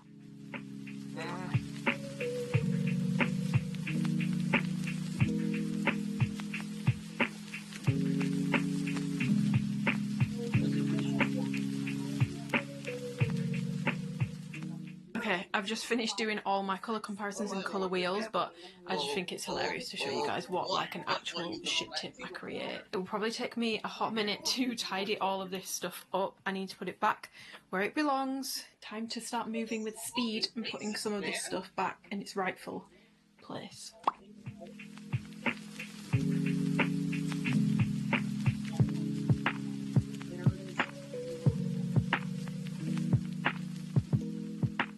We're now on 4 PM, so that took a while, that took a minute, but I've tidied everything up, which feels good. There's a couple pieces I needed to wash, so I've just banged those in the washer. I'm taking a little cream egg break, and then I'm going to start measuring stuff. And by the way, this is not me complaining, like, how is this actually my job that I get to do this and basically just pick out colours that I think look cute together, or compare a shade of green to like 30 other shades of green. But honestly, it's not like the time it takes to pick things out, it's the tidying up afterwards. I'm like, it looks like a bomb has gone off in here. I've still got so many cream eggs left from Easter, so this is my last one. I'm finishing her off. This is so funny to me because I'm getting so many messages on Instagram being like, oh my god, what's going on with Alphalete, what's going on with Alphalete, because they've just posted like a black Instagram story saying thank you for everything, and they've taken all the posts down, and I think like people are DMing me being like, oh my god, like have they gone bankrupt? Meanwhile, I'm doing colour comparisons for the next drop. I'm like, it's not that, guys. I wasn't sure if anyone would notice because I don't know how frequently people check Alphalete's Instagram page. I'm actually quite shocked by how many people have noticed, or I don't know if like one person noticed and then maybe it's been posted somewhere, so now everyone's questioning it. But I hate keeping secrets from people, so I'm just like, oh, I don't know. Waiting for a couple of pieces to finish drying, but in the meantime I'm just going to measure what I can. I feel like I've explained this before, but basically the purpose of measurements is not necessarily like because people need to know the exact like waist measurement of a pair of shorts. It's first of all to check if anything has changed since previous drops. I can compare it to that. For example, like if I start measuring this old seamless bra and compared to the new one, this one is actually a lot tighter. Let's say you needed to size up in this one, you might know in the new one you don't need to size up in it. It can help like spot differences between products. It can help spot if anything's changed with the same product from the last time it dropped. And then for new products, for example, like with the leaner bra, it will help to give people an example of like coverage, for example. Like if the centre of it is a lot wider than the sculpt bra, which I don't know if it is or not yet because I've not measured it, then it will give people an idea of coverage and sort of how this will sit on their body. And then of course we've sometimes got items, so there's certain items where I got 2 sizes. So for example, with the leaner bra, I've got a small and a medium, so I will be able to measure and also show people the difference between a size small and a size medium. I know measuring tape hates to see me coming. I'm gonna get on with this for a little bit now, and to be honest that stuff might not be dry until like much later tonight, so I might just have to do that later, but I'm gonna get done what I can now, and I will just use, I don't know where I've put my laptop, I'm just going to use the notes app on my phone for getting my measurements written down. So let's get to work.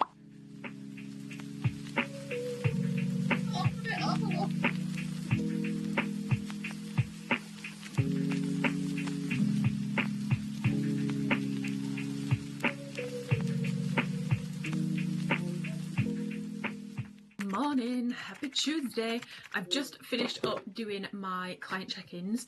It's now 12:05. I feel like, honestly, if you watched my last vlog, I was burnt and then I put like a tiny little bit of tan over it, and I feel like fake tan looks the best when it's over a little bit of a natural tan, if that makes sense. And this is so close to how I would look if I went on like 7 holidays a year, so I just feel like it suits me best, if that makes sense. But I'm just about to go to the gym and do cardio because I also need to test out these shorts. We've got a little bit of testing because I like to make sure, obviously I'm not saying I'm able to thoroughly test the pieces, because realistically I'm not. I feel like to thoroughly test something you need to be using it like consistently for, like, if you used it all the time you could use it consistently for a month and get a really good test of it. Obviously longer would be better, but obviously I've only got 2 weeks with this stuff. I usually try to give myself like a week to test the pieces out. I've been testing stuff since Friday, and this is my last thing that I really need to like quote unquote test out, if that makes sense. So I'm gonna go test it. It's the Tenacity bra that I had on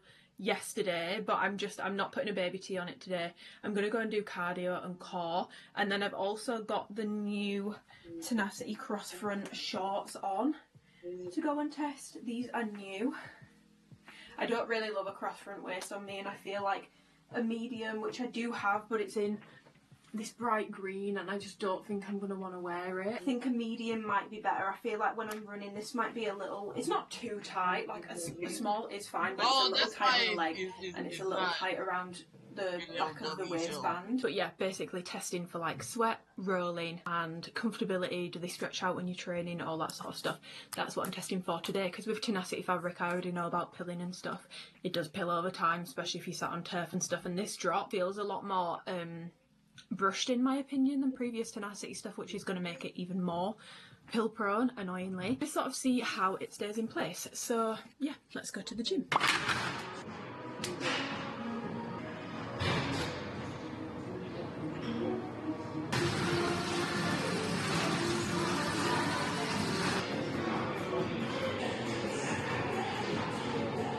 I don't know if you can tell, but it shows sweat like a motherfucker.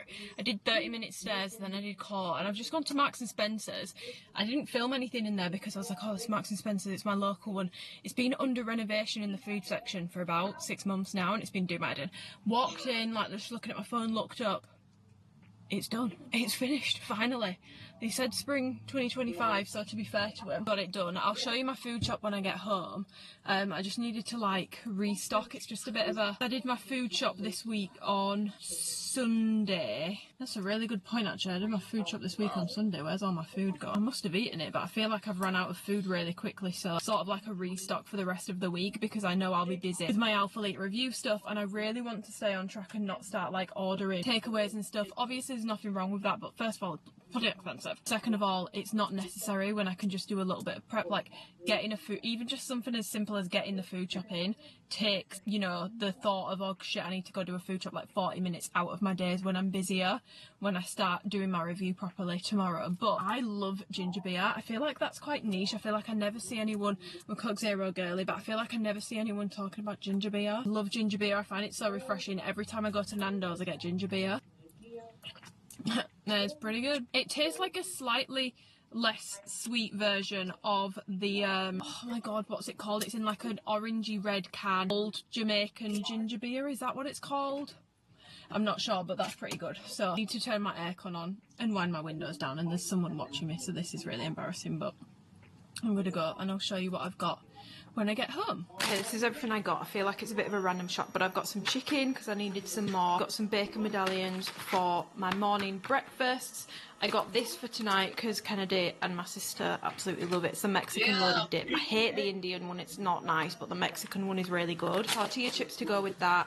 This for my lunch, I'm going to have it with some chicken, sweet chili, beetroot cocktail little things. These are like really, really nice. It's like the nicest beetroot ever. Some fruit, yogurt for yogurt bowls, some oat milk. I found this hot honey sauce, some salad leaves, and then I got these for my mum and dad to try because it sounds like something they'd like.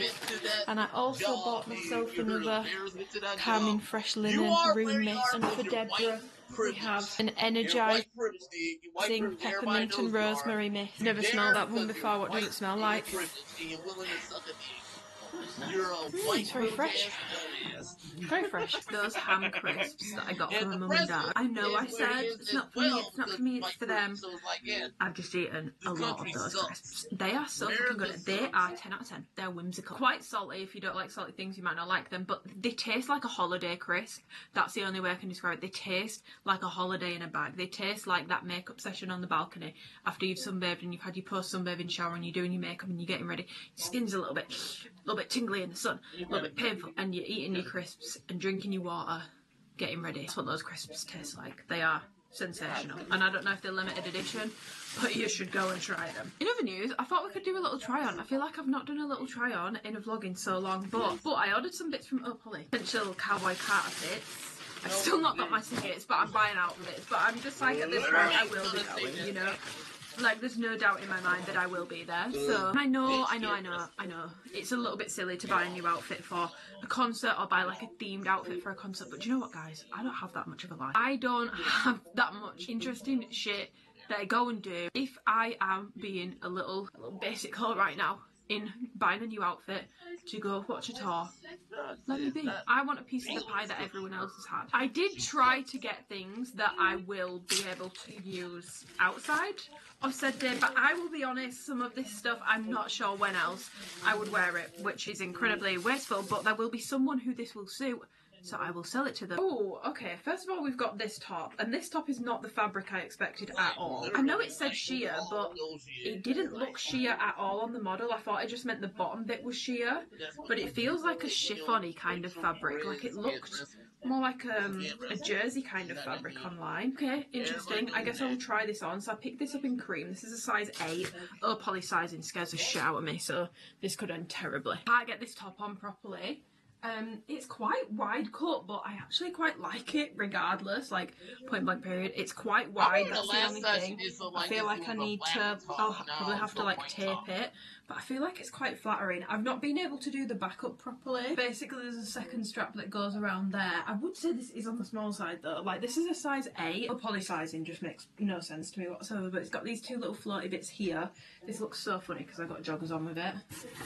Back, hopefully now you can see it's just totally backless around the back, and you've got these two little straps here, but honestly guys, they're a little bit tight. I feel like I should have got this in a 10. I feel like I'm going to try this on with this skirt, which there's a matching top to go with it, but it's out of stock in my size, so I have signed up for restock notifications, so I'm hoping, like, I'm just keeping my fingers crossed that that comes back in, but this could go together, I guess. It's also a piece where I feel like I would actually probably wear this on holiday if it looks nice once it's on my body. But it's just this like floaty, like long, sort of like, it's not like a true maxi skirt, it's like an almost maxi skirt. It's very like boho looking and it's sort of tapered at the side, but I just thought this with the matching top and some boots would be so cute, and also really nice on holiday as well. This is so different for me. I don't think this top actually goes with it at all, so we're going to ignore the top, but I'm kind of like, I kind of love the skirt regardless. Yeah, I actually really like this. I've not ordered,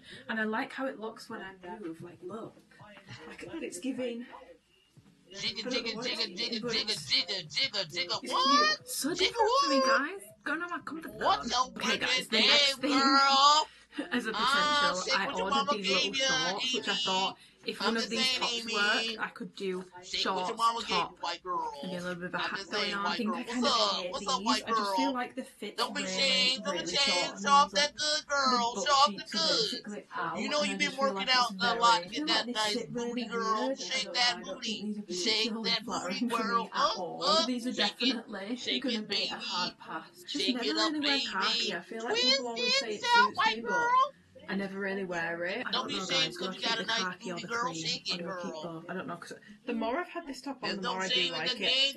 I will just have to tape myself into it whenever I wear it, but I feel like this is something I would get a lot of wear out of on holiday, so I'm kind of down for the top, not gonna lie. Yeah, with this one I went very rogue. This is definitely not something I would wear outside of this day, but I just saw it and I thought, that is so fucking cute. That is so cute. It's basically like a leopard print little play suit. I just thought it was so cute, and it's got like a corset detail, so I'll try this on. Let's see how it looks. The leopard print fit I couldn't even get on. Like, I literally could not get it on my body. I've got the last one on, which was another play suit. This one is definitely a bit on the extra side, but tell me why I think I like this one best. You guys will have to let me know your thoughts.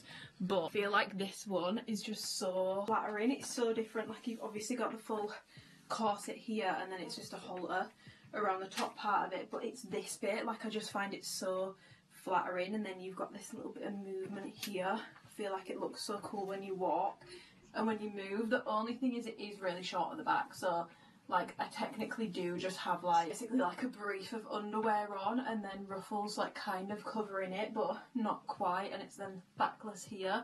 But I feel like, I mean, I know I said the shorts made me uncomfortable because my butt cheeks were out, but I feel like with this, because I actually just think it looks sick everywhere else, I'm willing to make the sacrifice. But I mean, where the fuck else am I going to wear it? I don't know. I'm just saying, but I just feel like I'm just this saying. I'm is just so throwing it out there. cute. Take it So like it cute. is, my girl. Take it like it is. Okay, I'm gonna bag the stuff that I definitely know I'm returning up, but let me know. I don't know. What should I wear, guys? Should I wear any of this? I don't know. Today it's rebrand announcement day. It's 10 AM. I've just finished filming my triumph clips for my review for the new drop, and I've just got some other little work bits I need to do. I need to make a YouTube thumbnail for my vlog that's going up today. I need to do my caption for my Instagram reel. I've obviously got a bit of client work to do, but there's something else I need to do. I need to check my to-do list. I know there's something else on there that I need to do that I'm forgetting. But I thought we would share a daily lesson in stoicism, because I've not done that in a while. What day is it today? It's May 7th. I only know that because I know it's rebrand day, and I know that's the 7th. It's very short today, guys. It's just how to have a good day. Here is how to guarantee you have a good day. Do good things. And any other source of joy is outside your control or is non-renewable, but this one is all you, all the time and unending. It is the ultimate form of self-reliance. So do good things. So I'm going to take myself to the gym today. I don't really have time, but I'm going to take myself to the gym today because we're going to have a good day. Another good thing I'm going to do, I'm going to make a bloody matcha. Do I have any ice? No. But I've actually recently, and I still love making me white chocolate matchas, I've actually recently been liking just having a matcha latte, like raw dog in it, no sweetener, no nothing. I feel like I do actually just like matcha. It tastes like tea, kind of, to me. It tastes like green tea, it tastes like a tea. I have a little matcha bowl and a little matcha bamboo whisk. I got this from Amazon like a year and a half ago, I want to say, and the whisk, I didn't think that this would last, but it has lasted me really well. The matcha that I use is just Genki matcha. I really like this matcha. I don't put too much in, just like a very like leveled teaspoon. I even think this might be too much. I might take a little bit of that out. I don't want too much matcha. So then it's like that. I've actually seen Chinsia recently, Sophia and Chinsia. She's been whisking her matcha with milk, and I really want to try it out. Apparently it makes it like creamier. So I've got my oat milk, just going to shake her up. This is the Marks and Spencer's one. Usually I use like warm water, so not like boiling water, not cold water, just like a good, decent temperature. She was saying in her vlog that it takes a while to like whisk all the bits out. I can definitely see. I'd love to have her creativity when it comes to matcha. I feel like she's always making like different cold foams, like her obsession with cold foam. But I feel like her and Sophia are obviously doing a matcha. Everyone thinks it's a acai and the tribe because they were in Manchester the other day and it was actually closed when they were there, and they put on the door saying that they were closed for something exciting. I feel like surely it's got to have like some kind of cold foam, because I feel like she's been banging on about cold foam, and it's not really that big of a thing in the UK. Like, we can get it, but it's not like, I feel like every time I go to America, drinks there are like on crack. Like the cold foam is everywhere, creamers are everywhere. We don't really do that over here. It's just not really a thing that we do. I feel like it definitely does look more frothy, so I've just remembered I don't have any ice, so I'm gonna have to have like I mean, my milk's cold. It will be pretty cold, it just won't be iced. I'm just gonna make a little one, so I'm just going to use this little glass. We've got the milk going in. We add the matcha in. Oh, it is really foamy. Oh, it's foamy, and because I've mixed it with milk, it's not like as bright green as usual. Oh, it's still pretty bright. I feel like it's also sank because it's got milk in it. I've never done this before, so I feel like we need to taste test it. That looks so cool, how it's like all gone to the bottom. It has got matcha on it, but I don't suppose it matters. It's a matcha drink. Ooh, it's so green. If you are someone who thinks it just tastes like grass or like whatever, I feel like it doesn't taste as herbal. Doing it with the milk, it's definitely creamier, especially because I've used oat milk. And I feel like Chinsi always puts honey in her matcha as well. This could be a new favourite, not gonna lie. It's really good. It makes the matcha a lot lighter and it's very like foamy, if that makes sense. So if you struggle to get your matcha like foamy, do it with milk. It works better. But yes, I'm gonna drink this and do some work. Guys, I'm 12. We're gonna go to the gym. I'm gonna mix up a little bit of a pre-workout. I'll show you my little gym OOTD first, shall I? Should we put you up here? I feel like that might be a better angle. Got the baby tee on in, I don't know why I'm talking like that, that's really fucking annoying, sorry. Got the baby tee on in the rose colour, which is completely see-through by the way. Like, this is a white bra, and it's, yeah, I would not recommend you wear any of the new colours other than the blue without a bra. You're gonna see everything. I've got the seamless bra on underneath in a size small, and then for my shorts, I've got the blue bonnet colour on. I know that this isn't a matching set, but I feel like the colours in this drop all look really cute together, and I quite like this. I feel like something about it is giving like a bubblegum kind of vibe, which I'm kind of digging. Yeah, these are a medium as well.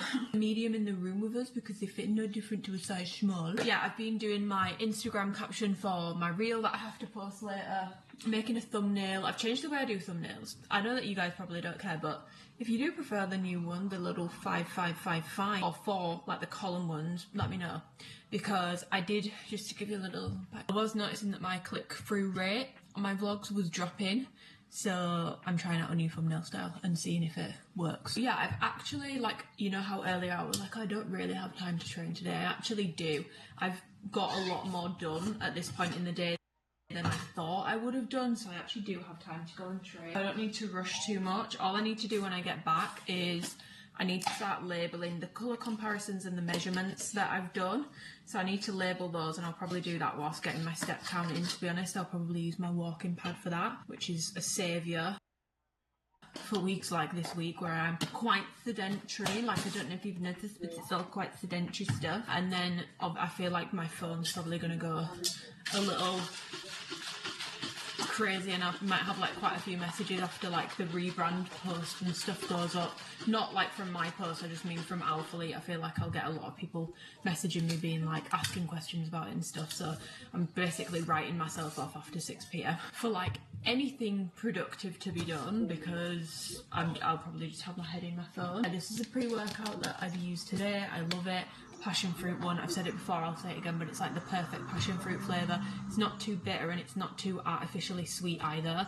It's a perfect in the middle. If you put too much water with it, it's very weak, but I do like half a hydro jug with it. So yeah, let's go train. I'm not going to film it today just because I know I've said I do have time to train, but if I'm filming it, it does. I don't know how, because all I need to do is set up my camera and then carry it from place to place. But I'm in the gym like an extra 30-40 minutes when I'm filming, and I don't have time for that. So I'm not going to film my session, but I will pop on the screen what I end up doing. I actually haven't decided what I want to train today in terms of legs, so we'll see what I end up doing and we'll pop it here. Morning, and we've got another heatless curl reveal. I ended up doing 20 minutes of cardio yesterday after legs. I did 20 minutes on the stairs like a crazy little cat, which I think I was, but I just wanted to get some cardio in because I knew today I wouldn't have time to go and do cardio because I need to film my review today, which is what I've just got ready for. I was going to film like getting ready, and then I was like, no Amy, that's going to take you 10 times longer to get ready. So it's now like 10 AM. So I did all my trying clips and stuff yesterday, so I've just got my box of stuff here.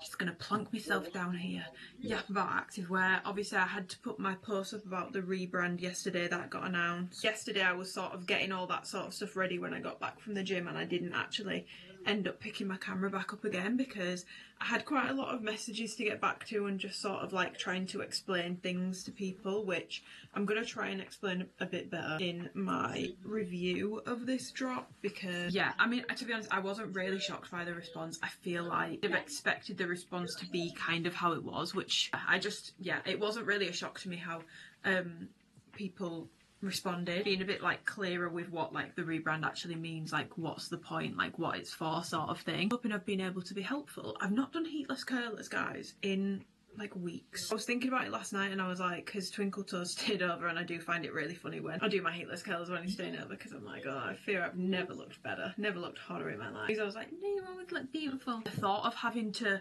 do makeup and hair in the morning, it really puts me off when I'm going to film a review, if I'm being completely honest. So I decided I would do some heatless curlers because it saves me so much time. I've just done the 2 this time again because I don't want them like super ringlety. I want them a little looser. My hair feels wet, but I didn't wash it, so that's slightly alarming because that probably means it's sweat from the gym from yesterday. And I will probably have to like just air wrap my bangs because I don't have time to let them sort of calm down themselves. But I actually feel like they don't look straight out. I mean, I don't even think they really look that bad, to be honest. But I'll just get this little like kink out at the top. But I just think, yeah, I feel like they're not as curly today. I feel like it's definitely giving blow dry.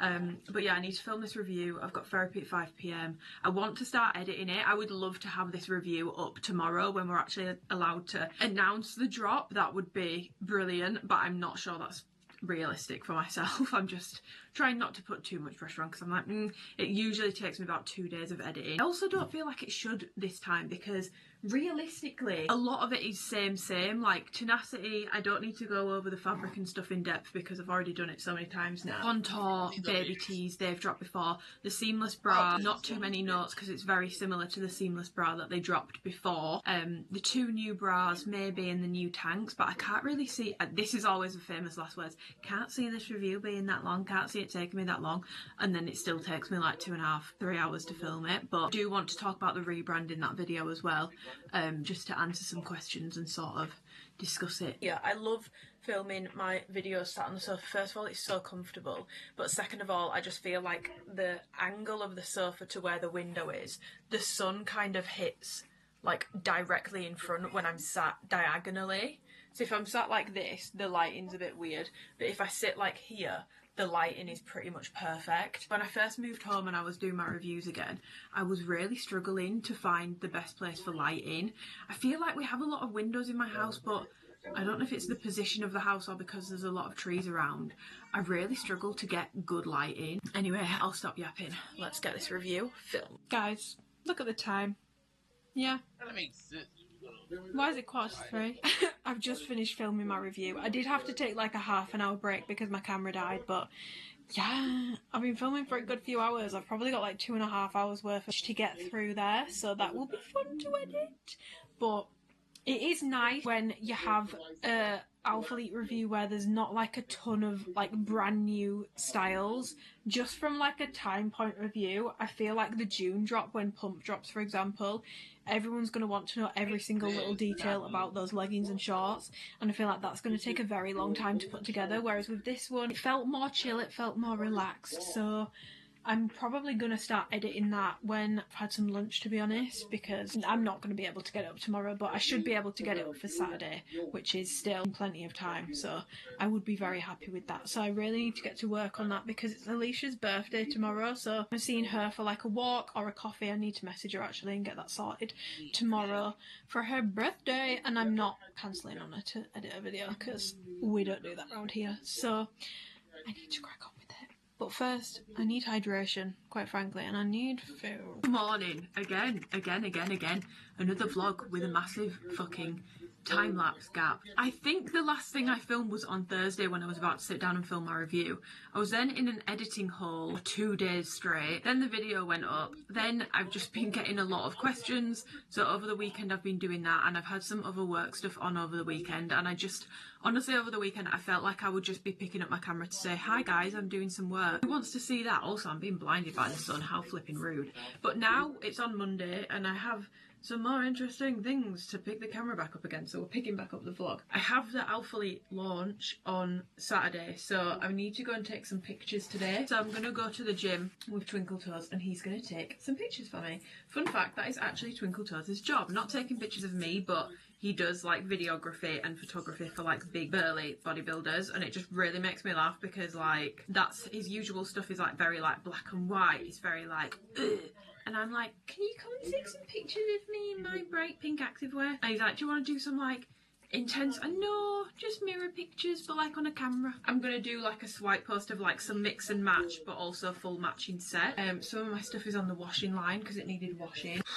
Sweating, guys. It's very, very, very warm, and it's gonna be warm all goddamn week, and I'm so excited because the weather is actually, it's just stunning for once. I do actually really like the grey and yellow together. Got the rest of the goods from the washing line. I never said the washing machine then, the washing line. Let me just check there's no green flies on them. There is an actual green fly epidemic. London, but also in England. I feel like I was reading a news article about it the other day. There's green flies fucking everywhere. Like, they are actually everywhere. I washed my bedding yesterday, and when I brought it back inside, I was literally having to peel green flies off it. Like, it was actually a little bit batshit crazy how many green flies were on my shit. Like, scary times. I think to go in for my first fit, because I know that I want to shoot an all yellow look, I'm just going to put the full yellow fit on, and this will be what I go to the gym in. Guys, I have just put the yellow on. I just wanted to show you it.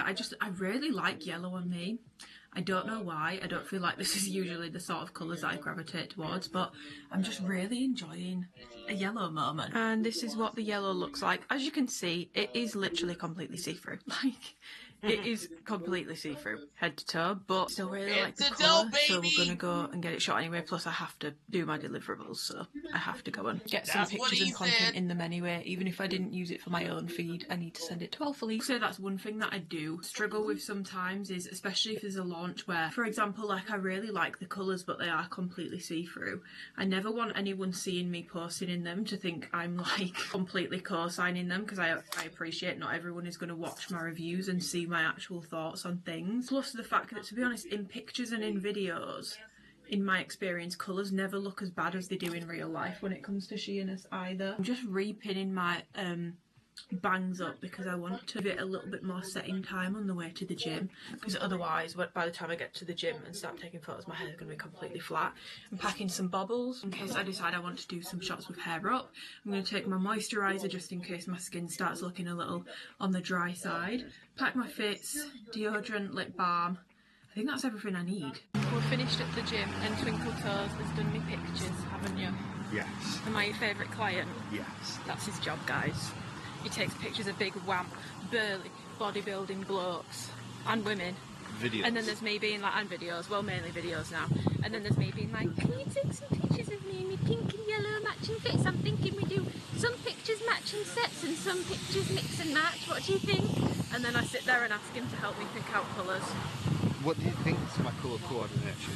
I think it's good. Are in there like 3 hours, and I was going to train and I was going to film my session, but I'm not training. I've spent too long in the gym with no training. We've been in there for 3 hours. He did train though. Kinda. Yeah, I let him train in between taking pictures. But yeah, what lens do you use for the pictures? So there we used a Sigma 35mm 1.4 f-stop. Oh yeah, we did. It's a bloody brilliant lens. Your lens is a 4.5 f-stop, which means the iris of the lens is really small, which means it doesn't let in a lot of light, whereas mine's a 1.4, so it's got a bigger iris, so it lets in more light. Ah. So your lens doesn't let in enough light how dark the gym is. Right. Because they come out really grainy. I've shown you guys in a previous vlog. I won't bore you with it too much. Because you have me right, no, I'm not going to get nerdy. Don't get nerdy You with have me. the camera settings wrong. Basically, I'm dumb, is what he's saying. No. That's what he's insinuating, guys. He's saying he actually just called me a dumb bitch in 16 different languages, didn't you? It's actually a hate crime. Well, I hated it. Tanned last night, but obviously, if you watched my last vlog, I was severely burnt. I don't think it's showing up that I'm peeling, but it looks real. Like, my tan looks even more real because I'm peeling. Kind of genius, if you ask me, I'm not gonna lie. I was like holiday, you know, when you got past the KFC. Like... Yeah, we really need to. I think today we book that. I did send 100 recommendations. I know, but what? Right. Okay, guys, this conversation needs to happen off camera. So, we'll see what Culture Coffee, okay?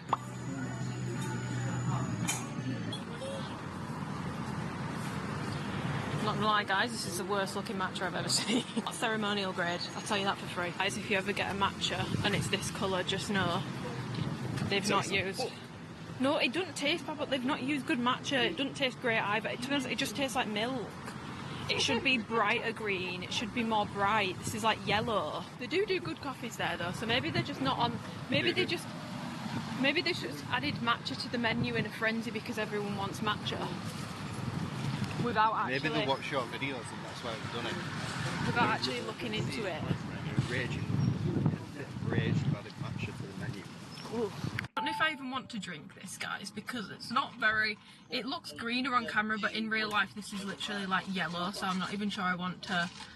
Well, I mean, it's not yellow, is it? Because my sports bra's yellow. But yeah, I really need to clean my car because I've left my car underneath the tree, so it's covered in tree sap, and I'm not joking. My car, like the outside of my car, is like a graveyard for flies right now. I've probably got about 300 flies just dead on my car. I don't know what's going on with the green fly situation, but I need to get it cleaned because tree sap is really hard to get off. It's also really bad for your paintwork, so let's go.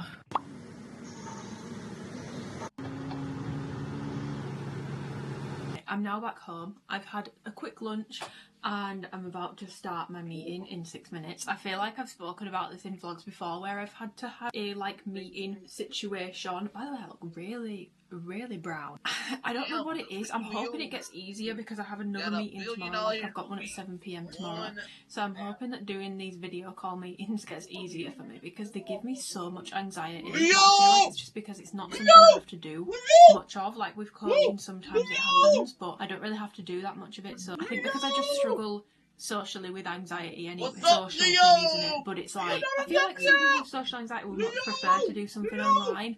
I find online harder because I feel like you're missing a lot of social cues. I feel like you can't see people properly, you can't see everyone's body language. Obviously, like internet connections and stuff, like if the internet connection is lagging, then you might start speaking and someone might start talking at the same time, and then you've got like the whole, if you don't have social anxiety you probably listen to this thinking what's she on about, but I really overthink things like that. And then every time you do speak I feel like it's very much like, okay, focus is on you, bitch. It just scares me a little bit. So yeah, I've now got 5 minutes till my meeting. I'm like, ugh. I've also got a really weird cough at the moment. It's like right in my chest and it feels like it's burning when I cough. It started yesterday. Like sometimes if my voice catches it, I sound like I've got a really bad cold. It's really weird. Okay, I'm gonna start the meeting. Goodbye. You put it against nothing other than a Leonardo DiCaprio movie.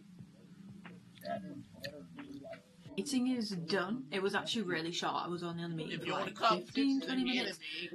It was just explaining to me about how to do outfits for the last chance section. Not like outfits to specifically go in it, but they're basically going to have different themes for their last chance to buy section every couple of weeks, and like sort of rotating things or adding new things in, and then to be able to promote it they want to give it a bit of a theme. So obviously I can't tell you the themes because I don't think I'm allowed to say that, but they've got me working on one for towards the end of June, so I'm just going through the website and it's like colour specific, so I'm just going through the website and picking out colours are basically in line with the colours that they need, writing down outfits that would go together, and it needs to be done by Friday, but I've already started and I've got like 5 outfits, so I'm kind of undecided, but I need to do quite a lot of prep for this meeting tomorrow, which is like a working line plan session, which I've never actually done before, but it's for summer 2026. So I've already been doing a little bit of colour stuff.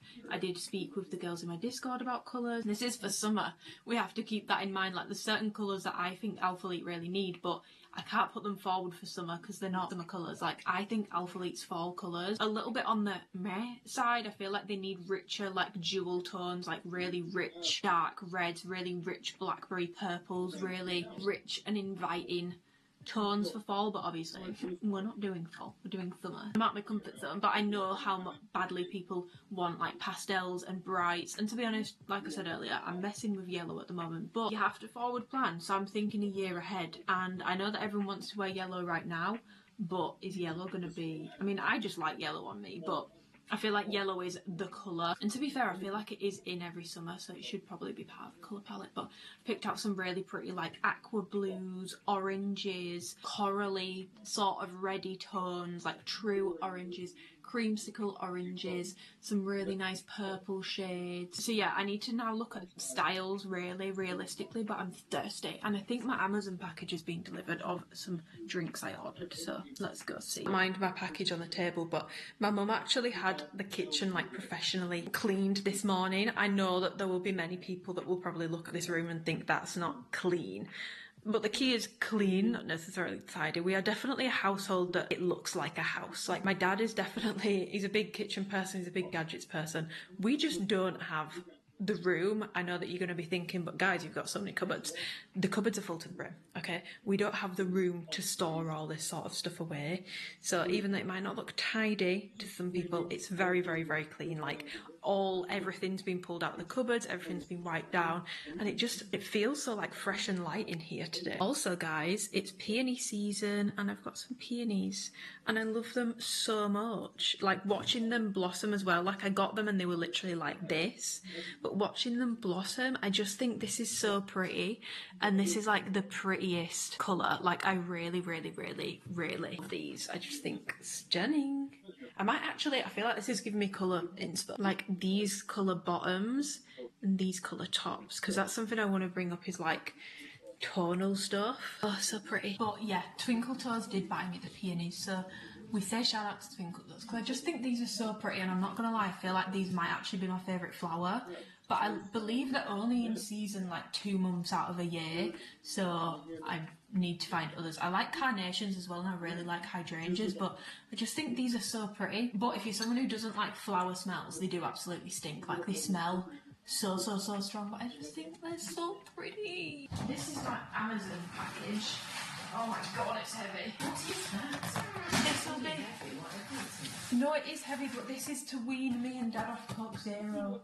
I bought some, you might like them actually, it's cans of flavoured sparkling water. Right, open it up and put the cans away. I know, I'm going to store them away in your lovely, newly cleaned kitchen. Whoa! Where? In that goddamn kitchen I actually could not catch a goddamn break. Like my camera just kept falling.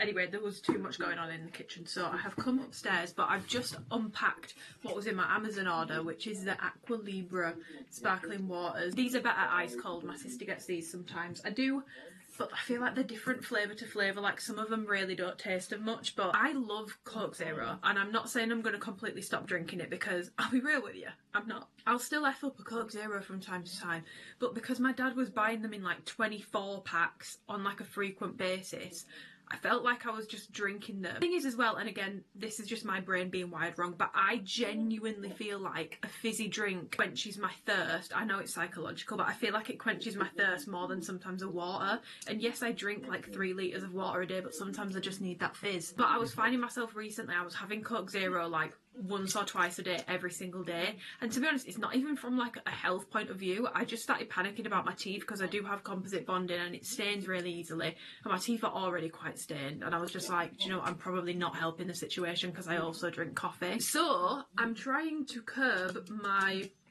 little I need a fizzy drink cravings with sparkling water instead, and I feel like when they come in little cans, it just, everything feels nicer out of a can. Yeah, I could go and buy a bottle, but it comes in a 24 pack, and I think these were like £15 off Amazon. I've got the blood orange and mango ones, which I've never had before, so let's...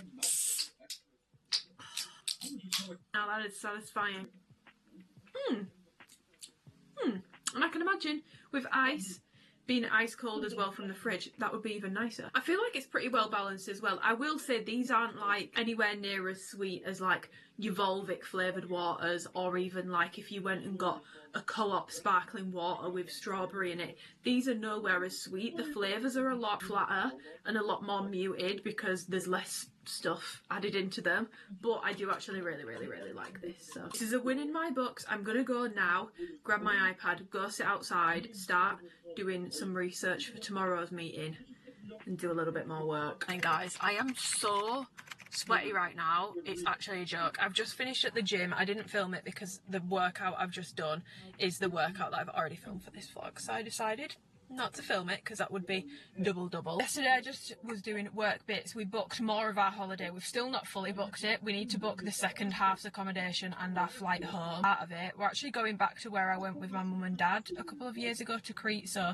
I'm excited to go back because it's really nice and it's not super well known or popular there. So we're going in like the height of summer. We're going in July, so it shouldn't be too bad, whereas if we were to go to, I don't know, I think we might end up going to Santorini for like 1 or 2 nights, but if we were to do like a big chunk of the holiday there, I don't think it would be enjoyable in July because it will be absolutely rammed. I've just been to the gym. It's actually my first training session since last Wednesday, and I'm not gonna lie, I've been having a big wobble yesterday and today. I didn't really talk about yesterday because I felt like I was in a good mood, so it didn't like put me off too much. This morning I woke up and I feel like I'm having like the worst body image day, and when I was going through my pictures with Twinkle Toes yesterday, I was like, because they were so similar to the photos we did for the February launch, I was just comparing my body then to my body now, but also the fact I've not trained in 5 days, obviously I don't have like the muscle pump, I don't have the inflammation, so I just felt like I looked significantly smaller, but not in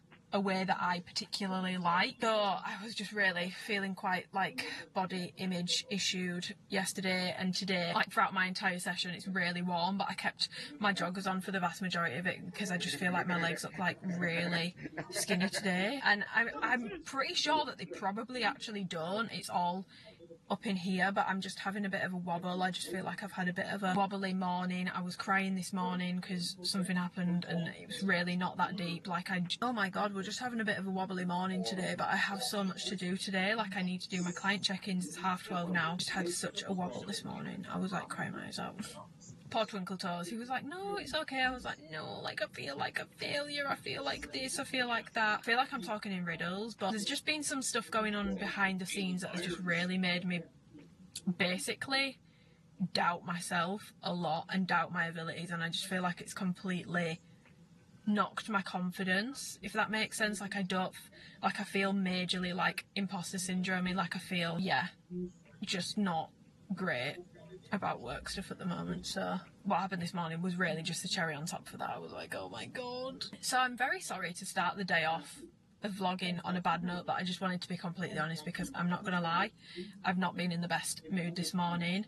I had a really bad headache last night as well, and I've got this like really like chesty cough. I think I mentioned it yesterday, but I've developed this like really chesty cough and it's so weird. But can you tell I'm loving yellow? I've still got the yellow one. I've worn the full yellow set again today, but I've got the white seamless bra on. I just love this shade of yellow. I feel like it really suits me, and it is in my colour palette, so it makes sense. I'm gonna go home. I'm just gonna try and focus on work today and doing what I can do, and really try and focus on my coaching in particular, because that always cheers me up and makes me very happy. Focus on eating well. I feel like my protein's been quite bad recently. I feel like when I don't train, I feel like I suffer mentally anyway, and when I don't train and then I have to do things that are so heavily dependent on how I look, I just feel like it's like a double whammy, because then I'm already like mentally compromised, and then I start looking at pictures and I'm like, why do I look like that?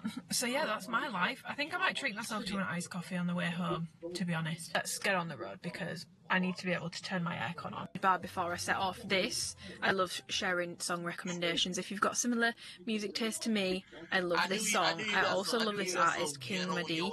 I don't know if that's how you say it, but she makes such good music, and she has like the prettiest voice. It's very summer in a song vibes. I love music like this. I feel like it's my favourite.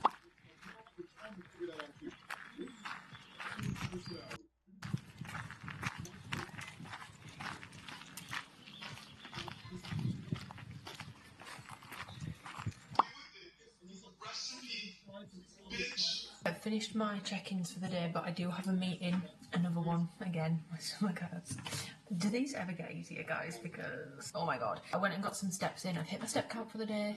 I'll talk to you more about it tomorrow, but I really did fall off with my fitness goals, guys. I'm not gonna lie. Completely fell off. I'm trying to put more time into myself again in at 7, so I went and got steps in just to get some movement in.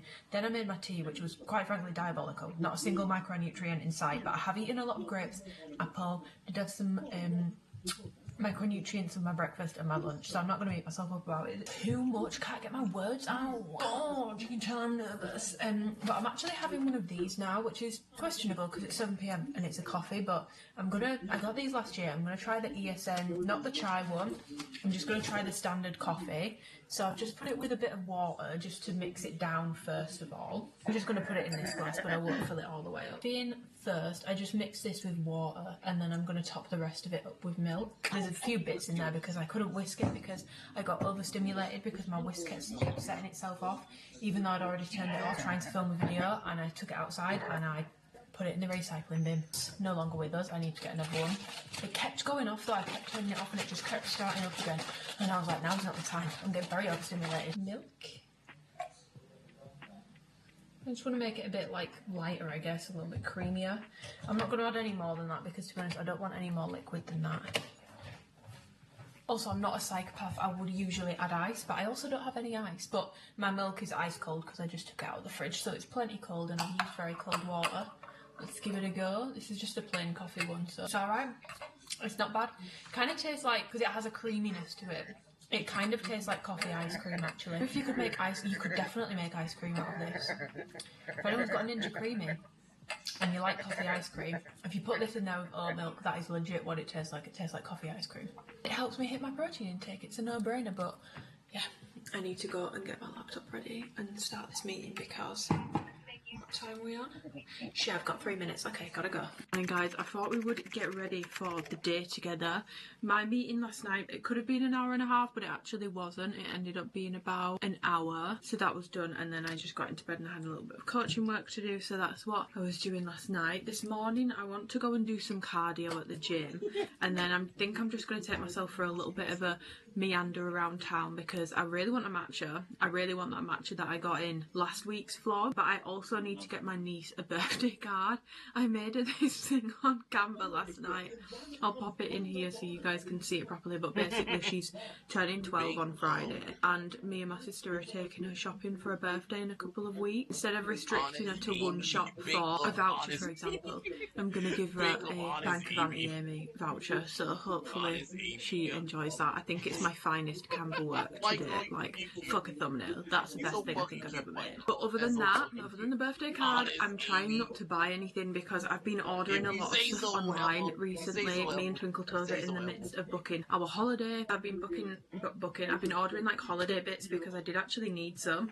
I didn't do much holiday shopping last year for the holiday I went on last year because it was really chill. I just reused stuff that I'd had in years before, but now some of that stuff doesn't fit me anymore. Some of it's really weird. I'm like, have I gained weight or lost weight? Because some of it's too small for me now, but then a lot of the stuff is too big for me. So I do need some new holiday bit, but I do a lot of that online because I just feel like online brands have way better options in person when it comes to holiday bits. Like, I don't know if anyone else feels the same way, but I just feel like they have way nicer stuff online. I do have some bits that have come in which I will actually show you today. I'll give you guys a little haul of some things I've bought recently, and I've still not bought my Beyonce tickets, but I did buy a couple of pairs of boots. I think I can get away with it because I do frequent Texas quite frequently, you know? So if we were to ever go in an instance where I would need cowboy boots, then I can pop off with that. Like last year when I went, all the girls were in cowboy boots. I must have missed the memo because I wasn't informed about that. I wasn't really informed about that.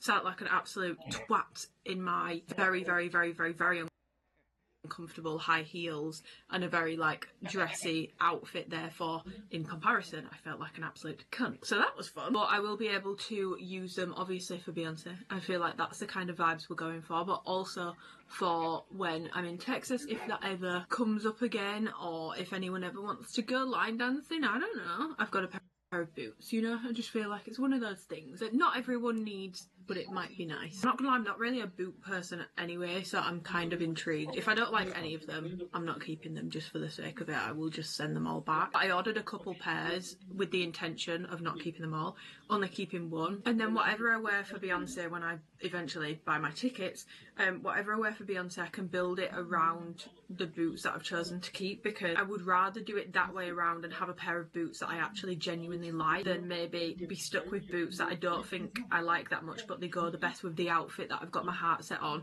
Because boots, they're going to take up a lot of room, do you know what I mean? They're not going to be easy to resell, so that's my thought process with that. I'm trying to be less wasteful with it. But yeah, I've got some Alphalete launch prep bits to do today, but other than that, I do have a little bit more of a free day today, a little bit more of a chill day. I feel like yesterday I was honestly in the worst mood. I feel like I spoke about a little bit yesterday, my body image was really bad yesterday, and to be honest, I'm still not feeling great.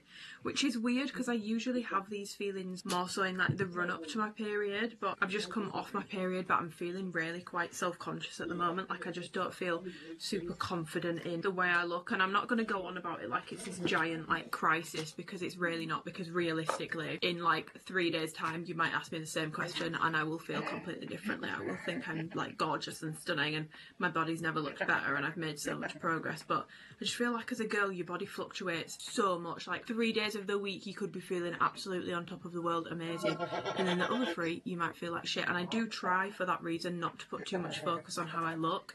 I think it's just quite unfortunate that this little wobble has fallen on a week where I have to get content, I have to get pictures, and I do have to look at how I look, if that makes sense. But I'm not necessarily feeling the best, but I'm just going to focus on what my body can do and my body's health. Like I've been looking at my aura scores, I've been trying to work on like my sleep and all that sort of stuff, rather than thinking or deeping it too much when it comes to how I look. That's what I'm trying to do, but obviously it is difficult because it's fallen on a week where I have to look at how I look, and how I look matters a bit more per se. Does that make sense? I don't know, because I don't do photo shoots all the time. I don't go and take like proper pictures all the time. I pretty much only do it when there's an Alphalete launch, or if there's stuff that they want us to fresh content for, then I will go and do that. I also just don't think I am photogenic, which I know that some people will say that's bullshit, but obviously the photos you guys see are the photos I choose to post, and I'm not joking. It usually like per shoot, I mean you've seen it in vlogs before, I might have like 1,000 photos and I like about 20 of them. I'm not that photogenic, my dudes, but I have definitely come to terms with that now. I've come to terms with the fact that I am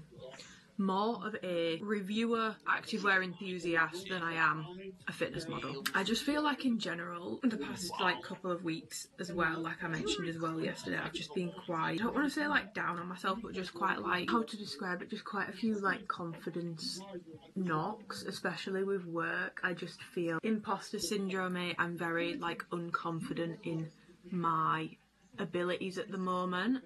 And I'm very grateful I have my coaching, because that's the one area where I don't feel that way. And obviously do my client check-ins yesterday was honestly probably one of the highlights of my day.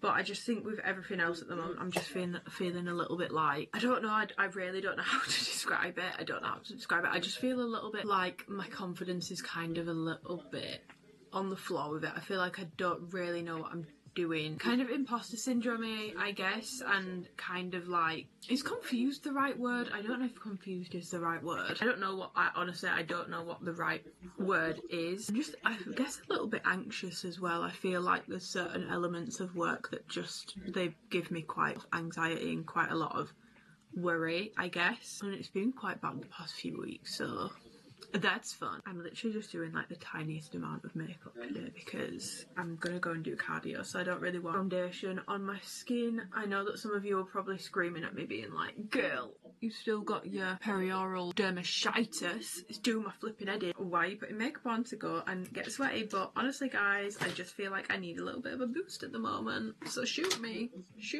your girl wants a little bit of a confidence boost. Just makes me feel a little bit better having a bit more colour in my cheeks. And I feel like when I've got more colour in my cheeks in terms of like bronzer and blush, it makes the redness around my mouth look less obvious, if that makes sense, because I've got colour elsewhere in my face to sort of pull away from it almost. But yeah, apologies, because I feel like I'm not bringing like the best, most positive in the world.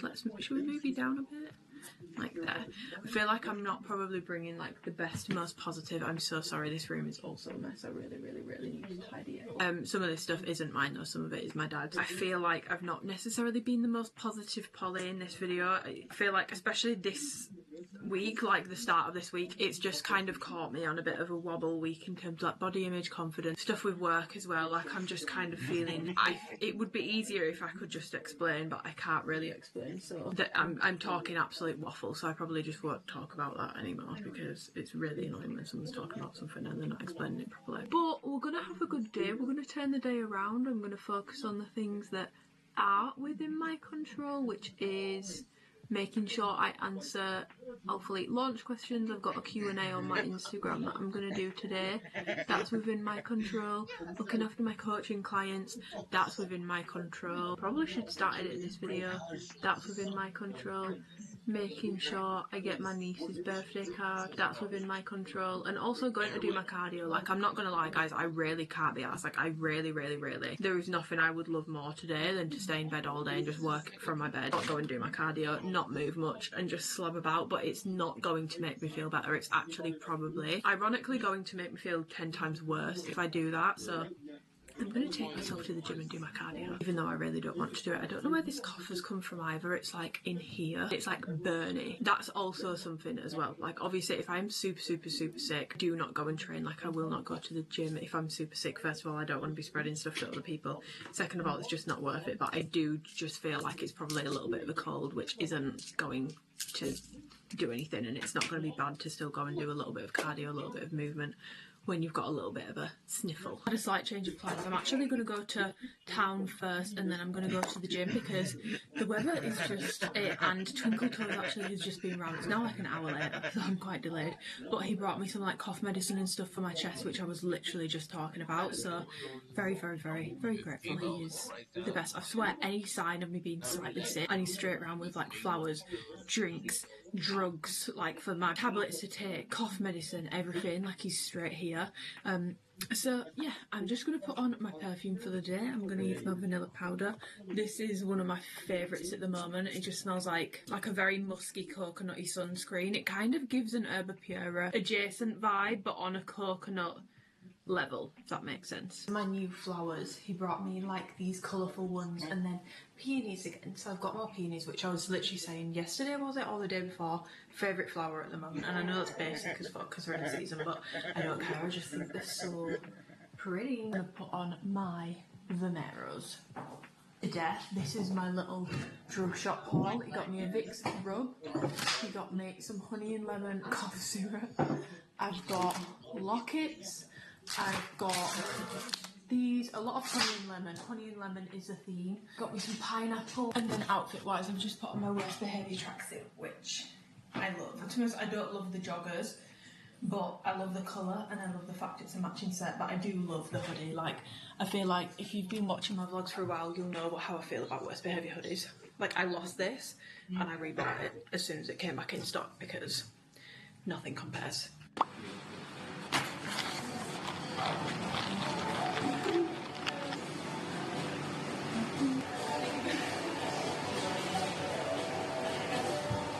Town is done. I got my matcha, I've got my little matcha fix, and I've got 2 cards for my niece. I've got one that I'll use and one that Twinkle Toes can use. I think I will use, I got them from, is it Paper Chase or Scribble? I'm not sure which one. It's the one that sells jelly cats, or do they both sell jelly cats? I don't know. So I think this one I'll give Twinkle Toes. It just says, I'm just a birthday girl, with the like TikTok-y rap mouse meme thing on it. And then I got gorgeous girlies are having gorgeous birthdays, because even though my niece doesn't have TikTok, I'm pretty sure her friends do. I'm also pretty sure her friends follow me on TikTok, which they definitely shouldn't, but I don't know what their accounts are, so I can't block them. Also don't want her friends to think I'm a bitch for blocking, but girl, this is not child appropriate content. She's only 12, but yeah, my niece doesn't have TikTok. I think they're gonna stall that one for as long as possible, which honestly I'm on board with. But yeah, I've just got to the gym. I'm gonna go and do cardio and core. I'll probably do like 30-40 minutes. I was gonna do stairs, but I've just changed my mind. I'm gonna do an incline walk because with my chest and my cough,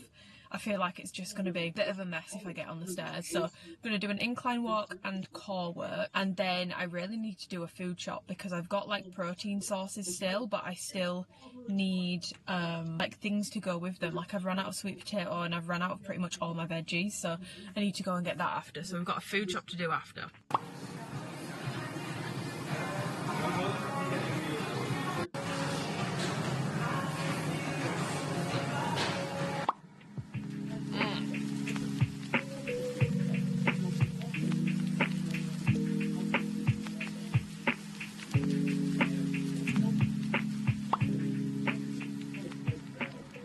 I'm going to conclude this vlog in this clip, but I'm going to conclude it with a haul. First of all, we have my package that came in today, which has my boots in. So I thought, let's just unbox these together, guys, because I've never...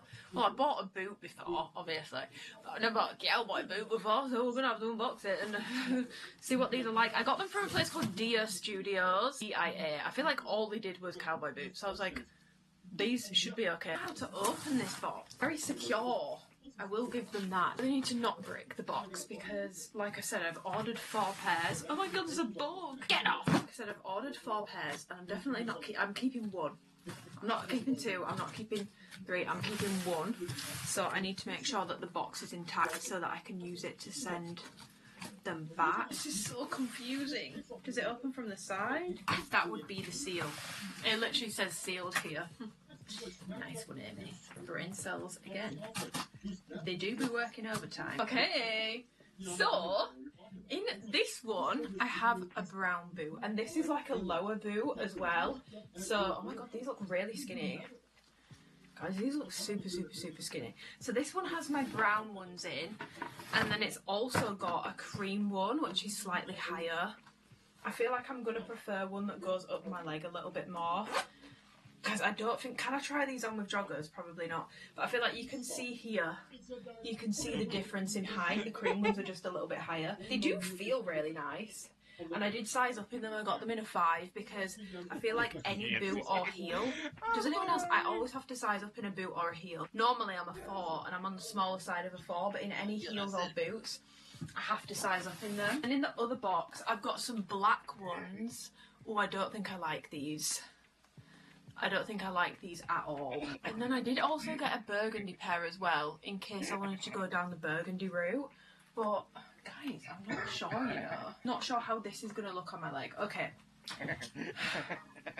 Shall I go put some shorts on? Probably. Let's go put some shorts on. Just shoved on a vest top and some Aritzia shorts. I've put on the cream ones first. I actually really like these ones. And I feel like they fit good. Don't get me wrong, they're definitely a bit like hehe pointy at the end, but I feel like that is just in the nature of the boot, if that makes sense. Just to show you like full body, this is how these ones look. I really do kind of love these, to be honest, and they feel really comfortable. And they don't look too, I feel like sometimes pointy boots kind of scare me because I feel like they can make your feet look huge, but I don't feel like these are doing that. I don't know. This is stressful because I'm going to say let me know in the comments, but I'm probably going to have to have sorted this out by the time this vlog goes up, so I don't know. I think these ones are I honestly think these ones are really cute. And I can see myself wearing these. Not every day, of course, but I would happily wear these on a little yeehaw. These are the next ones. These are the brown ones. So they're quite a bit shorter. Are made for walking, and that's what they gonna do when they walk all over. I feel like this is gonna be a harder decision Let's go, girl. than I had bargained for. So this is the brown ones. Obviously they're not quite as high, and they're also a little bit lower in terms of the heel. This is what they look like side on, and then this is what they look like from the back. I actually don't. Oh god, I thought this was going to be a lot easier. I actually don't hate these. Sorry, I've not even done the buttons up on my shorts properly. I don't hate these, I'll be so real. I don't hate them. But what is the difference? yeah, no, like, to be honest, no, I don't hate these at all. I thought this length would look really weird on me, but I don't actually think it does. The burgundy ones on now, guys, I feel like I'm really learning something about myself today, which is for some reason, cowboy boots really seem to suit my legs. I was not expecting this. I thought this was going to be such an easy decision. I do kind of love the red, I'm not going to lie, and I think, do I prefer leather? I don't know, I think I do really like the leather on these, but I'm just like, is red realistically going to go with that much? Probably not. So I think these are going to be a no, but I don't hate them as much as I thought I was going to. Guys, I'm so confused. Final pair, these are the black ones, obviously these are leather, so they're shiny. I honestly don't hate these ones either. I would say the past few pairs that I've put on are definitely a bit more like flicky at the end. Can you see how they're like flicking up off the floor? But again, I honestly don't think that these look terrible on me.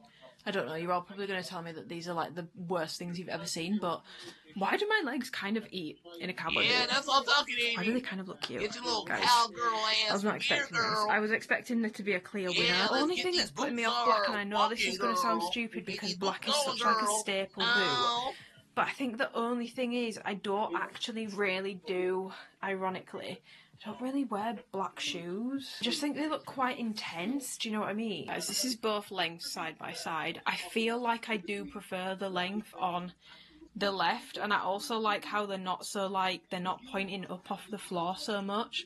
Like, can you see how the black really points up but the cream doesn't? I feel like I am swaying more towards the cream. I think it's just like, because I don't know, I've got no idea what I'm wearing. I'm like, oh, I don't know. But I mean, it doesn't look bad even with black bottoms with the cream. So this is confusing, y'all. It's real confusing. I'm sorry. Help me, please. I don't know what I'm doing. I'm stuck between the cream and the brown. I've boxed the other ones up because I don't really like the black and the red. They're cool, but they're not really going to go with that much in the grand scheme of things. It's probably safer to have black, but I don't like how the black looks like. It's just too shiny. I don't know if you guys know what I mean, but I do have some other bits that I bought recently just to round up this vlog. I thought I'd give you guys a little bit of a haul because I've been working on my... I don't say working on my summer wardrobe because you don't need to buy new things every year, but like I mentioned earlier, there is some things that I do need. First things first, the bloody bargain that I found in Matcha Spencer. This was £8.50. It's not perfect, but if you are someone who's getting really irritated by tank lengths at the moment and the fact that none of them are really full length, they all on me at that annoying length where it hits my hip, but as soon as I start walking it pings up and it won't stay in place. It rolls up to end up being a crop top and it just annoys me. I found this cotton rib tank in Matcha Spencer's and it looked nice and long, this covers like the top portion of my glutes. It is sheer and the fit's not perfect. I got this in a 6, which technically I'm an 8 in most things now. I would have needed like a 4 or a 2. So my preference anyway, because I like things to be skin tight, it is a little on the big side, but it might shrink in the wash. You never know. If you want me to be a guinea pig, I can keep you guys posted on this, but I will try it on in a second and show you. Second thing that came in was my Kapala swim order. So I pre-ordered a dress and this was in the order as well, but this wasn't on pre-order. It just didn't come until the pre-order item ready, if that makes sense. So if you watched my last vlog or 2 vlogs ago, you'll have seen I got the bikini in this print. Guys, they have this like stunning maxi mesh skirt and it's a very like rigid mesh as well, like there is no stretch to this whatsoever. It somehow makes it feel really good quality, so it's not stretchy at all. There's no give to this. I would honestly recommend maybe going a size up if you don't want it too tight, because it is adjustable at the side, like you can tie it. I mean, it's like, should I have got a medium? But because I am still cutting, well trying to cut, like I said, I've really fallen off of my fitness goals, but I'm getting back on it. I'm going to keep the small just because it is adjustable and I don't want it to end up being too big for me. So yeah, it's just this long maxi skirt. Again, I will try it on and show you. But when I've put this on before, because it's like dark red, yes it's see-through, but it's not too bad, so I'm honestly thinking, yes, beach cover up with the bikini, but also this black underwear underneath and a black tank top with like heeled sandal and a lot of jewellery on holiday and a good ass tan. That is going to look so stunning, like I'm so excited to wear it.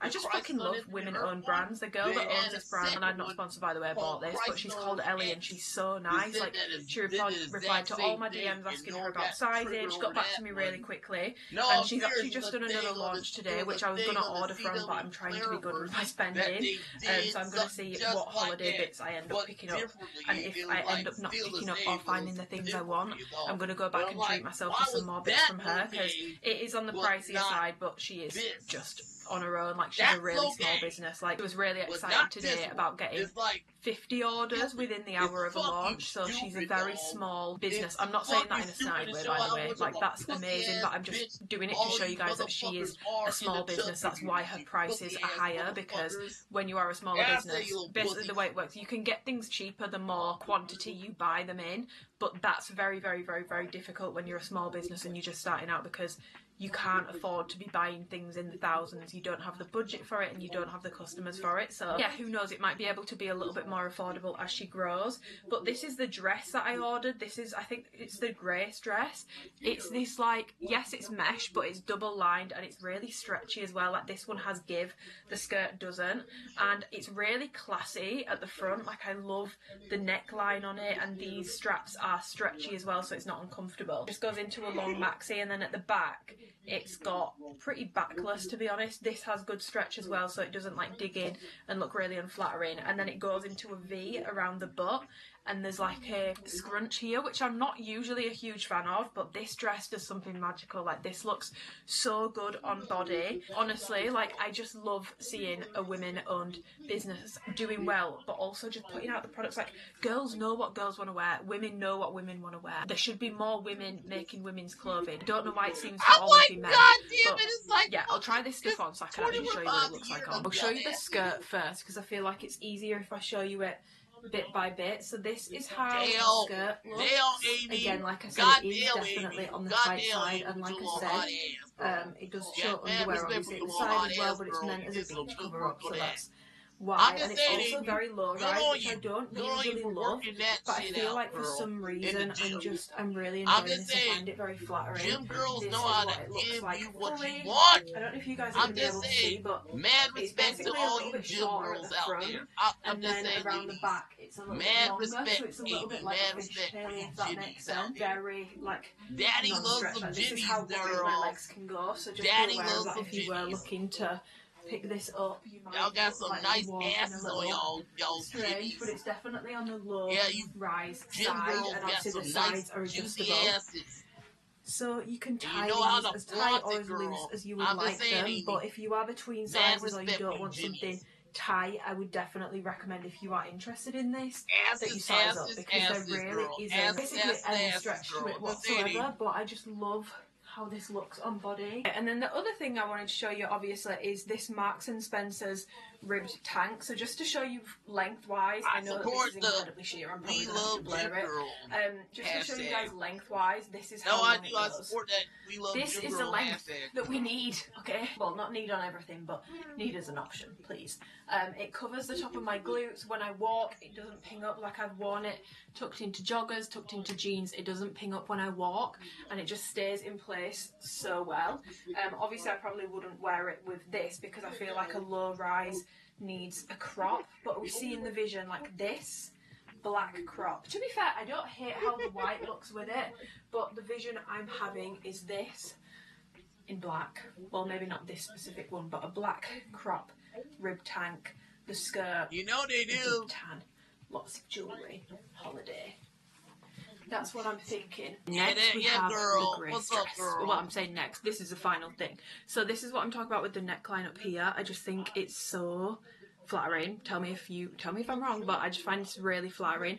I'm really funny with cuts like this because if it's too narrow here, it makes me look really broad and half my tits are out. But also if it's too like high to the neck, it's also not very flattering on me. So this is honestly like, give me this cut in like all my tank tops, to be honest. This is perfect. Like I said, it's that double layered mesh, so it is a little on the sheer side, but it's not to the point where, in my opinion, you're going to be walking into a restaurant feeling really uncomfortable. Because, like, if I get it, girl. I get it, girl. I would feel totally Black comfortable even going to England in this because it's I'm just saying, double layered. Like, it's not super thin. Like, it's not make you look slimmer, like, girl. hello, my dress is entirely see-through, you know? I think it's really flattering on the delts for my gym girls. I think it's really flattering in that region. Like, come on, guys.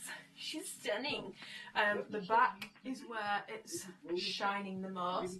So you can obviously show off your back gains because it's super backless around the back, but then you can also show off the glute gains. Like, this is so insanely flattering on the butt. I know that the scrunch look won't be for everyone, and I do hope that she does bring this out in like a non-scrunch version, but still with the nice low back, even maybe a tiny little bit lower. But as is, I just think this is so flattering. I think it flatters the shape, it makes your back look incredible, it makes your glutes look incredible, makes your boobs look incredible, midsection, everything just looks really good. And it's the perfect combination of held in, but not restricted. Like, I can definitely...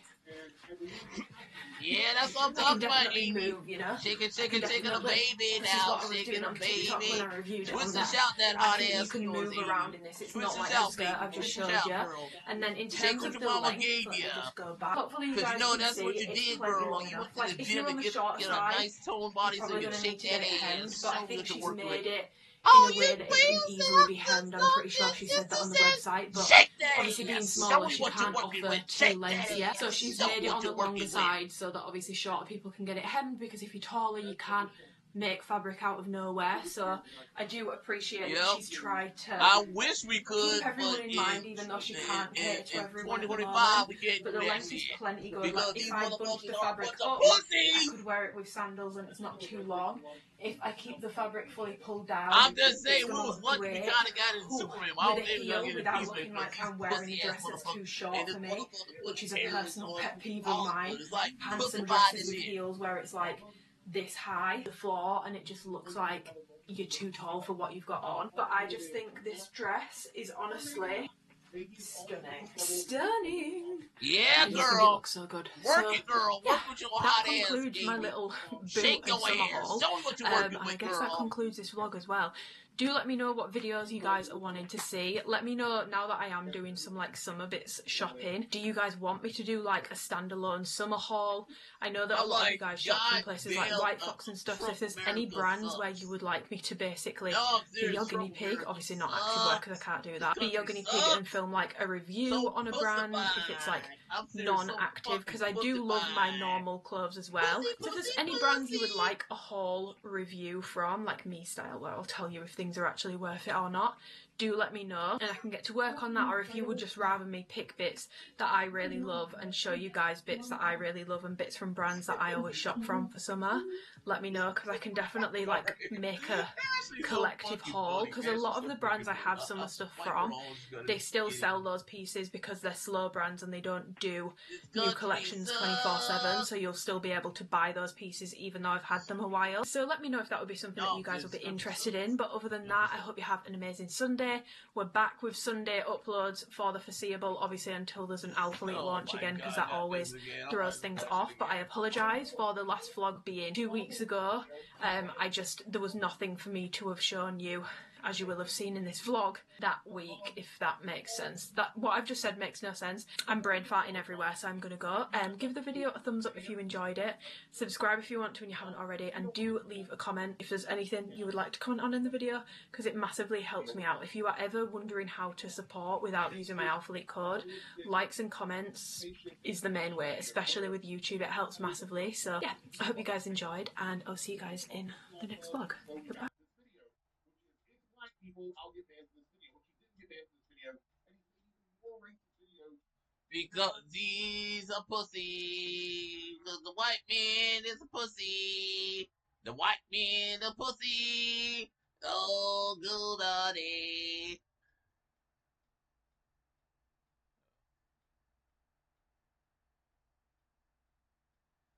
Nancy!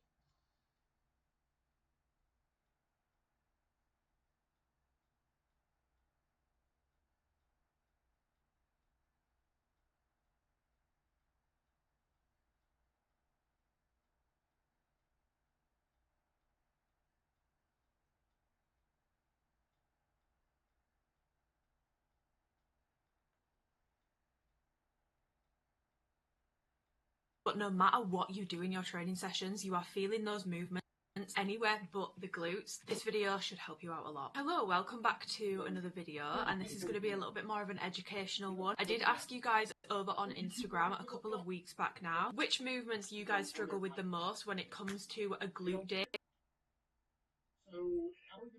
but not feeling them in your glutes. And I've picked four of those movements that made sense to put into a workout together, and we're going to run through all the troubleshooting that we need to fix your form, to tweak your form, to give you the best tips and the best set. They're threats just because they are black. And then he also pulls up anecdotal videos, out of context videos, things like that, to try and prove possible to get the most out of your glutes for those glute day movements. Yeah, but it's okay for me to kick his ass. Quick disclaimer first and foremost, I may have titled this video in a particular way, but that's because I want it to reach the right audience. But I want to make it so clear, especially if you are someone who is new to the gym and you've not built up that significant amount of muscle mass and a solid foundation of muscle mass overall throughout your lower body when you've not got to that point yet. I really want to stress the importance of, first of all, balance in your training when you are new to the gym. You do not want to be overtraining your glutes, never hitting quads, never hitting hamstrings, especially if you don't already have muscle developed in that region. I will always always, especially towards the start of your fitness journey, promote a balanced approach to your training. And I also want to disclaim as well that if you are someone who is, again, you don't already have that solid foundation base of muscle mass throughout your quads and hamstrings, I really want to make it clear, if you are struggling to see glute growth but you are avoiding any movement that could possibly grow your legs, I would actually recommend that you stop doing that right now. The moment that you actually stop being so scared of growing your legs at the same time as growing your glutes is when you are going to see the most overall holistic, juicy development in your glutes. Because if you are actively avoiding anything that's going to use your quads, so any leg press movements, any squat pattern movements, you're avoiding things like RDLs because you don't want to work your hamstrings, you're avoiding Bulgarians, you're avoiding lunges, you are leaving so many gains on the table for your glutes because you are cutting out an entire range of motions and range of movements that are actually going to be really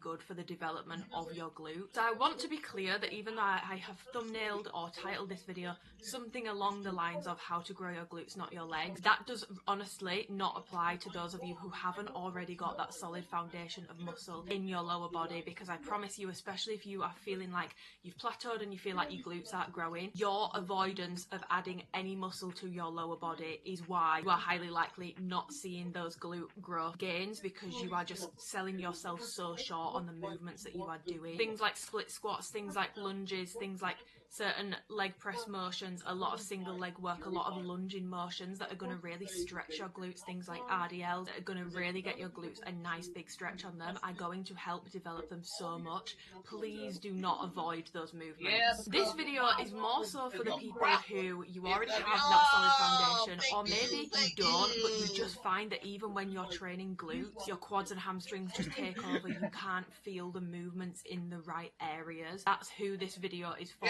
and what it's to help with. I am not saying that it's a good idea to try to grow your glutes and not build any muscle on the rest of your lower body at all. I just wanted to disclaim that really quickly. And also give that little tip of not ignoring movements that could potentially grow the quads and hamstrings at the same time, because honestly those are some of the best glute movements that you could be doing. So we're going to be going through 4 movements in this video, and I'm going to be showing you exactly how to do those movements to target your glutes the best. You're going to have the best glute pump after this. You're going to have the best glute workout. But before I get into that, I just want to give you guys a few tips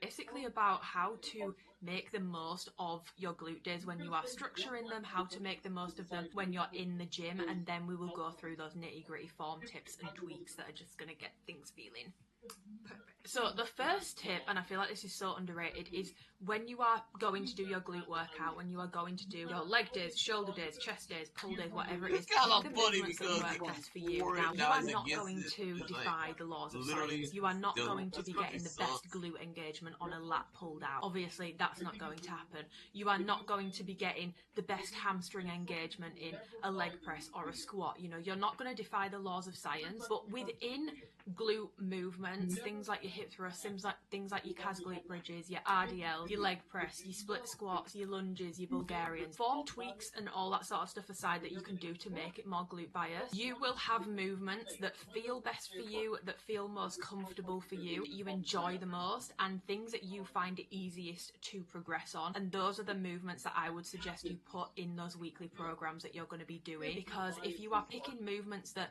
you don't enjoy, you're more likely to skip on them. If you're picking movements that don't feel good for you, they don't feel the best for you, there's likely a reason for that. Biomechanically, it might not be the best movement for you, and it might be better for you to switch to something different. We gotta watch our like back. For me, for example, I don't personally barbell back squat anymore. I find it, not that I can't do it, I just find it a very uncomfortable movement for me. It feels awkward, it feels stiff, I find it really hard to progress on, and my goal isn't having like an 100 kilo back squat. My goal is muscle growth, and therefore I opt for things things like pendulum squats, hack squats, leg presses instead for my squat pattern movement, because those are the ones that I find easier, they're more comfortable, and I can progress on them. And I also feel safer pushing close to failure with those as well, which is also going to be crucial for your muscle growth. So yeah, make sure that you pick the movements that feel and work the best for you. Second tip is kind of linking in with the disclaimer.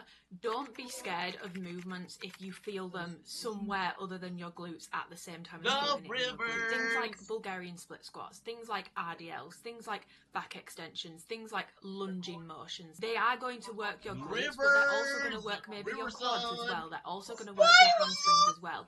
And if you are cutting out any movement from your glute program because you don't just feel it in your glutes, you feel it somewhere else as well, you are going to be leaving a lot of gains on the table. So yes, there are things that you can do to tweak a Bulgarian split squat to feel it more in your glutes, to make it more glute biased. There are things that you can do with an RDL to make it more glute biased, but you will ultimately still be using those other muscle groups. You'll still be using your hamstrings and your quads, and that's not a bad thing. It doesn't make something a bad glute movement just because your glutes are not the only area in which you feel it. Like I said, there are things that we can do with your form to tweak it to make it more glute biased, but it will still work other muscle groups, and that's not a bad thing. Stop cutting things out of your training programs just because you feel them in other areas as well. Third thing that I need you to consider is the structure of your session. You're going to see it with this workout, but if you are someone who struggles to feel your glutes in a workout, or you just don't feel like you get the best connection, make sure that you structure your workouts in a way that makes sense. So for example, for when I have clients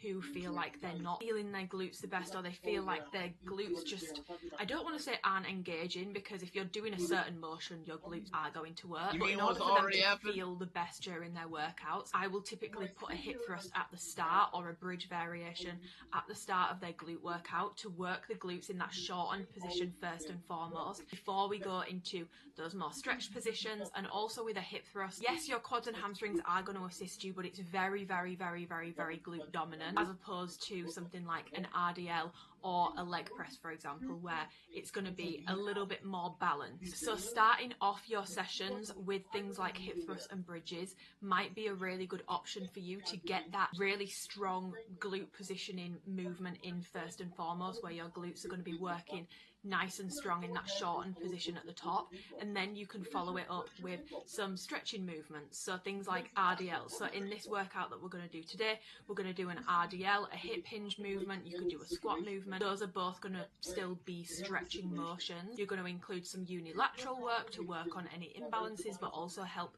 to hit your glute medius and glute minimus at the same time, because it'll help you with balance, and then a little bit of isolation at the end. And I know what you're thinking, but Amy, that's only 4 movements. That's completely fine, especially if you are someone that's hitting lower 2 to 3 times a week. 4 movements a session, 4 to 5 movements a session is going to be absolutely golden for you. And no, also you don't need to do 3 to 4 sets on absolutely everything, but the structure of your workout, structure them in a way that puts your glutes in the best possible position to get the most out of that session. Because for example, and I'm not saying you can't do it this way, but especially if you are someone who struggles, if you go into a lower body day and you do an RDL first, your glutes are going to be quite stretched and quite fatigued, and your overall body, because that's such a compound movement, is going to be quite tired. If you put your hip thrust bridges second or third, again, I'm not saying you can't do this, but obviously we're speaking to people who struggle feeling their glutes in the workout, or they just feel like they feel it everywhere else. Your glutes might already be a little bit tired, so other muscle groups might take over a little bit more, and it also might make that lockout position at the top, which is so important because that's where your glutes are going to be working the most. It might make achieving like a really strong lockout a little bit harder. So if you are in this sort of phase at the moment, I would highly recommend that you start with a hip thrust or a bridge motion. Third thing is your form and intention. So obviously we're going to go over it in this video, but there are multiple form tweaks that you can make to make things a little bit more glute biased, and I will give you examples for the movements that we're going to do in today's session together, so you will have those. There are always going to be little tweaks that you can make to movements. Typically when it comes to wanting to bias your glutes a little bit more, you want to try and make a movement a bit more hip dominant. So with a lunge, instead of thinking about propelling your body forward, pushing that knee over your toes. You're going to maybe be thinking about sitting back into it a little bit more, thinking about moving like this instead of up and down. You're going to be thinking about moving a little bit more like this, sitting back into the movement and allowing yourself to get a really good stretch on your glute. Single leg work, holding your weight, whether it's a cable, whether it's a dumbbell, in the opposite hand to the leg that you are working. That can also help you to get a much bigger stretch on your glutes as well. That's another little tweak that you can make. Obviously I can't run through all the tweaks right now, but making sure that your form is dialed in and on point, and in hand with that, that you are lifting with intention as well, because your form could be crystal clear, but if you are rushing through your reps, there is absolutely no control over them. With kickbacks, for example, you're just absolutely rushing through them. You're not thinking about using the actual muscles. You will find that you probably won't get the best out of the movements, even with the form tweaks as well. Really think about pushing through your glutes. Really think about contracting those muscles when you're doing kickbacks. Don't just think about flinging the weight back and using momentum. Think about using your muscles. Think about using your glutes to shift that weight. Think about, in an RDL, think about contracting your glutes to bring you back up to the top of the movement. Lifting with intention, dialing in your form to make it a little bit more glute biased will help you out a lot. Slow things down, lift with intention, muscle, not momentum. Another tip, and this is just more generally, is just your intensity and progression. So if you are feeling like you're not really seeing the glute growth that you want to be seeing, you need to make sure that you are lifting with a good level of intensity. So what does that mean? It means you're going to be training close to failure. Now, if you don't know what that looks like, please don't go and practice it on like a barbell back squat. There will be certain movements, like a hip thrust, for example, which are going to be much safer for you to take failure. So if you don't know how far away you are currently training from that, it's not when it starts to hurt, it's when you can't realistically perform another rep well. So next time you get that sort of burning sensation in your glutes during a hip thrust set, I want you to say to yourself 5 more reps. See how many more reps you get, because you will be shocked when you try to sort of override your brain and really work on what your muscles can do, not what your mind thinks you can do. I promise you will probably be quite shocked at how many more reps you are able to squeeze out of that set. Say to yourself 5 more reps and you get 5 more and then you hit failure. You were 5 reps short of failure. So that's actually quite far away, and the meaningful reps are those like final 3 to 4 sort of reps towards the end of your set where you are really struggling. Those are the meaningful reps. That's where the growth happens. I really need you to focus on lifting with a good level of intensity as well. We've nailed all those other things down. Work on your intensity if that's something that you feel like you're struggling with. In line with that, you also need to make sure that you are progressing. So those two sort of go hand in hand. Progressive overload, you want to either be adding more reps, adding more weight over time, or both. My favorite way of doing this is giving yourself rep ranges. So for example, with a hip thrust, we'll just use a hip thrust example because it's easier and we're talking about glutes. It makes sense. You might have 3 times 6 to 8 reps. So week 1, you might do 100 kilos and you might get 6 reps, and that's like you pushing really hard, because again, if you get 6 reps but you had 6 more reps in the tank, it's not really a meaningful set. So you need to keep what I've just spoken about with intensity in mind. That's why these two go hand in hand. So let's say you've done 100 for 6 and that's you pushing hard. Week 2, you get 7 reps. Week 3, you get 8 reps. Then on week 4, you might go up to 105 kilos, and then you get 6 reps. And then week 5, you get 7 reps. And can you see you sort of work up, you max out the rep range, then you increase the weight and you come back down. I find that to be the easiest way of tracking progressive overload, because otherwise I feel like it gets very confusing and very messy, because you might be like, oh well, I did this weight but I did this amount of reps, but then I've done it just gets very tricky and confusing. So that would be my tip to you if that's something that you struggle to track in terms of your progression. So yeah, intensity and progression, they go hand in hand, but they're both going to be crucial for making glute gain. You cannot train like a wimp if you are serious about building muscle, especially if you've clicked on this video. There's a high likelihood you've been training for a while, especially you. Like, you cannot train like a wimp and expect to build muscle. It's just not going to happen. And then kind of hand in hand with that, finally, is just sort of your volume, your recovery,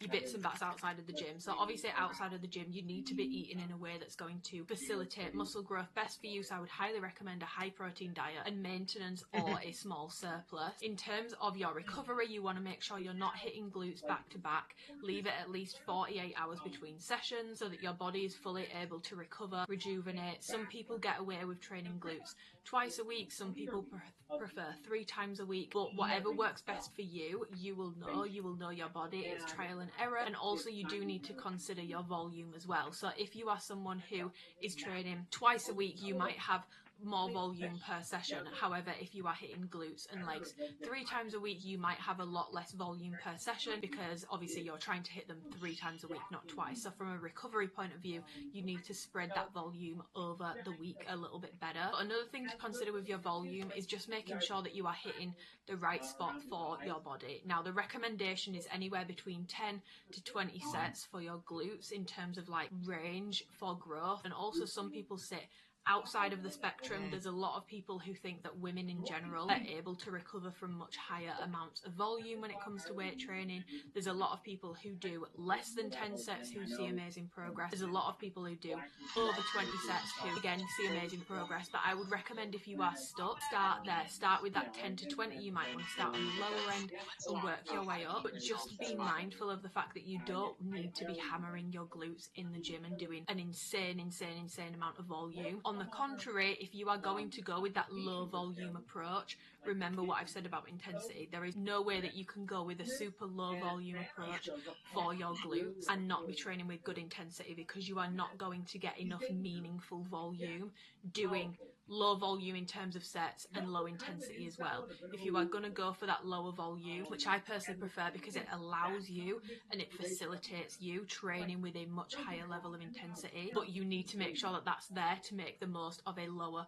volume program. So just keep that in mind as well and find that sweet spot for you, starting with that 10 to 20, trial and error, tweak it. Anyway, that's all my little tips that I just wanted to give. Without further ado, let's get into the workout and fix your form so that you can be feeling these movements the best in your glute. Okay, starting off with hip thrust, I just want to go through foot placement first. So first I'm going to show you my feet are way too narrow to start with. Having them narrow, I personally feel it a lot more in my hamstrings, and I just find, especially when you've racked a ton of weight on the bar, it's very hard to feel balanced with such a narrow stance. So you're going to scooch them out to about shoulder width apart, maybe a tiny bit wider. You can turn your toes out a little bit, you don't have to, but you can see here this just looks like a much more comfortable movement. So check your foot positioning, because if it's too narrow, you will likely feel it a lot more in your hamstrings than you will your glutes. You want them about shoulder width apart. Next thing to go over is the positioning of your feet in terms of how far away from your body. So if they're too far out,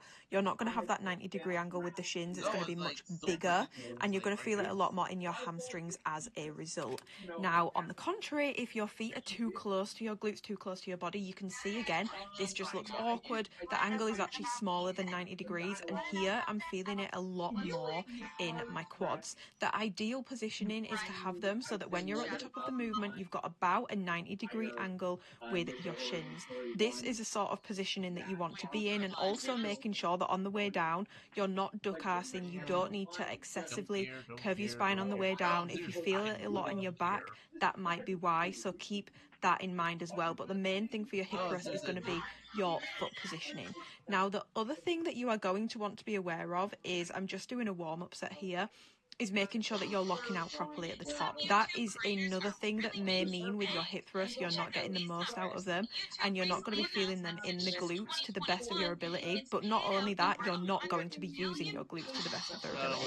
So this is my final working set. So we're looking a little bit ropey here, but you can see when I'm coming up to the top, I am fully locking out. I've got that nice 90-degree angle with my shins, and when I come to the top, there isn't a dip down in my pelvis. It's fully locked out. I'm lifting with intention. I'm not rushing through my reps. I'm doing a little bit of a pause at the top. This is how you are going to get the most out of your hip thrusts or your calf bridges, whichever ones you're going to be doing, as it pertains to your glutes, because your glutes are working the most when they're fully locked out at the top. So maintain that proper lockout and get your foot positioning correct to get the most out of this movement for glutes. Okay, RDLs. So foot positioning for these, if you go too narrow like I am here, you're going to struggle to put a bend through your knee, and you're going to feel it a lot more in your hamstrings. If you're wanting to get more glutes out of it, make sure that your foot positioning needs to be a little bit wider. So not super wide, not sumo or anything like that, but about shoulder width apart. You'll find you're much more able to put a slight bend in the knee, and you will find that your glutes are just going to be a lot more fired up when you are in that foot positioning. So check that your stance isn't too narrow. The second thing that you're going to want to be mindful of is, this is a very subtle difference, but I'm putting them side by side so that hopefully you guys can tell, is a slight bend in the knee. So on the left hand side, I'm just doing RDLs how I was before, and then on the right hand side, I'm really trying to focus on my glutes here. And what does that mean for me is basically just a slight bend in the knee. It's very, very, very, very, very subtle, because if you do too much of a bend in the knee, you're going to turn it into more of a squatting movement and it just gets very awkward.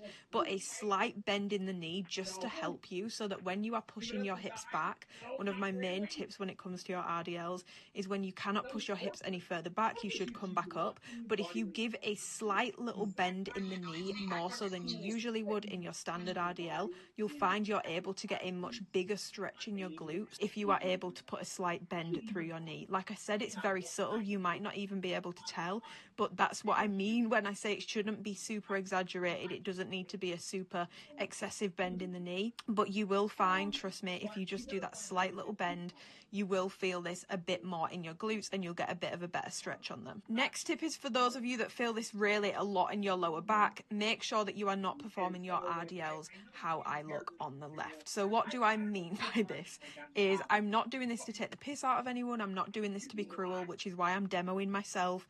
I don't want anyone to feel like I'm telling you off, telling you that you're doing things wrong, or make anyone feel stupid. It's not your fault. The cueing for RDLs with the excessive, and it's not excessive, it is correct, the constant push your hips back, push your hips back, push your hips back. What it can lead to is, for some people at the top of the movement, they've already pushed their hips back before they've initiated.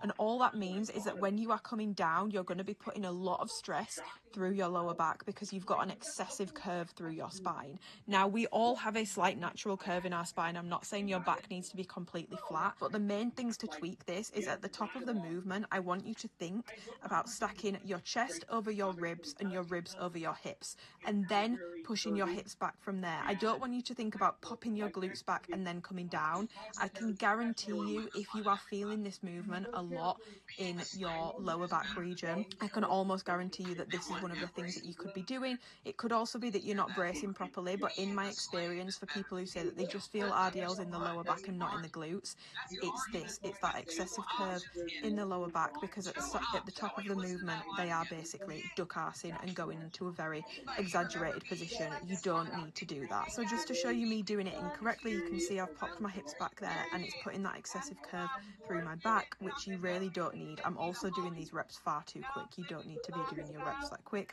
I would highly recommend that you slow them down.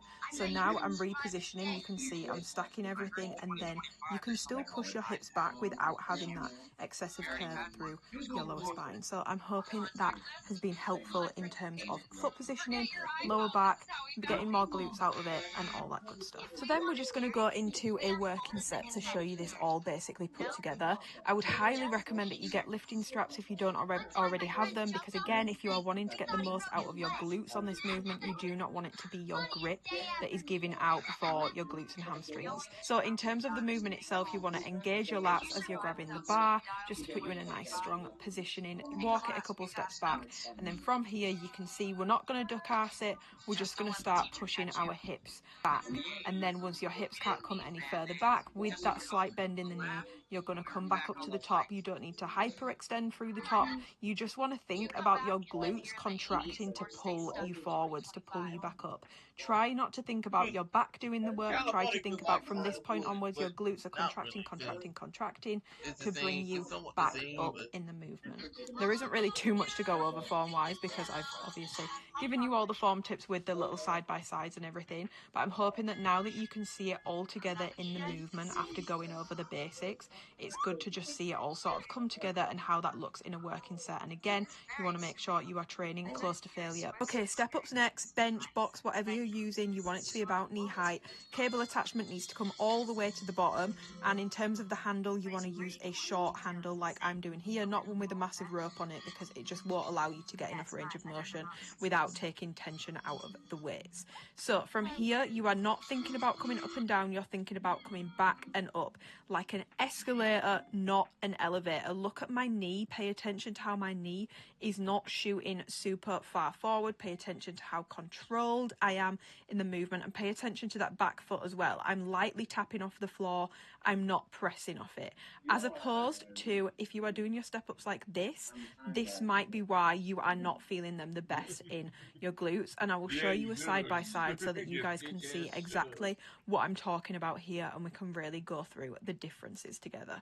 So if you look at the right hand side, my body is basically just doing an up and down motion, up and down, up and down, up and down. It's not hip focused. I'm not thinking about coming back in the movement. I'm just moving up and down. If you look at the angle of my shin and knee, my knee is moving forward over my toes, which means I'm going to be getting a lot more quad out of this movement. You want to be thinking about sitting back as you come down, not just coming up and down. Like I said, escalator, not elevator. You also want to be intentional with the movement. Why are we rushing? You don't need to be rushing through your reps, so slow things right down. And also you will note with that back leg on the right hand side, I'm pushing through that foot. I'm literally bouncing off that foot. You don't want to be doing that, because when you're doing that, you're taking the work off of the leg that you are actually trying to work, aka the one that is up on the bench, on the box. So you want to make sure that you are just lightly tapping that back leg as you come down. You don't need to be pushing through it. Back and down, not up and down. Escalator, not elevator.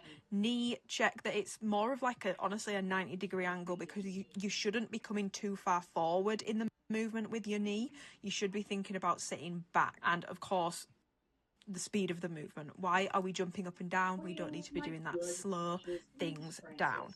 So then, to show you guys how this looks when I go into my working set, this was my final set. So I do one leg and then I do rest between legs, and then I will do the other leg. But you can see she's slow, she's controlled.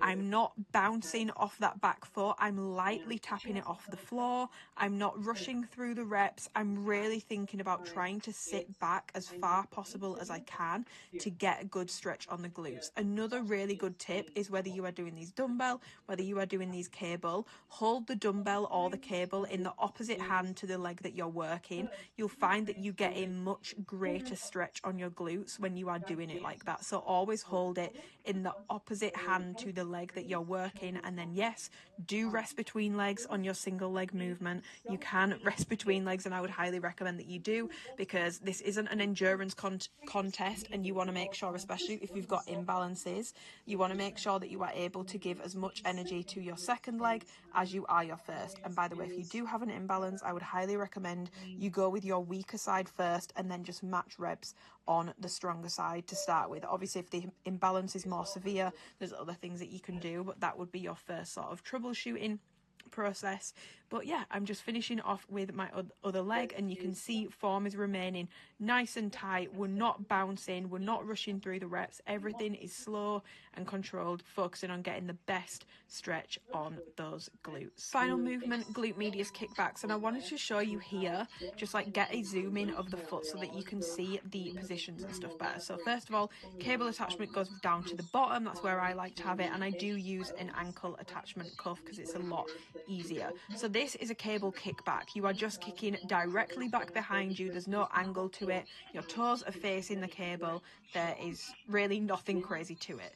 Then I'm going to show you a cable abduction. So you're going to stand straight side on to the cable tower, and you are just kicking directly out to the side with the whole of the inside of your foot facing the cable. Then glute medius kickback. You can see here I'm going to turn my foot slightly inwards towards the cable tower like so, and then I'm not kicking straight back, but I'm also not abducting completely. I'm going to go diagonal. Think pizza cutter for this. I'm going to pop a little picture on the screen. Think pizza cutter. You're not doing small pizza, you're doing the 8 slice, and you are doing that diagonal cut. That's what you want to be thinking about doing when you are doing your glute medius kickbacks in terms of your foot positioning. Okay, moving on, I'm going to show you guys exactly what not to do. So when you're doing any kickback movement, rushing through the movement, there's no control over the reps whatsoever. My back positioning is coming all out of whack. I'm not stable in my upper body. I'm rushing through the reps. I'm flinging the weight around. I'm not thinking about kicking back. I'm just using momentum and flinging. Then I'm going to reposition myself to show you guys how your kickbacks should look. You should be moving with intention. You should be thinking about your glute kicking back. You want a little bit of a pause at the top perhaps, just to make sure that you are really contracting your glute at the top of the movement. Slow and controlled. Upper body maintains a stable positioning. You can use the tower to help you with this. You can hold onto the cable tower. But just to show you guys side by side, you can see that on the left hand side I've just got no control over the movement whatsoever. I'm moving far too quickly. There's no pause at the top. There's no stability in my upper body. I'm putting an excessive curve through my lower back on some of the reps because of that lack of strong positioning with my upper body. I'm probably not going to be engaging my glutes best when I'm doing them like this because I'm using momentum to move the weight more than I am the actual target muscle I'm trying to use, which is my glute medius in this particular movement, but your glutes in general. Instead, you want to be moving more like you are on the right.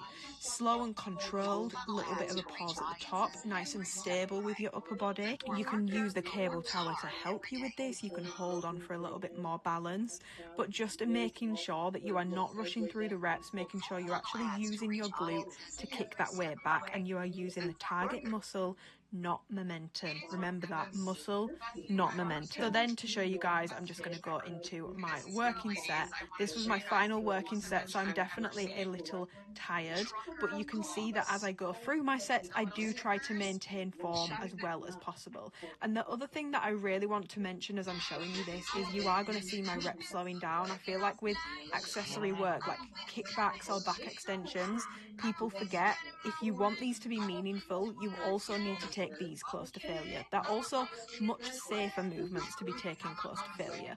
You can see it's really hard for me to kick the weight back as I come towards the end of performing the movement on one side before I switch legs, and again I do take a rest in the middle, but coming to failure on these sets of these movements is just as important. And like I said, it can actually be safer to go to failure on a kickback as opposed to an RDL that could actually put your back under quite a lot of pressure. But I feel like people view them as accessories, so they don't necessarily think they need as much intention or as much intensity. If you're not going to give them good intensity, quite frankly, take them out of your program because they're going to be pointless. Accessory work works the exact same way. You need to be able to get a good stimulus to your muscle, and that is going to come from those final few reps of your set where things are slowing down, things are getting harder. Those are going to be the meaningful reps on your accessory movements, just as it is on your compounds. So don't shy away from pushing yourself hard, pushing yourself out of your comfort zone on your accessories. That's it. That is the workout, and hopefully it's been helpful. So that's it. I'm hoping that you guys found this video helpful. Hopefully it's been educational. Hopefully it's not been too overwhelming. I've tried to keep it sort of on the short and more concise side. It's probably still like 30 to 40 minutes, but I've tried to keep it on the shorter, more concise side. Okay, I've tried my best. Hopefully it's been helpful. If you guys have got any questions, please let me know. If you want me to do another of these videos, but there's different movements that you would like to see me go through and give you those form tips and tweaks for feeling it best in your glutes, comment them down below and let me know. If there is any other sort of educational content that you guys would like to see from me, but I really hope this video has been helpful. I also want to just reiterate, when I'm going through the form tips and I'm showing you wrong versus right, if you are currently doing it wrong, I don't want you to feel stupid. I don't want you to feel like, oh my god, like she's taking the piss out of me or anything like that. It's to be genuinely helpful, and that's why I don't do like reactionary content. I don't react to other people's form, to other people's workouts, because it just feels quite cruel to me. I will always use myself as a demo, and everyone's form will look slightly different depending on your height and all that sort of stuff. Like I know that, for example, with a squat, a super tall person looks very different squatting to a super short person, but generally the tips that I've given are, regardless of your biomechanics, going to work out hopefully the best for you. Obviously everyone's different, so see if these are helpful for you, and if they are, please do let me know. But other than that, I hope you have an amazing rest of your day. I think this is going up on Sunday, so have an amazing Sunday. If you're watching this and it's not Sunday, have an amazing day. Give the video a thumbs up if you enjoyed it, because it massively helps me out. Leave a comment down below because that helps me out as well. Subscribe if you want to and you haven't already, and I will see you guys in my next video. Christmas.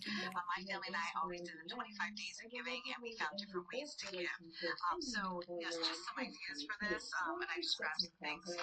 Some thick socks would be a great thing to put in there, depending male or female you could pick. And I grabbed some snacks. Some of them are just ones I get from the plane.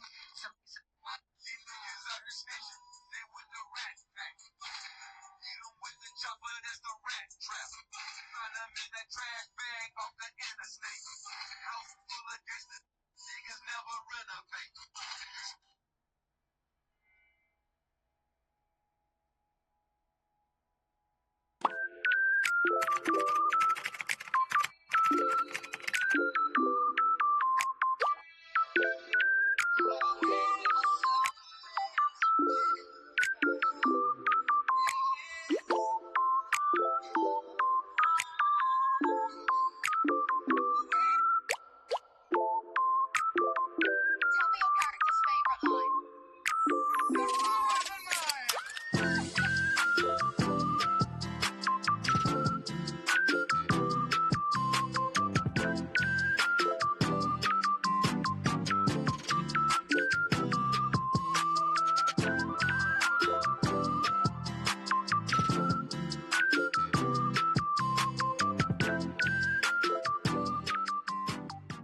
welcome back to another weekly vlog, guys. I am starting this vlog as, honestly, a means of accountability to myself because I don't know what is wrong with me. I have not felt this, like, flat and, like, such a lack of get up and go about me in months, and I don't know what's happened. Obviously, I've had little bouts of feeling poorly and not really being 100% well, and then I was quite busy with, like, Alphalete stuff last week, so I was quite busy with work, but I feel like I've really fallen off when it comes to my get up and go, if that makes sense. Like, I've still been going to the gym, but I have been missing quite a few sessions. I've not been on it with my step count, and my diet, it hasn't been awful, but I've not really been tracking. And the thing with me is, when I don't track, my diet just isn't the best. And I do still have, like, fat loss related goals, but I would definitely say I probably haven't been in a deficit for a few weeks now. I've given myself a little bit of a break, not intentionally, but life has just been super busy and it's not really been a #1 priority. Plus this, like, lack of motivation, this, like, sheer lack of get up and go, and like I said, I literally don't know where it's come from. It's been pretty severe. Like, it's now nearly 1 PM and I've not even gone to the gym yet. I've sat around, I've done work all day, like I have been doing work this morning from my laptop and my phone. Sat around, I've barely moved, I've not gone and trained. Usually I go and train in the morning. I've literally said so many times I hate training in the afternoon, so I'm starting this vlog now because I was meant to start this vlog yesterday. I'm starting this vlog as accountability today. This is very much going to be a getting my shit together, getting back on track sort of vlog. Maybe not the whole way through, but today's definitely is, because if I don't start this vlog, I'm not going to start the vlog. And also, I need the accountability. I just need it. I do have goals that I want to reach, and realistically, I'm not going to reach my goals by staying in this weird sort of funk. And it's so weird as well. I get these funks really frequently through winter, not usually through summer, and the weather's been amazing, but I've just not felt sad or anything like that. I've just felt flat, like very like meh, and just a sheer lack of get up and go about me. So we're getting up and we're going. I know that we're loving the vlogs, but I do know that I personally do still really love educational content. I don't know if you guys feel the same way, but I personally do still really love doing my educational content and sprinkling it in. So I try to alternate, but there will definitely be some weeks upcoming where some people might love it, some people might not, but there will probably be like vlogs back to back in terms of like not skipping and doing like a more fitnessy / educational video, just because of the way my weeks are going to be lined up over the next few weeks. So hopefully that will be okay. Also, this slickness is not really working. I might look a little on the bald side, but guys, my hair's so greasy and I don't have any shampoo or conditioner, and I've been so this is what I mean, no get up and go about me. Like, what the fuck am I doing? I've been telling myself for 3 days, Amy, you need to order your shampoo and conditioner, and I've also run out of some of my skincare bits as well, and I've just not done it. So I might nip into town afterwards, because actually I'm going to do cardio tomorrow. Do I need to wash my hair tonight? That might not be the best idea. That might not be the best idea. Skin is so dry at the moment because I've been in the sun a lot. Ow. And again, I've not been on top of anything. I've not been on top of my skincare, not been on top of my moisturising.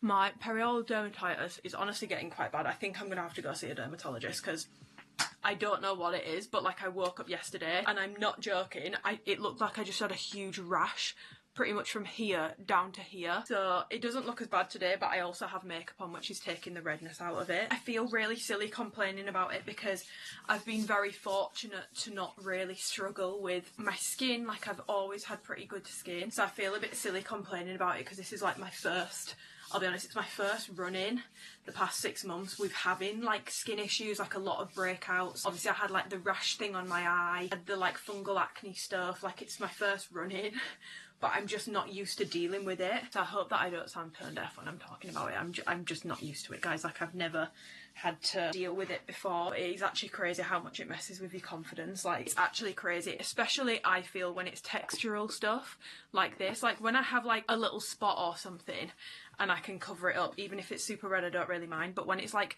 tiny little bumps and it's giving you so much texture on your skin, yes, I've covered up the redness, but if you were to see me in person, you will see, especially when the sun hits, all this texture around my mouth, and I just feel like it's I don't know, it does knock my confidence. The scent for the gym today, because I really need, guys, I've bought so many scents in recent times, I need to start burning through them. I'm going to use this, Cashmere Vanilla. I got this from Target when I went to Texas at the back end of last year. I don't know how to describe it, it's a bit more woody, I guess. But I'm just basically coating myself in this. It's not my favourite smell in the world, but it also doesn't smell bad, and to be honest, I just need to start using things. It's definitely not as nice as I thought it was going to be. It came quite highly recommended. It's not bad, but it's an affordable option. Okay, let's go gym. On the topic of falling off, I've totally fallen off with my get up and go when it comes to keeping things tidy, because why do I have a pile of clothes there that's just been building up for like a week? There's stuff all over the floor. Still got my Alphalete stuff from the launch that I need to put away. I just have a box here. Boots. Oh, guys, it's a mess. Before we go, we're going to start the day off on a good tone to try and get out of this little funk that we're in. What date is it today? It's the 21st, and I'm working that out based off when the Alphalete drop was. Get alive. I just find that when I am feeling a little bit down in the dumps, I do love picking this up. I'll be honest, I don't read it every single day, but I feel like when I just need a little kick up the butt, it really helps. Or just a little like recenter, refocus moment. So today's is, what kind of boxer are you? The Stoics love to use boxing and wrestling metaphors the way we use baseball and football analogies today. This is probably because the sport of pancreation, literally all strength, but a purer form of mixed martial arts than one sees today. In the UFC was integral to girlhood and manhood in Greece and Rome. In fact, recent analysis found instances of cauliflower ear, a common grappling injury on Greek statues. That's kind of interesting, not gonna lie. See, we're getting history as well. The Stoics refer to fighting because it's what they knew. Seneca writes that unbruised prosperity is weak and easy to defeat in the ring, but a man who has been at constant feud with misfortunes acquires a skin calloused by suffering. This man, he says, fights all the way to the ground and never gives up. What kind of boxer are you if you leave because you get hit? Guys, I feel personally attacked by this today. That's the nature of the sport. Is that going to stop you from continuing? Again, there's that quote where it's like, it's not about how many times you get hit or knocked down, it's about how many times you get back up again. Let that be a reminder if you've had it like that. I feel like I really needed that. I've had some knockbacks recently, and I was literally just like does anyone else have conversations with themselves when they're walking around the house? Because I do. But I was literally just like having a conversation with myself, and I was like, and it was very much along the lines of like, well, I'll just give up then, shall I? How about no, Amy? You're gonna keep going. Anyway, pre-workout time. You guys already know what pre-workout I'm going to use. It's the Ghost Passion Fruit one. I am running low. They're actually launching some clear ways today, and there's a strawberry watermelon one, which sounds right up my alley. I've actually got a strawberry and watermelon sorbet at the moment, which is absolutely fucking delicious. So I'm definitely probably going to buy that. But yeah, pre-workout, a little bit of stoicism. Let's get our batties to the gym. Also, this is my little gym outfit. I've just got the yellow one. She's risque, what can I say?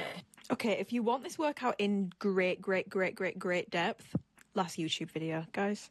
Okay, we went through the whole workout. There's lots of side-by-sides of right form, wrong form, and all that good stuff, but this is the actual workout that I was doing that day, so I've also included it in the vlog. So I'm just starting off with hip thrust. I'm just doing a warm-up set. Purpose of a warm-up set is you're only going to bash out a few reps, nowhere near close to failure. I will literally do like 4 or 5 reps. Then we're into our working sets, and this was my heavy hip thrust day, so I'm doing much higher weight. I think I was doing 140 or 135. I think that's 135. And I'm pushing for 6 to 8 reps, and I'm doing about 3 sets. I didn't actually end up doing it where I usually do 2 heavy sets and then a back off set. I didn't do that this week. I just went with 3 heavy sets, partly because I was filming the workout, and I had to keep changing the angle and I couldn't get it quite right, so I just did 3 heavy sets. But nonetheless, again, like I said, if you want it full in depth, last week's video, okay? Then we are going into some RDLs, which I've definitely actually regressed on strength-wise recently. I was doing 80, 90, and now I am down a little bit from there. I think I'm back down to about, what am I down to? I think I'm down to about 70. Not ideal, but these things happen, and because I've not been super on it. Like, it's not that I've not been doing my training, but I've not really been focusing on progression. I've kind of just been going through the motions and just lifting the weight, and my diet hasn't been great. Some days I've been eating less, some days I've been eating more, but I've not been hitting my protein intake, which has been impacting my recovery between sessions, which will impact your strength in the gym. Like, you cannot out-train, even in terms of progression. You cannot out-train a poor diet or expect to be performing to the best of your ability in the gym if you are not eating in line with that. So I have actually had a slight strength regression recently, with my RDLs and with my hip thrust as well, which is quite frustrating, but these things do happen. It's not the end of the world, and I know that my strength will come back up. So I've done a shortening position movement, a stretching position movement, and now we're going into some unilateral work. So here I'm doing my cable step-ups. These are like my current favourite movement for the glutes. I think it might actually be, out of all body parts, just my current favourite movement to be doing in the gym. I do these super glute bias. If you want to know exactly how to do that, like I said last week's video, but general tips: the box, the bench, whatever you're using to step onto, make sure it's a stable surface.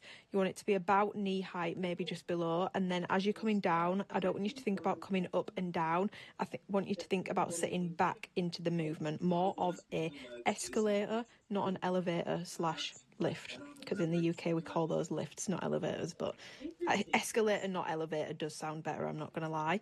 And then I'm just going to go ahead and do my second leg after taking a short but decent rest. I will rest like 1 to 2 minutes between legs, because when you are doing single leg work, it is really taxing on the body, so do make sure that you do take a solid rest between legs. Treat them as different sets basically, and I'll always start on my weaker leg and then I try to match reps on my stronger side. But yeah, as you can see, I'm really sitting back and down into the movement, and I'm really focusing on pushing my hips back rather than thinking about trying to push my knee forward or bringing more quads into it. I'm really making it a very hip dominant step up is what I'm doing here, and that's going to mean that I'm going to get my glutes fired up a lot better in this movement. The final movement that I ended up doing was glute medius kickbacks. I have done these to death, but the pizza analogy lives on. You want to think about basically not a Domino's that's been cut into 4, it's been cut into 8, and your foot is going to be following that diagonal line. That's basically what you want to be thinking about. You don't want to rush through the reps. You want to use the muscles, and in this case your glute medius, not momentum. So if your reps look really, really, really fast, there's no pause at the top, there's no like stability in your posture, you're putting a lot of stress through your lower back, stop, slow things down. You don't need to be rushing through the movements. We don't need to be in a rush. The more that you use momentum in a lift, the less you are going to get out of the target muscles that you are really trying to work here. So making sure with this movement, but any movement, that you do it with a good amount of control. But I would say for a lot of people that claim they don't feel kickback movements or back extensions, you know, the more isolating movements, the smaller movements, the accessory movements, for most people that claim, oh, I don't really feel that much in my glutes, when I look at their form when it comes to clients, for example, the main issue is usually the posture. So the posture setup is all wrong. It's not stable at all, which is going to obviously put a lot of stress through the lower back. But it's also the speed at which they perform reps. There's no way that they are using their glutes. They're just rushing through and thinking about getting the weight from A to B rather than using the target muscle to actually shift the weight. They're just using momentum in the movement. So yeah, that's actually one of my favourite glute workouts at the moment, so give it a go. A workout. It's now 4:30.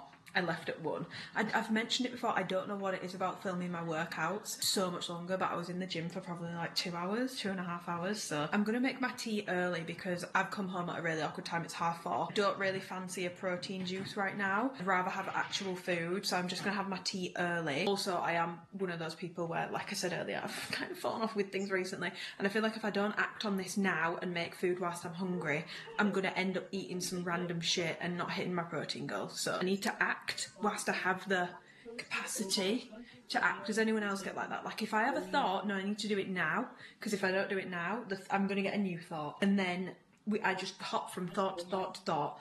There's something wrong with me. I don't know what it is. But for my carbs, this looks very sad because I've only got someone's eaten these.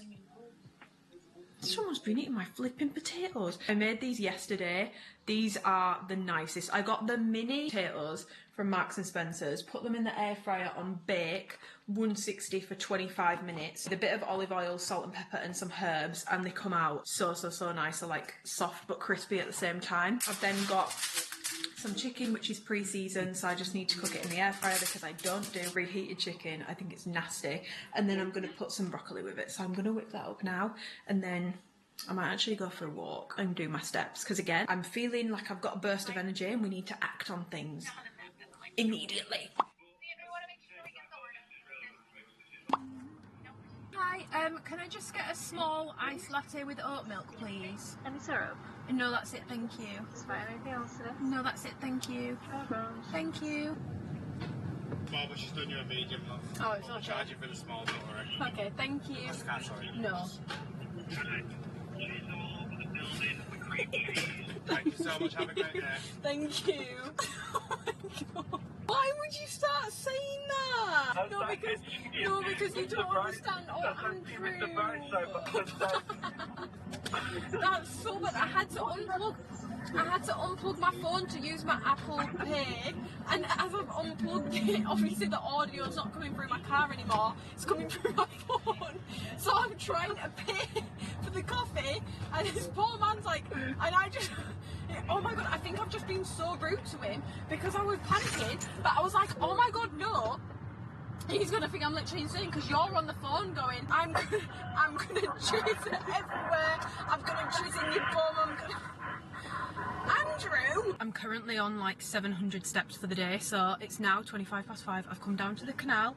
I've treated myself to a very traumatic Costa experience, but I really feel like going and doing steps, but I thought I'll feel like doing it if I've got a nice latte. I feel like I drink Costa an awful lot in my vlogs for someone who doesn't actually love Costa coffee. I don't think it's the best, but it's the one nearest me for like convenience, so that's why I go there, but it's not my favourite. Also, Black Sheep have got some new matcha flavours for summer, and I do need to dabble into town tomorrow, so we could maybe go and try some of those together. As I was going through the drive-thru, I was on the phone to Twinkle Toes, so I turned it down, and it was all fine because the volume was on 0.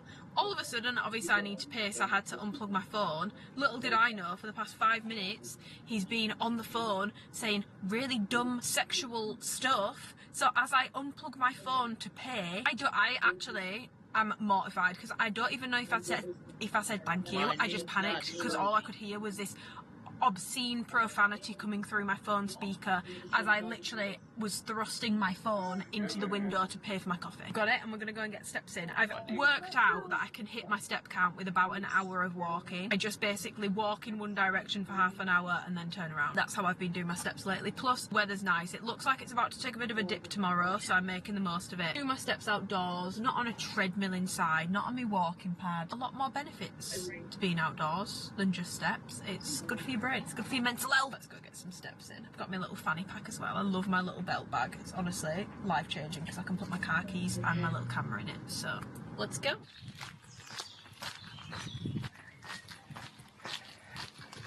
Hey, if you rip off of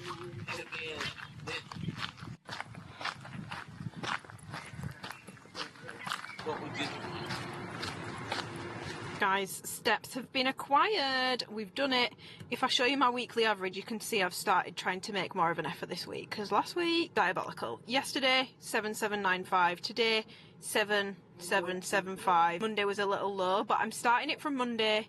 I'll do some extra steps tomorrow, and we will get this weekly average up. 7,500 weekly average. That's what I want. And yeah, that took about an hour. It's now 6:30, so I'm going to go home, get a shower, and tidy up, because tidy space, tidy mind and all that. Like for getting my steps in, I am in need of a little sweet treat before I commence on tidying. Isn't it crazy how I feel like sometimes you just need to start, guys? I feel like you just need to start because the momentum was not there this morning, but then ever since I actually started my day and actually started and went out and went to the gym, I feel like I've been on a roll and I've just been bang, bang, bang, bang, bang with everything since. Momentum is key. Once you get a little bit of momentum behind you and you start your day, even if like you wake up in the morning and think, I really can't be fucking arsed, go for like a 5-minute walk. It don't need to be a 20-minute walk. It don't need to be a half an hour walk.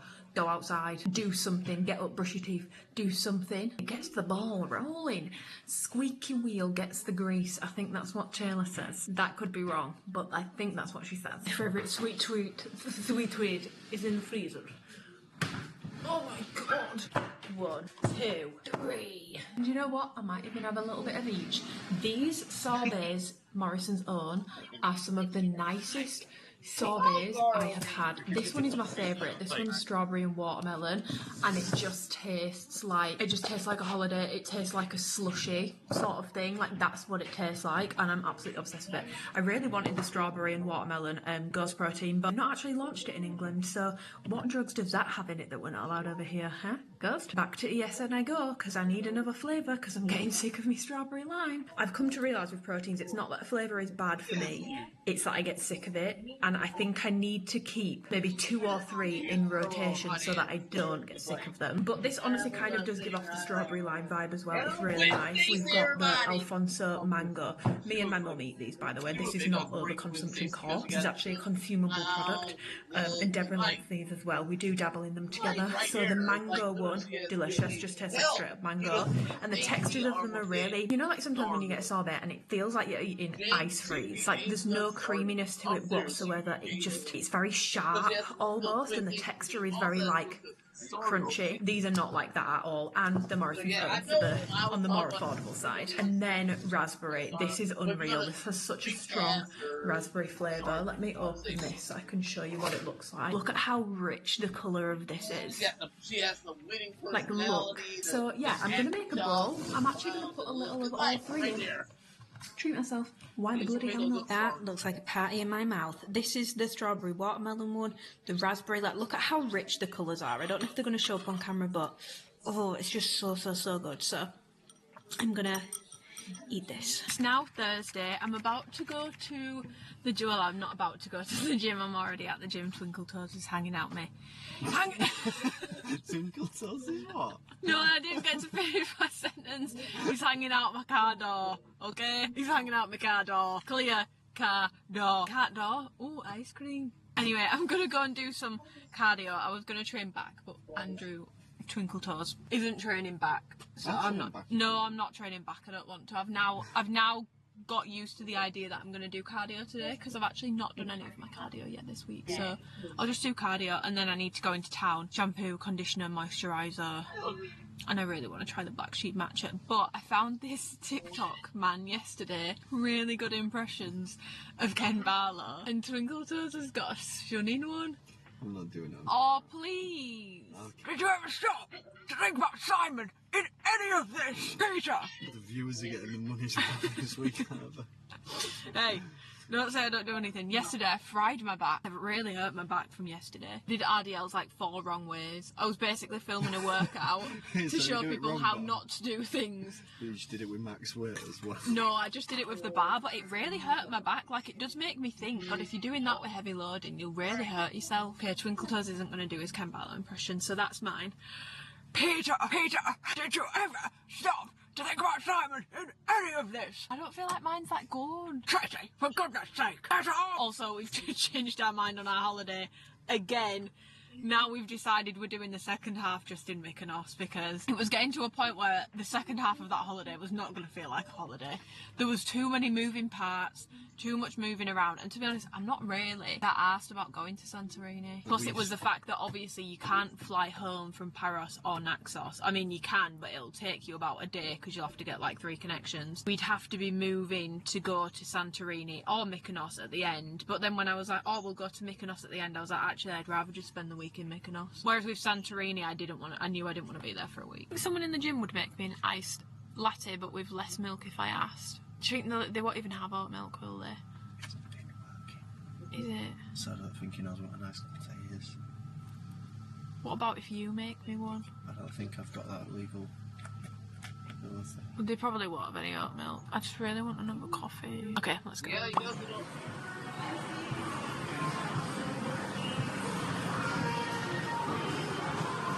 The gym is done, cardio is done. I didn't end up doing any core, I just did my cardio. But like I was saying yesterday, I honestly feel like I'm on a bit of a roll with things now after yesterday. Even just doing this vlog itself is helping me with accountability. So I don't know what the equivalent would be for you guys. Maybe vlogging and documenting stuff yourself, even if you don't post it anywhere, like vlogging to your friends, like in your group chats, being like, the guys, this is what I'm doing today, blah blah blah blah blah. The equivalent would be, but I think the group chat thing might be a good idea. I might try and start something in my Discord maybe, or on broadcast channels about like accountability. Maybe that would be a good thing for us to be able to do together. But yeah, I've just come into town, I've found a parking space. Sometimes I cannot find a parking space, which means I have to go to a car park, and the size of my car and car parks do not mix well. I also just loathe getting into a car park at this time because it's like lunchtime, so all the lower levels are taken, so then it's literally like a helter-skelter trying to get in and out of there, and it adds like 40 minutes to your journey just getting in and out of the car park. So I'm glad I've been able to find some street parking, but I'm gonna head to Blank Street first because I want to try one of their summer matchas. There is a hehe tea opposite as well, and I really want the mango drink. Maybe I'll get that on the way home. Should we do that? I'm really tempted, guys. But I need to go to Space NK, I need to go to Boots, and I'm just gonna meander around. I might actually try and get my step count hit whilst I'm looking around, so then it's done for the day, because I do actually have some more work I need to do today, and I need to start working on the video that I filmed yesterday in the gym, so I need to do that when I get home. But let me stop yappering on. Let's go.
Free, so it's good for my stomach, but I thought it'd be like really heavy and creamy, but it's not. It's really light and refreshing. It's got bubbles, it's got actual mango. Wait, I can tell you what's in it. It tells you on the breakdown. Mango, which is the bubbles, it's got coconut milk jelly, coconut milk, 100% mango juice, and then it's got jasmine green tea slushy and mango puree. So nice. Hey guys, I'm back at my car now. Literally all I bought was my Space NK bits, and I did buy a bracelet randomly from Lovisa. I'll show you it. But I did pick this up in Boots when I went to get my skin tint. It's the summer edition white peach Red Bull. It's okay. I feel like peach flavoured stuff is sometimes just a bit weird. This one tastes a bit sour. I'm not 100% sold on it. It's also really annoying because I feel like the best flavours aren't sugar free. Oh, somebody's watching me. I sprayed a perfume on my arm in Zara called Vanilla Devotion, and I mean, this is fun. I've got no idea what it reminds me of, but it smells so nostalgic. It's like really sweet, and like, I know it says vanilla, but it's really fruity. It reminds me of a perfume from when I was younger. It might be the Sarah Jessica Parker one, you know. That used to be my favourite perfume as a wee bairn. Let me just show you guys the bracelet that I picked up. I literally just randomly went into Lovisa because, like I said, I've lost... Did I say? I don't know if I did say I've lost an earring. So I went to Astrid and Miyu, but no one was being very helpful in there, so I left, and then I popped into Lovisa to see if they had any, but the studs are really big in there. Like, they don't really do tiny studs. Like, I like quite small earrings. I did see some in Astrid and Miyu, so I might just order them. But I've been looking at evil eye bracelets online, but some of them are so expensive, and none of them are real gold. They're all just gold plated. So this is cubic zirconia in terms of the gems, which is just like, it looks like diamonds, but it's not. And it's plated brass, so it's gold plated brass, I believe. That's what it said on the stand. That's what a lot of these Instagram brands are, but if this was from the Instagram brand, it would be like £90 to £100. This was £14, and I really like it. And I also like that it's very, I don't need someone to help me put it on, and then you just push this up like this. It is kind of annoying that you have these little dangly bits there, but I think that's so cute, and it was literally 14 quid. I feel like the light is not going to hit it, but I just feel like that looks so stunning. And it's so simple as well, and a tennis bracelet is silver, so they don't exactly go, but I'm a mixed metals girly anyway. But I do think they still look quite cute together, so very happy.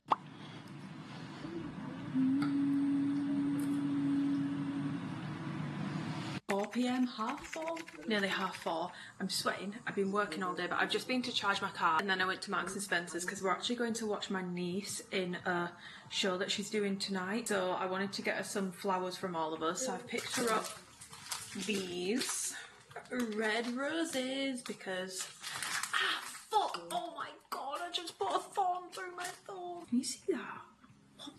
Those are lethal. I hope she knows I've just risked my life for her. Do you know what? We're just going to roll with it, and I'll try and hold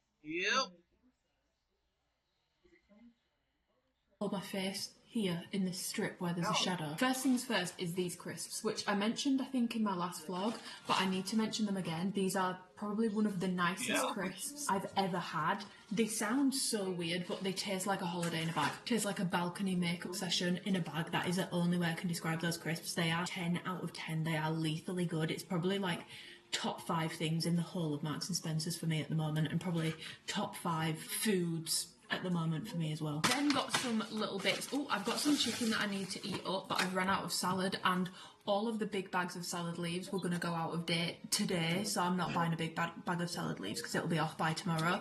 So instead I got myself a little Greek salad to go with my chicken, so I'll have this for tea before we go. But this is really random. But yesterday, when me and Twinkle Toes went to Marks and Spencer's, I found a rogue pack of these, and bar one, because he wanted to try one, I ate the entire pack, and they were absolutely delicious. So I was kind of craving them after I charged my car, so that's really why I went to Marks and Spencer's for pickle skewers and flowers. But those were on offer, so I wanted to be economical and get some stuff for the household. I've also picked up some Serrano ham wrapped cheese, and then some Serrano ham. They're basically like the same kebab skewer things, but these ones are just Serrano ham. There's no pickle on these. It's Gouda cheese, Serrano ham, pepper and olive. And then some fruit. Me and my mum love fruit. I just love a fresh diet, and it's still actually okay weather today. It's very like muggy. It's not really been as sunny, but it's been quite warm. But I have literally just been working all morning on Sunday's YouTube video. Making thumbnails takes me an embarrassing amount of time. Like, it's actually embarrassing how long it takes me, but I'm gonna, do you know what? I want to try one of these actually, because I've not tried these. This is what the little Serrano ham ones look like. I think I do prefer the pickle ones, but those are a solid like 8 out of 10. Let's try one of these, like so. Those are really good. If you're having like a summer barbecue, these were on 3 for £8, so I would highly recommend that you go and check out like the little tapas snacky section at Marks and Spencer's, because there's some really good stuff. They do like little mini calzones and stuff that you can put in the oven as well, and to be honest, it's pretty good value for money for what you get. Yeah, I'm gonna go shower and then we need to get ready. Showered, I thought I'd do a little get ready with me and just show you some stuff that I've picked up and been liking recently. The proof's in the pudding with these. I'm on to my second one. The pump on my first one was dodgy from the start. There's still product in here, but I'm finding it really hard to get out, and I feel like I've probably not got much left. But it's the Inculist Exoso Hydro Glow Complex. Now, I've spoken about it in this vlog, spoke about it in all my recent vlogs. I believe it is perioral dermatitis. Like I said at the start of this vlog, I feel like I should go and see a dermatologist. But I love my Tatcha Light Water Cream Moisturiser, but I felt like when I was putting it on, I think because it's got quite a lot of fragrance in it, burn in this region, which made me think maybe shouldn't be putting that on there. And I've also got my multi-peptide like retinol kind of moisturiser from Naturium, which I love as well, but when I did some reading up on it, it said if you think you've got perioral dermatitis, you really shouldn't be using things like retinol and stuff on your skin. So I basically pulled everything out of it, and this is like, it really soothes my skin. It's not a moisturiser, it's technically a serum, but I feel like I get enough moisturization from it, and it just feels, it makes my skin feel really smooth, soothed, and just very plump. I don't know how to describe it. So I have been enjoying this. I don't think it's necessarily curing this, but it's not making it any worse. It was really bad on Monday. It's so weird, it just completely ebbs and flows. Like, this was so bad on Monday, like I looked like I had a rash either side. It was really dark red and loads of little spots in there. By Wednesday it looked fine again. I do not understand it at all, and it's making it impossible to try and pinpoint what aggravates it, because I've not changed anything. It's a minefield. Anyway, we're going to try this out for the first time. It's the Kylie Cosmetics Skin Tint, and to be honest, I absolutely loathe giving that particular family any of my money anymore. I was stuck between this one, based off recommendations, but also the Lisa Eldridge one. And the thing that put me off the Lisa Eldridge one was when I was looking on TikTok, I saw a lot of people saying that it made their like clogged pores worse, and I did see a couple comments from people with perioral dermatitis saying that it really made theirs worse or like flared it up worse, and I haven't seen any of that about this. I've actually seen quite a lot of people saying it's really good for, I don't know, problematic skin, I guess. So that's why I got it. I really do love giving that family any of my money, but we're going to give it a go. I got it in the shade 4.5, the warm neutral. The shades on this I found really confusing, especially the way that they're set out in Boots. It's really not easy to understand at all. But when I swatched them, this one looked the closest for when I've got a fake tan on, or when I'm naturally tan through the summer, so that's what we're going with, because I've been using my Armani Luminous Silk in the shade 6 and it's been causing me no problems, but like I've said, I don't want to wear a full-blown foundation every day, so I'm hoping this is going to be good, because I've had to retire my favourite everyday skin tint thing that I was using, which was the Charlotte Tilbury stick, because that definitely made my mouth area 10 times worse. Like, I can pinpoint that definitely did make it worse, so I've taken that out of my routine. Now I'm hoping I can use it again at some point, because I really love it. It's so light, it's so glowy, it just makes my skin look absolutely fantastic. But for now, she's a no-go, so I'm going to use a brush. I've seen a lot of people using a beauty blender with this, but generally speaking, I don't really like using a beauty blender with liquid product. Oh, it smells like old makeup. I'm banking on using this through the summer when I'm a little bit more tanned than I am now, hence why I just went for the slightly darker one, because I cannot be asked to own two of something. First impressions are it's not super glowy, which I don't love, because I love a glowy complexion. I mean, I can add the glow back in myself, but it's not super glowy, and I would say with a brush, so it's light to medium coverage. It's definitely got more coverage than the Charlotte Tilbury tint I was using. Even though it's really watery, I feel like I can feel it on my skin in the same way I can feel a foundation on my skin, and I'm not sure how I feel about it. I honestly, this doesn't look like, nor does it feel like a skin tint on my skin. It feels like a foundation. Maybe I've like missed the mark on people's reviews of that, but I did look into it and everyone was like, it's the best. It's the best skin tint. But is everyone just saying that because it's a skin tint that's actually more of a foundation, therefore people think it's the best skin tint because it's not actually a skin tint, it's more of a foundation? I don't know. But I won't give final thoughts on it until I've used it a couple of times and seen how it wears, because we all know your makeup needs to marinate on your face for like a good 2-3 hours before it reaches its peak. I feel like I've got foundation on. Like when I use the Charlotte Tilbury stick, I'm so glowy and there's like no coverage barely whatsoever, and it feels so light on my skin.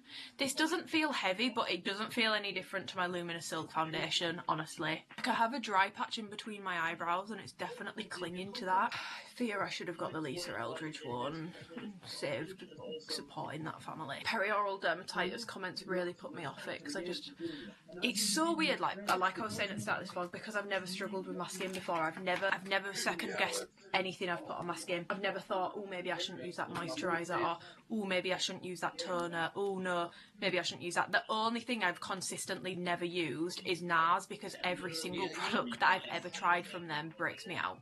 Every single, like, foundation, concealer, all of it, every single product that they do that I've tried breaks me out. So I don't use NARS. That's always been one thing that's broken me out. With everything else, I feel like I've been very privileged. I've never thought about what I'm putting on my skin because it's never caused me issues. Now I am, even like using a new skin tint, I'm like, is this going to make my skin worse? Is it going to break me out? Is it going to make my perioral dermatitis worse? I've definitely been very lucky to not have to think about those things up until this point. But yeah, if anyone has skin tint recommendations, preferably if you've struggled with like perioral dermatitis or your skin is a bit more prone to breakouts, I would like to maybe hear from those people for recommendations. I like light coverage and glow. That's what I want in a skin tint, basically. I just love these so much. Oh, annoying influencer nail taps. This is the Glassy Hibiscus. I know they've just brought out the bronzers, but I feel like I've seen Glassy Ginger on people, and I honestly feel like this, for me, because it's got like a purpley mauvey undertone, this gives me more of that bronzer look on my skin tone. than that one would, if that makes sense. But I really want to try out the darkest one that they have, because I feel like I've seen quite a few people similar skin tones to me using it, and it looks like the perfect sunburn look basically. The formula of these is just my favourite. Like, I absolutely love it. It's so natural looking, it really mimics the skin. When I put it on when I don't have a base on underneath, because it has such a skin-like finish, it doesn't look weird.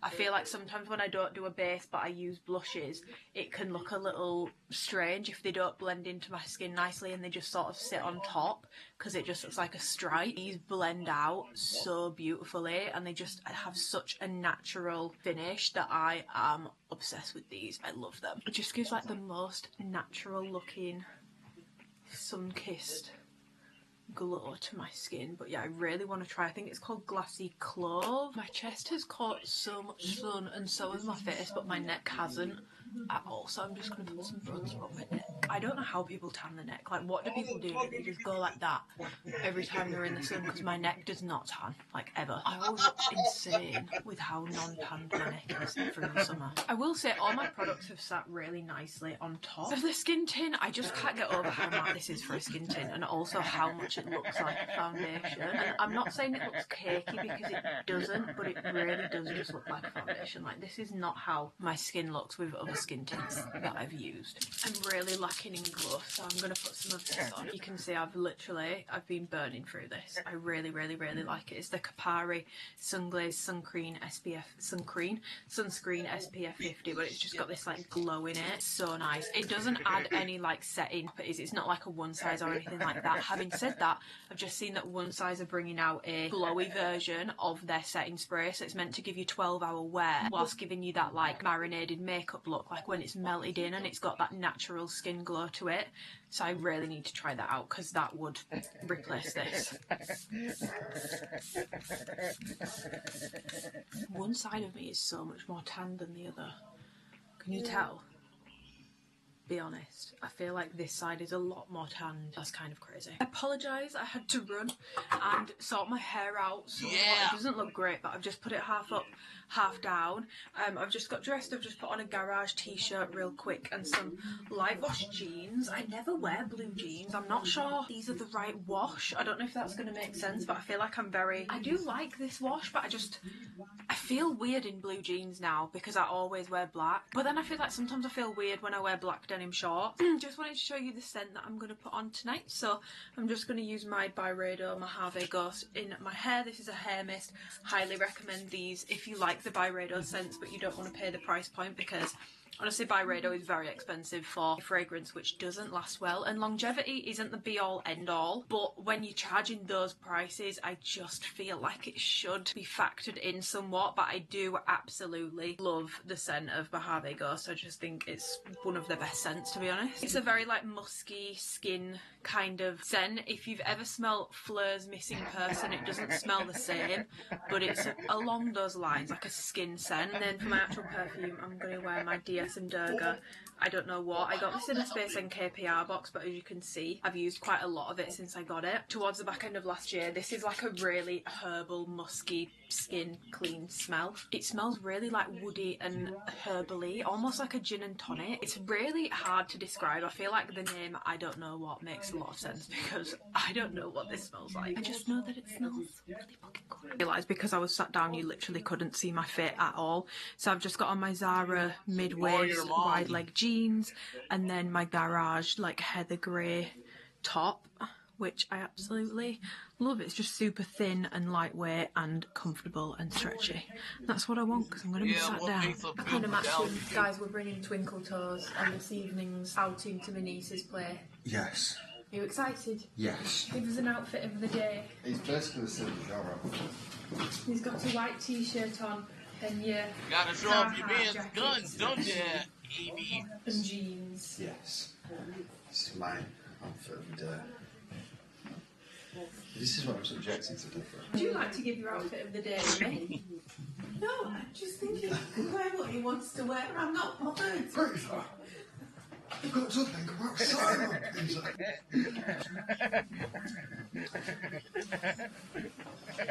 Oh my god, you look so tall right now because your head's not in it, but mine is. I'm just so small. Pov, I'm a bull. There he is. He's got on a blue shirt, a striped shirt, and his cargos. I'm just doing your outfit of the day. Outfit of the day. I say, how off the girls? Oh, I didn't say good morning then. It's not morning. I'd be a big fat liar if I said that. It's actually afternoon. I've spent this morning filming for this week's, well, it will now be last week's YouTube video. I just needed to film the intro and the outro and edit that down, so I've finished off doing that this morning. It's now exporting, and whilst it is, I'm going to go to the gym. I never train on a Saturday. I didn't train yesterday because I was way too sore.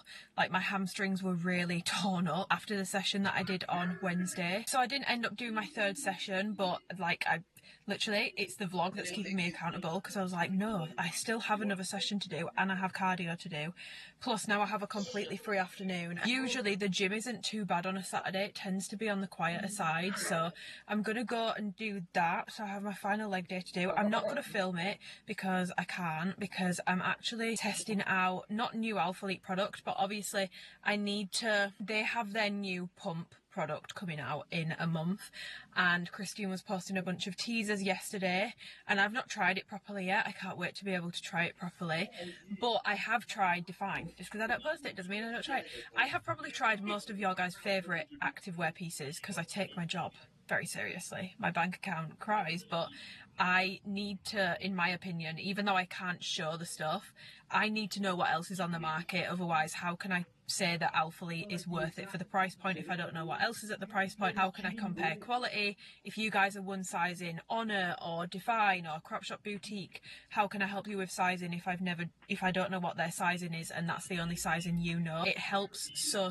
much, and I feel like I still love activewear, guys, so I'm still gonna love to try these pieces. It's just a different take on trying the pieces because it's more from a research point of view, but I've had Define for nearly a year now. I've not worn it super frequently because, unpopular opinion, I don't love it on me. I just feel quite self-conscious in it. I think it's because I've got quite a light colour in the short shorts, and then in the bikers, I don't know, it's just not my personal favourite, but I've not worn them in a while, so I'm going to go and retest them and refresh my brain. I've also put a Crop Shop tank on today because when I was going through, I have like 4 boxes full of product for research. I realised I forget that I bought these really nice Crop Shop Boutique tank tops, and it's like a really nice creamy nude colour with like a crossback detailing, so I've put that on, and then I've just got a full zip jacket, if you know you know. So I can't film my workout today because if I was to put it in this vlog, that would be naughty. But I just want to have it fresh in my mind how I feel about training in Define, because there's a couple things I noticed when I did wear them a few times that I wasn't a huge fan of, so I just want to remind myself of how it feels to be able to give you guys an accurate comparison. That drops June 28th, by the way, so the review will probably be up mid-June, so it's a while away, but I'm being prepared. Plus, yeah, my vlog is really holding me accountable. I made a TikTok about the get up and go just not being here at the moment, and someone commented and they were like, yeah, the get up and go has get up and gone. There was like 100 and something comments of people all saying that they feel the exact same way, so we're in this together and we are going to lock back in together. So I hope that this vlog is helping you guys so far with motivation. I never train on a Saturday, but I had to enact the 5 seconds rule because I started talking myself out of it, and then I was like, no, if you don't go, you're literally just going to sit in bed all day because you don't have anything to do. Go to the flipping gym. And I said to myself, I can have a coffee on the way if I go. So I'm going to go get myself an iced latte for my pre-workout. Let's go get this training session in. My niece was so good last night. She's such a diva. She was calling me sassy. I was like, yeah, and I wonder where I got it from. Also, I don't know if anyone's noticed, but I feel like I've mentioned it 3 times now. I've been missing earrings. So I ordered some from Astrid and Miyu, and these are them. It's like 2 little pairs, like next to each other. And I've also got the Kylie skin tint on again today. I really don't know how I feel about it, guys. I don't hate it, but it's not giving skin tint, and I feel like it looks really quiet. It definitely has a natural finish. When I say it's matte, it's not like cakey matte, but it definitely is on the drier side because it's clinging around my nose where I have some dryness, which I've not had that with a foundation in a long time. It seemed to set properly. Like when I'm touching my face, it's coming off on my fingers, which I don't get with my Luminous Silk. I really don't know how I feel about it. I don't hate it, but do I kind of wish I'd got another skin tint? Yeah. Kind of do. Could change my mind. It's only day 2, but we'll see how it holds up because I'm going to do cardio, so good luck to me.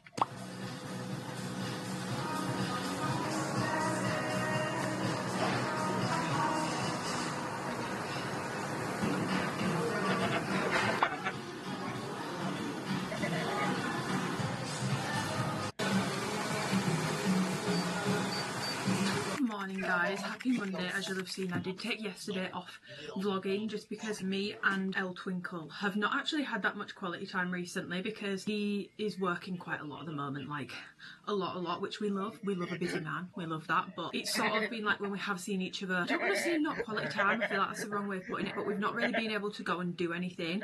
So we went out yesterday for breakfast and matcha, strolled around a bit and just had a little bit of a morning together before he had to go home and do more work. So I didn't really vlog yesterday. Well, I didn't vlog yesterday. I've got my heatless curls in again because I feel like you might have noticed in this vlog even, I've been wearing my hair up an awful lot again, and I don't like doing that because I feel like it really does. I feel like I have a very fragile hairline, okay? I can't be ragging it back all the time. And I feel like also it really messes with, especially because I've been wearing it in buns, it messes with the ends of my hair as well because they get trapped in the bobble and it's all kind of like crunched up, if that makes sense. So trying to do more heatless curls again this week. Ooh, that looks nice and fluffy, doesn't it? I love how that looks. And then we can take the front one out. Oh, my hair smells so nice. Shock, your hair smells nice when you wash it. Who would have thunk it? Thunk it. Yeah, last week I fell into the whole like, oh, I can't be bothered to wash my hair, which meant I only washed my hair once last week, but it meant I had to put my hair up all the time, and honestly it just, I feel like it is really not good. I'm not going to say for your hair because everyone's hair is different, but my hair does not cope well with being up all the time. I mean, overall it doesn't really matter because I'm literally about to go and do legs, well, glutes, legs, whatever you want to call it. And it literally takes 0 heat and 0 time on a morning. I just feel like this is the best way to be doing your hair. Like, I'm sorry, but it's just so much easier and it's taken me like literally no time whatsoever. I'll leave the rods linked below that I used, but yeah, I'm gonna go and train legs this morning, and then I think I'm gonna show you guys some foodie bits today because I do get good feedback on that, but then when I do a full day of eating video or a full food video, it does terribly. So I'm gonna include it in the vlog. I did upload a workout yesterday, and one thing, it's kind of like a double-edged sword. My educational content used to be like my best performing content. Now I'm in a spot where my vlogs are outperforming my educational stuff most of the time in terms of how much engagement I get on them, and they're also catching up to some of my Alphalete reviews. Like, my Alphalete reviews have not really been doing numbers in recent times, and it's a double-edged sword because obviously I want that content to do well, but it is really nice because I never thought I'd be able to, I don't want to say just upload vlogs, but it doesn't always feel like it's the most helpful stuff, but it is really nice because I love doing the vlogs and I love making the vlogs, so it's really nice to see them doing well. And that video's not done bad, it's just very interesting to see how your audience sort of changes over time, I guess. It's very interesting. But yeah, I'm going to show you guys some foodie bits today because I did a massive food shop yesterday and I won a Greek salad for my lunch, and I think I won a prawn stir fry for my tea. So I've got all the stuff for that, so I'll show you that today. I would say let's go to the gym, but I'm not going to film today just because I want to be in and out and just sort of in the zone with it. But I will see you after the gym. Another moment for the hair, not so like in broad sunlight, so you can see it a little bit better. I'm sorry. It's way curlier on this side. I don't know how that's happened, but I just think it's so cute. And it looks like I've used heat, but I haven't. Okay, me like.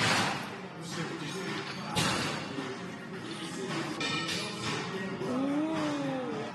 You stir it. So much in, it's been a great help. It's nice. Back into the other bottle, you can shake in the bottle. That's so true, I'm going to do that. Okay, I'm back from the gym. I'm going to make a little, I don't know if I can call it a Greek salad because, is it Greek? I don't know, but I'm going to make like a light feta salad for my lunch because I'll have to make the prawn stir fry tomorrow because I've actually been cordially invited to Twinkle Toes' house for a dinner with his mum, dad, brother, granddad and his granddad's partner, I believe. I've obviously said yes because I don't like to say no to these things, so I'm going to do my stir fry tomorrow, but I'll show you guys how I do this. It's really quick and really easy. We've got cucumber, Yeah, we've got tomato, we've got some red onion. I used some of it yesterday. I've got the M&S organic feta. The only reason I got this one was because weirdly it was the cheapest one there. Isn't usually the case for organic stuff, but hey ho. And then I've just got some pre-seasoned chicken, which I literally just put salt, pepper and like oregano, thyme, mixed herbs, and it gives it like a light herby. Kind of just reminds me of what you get on holiday if you get like a chicken kebab thing like on the skewers. That's what it reminds me of, so Let's make this.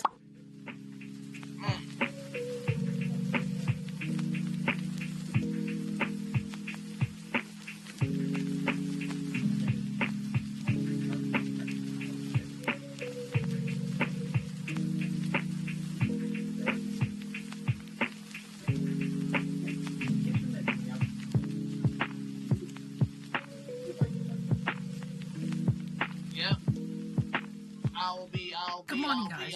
Well, it's not even good morning, it's good afternoon. It's 2:30. I've been doing my check-ins this morning. So I've just got to the gym and I'm thinking an hour on the stairs, guys. I'm going to do an hour on the stairs. But last night was so nice. So I went to Twinkle Toes for tea and his granddad was there. And I just think his granddad is, first of all, so funny. But it's so nice to be like part of someone else's family who still has grandparents. He still has one of his granddads, because I've not had grandparents for my mum's mum passed away like towards the start of COVID, like 2021 sort of time. I've not had grandparents for a really long time, and I've not had a granddad for like over 10 years. So I just feel like granddads give off like a totally different energy, and it's honestly, I don't know, I feel very lucky to now be like part of a family where there's still a granddad knocking around, and it's just really nice. I just feel like granddads just have like the most wholesome energy. I love check-in days so much, and I really couldn't be asked to go to the gym today. Then I did my client check-ins and I was like, everyone's doing so fucking well. I want a piece of that pie. I'm going to the gym because I have goals as well. So obviously if you're not a coach, it's going to be different, but you might have friends who you can keep as like accountability buddies. But honestly, my coaching clients do help to keep me accountable as well, because I get so excited about their progress that I find it really motivating. Like I genuinely, and I'm not just saying this to be like, I get a lot of motivation and inspiration from my actual coaching clients. So yeah, it's really, really nice to see how everyone is getting on. So that's basically been my day so far. I've had a little Greek salad for my lunch, what I had yesterday. I swear to God, when I find a meal that I like, good luck taking that out of my cold corpsey hands. Like I literally will eat it to death. So I've had a Greek salad for my lunch, that's now settled. I've just had a coffee, and yeah, I'm gonna go do my cardio, and I will show you guys the prawn stir fry today that I didn't get to show you yesterday. My dinner yesterday was lovely, but I'm gonna go and get this cardio done. I might do a little bit of core afterwards, it just depends how busy the gym is, but I've written a to-do list on my phone. I did end up finishing booking, thank God. I feel like it took me so long, but I did end up finishing booking our holiday yesterday, so still waiting for, I've never wanted a company to take money from me this bad in my life.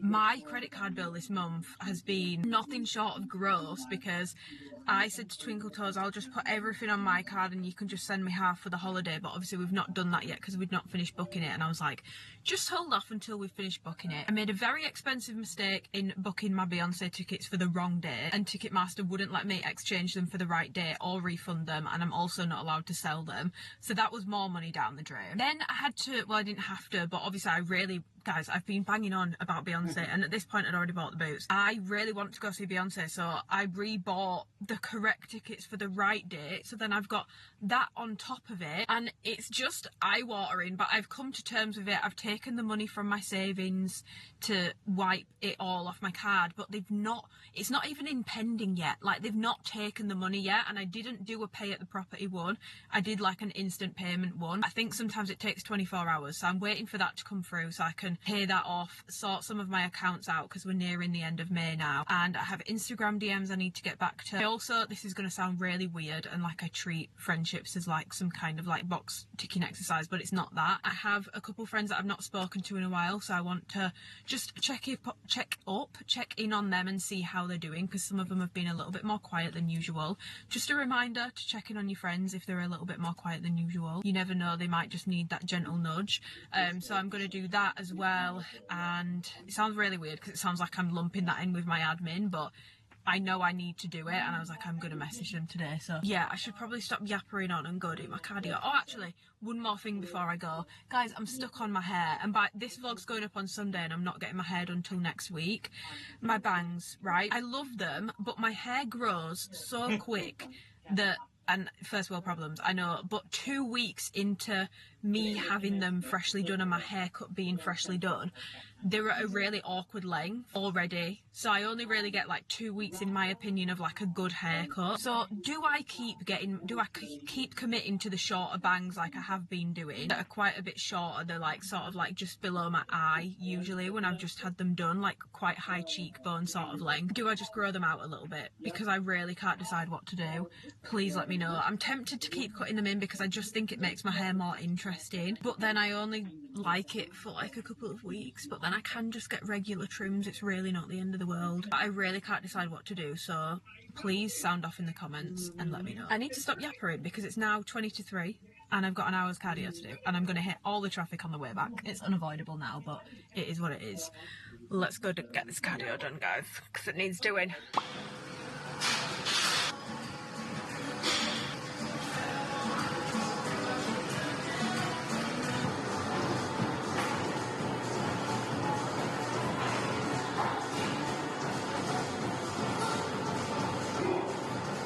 I'm back from the gym and I have showered. I know it looks like I haven't, but I've got the straight leg joggers on now, okay, not the cuffed ones, because I legit looked like I'd weed myself at the end of that workout. I did 60 minutes on the stairs and I felt not fine. I was like dying towards the end of it, but as soon as I pressed stop, my face felt like it was on fire. I was like bright red, but like patchy bright red, and I genuinely felt like I was going to be sick. I didn't end up doing any core, I just left after that. But now I'm home, I've showered, because honestly the amount of sweat that was coming off me, I was like, no, there's no way I'm eating straight away, I need to shower. So my hair's a little bit of a mess, but we're clean and I'm smelling like vanilla cashmere. But this is like a lazy girl stir fry because I'm not making things from scratch. But Marks and Spencer's do a really good deal where you get a sauce, a protein sauce, a noodle and a veg for £8, but this will make like 2 to 3 meals depending on how big your appetite is. So you get 2 to 3 meals out of it, and it includes things like prawns, which are notoriously more expensive. So I get the black bean and garlic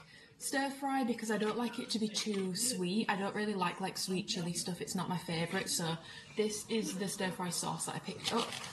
Just got my prawns, I've got my noodles, and then these vegetables. Literally goes out of date today, so I think it'll be fine tomorrow. I'll just have to have it for my lunch tomorrow. But I'm going to take half of this out and I'm going to do half and half because I'm not sure on reheating prawns, to be honest. I'm a little bit iffy on it, so I'm going to do the veg first just so that that can like soften up, crispen up a little bit. Then I'll add in some sauce to the veg, then noodles, then I'll cook the prawns and add them in on top last. So let's cook.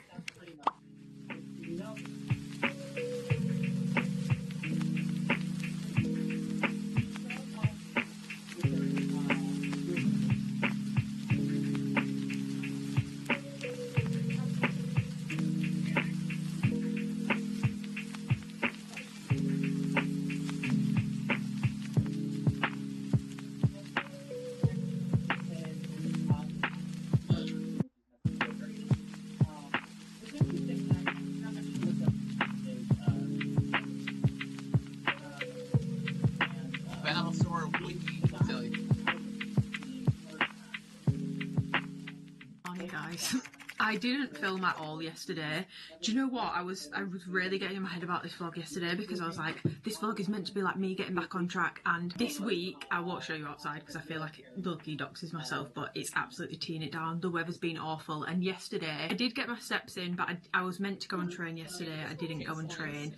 I've been sleeping so much, and I do think it's something to do with where I am in my cycle in relation to my period, because there is 1 week of the month that I'm always particularly tired. I feel like it is that week. I've been sleeping like 9-10 hours, which is not normal for me. So I've been sleeping a lot, and yeah, I feel like I started off this vlog being like, oh, this is an accountability vlog and we're gonna get back on track together, and then yesterday I just felt like, I was like, if I pick up my vlog I'm gonna have to actually go and do stuff, and I don't want to go and train.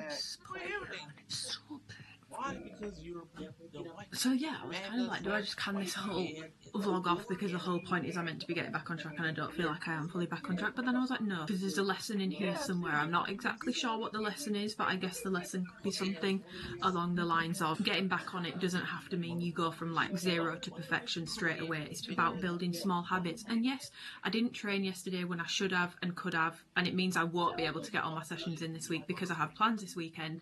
But I didn't completely write the day off. I got quite a bit of work stuff done yesterday, and I did get my steps in. I also placed a massive White Fox order, which is coming today, like huge, which I'm gonna film that on Sunday. That'll be next week's video. Let me know if there's any other brands that you guys have seen that are like really popular or get a lot of social media hype, because I'm doing, well, it might turn into a series, it might not. We'll see how much people actually like it and how well it does, but I'm gonna try. I know that you guys like my recommendations when it comes to activewear, but obviously I'm quite limited with that with Alphalete, and I know that you guys like my recommendations when it comes to perfume and beauty bits. And to be fair, on the rare occasion I'm in normal clothes, I do get a lot of questions on where I get things from, so I thought it'd be quite cool to do like trying and reviewing all these like popular brands that you see cropping up everywhere in terms of like normal clothes. So obviously it won't be the same depth as my Alphalete reviews, but basically saying ordering like a wide range of stuff, basics, more dressy stuff, and then seeing if I think it's worth it. Because in my wardrobe I have things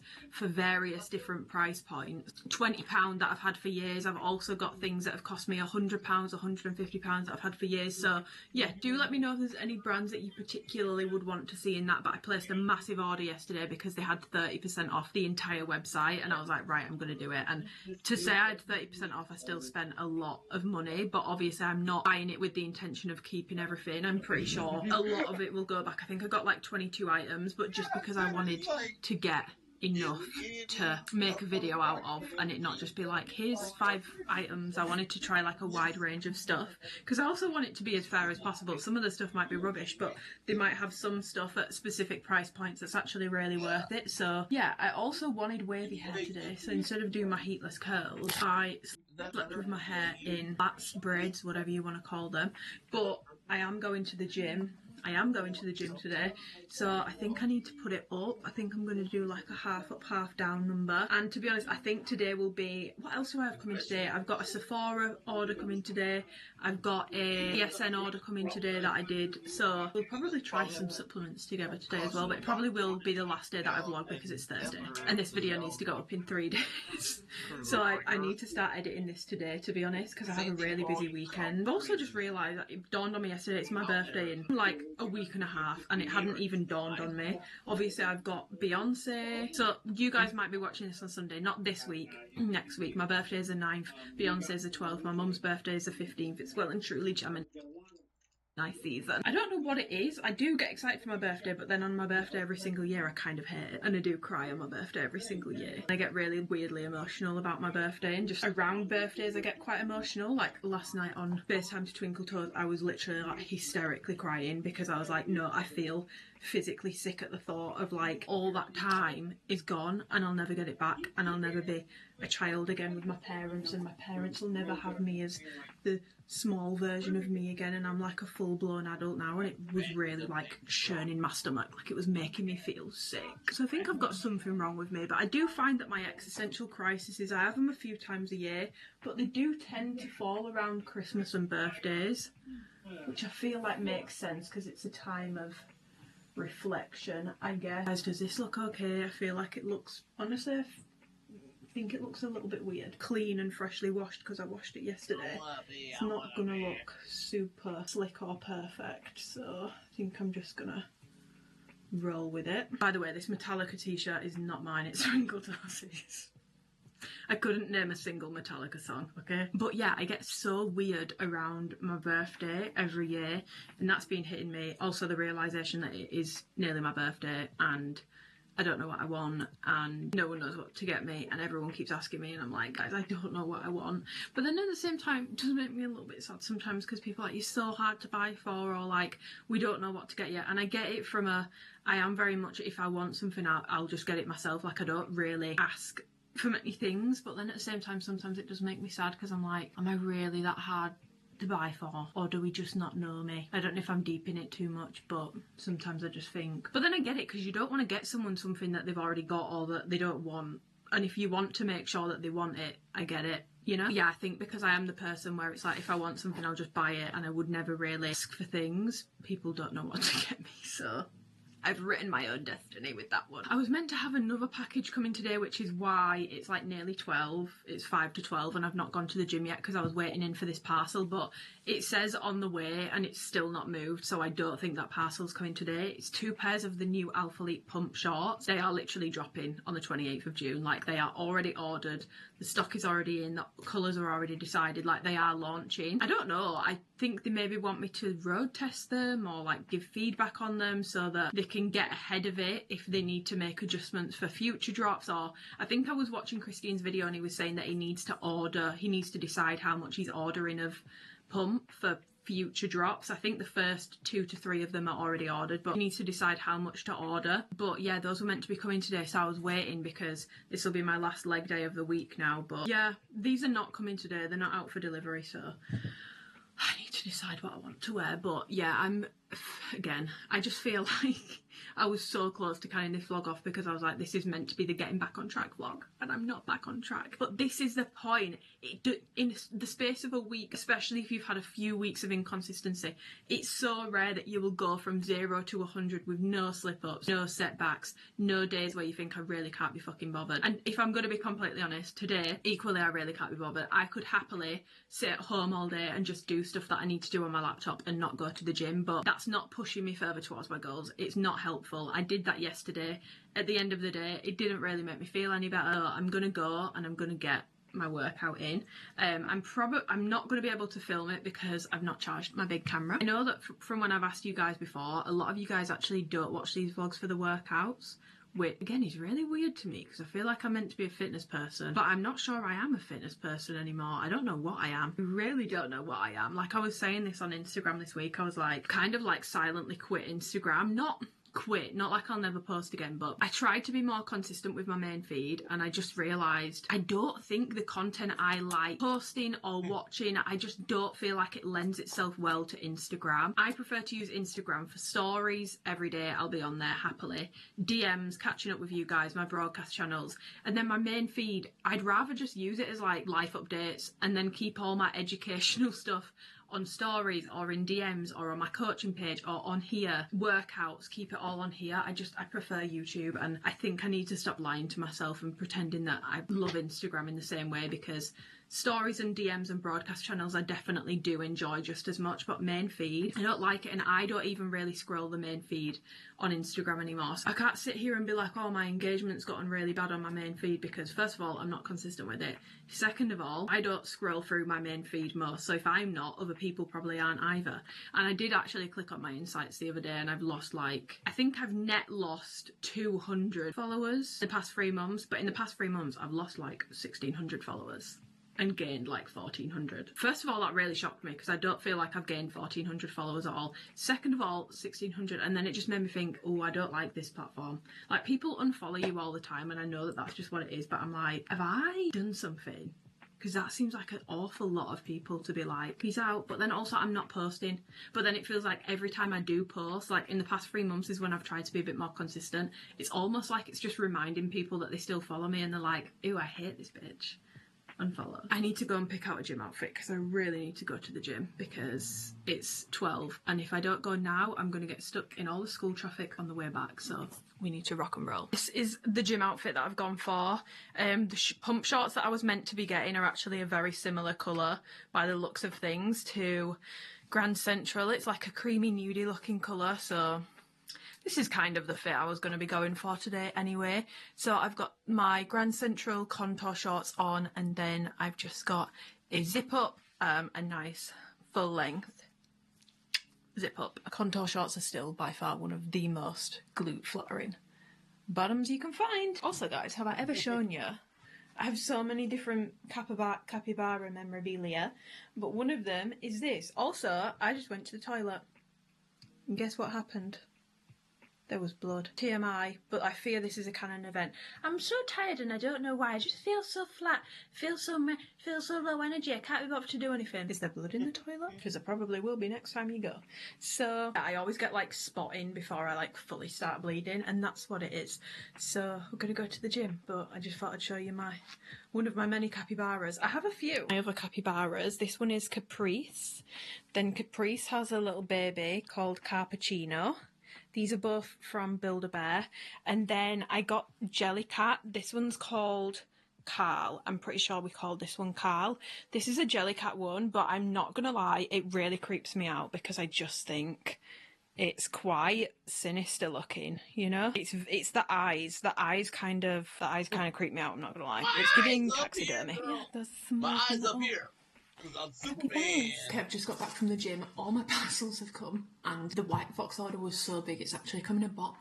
So I'm gonna need to get that out of my mum's site ASAP. I actually did the workout that I did at the start of this vlog, so you do have that workout in this video, but I've just made a burger bowl. This is probably like one of my favourite meals to make at the moment. I get the 3% mini meatballs from Marks and Spencer's, and then I take 3 mini meatballs, make them into a little burger, and sometimes I leave them as like little mini flat burgers, but then sometimes I mash them up like this.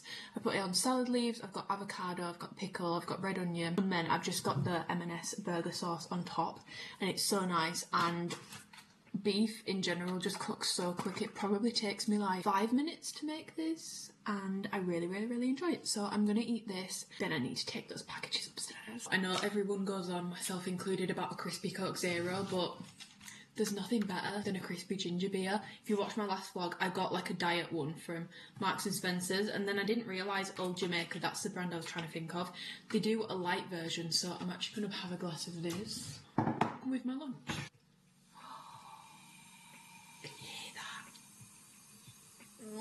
Look at that. Don't get me wrong, my nose hurts just looking at it, but look at it. It's a thing of beauty. I highly recommend ginger beer if you've not tried it before. It's really nice. I think it's probably, I never see anyone talking about it, so I'm going to say it's the most underrated carbonated beverage. It's really good. Context, guys, this is what I mean when I say I did a White Fox haul. I'm in this massive fucking box. Yikes. Lunch is consumed. I thought we could do a little bit of a haul. Like I said, I don't want you to, I've just booked a holiday, so I definitely, even if I like everything in this White Fox haul, I'm not keeping it. First of all, I don't need that many clothes. Second of all, I've just booked our holiday for the summer, so I'm trying to be conscious, less spendy, you know, I'm trying to feel less spendy, if that makes sense. Do less spending. It's mine and Twinkle Toes' first like proper holiday. Obviously we went to Vienna for like a little break for Christmas, but we were there for literally like not even really 2 nights. We were there for 1 night, and then we had a really early morning flight the next day. So yeah, we've booked our first holiday. We're going to Greece in July. We're going to Alunda, where I've been before. Really liked it there, and I feel like I don't see it being spoken about that much. It's definitely not one of the like hyped places, but I really enjoyed it, so we're gonna go there. And then for the second half we're going to Mykonos, which will obviously be a lot busier, a lot more expensive, but I've always wanted to go, so that's what we're doing. But it's fully booked now. However, I did order this before, so I am obsessed. If you guys have been watching the vlogs, you'll know I've been obsessed with the House Labs blushes. Now, whoever ordered the Final Glassy Clove Bronzer shade from Sephora UK, count your bloody days, my friend. I ordered it and then they refunded me the next day because it was actually sold out. House Labs have now got these like highlighter sticks. This packaging is so pretty, by the way. It's like iridescent, and they've got one that's just clear, like it's just like a clear balm, and I love like a glass looking skin. I wanted to treat myself to it. It is literally like just completely sheer, but I really like, should we put some on my cheek and see if it works? It's very sticky feeling, but so are the blushes in my opinion, but it doesn't bother me, and I've not even been setting them recently. Like I've got the House Labs blush on today and I didn't even set it, and it's literally fine, and I'm sweating and everything. Again, I just love the fact that it's just a glow. There is literally no shimmer to that whatsoever.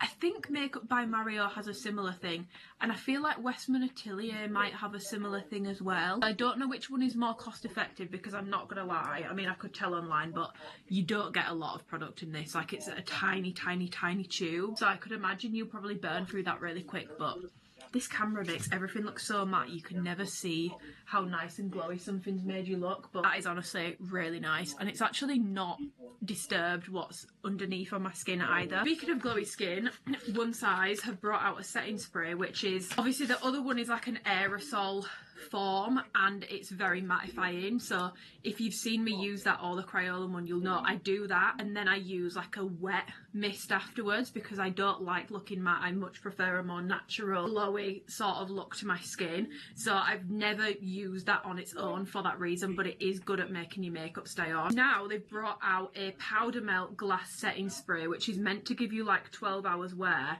but it's meant to give you like the melted look, so it's meant to be a bit more dewy. You know how when you put makeup on and you've had it on for a few hours and then it like sits into your skin and it like melts in, especially when you've done like a full beat amount of makeup, which is why I wanted this because I'll be doing that for Beyonce, but I don't want it to look full beat like during the day because it'll be daylight. So I'm really hoping that this is gonna give me that effect but ASAP and help keep my makeup on. You get a decent amount of product. Oh, the mister is really nice. I mean, I don't know why I'm doing this because that is a very even mister. I don't know why I'm doing this, to be honest, guys, because a very natural amount of makeup on that already looked quite glowy, so I don't think it's going to have made it look. Let me check on my phone because my camera's not accurate. Oh, it has made me look a little bit more glowy. Not given too much of a glow, but actually I feel like it has. But I'm going to be testing this out and I will let you know my thoughts on it, but I'm really excited to use it because I like the concept of the One Size spray. I just don't like looking matte, so I can never just have like one setting spray with me if I'm using that, if that makes sense. So it would be great if this could do the same, but not the matteness, if that makes sense. So we'll see. Moving on, we've got my ESN order that I did. This is just some supplements. If you watched my last vlog, I really wanted to try, like I was so ready to try the Ghost Strawberry Watermelon ISO Clear, but they literally didn't launch them in England, so back to ESN I've gone, even though they low-key took my protein lolly recipe, sent it out in an email, didn't credit me, didn't thank me, didn't say anything to me. ESN, I'm saddened, but I'll let it slide because you do make good ISO clears. Okay, so I got a sample. I love that they do samples of like most flavours. The annoying thing is though, they very rarely have all the flavours available to sample. The only ISO clears they had samples for was the lemon iced tea, which obviously I've got, strawberry lime, which I've already got, so this is the only sample I was able to pick up, but I highly recommend trying a sample of things before you're buying a full tub, like it's a big commitment. But having said that, if I feel like I've told you recently, like I feel like I should have 2 proteins on the go so that I don't end up getting sick of them, because it's not that the strawberry lime flavour is bad, it's not that the peach iced tea is bad, it's not that the mango peach iced tea is bad, it's just that if I'm having it every day, I do eventually get sick of it after about a month and I don't really want to drink it anymore, so it's probably better to alternate, not through like 5 different flavours. I'm not saying we need 5 tubs of protein sitting around, nobody needs that. I did pick up the coffee. I just got the normal coffee, like there's no caramel or anything like this. I do like this, I've had samples of this. The reason why I got this and not the sweet ones is because even though this is coffee, I do find with it being a protein powder, it does have like a milky sweetness to it. So that's the reason why I just get the coffee flavour, but I think this will be really nice for making my protein iced lattes. I then also picked up a new ISO Clear. I know I've just said about sampling, but I'm going to try this today. So I got the blueberry iced tea flavour ISO Clear, so I'm going to give that a whirl today. Their flavours are the best. Even if you like a creamy protein, they have such interesting flavours. They've got like white chocolate pistachio. They have all these flavours that I just don't see other brands doing, so I would definitely recommend checking them out. And this is not an ad or sponsored.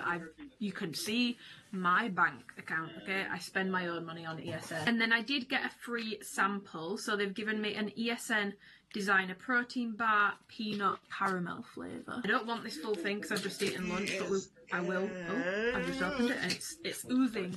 She's leaking, Your Honour. I will take a little bite of it just so we can try it together. Oh, it smells nice. It smells like a Snickers bar. Okay.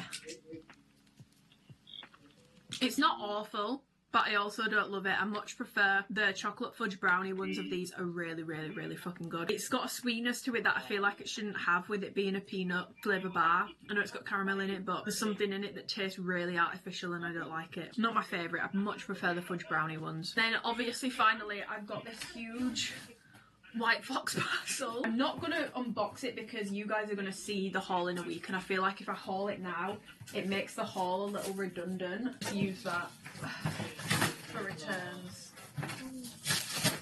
I feel like should we pick out a couple things so I can give you a sneak peek? I picked up some like crochet metallic pieces that look like they would be really good for summer, because I'm doing like a summer themed is it worth it sort of haul.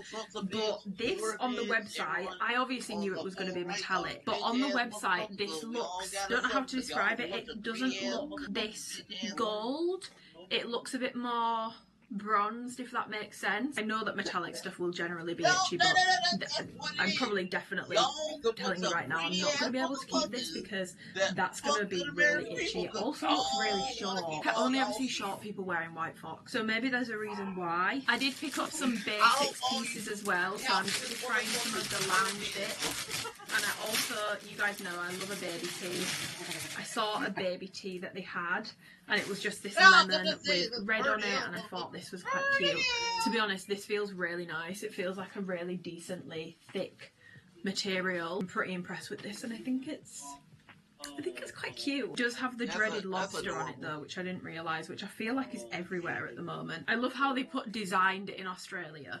Okay, but it's not made in Australia, is it? These are actually a really similar blend to the Alphalete baby tees. These are 95 cotton, 5 spandex, so they're only like 1% off. Yeah, these honestly feel pretty similar. So if you like those, you might like these. These actually feel a little bit thicker. Girls told me very good things about the corsets that they do. So I picked up this one. This looks really short in real life. This looked full length on the website. That's a crop top. It also stinks. I don't want to say rubbish, but it's like that crepe sort of material. It does have boning, so bonus points for that, and the boning does actually have structure to it. It's not like fake boning, if that makes sense. I found a dress on the website which is like a rat and boa dupe. And I have the rat and boa one. Okay, brownie points for this version because it actually has like a lace in here. The rat and boa one is completely sheer, so you do have to wear nipple covers with it. And honestly, like the fabric to the rest of the dress, it's thicker. This one has a lining as well, which the rat and boa ones don't. I do love my rat and boa ones though, and I don't, even though this is much more practical to have this lining here, I don't necessarily know that I love that for all skin tones. I feel like it could look a little off if you're super pale or super deep skin toned. But honestly, this feels, I was expecting this to feel really rubbish, and it actually feels pretty weighty and pretty nice. So I'm intrigued to try that one. Oh, I think this top is going to be really cute if it's actually nice.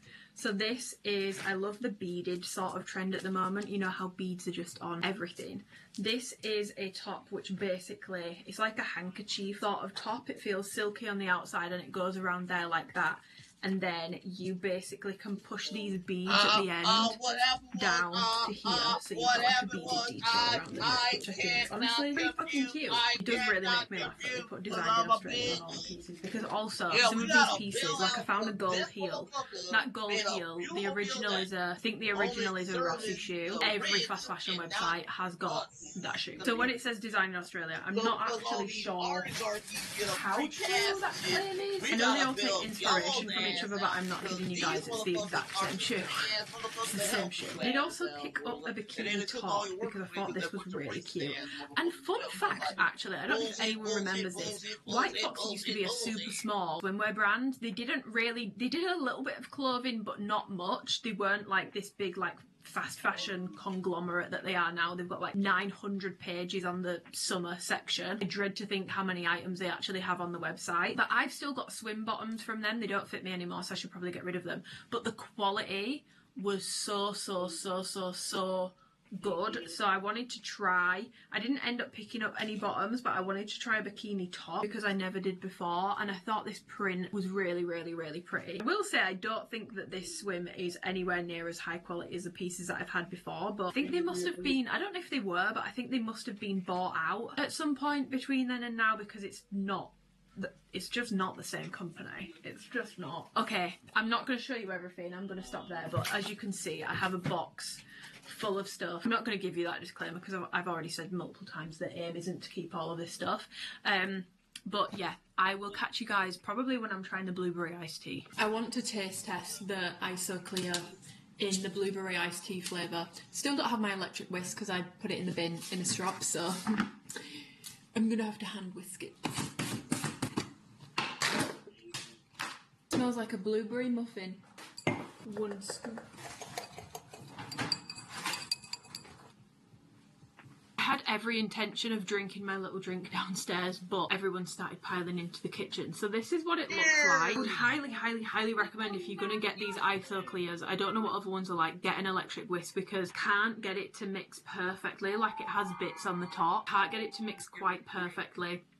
Hand whisking it, so I would only use it with an electric whisk personally. It's a bit of a pain in the arse otherwise, but it smells like a blueberry muffin, and it smells a bit soapy as well, which does put me off it a bit, but it's like it's got blueberry bits in it as well. Like, can you see it's got bits?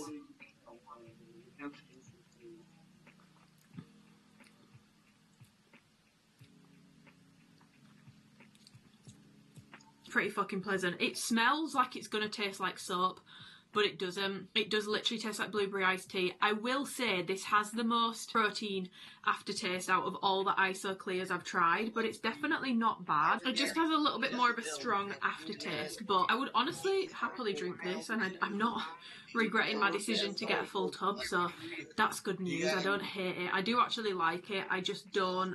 I wouldn't say it's my favourite so far. The more I drink it, the more I like it. It literally tastes like blueberry iced tea, which I've never had before, but it tastes like iced tea, which I've had a lot of, with a blueberry flavour mixed in, and it's very light as well. It's not super sweet. Some of the ISO clears that they have are really sweet. This is definitely one of the less sweet ones. If you don't have a sweet tooth, I would recommend this as maybe an option if you like the sound of it. Just don't let the smell put you off, because it smells like it's going to taste like soap. But I'm pretty happy with that. Also, this, like the little House Labs Balm pen, I actually think that's made the top of my cheek. In real life, it looks like glass, like it's unreal.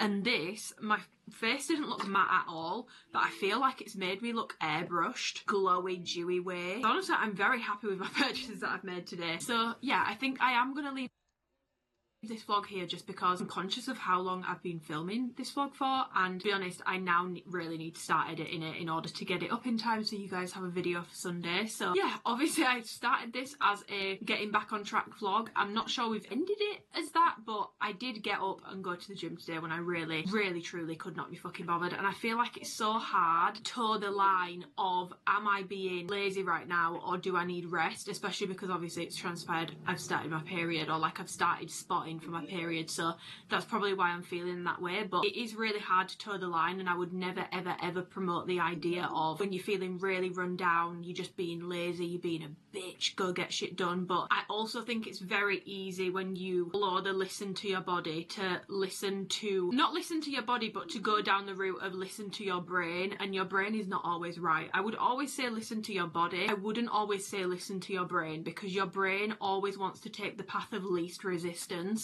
It's not going to want to go out and go to the gym when it's pissing it down outside. It's not going to want to go and do your steps when you're feeling a little bit tired, but that doesn't mean that you shouldn't. Obviously, if you're super under the weather, or you're really unwell, or you just need a mental break, go for it. But I definitely was just being a little bit on the lazy side, okay? Especially prior to starting this vlog, I was definitely just talking myself out of things. Highly recommend. I'm not like the biggest Mel Robbins stan, but her 5-second rule, I learned about that in first year of uni, I think it was. Yeah, it was my first year of uni, because I was in the student accommodation, which is crazy, by the way, because that's like no, it's more than that. That's like 6-7 years ago, and I feel like she's only just now blowing up. But the 5-second rule, which is, as soon as you have a thought to do something, within 5 seconds, get up and start doing it. Get up and start. Like I said last week, the momentum, you just need to start doing rather than thinking about doing, because apparently it takes your brain like 5 seconds to talk you out of doing something. So for example, on a morning, get up straight away. You don't even give your brain the chance to think, oh well, I could sleep for 5. No,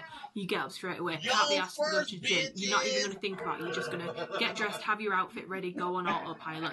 You can't be asked to go get your steps in, but you know that you need to. You're not even going to think about it. You're just going to shove a tracksuit on and go and start walking. You're just going to do things on autopilot rather than giving your brain even the opportunity to talk you out of it, if that makes sense. But yeah, I do feel like it's really hard to toe the line of listening to your body and also not listening to your brain at the detriment of like your goals, if that makes sense. Obviously I do have goals at the moment and I'm not going to reach those by listening to my brain every time it can't be asked to do something, because I will literally never get anything done. So yeah, it's not been a perfect week, but hopefully this vlog has shown you guys that it doesn't, you've fallen off a little bit, it doesn't need to be perfect first week back, and that doesn't also mean that you should give up.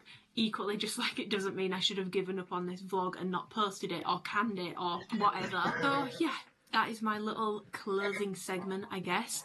I hope that you guys have an amazing Sunday. I hope you've enjoyed the vlog. Let me know what else you want to be seeing, what else you like about vlogs, what you like about seeing in my vlogs, what you want to see more of, what you want to see less of. Give the video a thumbs up if you've enjoyed it, and do leave a comment down below. Let me know any of the stuff I've just mentioned, or just yapping about things I've spoken about in the vlog. The comments, the likes, the subscribers, it helps me out a lot. So subscribe if you want to as well and you haven't already. But other than that, I'll see you guys in my next video.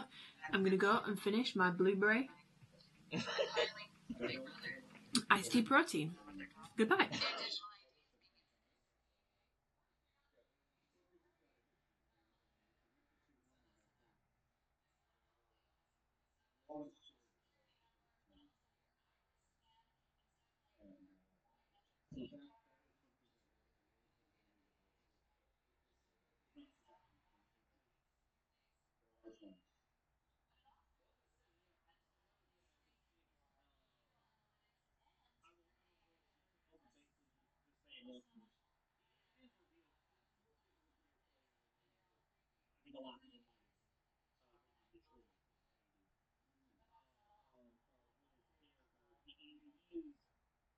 Definitely gives PLT. Avoid these products, are so itchy, no stretch to it whatsoever. It's already sort of coming away here, fraying on the stitching. I'm just going to tell you straight off the bat, this is not worth £50. I also hate the crepe fabric, probably wouldn't pay it. I feel like it just makes things look quite cheap. Something about this top does not look quite right. It just fits really, really badly. Nice. Hello, welcome back to another video. This week's video is something a little bit different, and this has essentially been born out of your guys' requests mixed with me sort of missing having a little bit more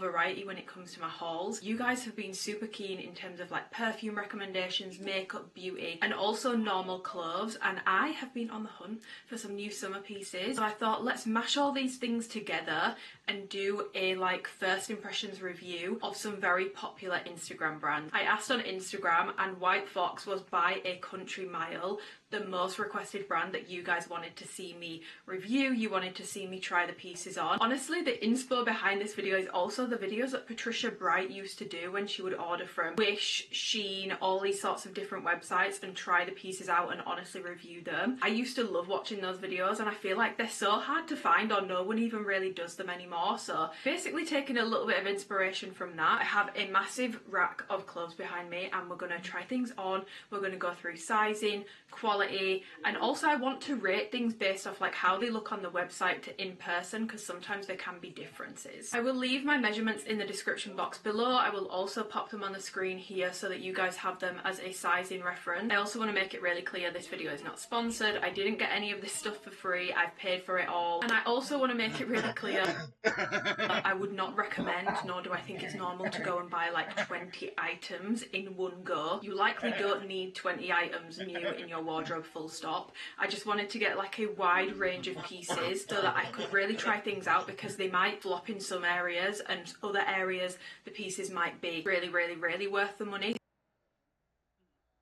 So I wanted to make sure that we had a wide range. Very expensive even with the 30% off code. Like, I've spent a lot of money on this video, so I'm hoping it's going to be helpful for you guys. A little bit of background on White Fox is I remember when they did not used to be this big fast fashion conglomerate that they are now. Honestly, I would put them on a level with like PLT and like what Missguided used to be. They have a lot of items on the website, and the only difference really is that they are a higher price point. Obviously we'll see quality wise. That's the only difference really, is that there's a slight upcharge. 6-7 years ago, that was the last time I did like a big order from them, and they were just a small swimwear brand, like, and I got a couple of bikini bottoms. I remember having to pay customs on them. They did some normal clothes, but it really was a very small business and a very small website. So that compared to where they're at now is insane. I do just want to comment on the shopping experience. Personally, I feel like unless you know what you want, that website is incredibly overwhelming. Like, there is a lot of items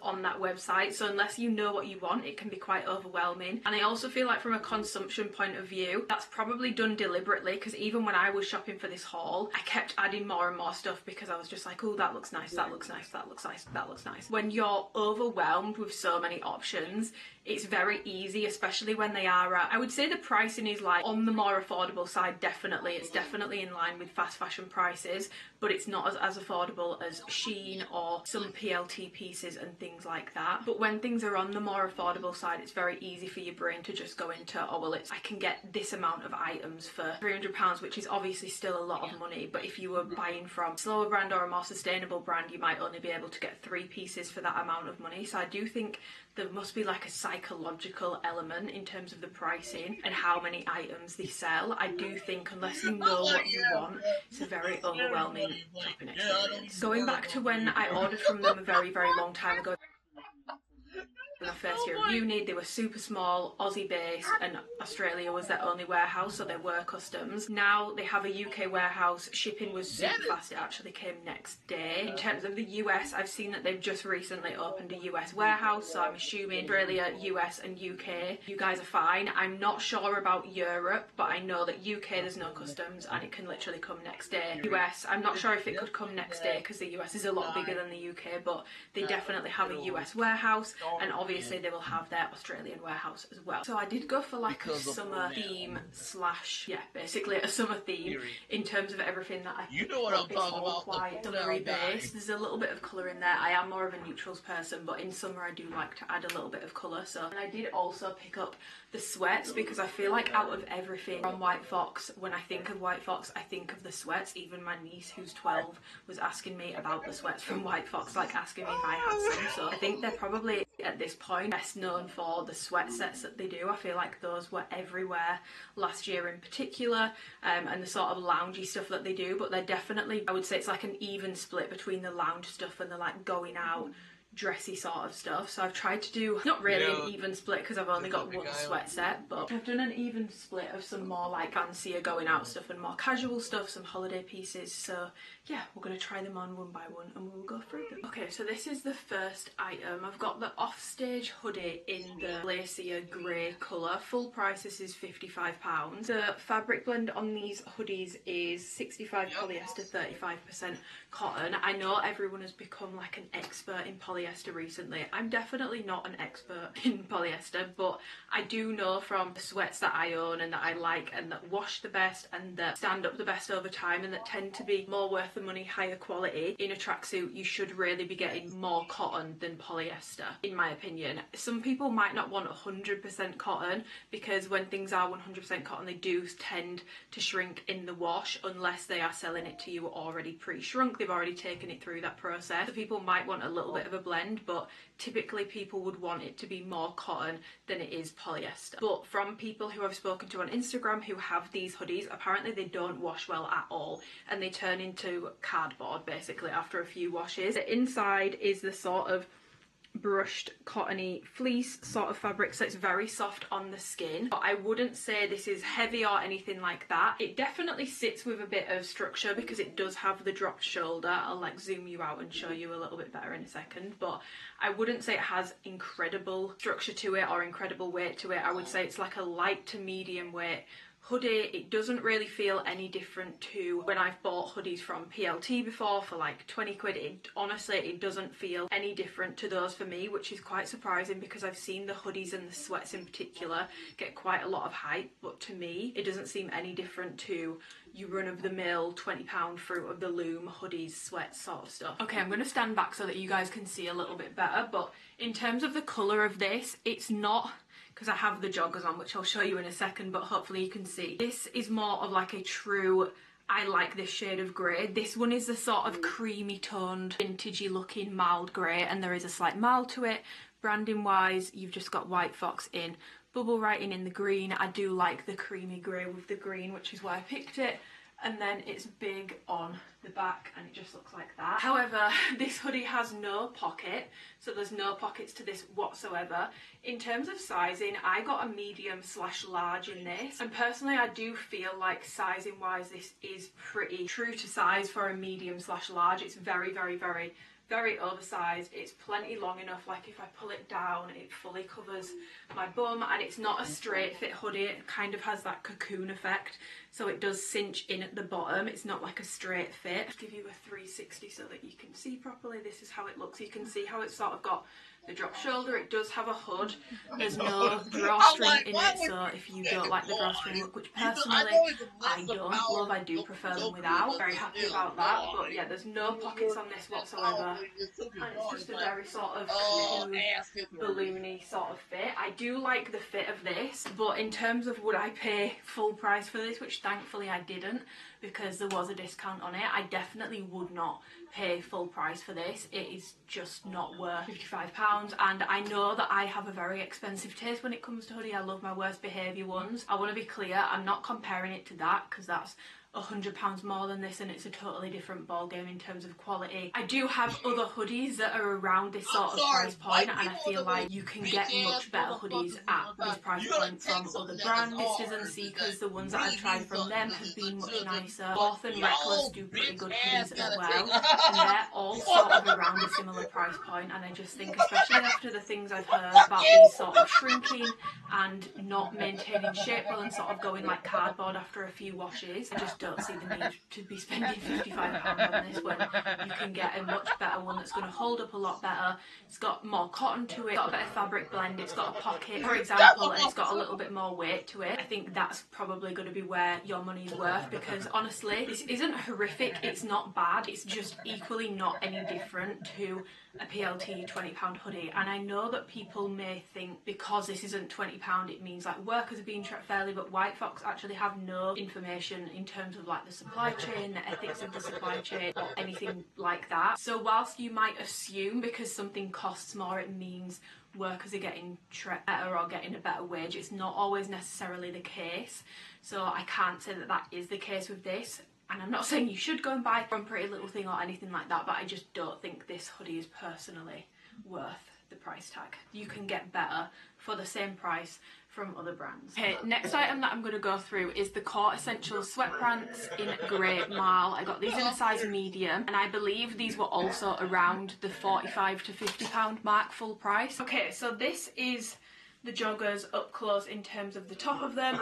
You've got a pretty standard waistband, you've got drawstrings, pretty standard, nothing to complain about there. Branding wise, it just says White Fox on the side here, and it's like a sticker print sort of logo. You do have pockets on here. Thankfully you do have pockets because you don't have them on the hoodie, so if you were to get a matching set, you're gonna need pockets somewhere. Just to be clear, this is a different shade of grey though, so it's not the same shade as the top, but it wasn't meant to be a matching set anyway, so that doesn't really matter. I do actually really like how these fit in terms of, you can tell that these have been shaped for a woman, if that makes sense. I personally am tired of joggers and all that sort of stuff being made to be unisex, because I feel like as a woman you want a slightly different fit to your joggers. You want them to be comfortable on the waistband, like there's plenty of stretch in here, they're not too tight or anything like that, and you've got the adjustability here, but you don't need like a super long crotch that's like down to here. And equally, you don't necessarily want them to be flat looking, you want them to have a little bit of shape. Like these give me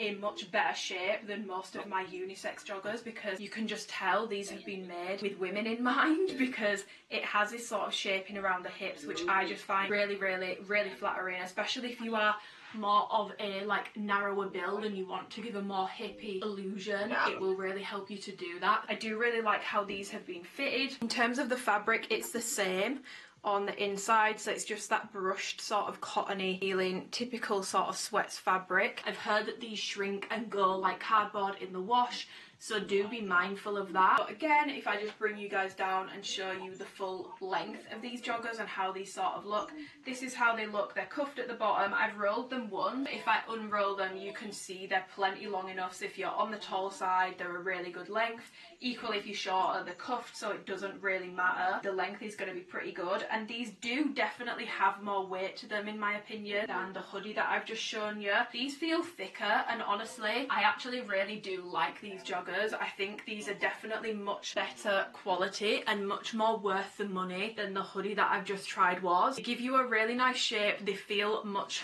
thicker. Personally, I feel like these joggers are worth it in my opinion. I wouldn't say the hoodie is, but the joggers are much better. They fit really nicely. You can tell they've been made with women in mind. Don't have a super long crotch to them. They have that sort of like built-in shaping around the hips. They're a really nice colour as well. It's that sort of like vintagey looking grey, no prison grey, no really sort of like boyish grey, if that makes sense. They're a really nice like Princess Diana sort of grey shade, and I really do like the colour of these. Obviously, I've not been able to wash them yet. I may actually keep these, so I will probably keep you guys updated on them, but you guys will have seen me banging it on about the garage joggers that I've had and that I've really been enjoying and using and loving a lot. I would say I like these just as much, if not a little bit more, because they don't have such a long crotch to them. So honestly, I'm really impressed with these joggers. If you are looking for something that's not too warm and a little bit more lightweight, I don't think this is going to be the jogger for you. Sizing wise, I would recommend that you go up a size if you want them truly oversized. I feel like if I'd have gotten my true to size, it would have been quite tight around the thigh area. So I would definitely recommend that you go up a size if you want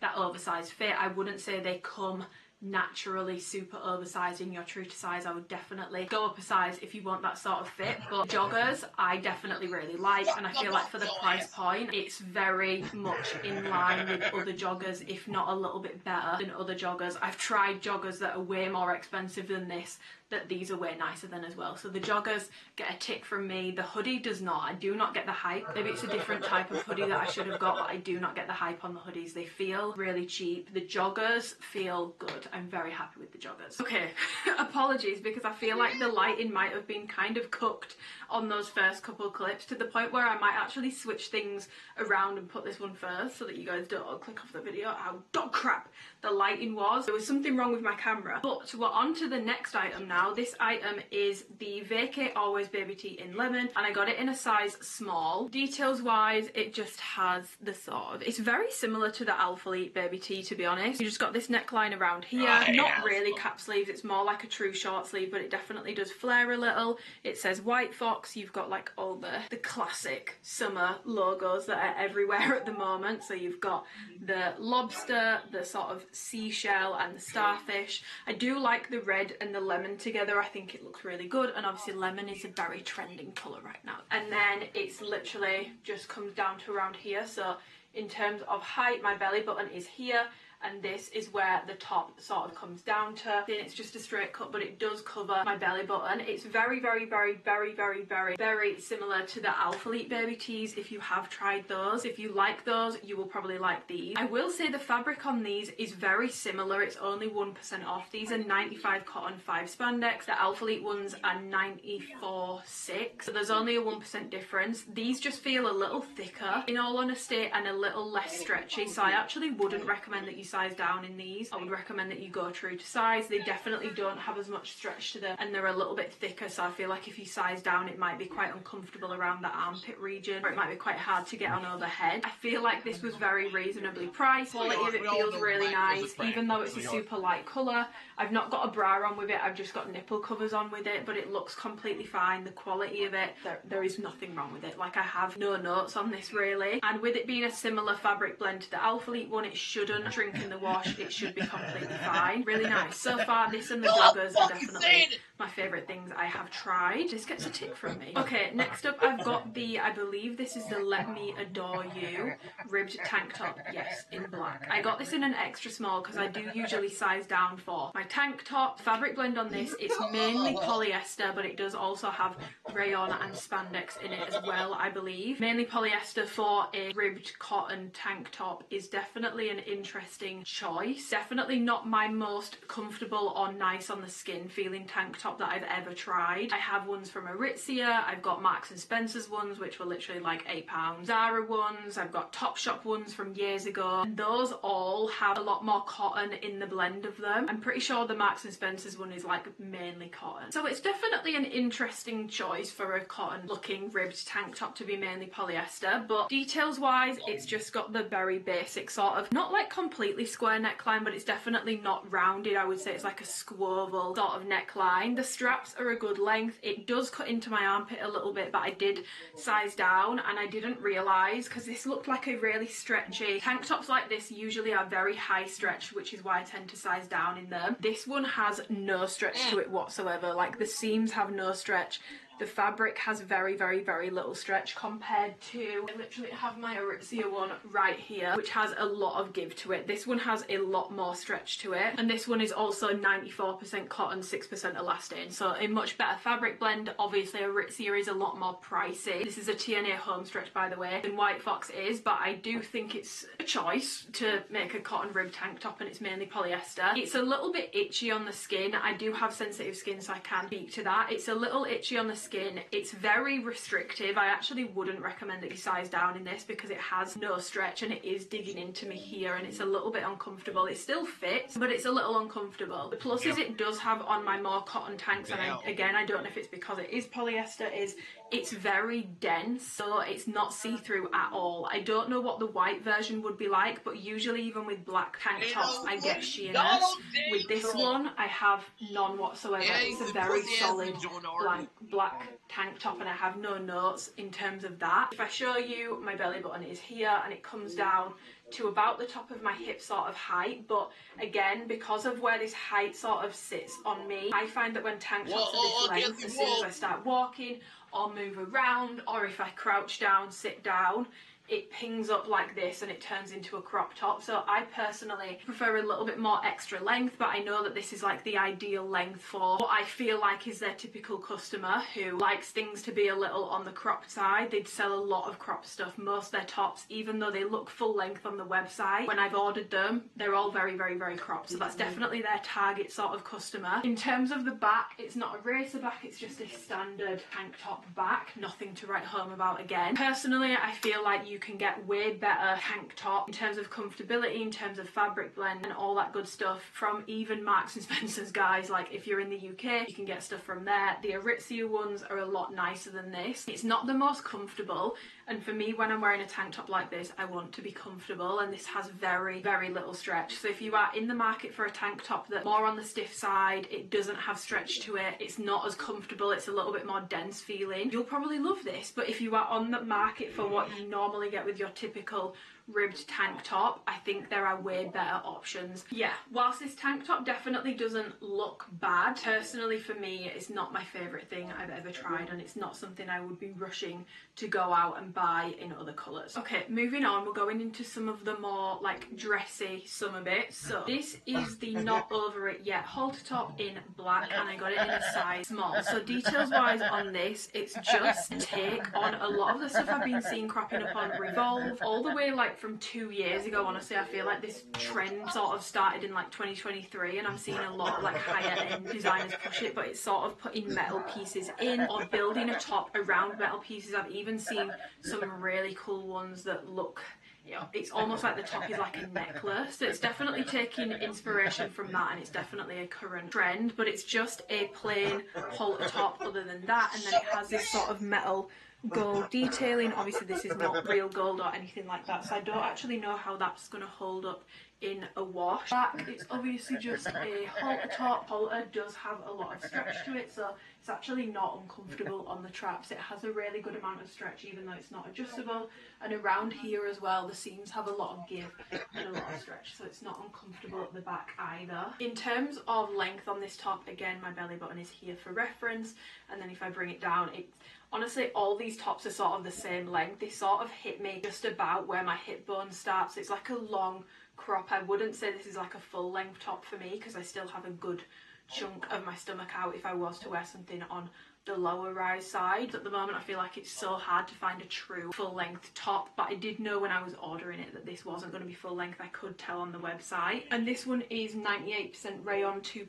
elastane. It has a very, very, very nice stretch to it, and it has a very slight, I don't know if the camera is going to be able to pick it up, a very slight ribbed appearance, but it's very stretchy and very comfortable. I would say if you are between sizes, I would definitely size down in it because it has a lot of stretch to it, and it's very thick as well. This is not sheer at all. It also has a mesh lining all around the inside of it. I'll be honest, I'm not sure what the purpose of that is, and it's a soft mesh, so it's not itchy, it's not uncomfortable, it's not irritating my skin. But yeah, I honestly feel like this is a really nice top, especially if you're someone who likes to get a basic top just with something a little bit extra to it, to wear with jeans or to wear with cargos or to wear with something to slightly try and dress it up.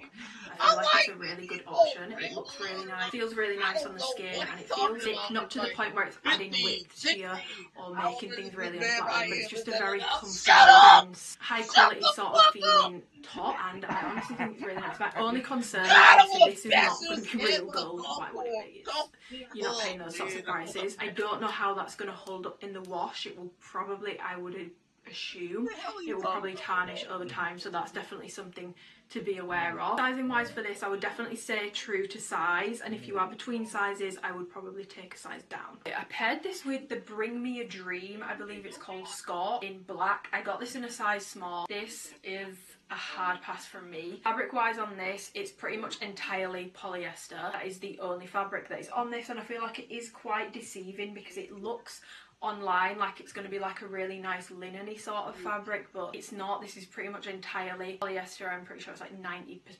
something percent polyester. Details wise, it doesn't have any like adjustability in the waist, so it doesn't really fit me right. I'm getting this gaping at the front here which won't go away, and around the leg this is so tight, and this sort of looks like, it's meant to look like the bloomer shorts I guess, but obviously it's a skirt, so it gives you a little bit more security I guess, because the length from the skirt portion should be giving you a bit more coverage, but this gives me like no coverage whatsoever.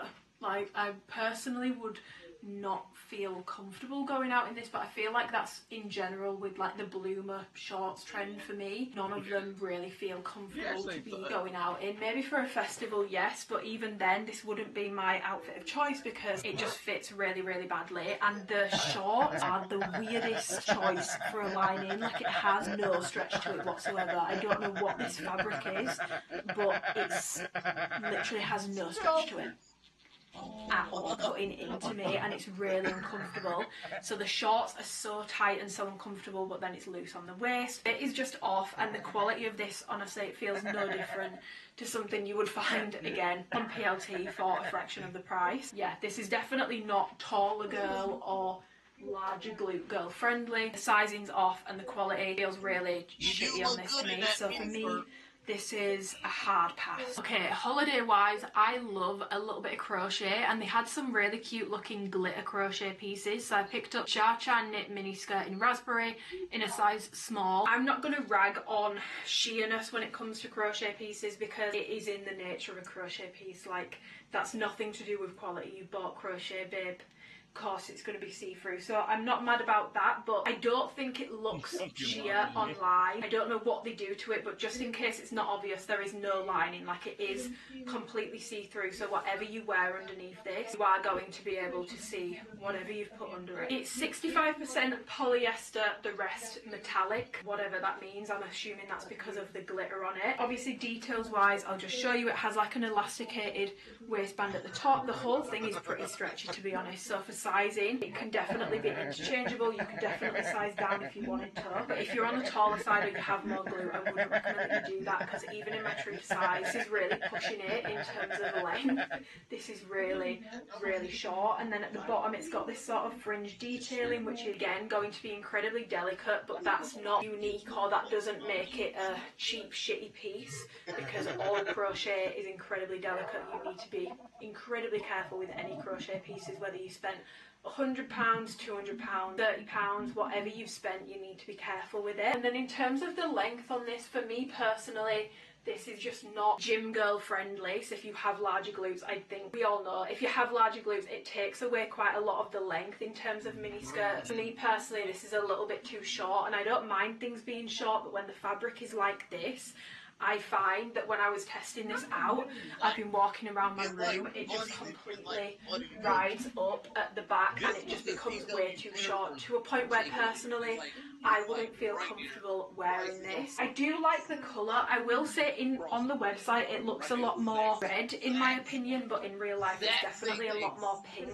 And I also do think it looks denser on the website. It doesn't look sheer on the website, whereas obviously in real life it is, but I kind of expected that would be the case because I just know that crochet is going to be sheer. To show you it a little bit more close up, this is what it looks like. In terms of the rise, you could pull it up to be more high rise, but you're just going to lose length. I think it's meant to be worn sort of around hip high. Sizing wise, I would say it's pretty true size. I probably wouldn't size down personally because I would lose length on it.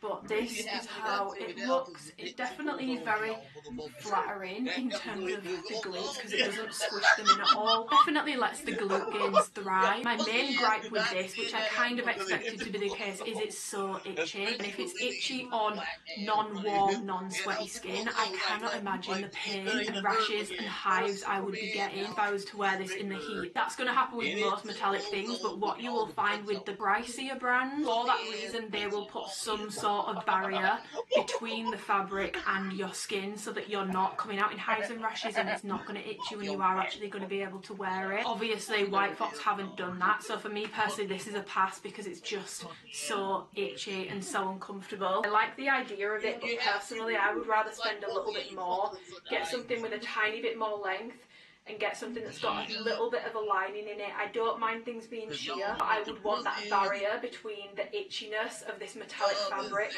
and my skin. Too itchy, I would pass. But if I've not put you off it, or you're on the smaller side or you're on the more petite side, I would definitely say you can stay true to size. If you're between sizes, you can definitely size down. But I would so far say from the two bottoms I've just tried, these are not tall girl or glute girl friendly. They're definitely made with shorter people in mind, so keep that in mind if you're looking at any minis on the website. It might not work the best for you. Okay, following on, I did also pick up the dress version of that skirt because I fell in love with the gold version, so that's what I picked up next. I got this in a size small. As you can see, she's completely see-through. I knew this would be the case. In terms of the details for this, you've obviously got the gold metallic fabric, you've got straps either side which are adjustable, so you can make them longer, you can make them shorter. It's just basically the skirt in dress form, so you've still got the tassels at the bottom, which are very delicate and they do catch onto things. Even just having this on my body right now, I'm getting itchy. Like my arm is itching. My other issue with this is it's even shorter than the skirt. So this, for me personally, is way too short. Like, it's not actually covering my butt cheeks. Like, the bottom of the dress ends halfway down my butt cheeks, and then I've just got the raffle bit at the bottom covering it, but it's not really covering it. And yes, I can stretch it to, like, pull it down to cover it a little bit better, but as soon as I move, as soon as I walk, it just rides straight back up, and then we're back to square one, and it's way too short. So this is definitely more for short people or slimmer people who don't have as much glue, who don't have as much thigh, because that does eat up the fabric and impact length. Avoid these products unless you are buying them from a brand that's put a lining in there, because it's going to be painful. Sizing wise, if you are not put off by it, you can definitely stay true to size. If between sizes, you can definitely go over size down because it does have a lot of stretch and a lot of give to it. But for me personally, this is way too short and way too itchy, so I will not be keeping this piece. I do love how it looks though. Like, I love the gold metallic with the skin. I feel like with a tan on holiday this would be so nice, but it's just not meant to be. It's way too itchy for me. Moving into more like birthday sort of fits, night out sort of looks, because I think girls, I think we should bring back dressing up. If you don't want to dress up, that's totally fine, but when I've gone out and like a dress and heels on recently, I feel like I get so many strange looks, and also no one else really dresses up anymore, so I feel really silly, and I wish we could bring back dressing up to go out, and if people don't want to, that's totally fine, but I wish more of us would band together and start dressing up more to go out again, because I miss it. Like, I want to put on like a cute mini dress and heels, you know. So I picked up the Living Like That Scoop mini dress in black, and I got this in a size small. Fabric blend on this is rayon, spandex and polyester. It's mainly rayon and polyester with a little bit of spandex to give it that stretch. You've just got a very deep V in the front here, and then it does have this sort of boning wire detail here, so this bit is wired, and obviously it's a very chesty dress. I think if you are on the smaller side in terms of chest, I don't think this dress will work for you, because even for me, I feel like I need a little bit more boob, fill it out a little bit better, because it feels like if I move around, it's gonna gape and I'm gonna have an issue. So I definitely need to tape myself into this one, and it also doesn't offer any support or any sort of pushing together. The fabric is too lax to do that. Like, I have a lot of excess fabric on the strap, and it's just not thick enough. It's thick, but it's not thick enough to do like the pushing that I feel like, for example, with a House of CB dress, I do sometimes get caught like built in because of how thick some of the fabrics that they use are. Not all of them, but some of them are quite good. And then in terms of the length, it just comes down into a mini dress, and it's very mini. I will say this brand is definitely for short queens. I like my this is ladies very, like my very, very wine short. shaking I and not can pull it stirred. down, but There, again, money penny. I just get the same issue over and over again, that it just rides all the way back up as soon as I start walking. It does also have a lining underneath as well, so it is quite, obviously I've just said the fabric's not super thick, but in terms of the body of the dress, it does feel quite thick. It almost feels like it's triple layered. I don't think the fit is amazing. I have quite a lot of excess fabric around the waist, but I personally probably wouldn't want to go down to an extra small, because I feel like this region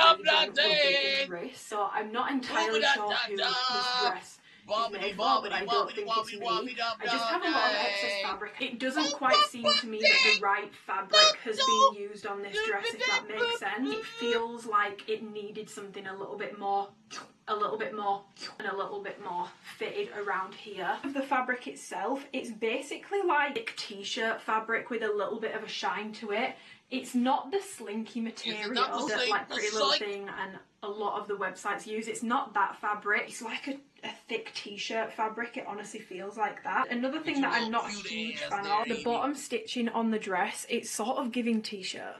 And I know that this is really fussy, but I just feel like the finishings on this dress definitely gives PLT. It gives misguided, it gives cheap fast fashion, and it doesn't feel any different to the dresses that I used to get in uni from PLT for like £15–20. It doesn't feel any different. It just has a massive price tag in comparison whacked on it. So for me personally, I don't think the fabric on this is great. The fit is a little off. I'm just getting a lot of excess fabric, and for me this is too short. So for me personally, this is a pass. I'm not a huge fan of this. I just feel like the design is meant to be like a wow knockout dress, but the fabric and the fit doesn't match that. If you were curious from the back, there's a lot more coverage on it from the back, so it's not like super skimpy at the back. So even though it's very in your face at the front, the back it's a lot more covered up. But if you are interested, I would recommend that you size down in these, because they seem to have a lot of excess fabric. But if you are on the taller side, you're probably going to want to skip the minis, in my opinion, so far from what I've tried, because they're just too short. Okay, we have another dress. This one is the Dreams Become Reality mini dress in chocolate, and again I got this in a size small. So the neckline on this, I really like these sorts of necklines, but can you see how it's just flipping? And you can see the stitching, and I can't get it to try going like this, and it just keeps flipping back over, like it won't quite sit flush, which is annoying because I do like this kind of neckline. And then it has a tiny little strap here, and then it just goes around the back into like a much fuller coverage option. It's sort of quite high coverage at the front, and then it just comes down into being a mini dress. I honestly do actually like this. A mesh lining on this one. I do find it interesting how there's a lot of differences in terms of what they line things with. Another thing that I do like about this one is it's a lot easier to get on than the last one, because it has a zip down the side, which again, just from like a pricing point of view, I feel like if they've added a zip, it's another thing that they've considered. But I think this dress was actually cheaper than the black one I've just shown you. But if you want my honest opinion, I feel like this one feels and looks a lot nicer than the other one. Lengthwise as well, this one is also just a lot better. So the length on this is honestly really very decent. Like, I don't really have any qualms about it. It will ride up a little bit, but the length is honestly pretty good. I do find the lining on the dresses slightly irritating just because it does sort of bunch, and then you get these bunches under the fabric where it bunched up in the lining underneath. It's kind of, you have to do a lot of readjusting to get the dresses to sit flush. The fabric is 90% polyester, 10% elastane, and in terms of how that feels, it sort of feels like a matte version of a slinky fabric. So it doesn't have that high shine to it, but it has that sort of soft, silky feel to it. So if you've ever tried slinky sort of fabrics, that is how this fabric feels. Sizing wise, I would definitely say this one's very true to size. I don't have a ton of excess fabric. I don't think you need to size down. I don't think you need to size up. I do find it really interesting. On all the labels it says designed in Australia, but everything is made in China. I do find that interesting because most brands won't put designed in on their labels, so there is part of me that's wondering if people think because this is coming from Australia and it says designed in Australia, it's made in Australia. But I did find quite a few pieces on their website that are on all the fast fashion websites. They're on White Fox, they're on Ego, they're on Public Desire, especially when it comes to shoes. So when it says designed in Australia, I'm not sure if that means absolutely everything. Obviously brands do take inspiration from each other, it's not a crime, but there is certain pieces that I find on all of these sort of sites, just at varying different price points. But yeah, out of all of the dressy stuff that I've tried so far in this haul, this is definitely my favourite piece. And yes, it's 90% polyester, but it does feel nice. The quality on this doesn't feel bad. Equally, does it feel any different to the dresses that I used to buy in my uni days for like 20 quid from PLT?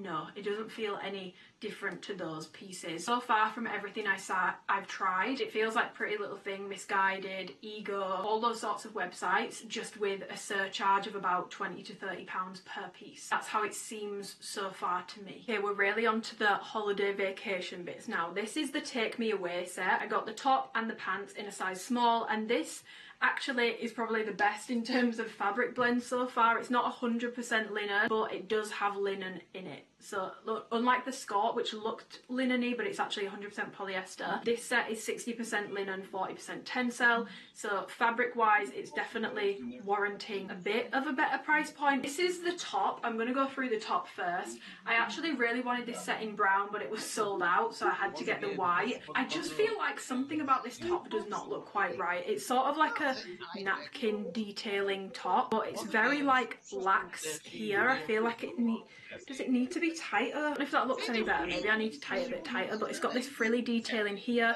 It's single lined, it is sheer, so you will need to wear some form of like nipple cover under this. And then it comes into like this sort of like napkin. It looks like a napkin basically. This is how it looks from the side, so you do get plenty of side boob coverage. You're not going to be slipping and sliding out of it, and it's sort of poofy, and then it's fully adjustable, so it's completely backless. You've got a tie around the waist and a tie around the neck, so you can tie it as loose or as tight as you want it. I would say for the top, I would probably size down. I feel like I should have got an extra small in the top because I just feel like I have a bit too much fabric here. I don't love how this looks. I feel like this is one of those things that looks a lot better online than it does in person, but at the same time it really needs an iron, so it's really hard to tell. I don't want to judge it too harshly. In terms of the pants, you've got sort of a matching detail, so can you see how this is sort of frilly? The waistband is frilly. There's definitely elasticity to it, but there is no drawstring, so you can't tighten it, so I wouldn't size up just in case it's too loose on you in that case. There are also no pockets on this piece, so for me personally that is a bit of a problem. I would prefer to have pockets on this piece because where am I going to be putting my stuff if I don't have a bag with me? I just feel like the pants could have done with a pocket. But yeah, there's no drawstring on these. There is a little bit of a front seam, but it's very sort of hidden. You can't really see it from a distance, but these are completely see-through. Having said that, I have linen pants that are like nearly 100% linen that I've paid twice the price of these for, and those are also sheer. It is sort of in the nature of these sorts of pants for them to be sheer, but again, they don't look see-through online, so be aware. These are completely see-through in person. You'd want to wear light underwear, or even like as a beach cover-up, obviously be able to see bikini, but that's not going to look bad. The more I'm looking at this top, the more I kind of hate it. I'm not going to lie. The website makes this top look really cute, I'm not convinced by it. This is how the pants look from the back. Again, I keep going to put my hands in my pockets, but there is no pocket, so there's nothing for me to put my hands in. And then they just come down into a very wide leg trouser, and these are tall girl friendly.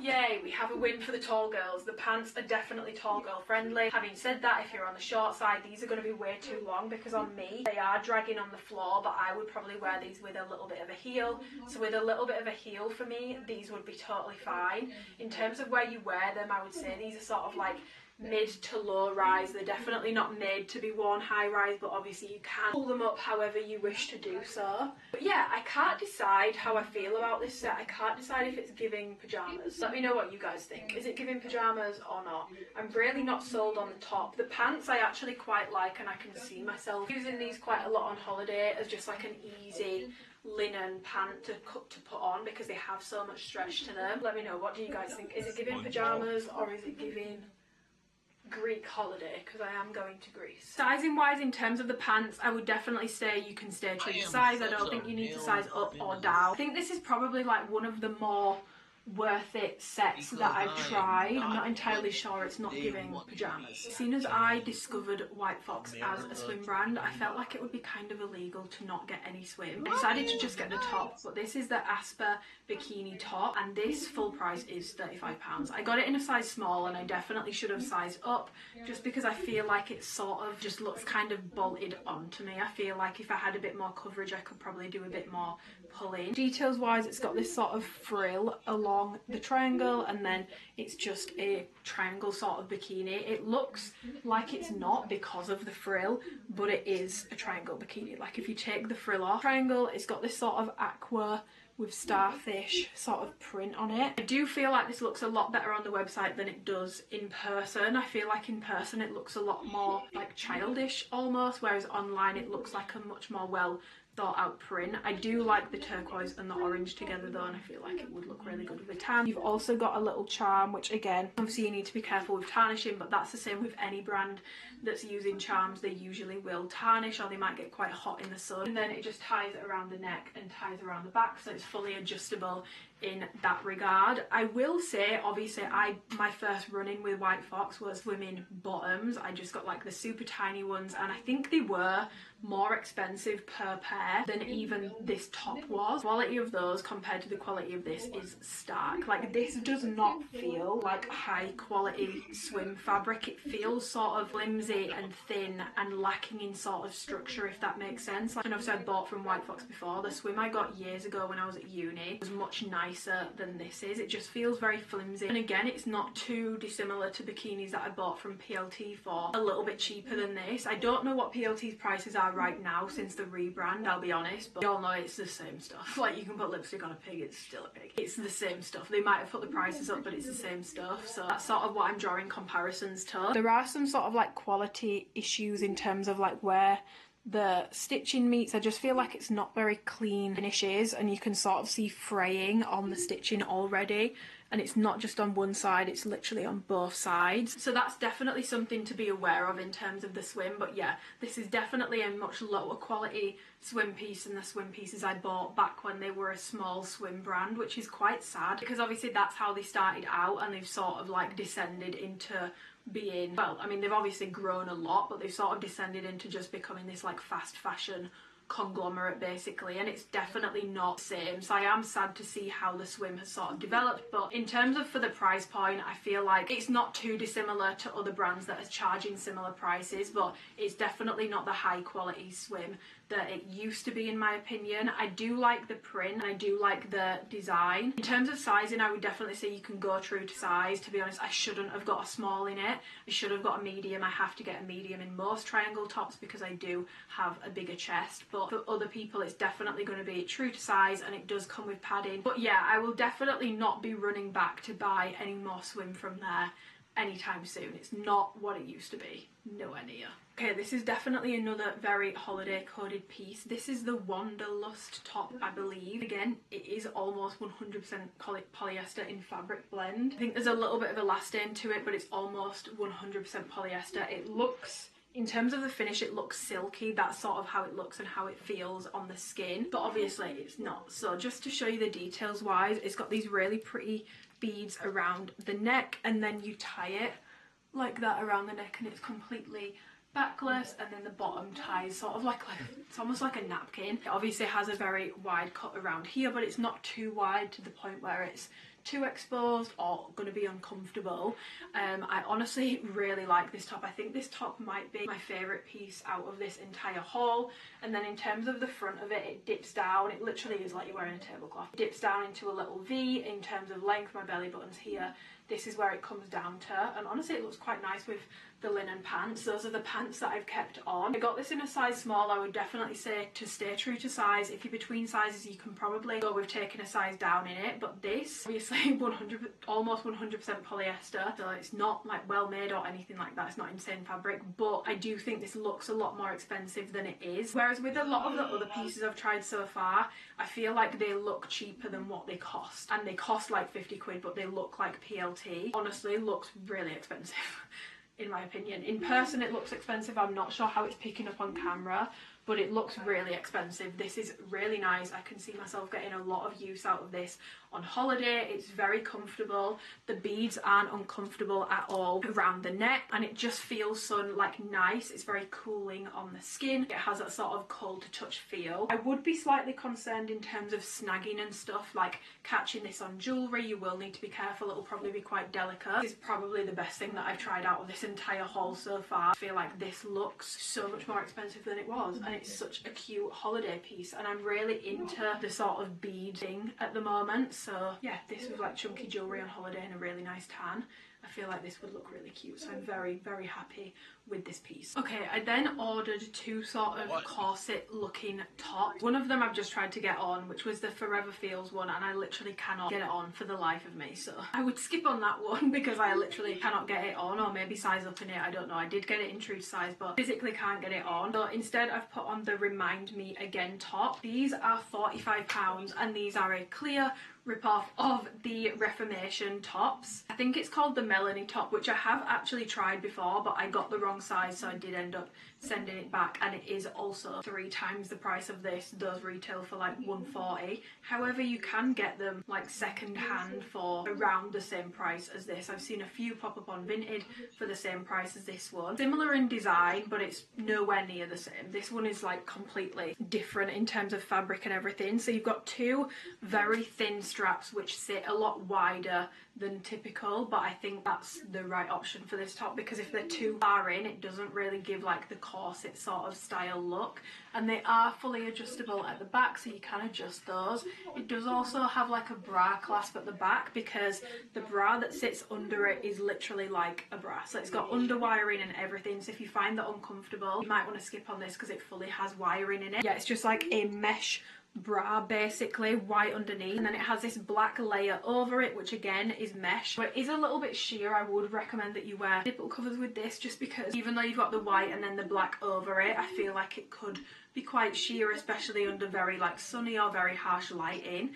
But this is then just mesh, all ruched down the middle. And in terms of length, again, it does cover my belly button, but it's pretty much high hip, and I don't love how this fits. There's no like snatching to this at all. I feel like on the product photos they make it look like this is very much like a corset, and it's not. It's high stretch. It doesn't have any boning to it. There's no support to it, and I honestly feel like ruching. On some things I like it, but on most things, especially tops and especially as a front detailing, I feel like it just makes things look quite cheap. So I don't really love how that looks. I love how flattering this is in terms of on the chest. I think this is really, really, really flattering, but in terms of the fabric and just sort of how this looks from a quality and finishings point of view, I don't think personally this is worth almost £50. It's quite expensive for what it is. It is literally just like a mesh kind of crappy finish rip-off of the Reformation one. Now obviously it's not going to be exactly the same as the Reformation one because that's 3 times the price, totally different fabrics, but in terms of the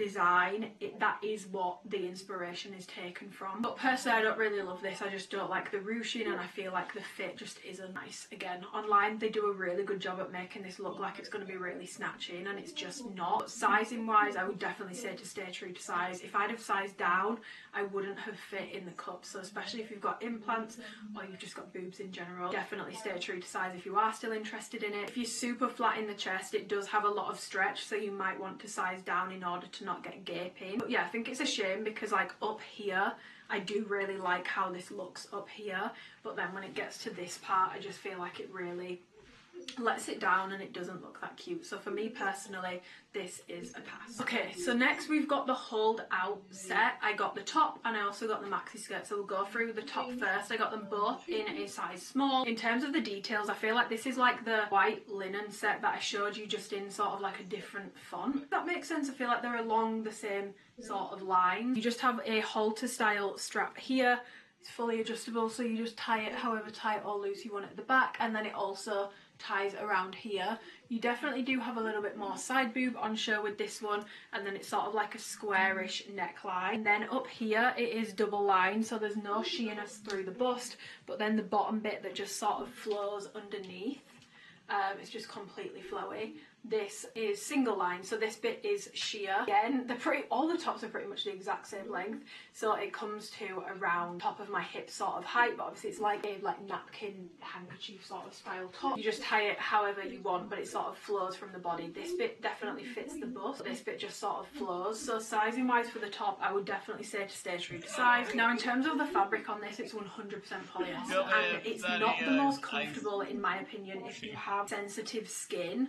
It's not very soft, it's a little rough feeling and it's a little bit itchy. That's nothing necessarily to do with the fact it's polyester, because the last top I tried on was almost 100% polyester and that felt like butter on my skin. This does feel quite uncomfortable and quite itchy, like the ruffle sort of detailings, it's just a little on the uncomfortable side. And then in terms of the skirt, it has an adjustable drawstring so you can tighten it, but honestly this comes pretty tight anyway. And in terms of the height of it, I would say it looks like it's meant to be worn around just below belly button sort of height, and it is definitely, it's not tight, but it doesn't have a ton of stretch. Like when you fully stretch your legs like this, you can't stretch any further. It is a stiff fabric, but because it's flowy, you won't notice it so much when you walk in.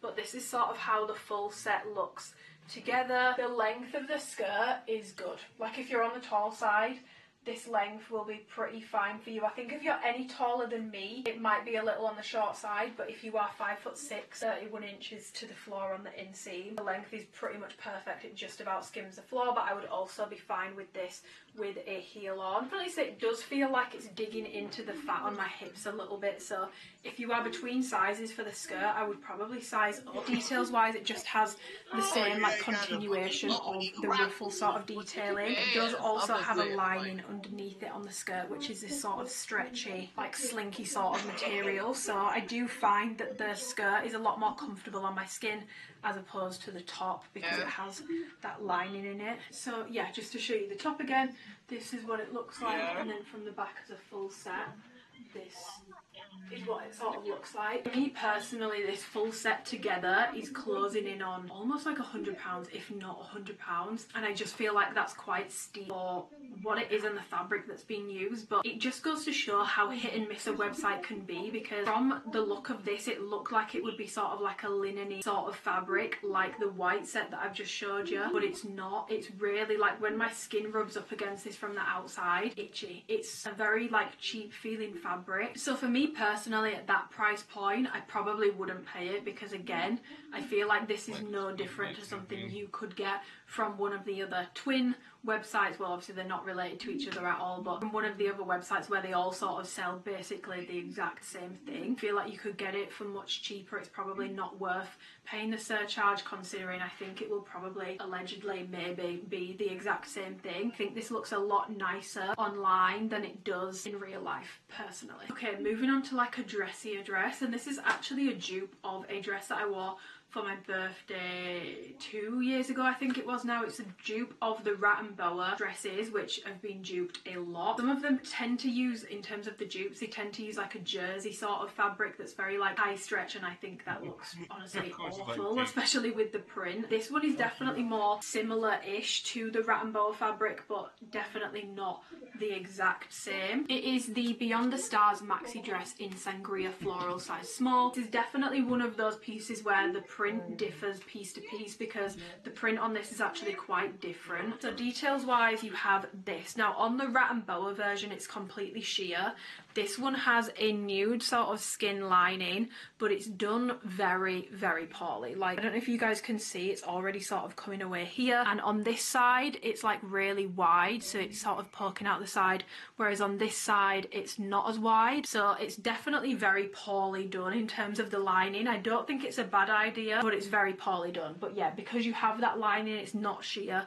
Whereas with the rat and boa one, it's completely see-through. You need nipple covers. And there's no adjustability on that. It just clips around the back, and then it ties here, and then it zips up at the back. Whereas the rat and boa one, it's more of a cross back. I will pop in some pictures so you guys can see what that one looks like. This one is definitely meant to be a similar print to the one that I have. I have this one and I have the leopard print one, and I want to go on record and be very clear. I also don't think the rat and boa version is worth the price that they charge for what it is, but I do think that one has better finishings and attention to detail. For example, the lining on this is just so poorly and cheaply done, like it's completely uneven either side. And also fit wise, if you have implants, my implant ends here, so it's sort of cutting my boob off weird, and because I can't adjust it, it's really not fitting quite right under bust. It sort of needs to further down and like that, because right now it's sort of cutting my boob off in a weird spot. Brownie points for this as well is the bottom does also have a lining.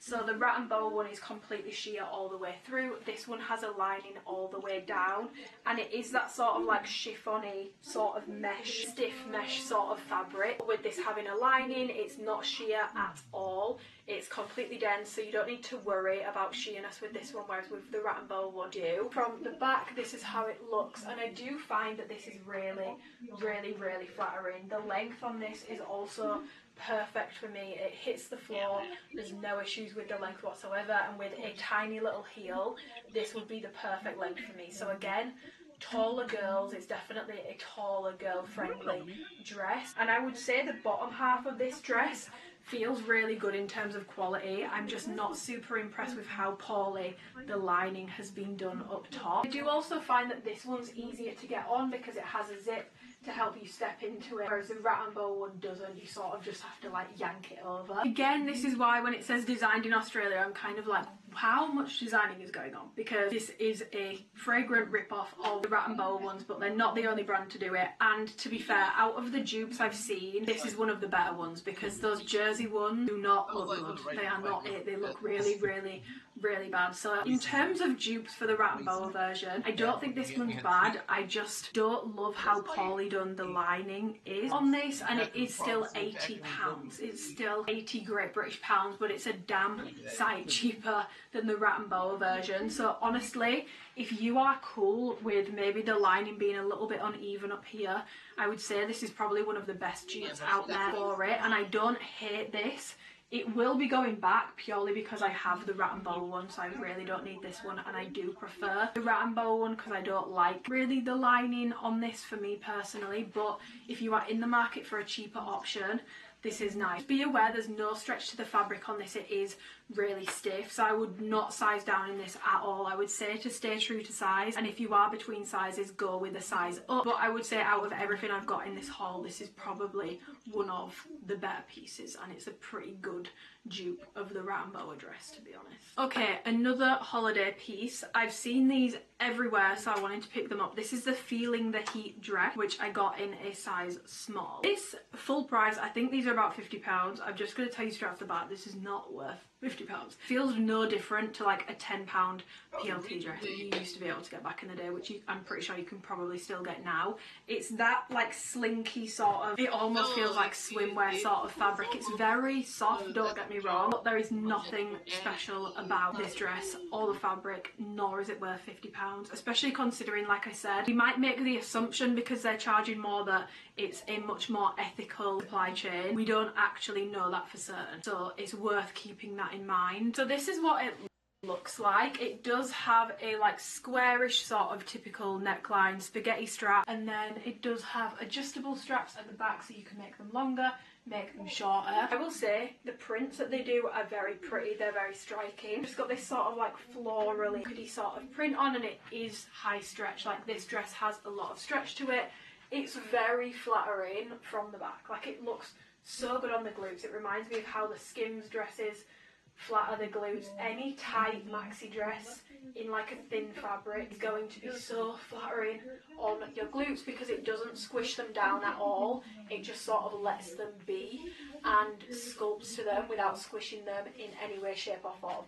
So any tight thin maxi dress is going to do that. There is also sheerness with this dress, so I would recommend that you wear nipple covers underneath it. I've got nipple covers on and I did put black underwear on. I don't know if you can tell on camera, but it is see-through, so you'll need to wear like nudish sort of underwear, but hopefully you guys can see there's nothing special about the fabric. It's literally just like the slinky fabric that other brands would charge you a much lower price point for, but obviously White Fox has really good marketing, so they get away with charging 50. It's not bad, don't get me wrong, it's flattering, it's cute, the quality feels nice. It's definitely not like I've put it on and I've been like, this is dog crap. It's just nothing to write home about, and the quality is nothing out of the ordinary. It feels like any other slinky fast fashion dress. That's how this feels. Lengthwise, it does hit the floor if I pull it all the way down on me, so again, if you're on the short side you might find that this dress is a little long on you, but if you are on the taller side you should be fine. But personally I just don't see the hype behind this, but then I never really got the hype with the Skims dresses. Like yes, they're flattering,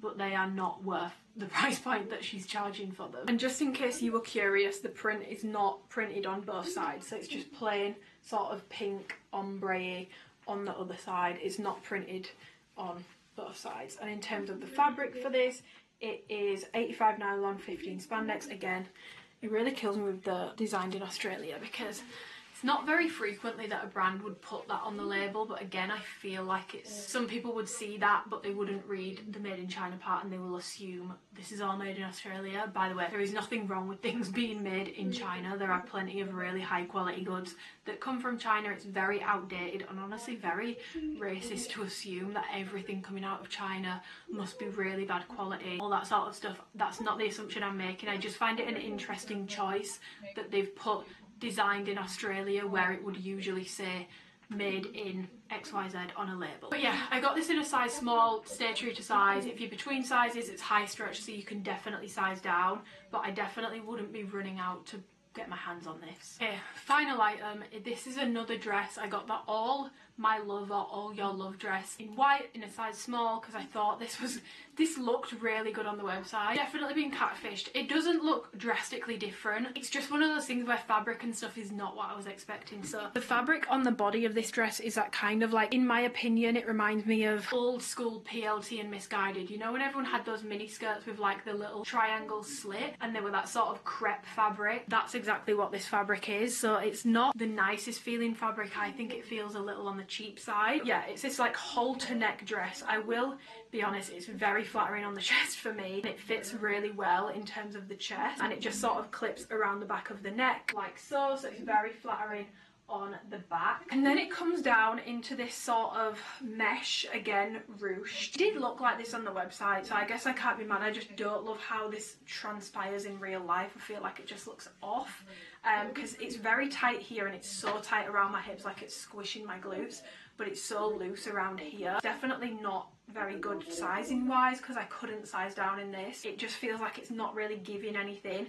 I'm getting squished here, I'm getting pushed here, and then my midsection where we would all probably want more support is just kind of left, which is an interesting choice. And then it comes down into a full length skirt at the bottom, and this is how it looks from the back. It is definitely flattering from the back. I don't think it looks bad, but it's very uncomfortable. Like, this is really uncomfortable. The bottom part is also lined, so it does have a little bit of a liner in it. It's lined with mesh, and then it's got this sort of like thick crepe fabric over the top, just to show you more of the dress sort of in full from the back, because there's certain details you couldn't see. You can see here how tight this is around my glutes and hips and around my upper thighs. It does have a slit at the back, which makes it a lot easier to walk in and a lot more mobile. It's sort of like a fishtail cut at the bottom, and the length, as you can see, is fine. It's plenty long enough. I just think from the front this is really unflattering, because it's so loose here but it's so tight here that it's just sort of giving door. So for me personally, I don't love that. I don't necessarily think it's screaming super flattering dress, which is a shame because I thought it really would be. It's also just like, I just feel like the stomach cut is just very awkward looking and very unflattering. I don't think this would look good on the vast majority of people. And even though it has like a thick crepe fabric on the bottom of it, it is still sheer. Like, I've got black underwear on, and in person in my mirror I can see it, so you will need to wear nude underwear with this. Up top seems fine, but I do have nipple covers on just in case. When I'm going to edit, things look a little bit haywire, but I love how it fits up here. I just find the rest of the dress off. I also hate the crepe fabric. I really don't like that fabric. It just reminds me of cheap fabrics. It reminds me of when I used to shop on Misguided and PLT a lot, so I don't personally love that. Sizing wise, I would say to stay true to size, but if you are between sizes or you have particularly big glutes and thighs, I would definitely 100% recommend that you size up in this, just because it's really, it has stretch, but it's very hard to get on. Like, I almost didn't get this on. It felt like it was ripping when I was putting it on. Very hard to get on, and it's very restrictive around the hip and glute region. She's a pass. Okay, that is everything that I picked up from White Fox. My overall thoughts are, it just is very reminiscent for me of when I used to shop frequently on PLT, Misguided, those sorts of sites where it's very hit and miss. I don't think the website pictures necessarily show truly how things fit or look, but that's the case with a lot of brands, whether they're higher end, lower end, whatever end of the spectrum. They do pinning, all that sort of stuff. Like, it's never going to be completely accurate. So yeah, I can't make any sweeping statements about the brand because it really seems to depend on what you pick up and what items you go for. But I will say, generally speaking, the mini stuff is very much not tall girl friendly, but then the long stuff is very much doesn't seem to be short girl friendly. It definitely seems to be on the longer side. Obviously, like I said at the start, I'm not an expert in fabrics, but I do definitely feel like some of the fabric choices, for example with like the rib tank, they just don't make sense for the items. It makes sense from like making them really cheaply point of view, but it just doesn't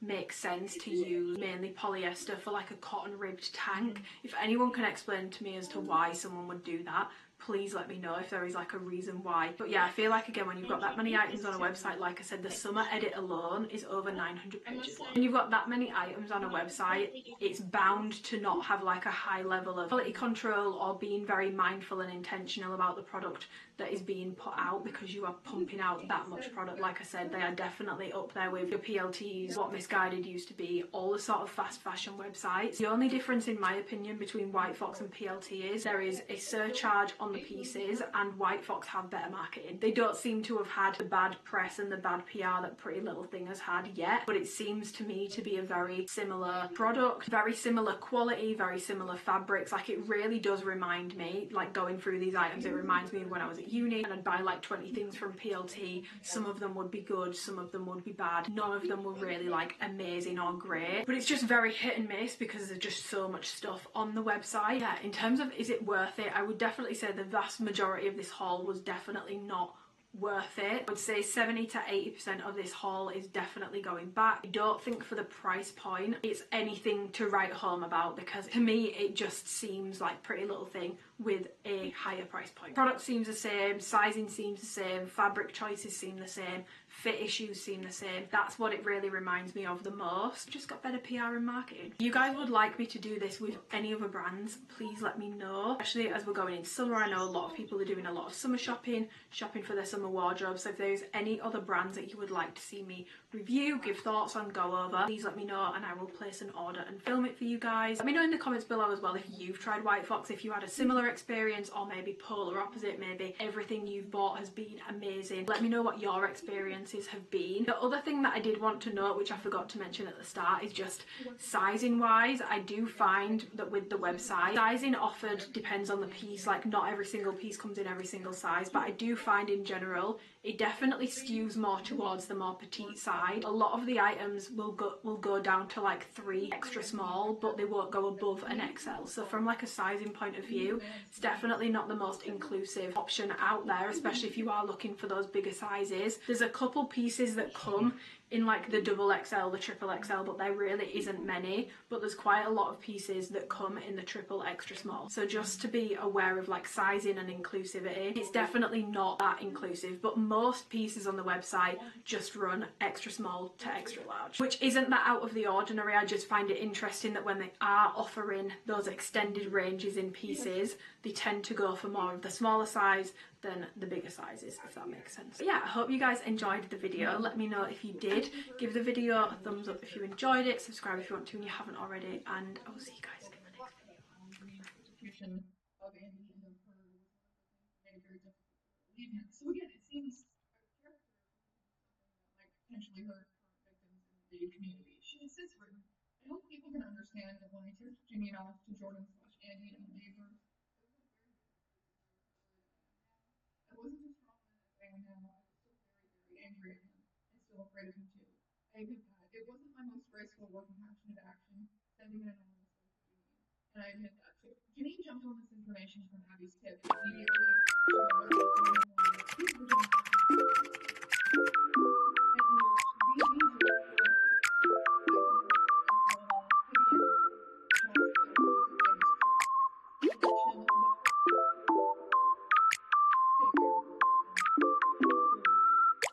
Take care of her. That's please. Would you like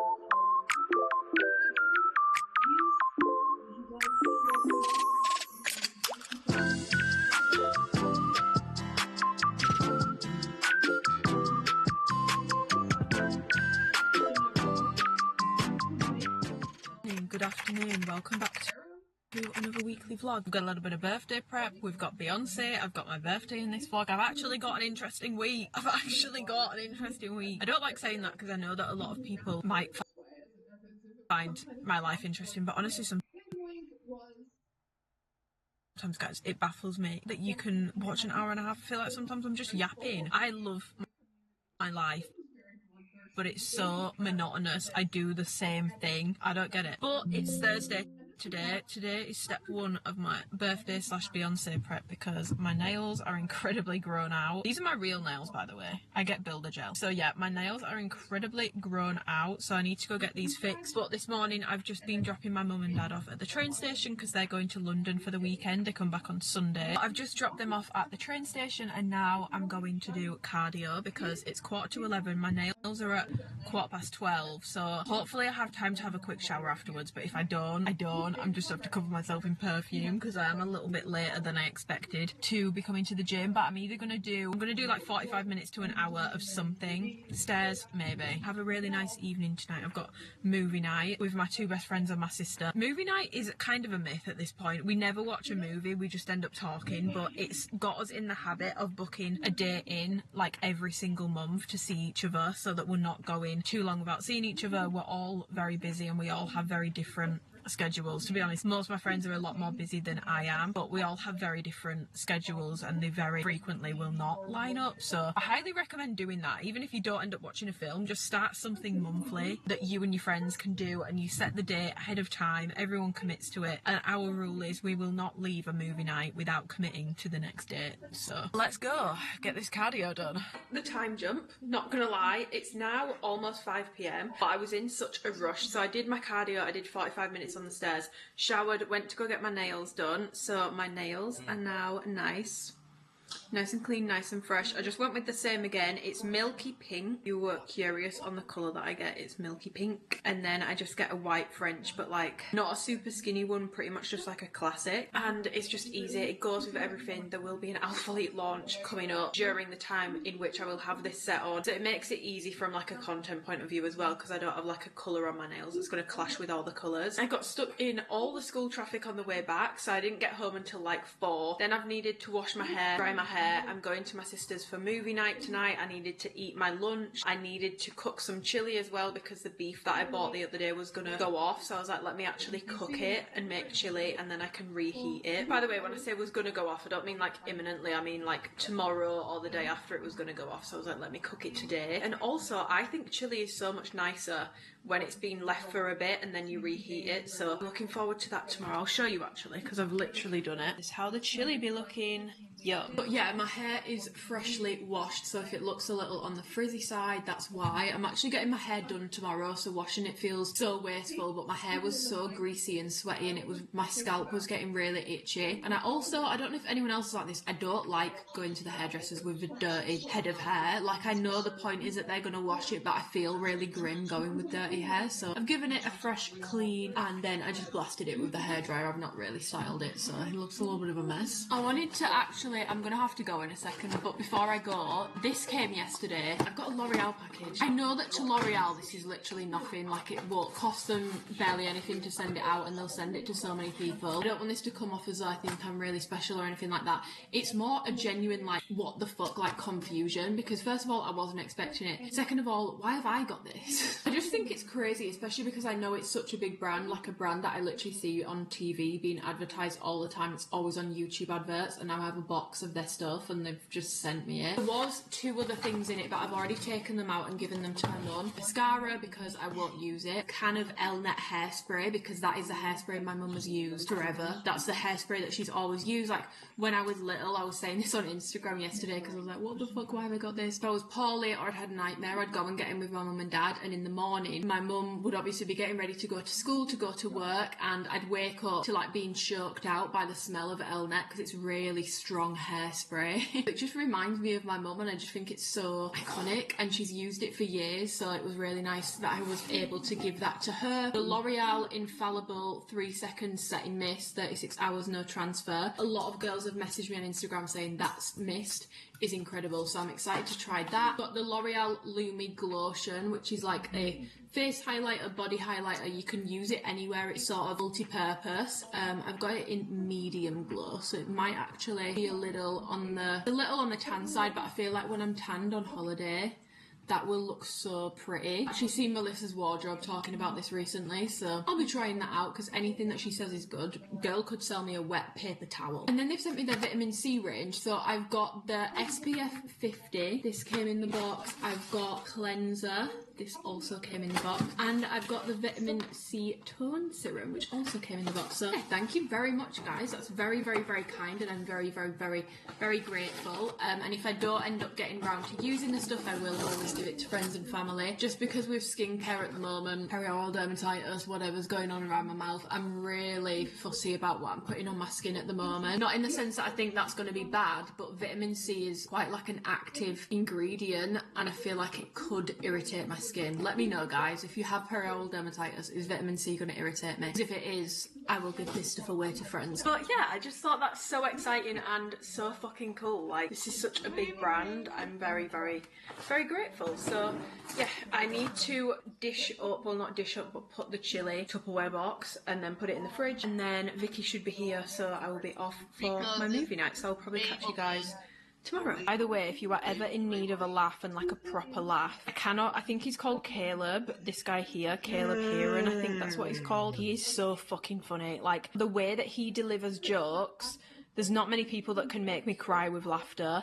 He is genuinely hilarious. If you're down bad and you need a giggle, go and watch any of the podcasts he's done, any of the podcasts he's been on.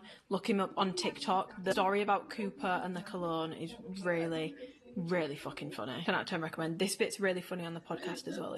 Well, I won't spoil it for you, but the bit where it says blue collar work, very funny. 10 out of 10. Happy birthday to you. Happy birthday to you.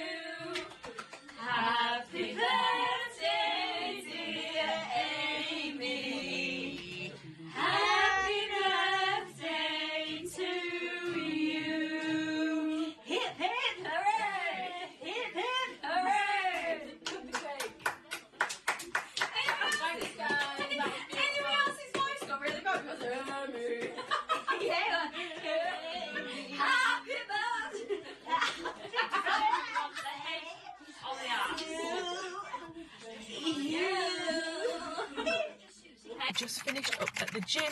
I'm coming to town. I've actually plugged my car into a slow charger. I'm not gonna lie. Actually, to be fair, my car will be here for like 4 hours, so it might actually get a decent amount of charge. I never use a slow charger, which I know is probably really stupid because, first of all, they're a damn sight cheaper. If you're getting an electric car, use the slow chargers where possible because the rapid ones, it's like £60 for 180 miles. Let's let that sink in. It used to be that electric was cheaper to run. I'm not actually convinced, and I don't know how much it is if you have the charger at home. If you have an electric car and you have a charger fitted to your house, is it genuinely cheaper than petrol or no? Let me know, because I am curious, and I still don't know what I'm doing about my car. So will I get another electric vehicle? I don't know. It might depend on your answers. If you can help me out, please, my ladies. So I went to the gym. I did RDLs, hip thrusts, hamstring curls, and then abductions. It was literally like 45 minutes, and I was like, oh, that went really quick. But I've taken to using the machine in the gym, which I don't actually really love for hip thrusts. I feel like it feels really hard. When I'm doing hip thrusts on the machine, I feel like I have to, well, I don't even feel like it's so much harder. I can hip thrust barbell 140 for like a top set, 150 maybe. Bitch, it's hard even with like 50, 60 on the machine. I don't understand the logistics, but it's so much quicker. But I don't know, I feel like I'm a barbell girl at heart. Is that my ego because I can put more weight on it? Probably. I also feel like machines sometimes, like I do feel it in my glutes really well, but I also feel it in my lower back, which probably isn't good. Anyway, so the gym is done. I had a shower at the gym, popped a bit of slap on. My appointment for my hair isn't until 3 and it's 10 to 1 now, so I'm gonna go get a Pokeball. I want a black sheep matcha, but I'm gonna actually remember to add the matcha today. I want the peach tea one. I feel like that would be really nice and refreshing, and meander around the shops a little bit, and then yeah, my hair appointment is at 3. I've kind of fucked up with that because I won't be done until 5 and then I'm going to get stuck in all the traffic, but at this point it is what it is, and the birthday prep is well underway. I don't know what I'm going to do with it. I think I just want to tone it down a bit. It looks really dark in this lighting now, so it's probably not going to make sense what I'm saying, but recently the blonde bits from where my hair's been really blonde before, they've really been coming through, I think because it's been sunny. I'd rather actually go a little bit darker so that it can then just relight them, because I probably won't get my hair done for like 2-3 months now. A little bit of a trim, retrim the bangs, retrim the whole situation. But yeah, this camera makes everything look so matte, but look at that glow on my cheek, guys. It's the House Labs little pen balm highlighter things. It's one of the best things I've potentially ever bought. I'm just going to put a little bit more perfume on today. I'm wearing Fleur's Soft Spot. I got this in a Space NK parcel probably not about a year ago, at the back end of last year, because I was definitely with Twinkle Toes because he was there when I opened it, and I was like, what the fuck, I've got fragrance PR package. And I actually really like it. I wouldn't say it's anything that would ever probably make it into a favourites for me. It's not my favourite, but I do really like it. It's like a skin musky scent, but it's got a sweet, like fruity floralness to it. It also is kind of like a typical perfume smell, if that makes sense, but I just really like the Fleur packaging for the lids of the perfumes. I do find that with a lot of Fleur perfume versions, they don't last very well, but Soft Spot does actually last quite well on my skin. So anyway, let's roll.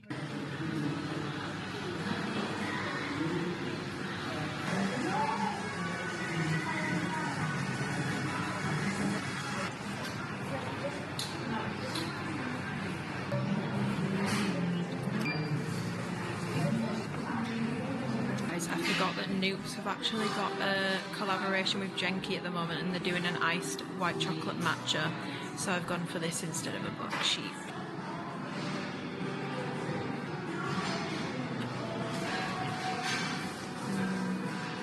10 out of 10. It doesn't look like it's very strong matcha, but it tastes really nice. It's really creamy, and I love the Genki matcha. That's the one I use at home, so 10 out of 10. This is nicer than the Blank Street white chocolate, 100%.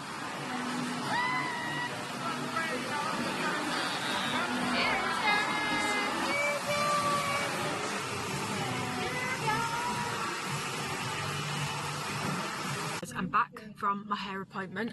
We went a tiny little bit darker and a little bit more, not ashy, but just not quite as warm, because my hair was getting really, like I said, like really like yellowy. I wasn't a huge fan of. I didn't get them super short again, but I kind of, yeah, they're a little bit longer than they were before, but I've just trimmed them into the rest of my layers. We did my roots because my roots were getting quite bad. In terms of colour, I don't know what he uses on my hair. When he like tries to make it less warm, he goes for a mocha ash sort of colour, but it's just like a very, I don't say bog standard brown because it's like a rich toned brown, but it's not super dark, and it's also not super warm. I did actually do quite a little bit of shopping. I went to Nespresso, I went to Mango, and I went to Zara, so I will show you what I got when I get home, but I'm about to go into probably the worst traffic ever to try and get out of here. Let's go, because it's 5:30. This is, oh no, it's not 5:30. I keep thinking it should be 5:30 because my appointment was till 5:30, but it's not, it's 10 to 5. I might actually escape the traffic. Okay,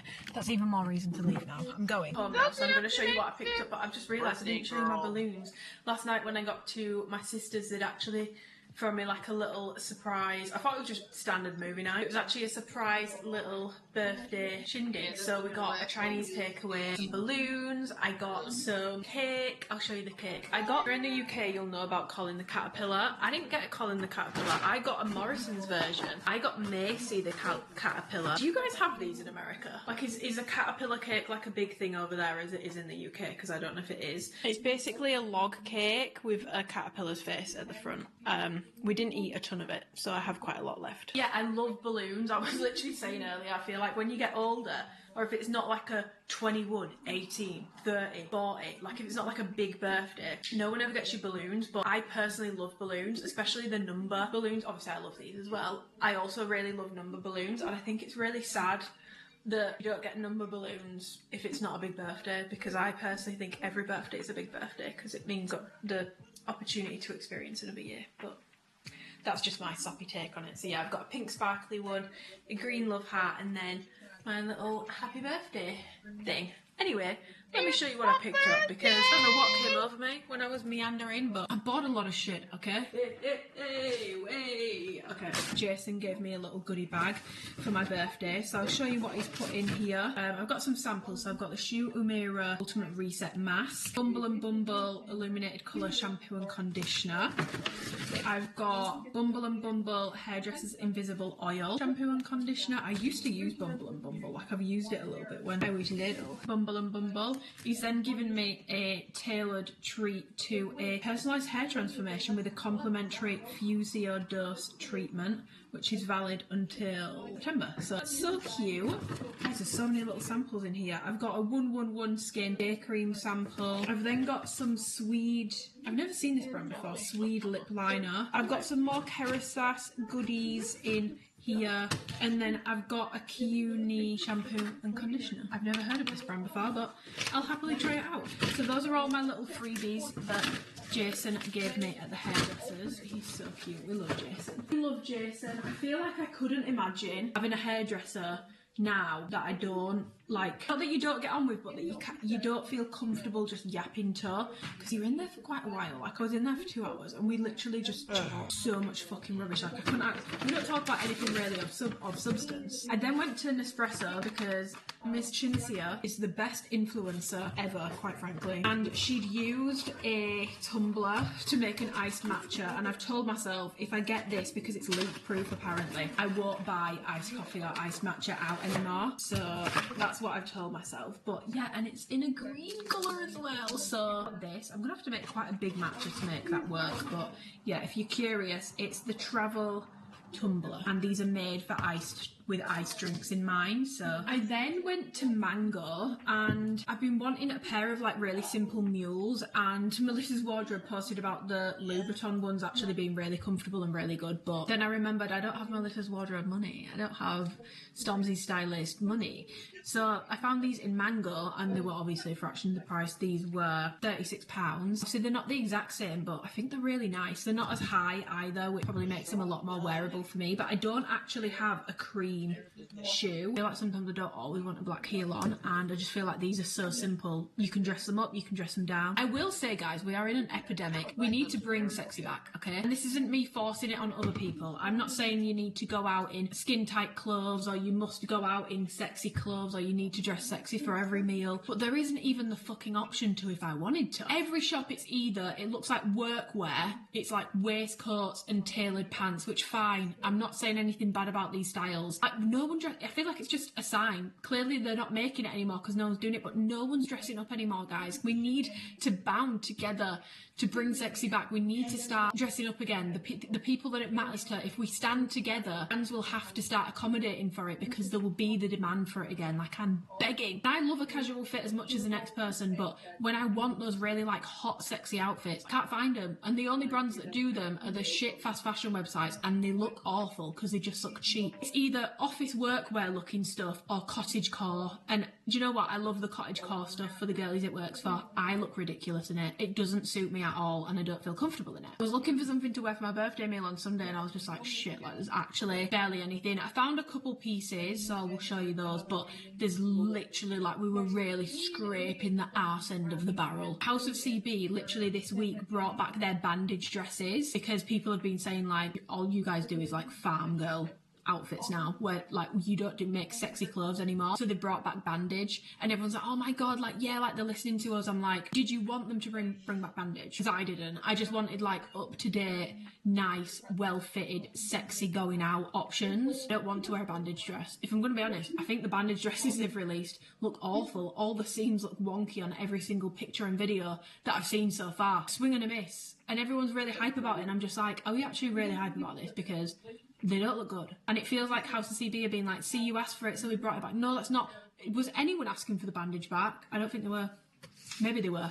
And I'm wrong. There's a high likelihood of that being the case. Also from Mango, I picked up 2 belts. I want a belt for Cowboy Carter. I also really want like the basic bitch one, but you know, like the silver ones with the turquoise on, but I couldn't find one. But I do also genuinely just really like both these belts, and I couldn't decide between either. But I think even if I don't wear this with my suede short, I really think this is gonna look really pretty with like any like linen skirt, linen in general, anything on holiday. I feel like that is such a nice belt, And then I just got this brown leather looking one with a really big old buckle. This is the bag that I picked up, guys. It's so cute, and the reasoning behind this is, you guys know I use my Prada bag all the time. Like, you prize it out of my dead shoulder. Not every outfit needs a shoulder bag. Sometimes you need a clutch. Further on from my point about dressing up, sometimes not a shoulder bag doesn't go with every single outfit. You can make it work, but like if you have like a really nice event to go to and you have got a really nice dress on and then you put a shoulder bag on, I just feel like it ruins it. I feel like you need something handheld sometimes,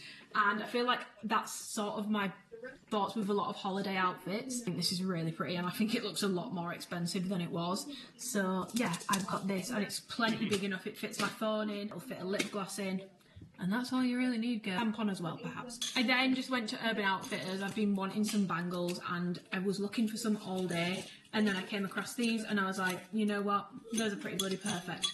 So I just got these bangles, again, in general for holiday and stuff, but also Cowboy Carter. I really wanted these for my outfit. I just feel like, I think my outfit's quite basic, so I'm going more with accessories. On the topic of Mango perfumes, guys, linen vanilla Burberry Goddess dupe, like, smells the exact same. They had so many other good perfumes in there, and the packaging is beautiful. It's similar pricing to Zara, but in my opinion, the perfumes are actually generally nicer, and the packaging's a lot better as well. I never see anyone talking about Mango perfumes, so it's less likely to be like you walk into a room and everyone's got that perfume on. Go and check out Mango perfumes. Never seen anyone talk about it before, but they smell really good. Sprayed one on my hand earlier. I think this one's called like the Hedonist or something, and it's really strong. It's still projecting really strongly off my hand, and I put it on at about 2, and it's now about 5:30. Wait, later than that. It's now about 10 to 6. And in Zara, I smell a perfume called True Amour. If you're looking for a 1-1 dupe, in my opinion, to my nose on my skin, of Delina, not Delina exclusive, just the standard one, it smells the exact same in my opinion.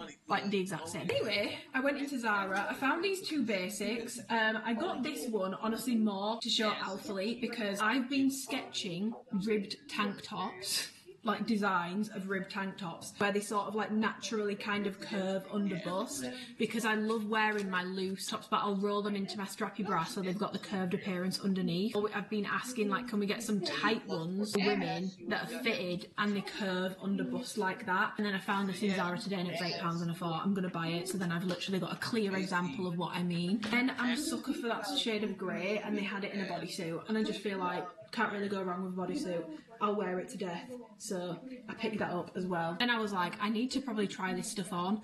but I can't be arsed. I wanted some options for Sunday for my birthday meal with Twinkle Toes. I'm not trying it on because the queue was huge and Zara changing rooms just make me feel like crap, to be honest. So I was like, do you know what, I'll take it home and try it on, and if I don't like it then I'll return it. But I found this brown bodysuit which I just think is so fucking cool, and it basically goes around your neck like this. It does have stretch to it, so it goes around the neck like this and then it comes down, and I just thought this was so fucking cool. And for the price point, you would see this on Revolve for like £200. It's a really nice fabric as well, so I got that. Twinkle Toes has just arrived, my sister just came around to get something. But final two things that I got was, I got this black top because I feel like, I don't know, there was something about it that yelled out to me, buy me, so I did. Like this, it's basically like a high neck, but it's completely, well, not completely backless, but it's very backless. So it's like high neck, side boob. I'm thinking maybe a little bit of side boob. It might be a mess. I did also get it in an extra small, and it's got no zip and no stretch, so I might not even be able to get it on. So there's that, but I just liked how shiny it is. I just loved how it looks really silky. This was really random, but I just thought that could actually be so cute. I'm gonna buy it. It could also be awful, but this is the thing where I was like, I should probably try that on, and then I was like, just fucking buy it and try it on at home, and if it doesn't fit, you just bring it back. It's very heavy as well. Like, honestly, when I looked at the price tag, I expected this to be like 100, but it wasn't. It was nowhere near. Or if I do like this bodysuit, it goes together, or even this with a white tank top, I really like. And it's very bronze, like it's literally, I don't know if the camera's gonna pick it up, it's literally making the whole room go, ooh. I'm now gonna sort all this stuff out, and I think me and Twinkle Toes are gonna make pasta. Excellent. Good morning. 'Twas the day before the 26th birthday. Didn't film at all yesterday because I was with my niece and nephew all day, and yeah, obviously they're not my kids, so I'm not going to put them in a vlog. I also feel like my niece is the sort of person where if she knows she's in something, she really wants to watch it. I am self-aware enough to know that my vlogs are probably not for children. I don't watch my language. I don't think it's anything that a 12-year-old should or would be watching, so I make a conscious effort and decision not to put them in the vlog. So I was with them all day yesterday, but they're gone now. At 1 PM on Sunday, so I don't even know why I said good morning, because it's not, guys. Not to keep going on about it or anything, but my skin yesterday, I was crying yesterday. It was, but not even just because of how it looked, it was so sore. Everyone says different things, so then I end up buying, like, I've ordered like 4 different things from Amazon. I'm like, I can't use them all at once, so I'm like, what do I use?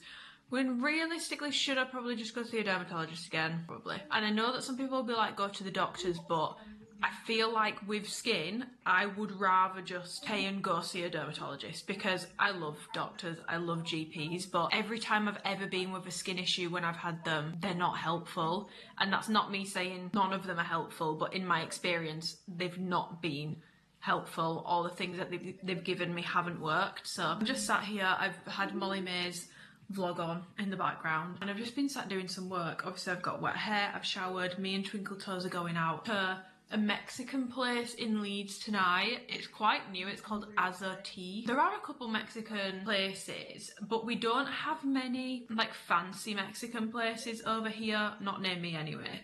But I feel like in general we just don't really have that in the UK, and it looks really nice, so I was like, well, we could go there. So that's where we're going tonight, but that's not until 8, so I've got a while. But I just wanted to wash my hair, I painted my toenails, and I've just been sat doing some work because still have clients who need new programs for the week. I have a new client starting tomorrow, but I've just been sat here and I don't know what's wrong with me. I've had this like weird, I've got really, like I feel really anxious today, and I don't know if it's because it's my birthday tomorrow, but I feel really anxious. Like, I'm excited to go out for food, but the thought of it is also making me, you know, I just feel really anxious. And I don't know why. A capybara colouring book, that might calm me down. My niece forced me to open that. I was like, no, Mia, I'm not opening any of the presents from you guys, because when you get older, something you need to understand is you get less presents, so that means you should leave them all to your birthday so you've got stuff to open. She's like, no. So I asked my nephew, because he's super level-headed and honest, and I was like, George, do I open it? And he was like, yeah. So then me, her and Twinkle Toes were colouring in capybaras last night. My nephew also, that man, he's going to make so much money when he's older, whatever he does, because he's just so smart and clever. I don't know what he does with his laptop, but he can just get anything. It's like LimeWire, but like for games. He had Nintendogs on his laptop, and he got Cooking Mama on his laptop, but like the DS version, not like it's not, it literally looks like you're playing it on a DS. That was basically yesterday. Anyway, I just wanted to start the vlog today. Yeah, I've covered myself in the pro topic that I got for this last time this morning and put nothing else on my skin because I just needed something on it. And I wanted to give it like plenty of time to at least try work before I put makeup on. It's really unfortunate because I don't have to, but obviously I want to get dressed up and stuff tonight. I'll probably want to put a little bit of slap on tomorrow. I want to get dressed up for Beyonce on Thursday. Realistically, I should probably be leaving my skin completely clear, but I just can't do that. So the other part of my glow up was my tan, so I did actually fake tan last night as well. Loving Tan Ultra Dark Express version. I put it on at about 1 and I rinsed it off at about 6, so I left it on for about 5 hours, and this camera washes me out, but believe in person I'm pretty brown right now, so I'm very happy with that. But yeah, I'm gonna finish up with the work that I need to get done, and I will catch you guys in a bit because I need to get this done and then I can just log off and enjoy the birthday. Been air wrapping my hair, the cup, I need to show you guys, I'm obsessed. It is leak proof. It is leak proof. The only thing is, which someone has very kindly pointed out on Instagram, is it's too fat. It won't fit in the cup holder in my car. I've already bought it now, so yeah, I've got to go and pick my mum and dad up, so but I've decided I'm gonna do my eyes before. We're bringing back getting dressed up properly, okay?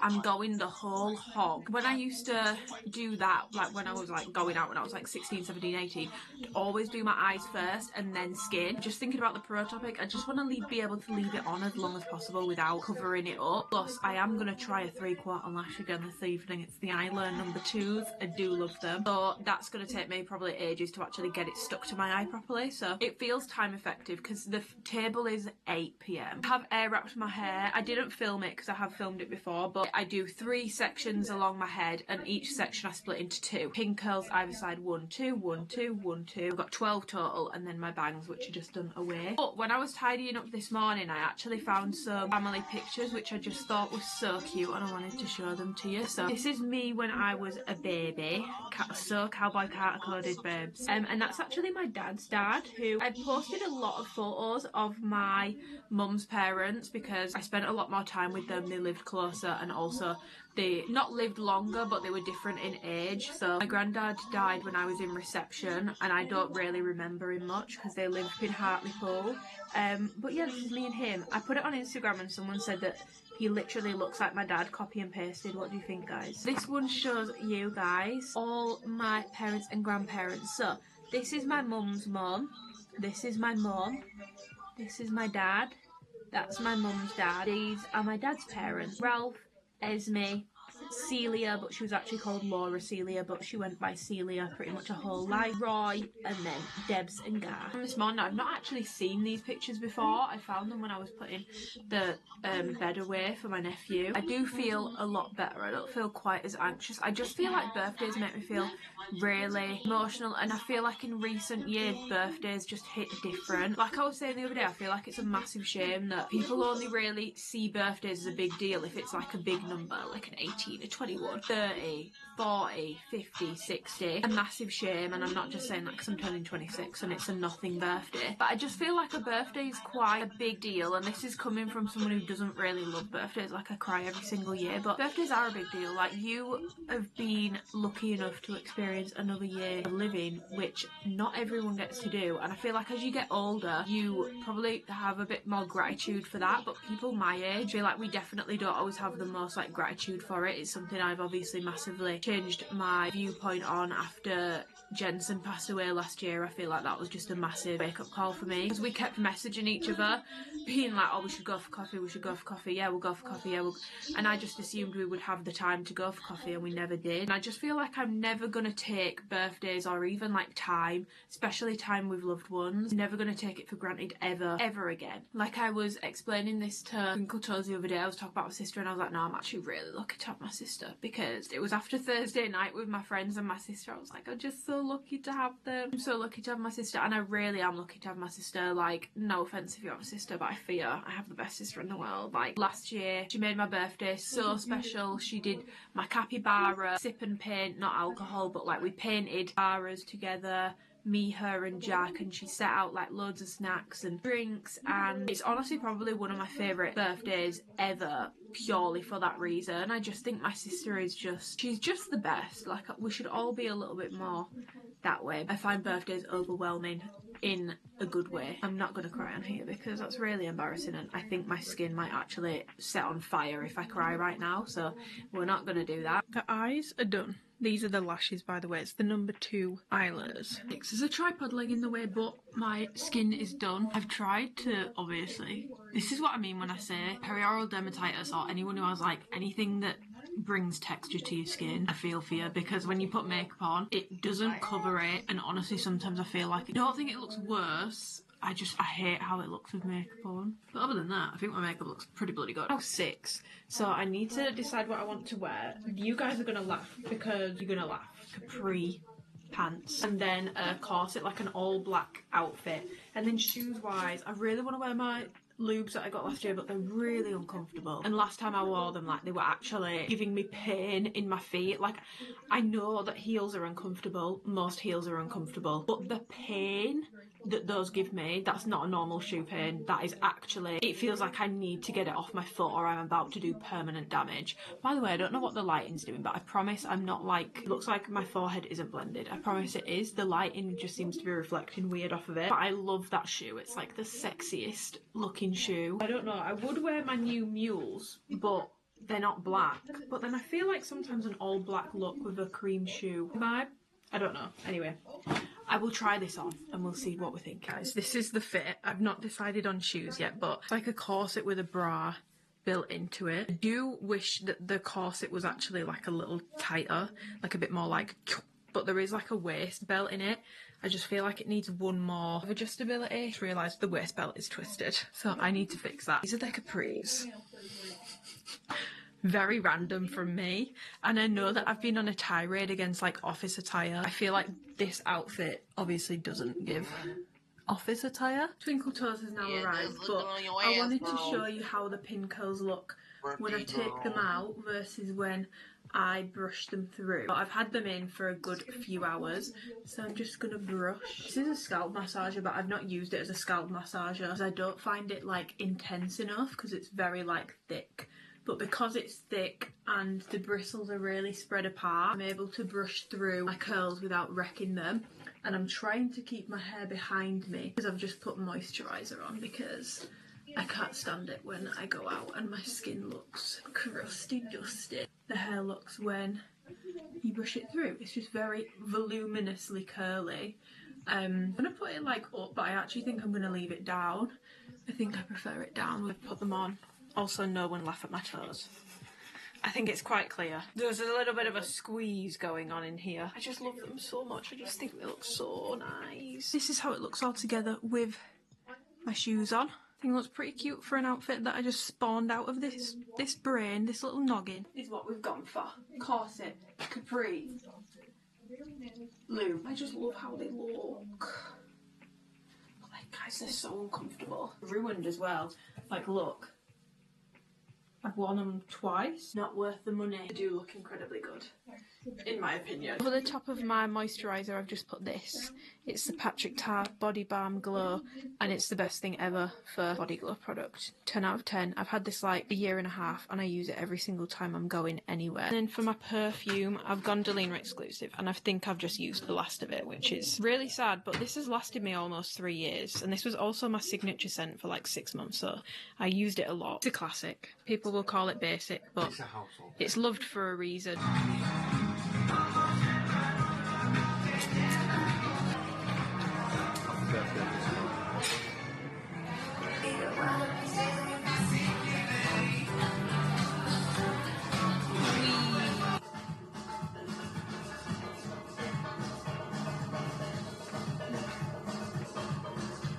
Guys, we've come to the Alchemist. I've got a mojito. Since when were they this long? It is very tall. It's a tall and skinny like me. Stinks of tea. For the lady, perhaps a salad. Perhaps not. Don't drink from a glass, wait for it to go, and you've got to strain on the tea out and all that. Actually 26, it's 10:30. I didn't turn 26 until 10:30. And I've got spent the morning opening presents, eating breakfast, and having a political lecture from my dad. So it's been a true morning, a true classic birthday morning. My pump stuff that I was meant to get like 2 weeks ago from Alphalete also came this morning, so that was a nice birthday present. It's like a diary. How cool that I have these moments on camera. Do you know what really melts my heart? I have a vlog from my 21st birthday in lockdown, and I filmed myself opening all my presents, and I opened my card from my gran, and it was the last card I got from her, and she'd written like to Amy, who had dementia. Well, I don't know if that's why she wrote it like that, but she wouldn't normally write like that, and it was really cute. It was like a child had written it, but it made me cry. And I got it all on camera. I was like, nice. I have things I need to return, and I want a matcha. That's all I want. Andrew was like, "Do you want to do for today?" I was like, "Go get a matcha. I want my bloody money back." Want that money. The mango belts literally don't fit me, guys. The belts I got in this vlog, yeah. Didn't consider the fact that I'm not wearing them around my waist this time. I'm wearing them around my hips. They literally don't even touch. The ends don't actually even meet. Yeah, that's some progress right there. I don't think I'm fully awake yet. Apologies. We've got matchas. You got a matcha bubble latte, and I've got a strawberry matcha.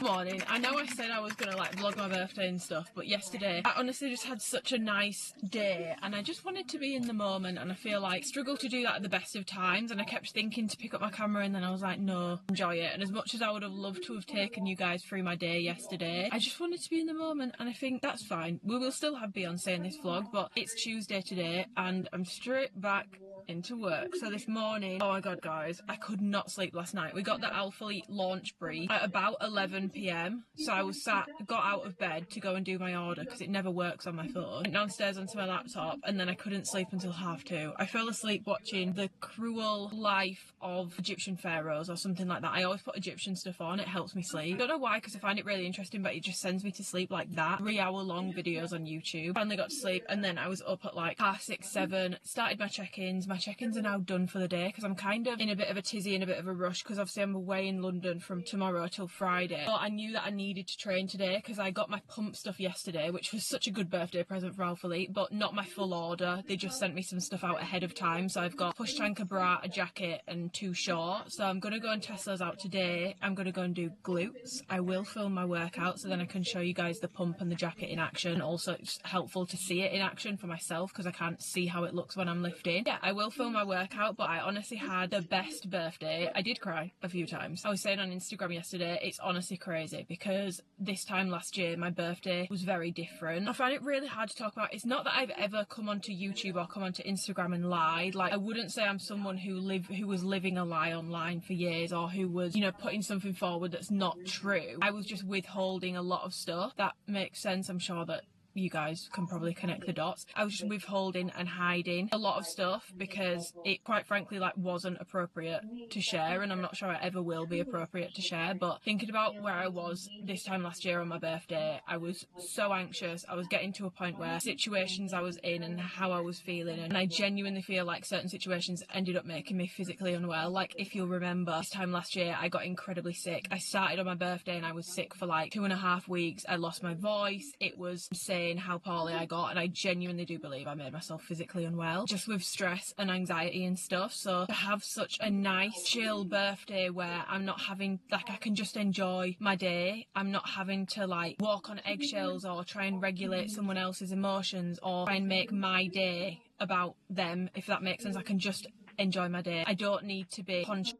of everything that I'm doing, and it's really, honestly, it's really nice because I've not had that for a long time. So I had the best birthday. I have a lot of birthday messages I need to get back to, so if you did send me a birthday message, please know I appreciate all of them so much. I will be replying to all of them today, so hopefully by the time this video goes up you'll have a reply anyway. But the best birthday I've had in a very, very, very long time. A very simple birthday, but I'm a simple girl. That's all I need. I just want good time with family, friends, boyfriend to just have like a stress-free day. I feel like that's what a birthday should be, and that's what it was, and I had a really nice day. So yeah, we went out for food last night. That was pretty much it. We had a super chill day. Obviously we went and got the matcha. Like, oh my god guys, I got a ninja creami. So prepare to be sick of me, because I am about to be doing so many recipes. My mind is whirring. I want to make matcha ice cream. Like, I'm so fucking excited. I had the best birthday, and I'm not going to keep talking about it, because if I keep talking about it I will cry, and I don't want to cry on here, but I'm just very, very grateful, and I hope you guys know all your messages of kindness, whether it's on my birthday or at any other point. It has genuinely helped me out more than you guys probably know over the past few years. Let's go gym. We're back to it. So I've got my pre-workout in my new cup, and it is leak proof. Guys, she's leak proof. Best thing I've bought in a very, very, very, very long time. Whenever I'm testing out new product, I like to do a workout I would typically do, so that I know how my stuff is going to perform in my workouts. I didn't end up doing hip thrusts or anything where I sat on the floor in this session, so I actually ended up just going and sitting on the turf and on the gym floor for a little bit and not actually doing the movement. So I'm starting off with RDLs because I just wanted to check for rolling, and these do roll on me just as much as any other Alphalete short. And there is another like glute lifting short that everyone says doesn't roll, but they do roll on me. So at this point I'm like, is it something to do with the shape of my legs? Because I feel like it must be, because all shorts pretty much roll on me unless it's like a true biker length. But I started off my session with RDLs, and then I wanted to do hip thrusts, but it was just a little bit busy around that area in the gym, and I did want to film the workout for you guys, so I then went and did some cable step ups instead. I feel like if you've been keeping up with my vlogs and stuff recently, you will notice that I have been doing these an awful lot, and I've said it in recent videos and I will say it again, this is definitely my favourite thing to do in the gym at the moment. The connection that I get with these is just so good. You want to make sure, obviously I've given you the tips before, but I'll do it again. You're setting the bench or the box up about knee height, maybe just below. Hold on to the cable tower for balance. Think about sitting back in the movement, not up and down. Think about pushing your hips as far back as you can, not pressing through that back foot at all really. You only really want to be lightly tapping it off the floor, because you want to make sure that you are using the glute of the leg that is up on the bench or the box to make sure that you are actually using the target muscle effectively. And those are pretty much the main tips. But the main thing, if you are someone who struggles with feeling step ups in your glutes, I would highly recommend you get yourself either a cable set up or a dumbbell setup where you can hold on to something, because if you don't have anything to hold on to, just from like a pure balance point of view, it would be impossible to push your hips back this much. So to try and make it as hip dominant, as glute dominant as possible, that is really an important part of the movement. This was my last set, so I was really struggling here, and it's going to be very hard to do that if you don't have anything to hold on to. So try and get yourself a setup where you've got something at least to grab onto to support you in the movement. I then finished off, because I knew I'd be going away for the week, I just wanted to blast my legs basically as much as possible. So I did a bit of everything on this day. So here I'm obviously doing my leg extensions, controlling the weight up and down, making sure that I'm using my quads to lift the weight, not just flinging the weight around, using the muscles, not momentum. I feel like that's a tagline that we just use on this channel now. I hope that you guys have found it helpful when you are in the gym and when you are training. Muscle, not momentum. You want to make sure you're using your target muscles to lift weights, not just momentum, not swinging things around, because if you're not lifting with good control, it's going to be very hard to get the most out of the movements when you're trying to build muscle. So the last movement that I'm doing here is hamstring curls. Again, this was my last set, so I wasn't able to get as many reps as I had been aiming for, because if you are training hard and you are pushing close to failure, then you should actually notice with your sets, regardless of rest. Obviously, if you're going to rest 10 minutes, you might be able to match reps, but I wouldn't recommend doing that. You should find, if you are training hard enough, that your reps are dropping off in your subsequent sets. So that's another tip when it comes to training hard and training close to failure. Look at how many reps you're getting as your sets go on, because if it's matching or going up, there's something not right there. But that was it. Done. I'm popping into town. I'm not going to take my camera with me because I just need to pick up a few bits and not dilly-dally around. So I'm going to go and get a little bit of lunch, and then there's some bits that I need to pick up. I think I was going to like this bra because of the ruching.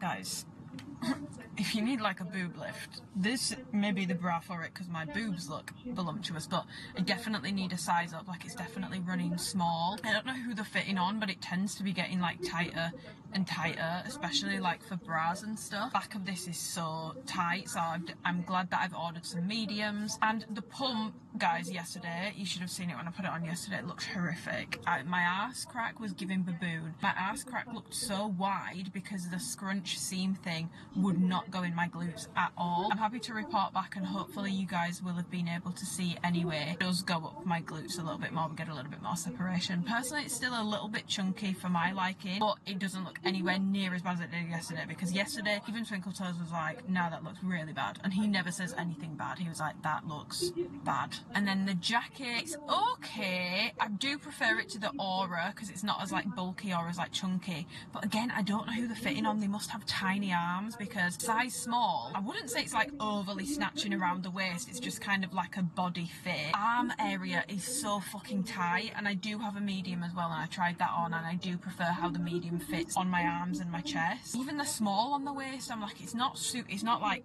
the Aura Sculpt jacket wasn't either, so I would really love to know who they're fitting on, because they must have some lean toned arms. The session was pretty decent. I wanted to do hip thrust, but I ran out of time, and there was just a lot going on in the gym, and because I was trying to film the workout as well, I was trying to be mindful of where I was putting my camera, and it wasn't a good spot for that, so I did skip hip thrusts. But yeah, I'm gonna go get a quick post-workout lunch, probably from my Itsu, somewhere really cheap. I'll catch you guys in a bit. Home and go to London tomorrow afternoon, but I think I've got time to try and make my first Ninja Creami, so I thought we could do it together. I'm very, very, very excited about this. I'm going to be a boring gym bro, and I'm going to do a protein one. I've just been and got some oat milk.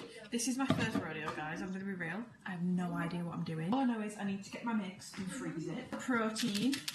I'm going with the whey protein coffee flavour, because I want to make coffee protein ice cream. Sounds delicious. So I'm using oat milk. I did get the barista version just because something in my brain, like I know that the barista version is thicker, and something in my brain was telling me that's a good idea when it comes to trying to make ice cream. I don't think I need to fill the whole thing up, surely. I'm going to do that much milk because I have no idea what I'm doing. I don't have any xanthan gum, is that what it's called? Stuff that like makes it go thicker. So this might actually be a massive flop, but guys, this is I'm asking for help here. Anyone has any Ninja Creami tips or recommendations, let me know. We're going with a full scoop of protein coffee. Obviously I didn't get any xanthan gum, but I somehow thought that if I use some yogurt it might help. So it's like a coffee, I'm going for a coffee vanilla.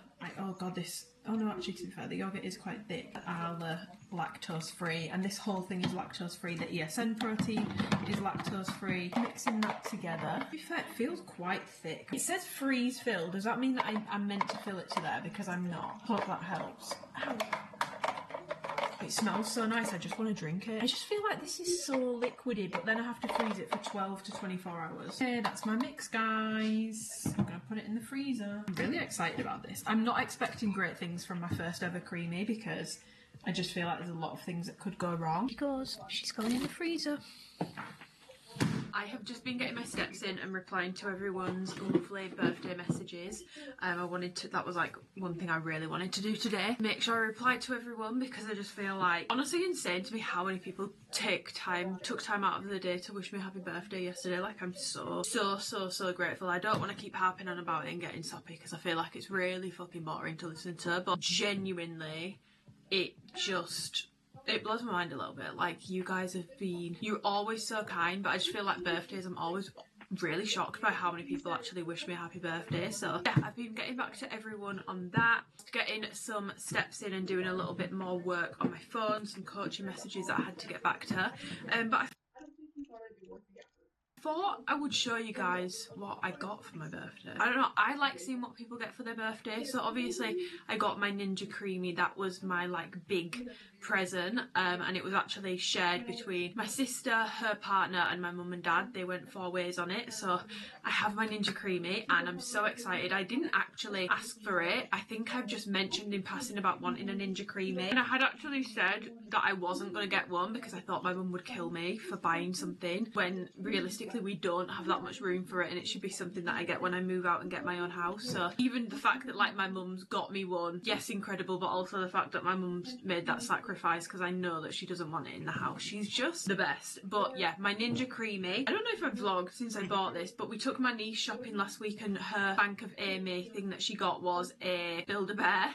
And whilst I was there, I bought Caprice a little cowboy hat, very Cowboy Carter coded, and Twinkle Toes got me shoes for him. So he's got little clippity cloppities. I know that some people will be like, and you've just turned 26. But I've been saying for ages I feel like he needs shoes. Now, does it go with the rest of the outfit? No. But I also got a £10 voucher, so I can put that towards a new little outfit for him. And I know that some people find this really juvenile, but I just feel like we put a lot of limits on what we should and shouldn't enjoy as we get older, because certain things are childish, and I just don't really believe in that. And do both. You can, you know, you saw me the other day, tits out, you know, really like, whoa, sexy, it's giving grown.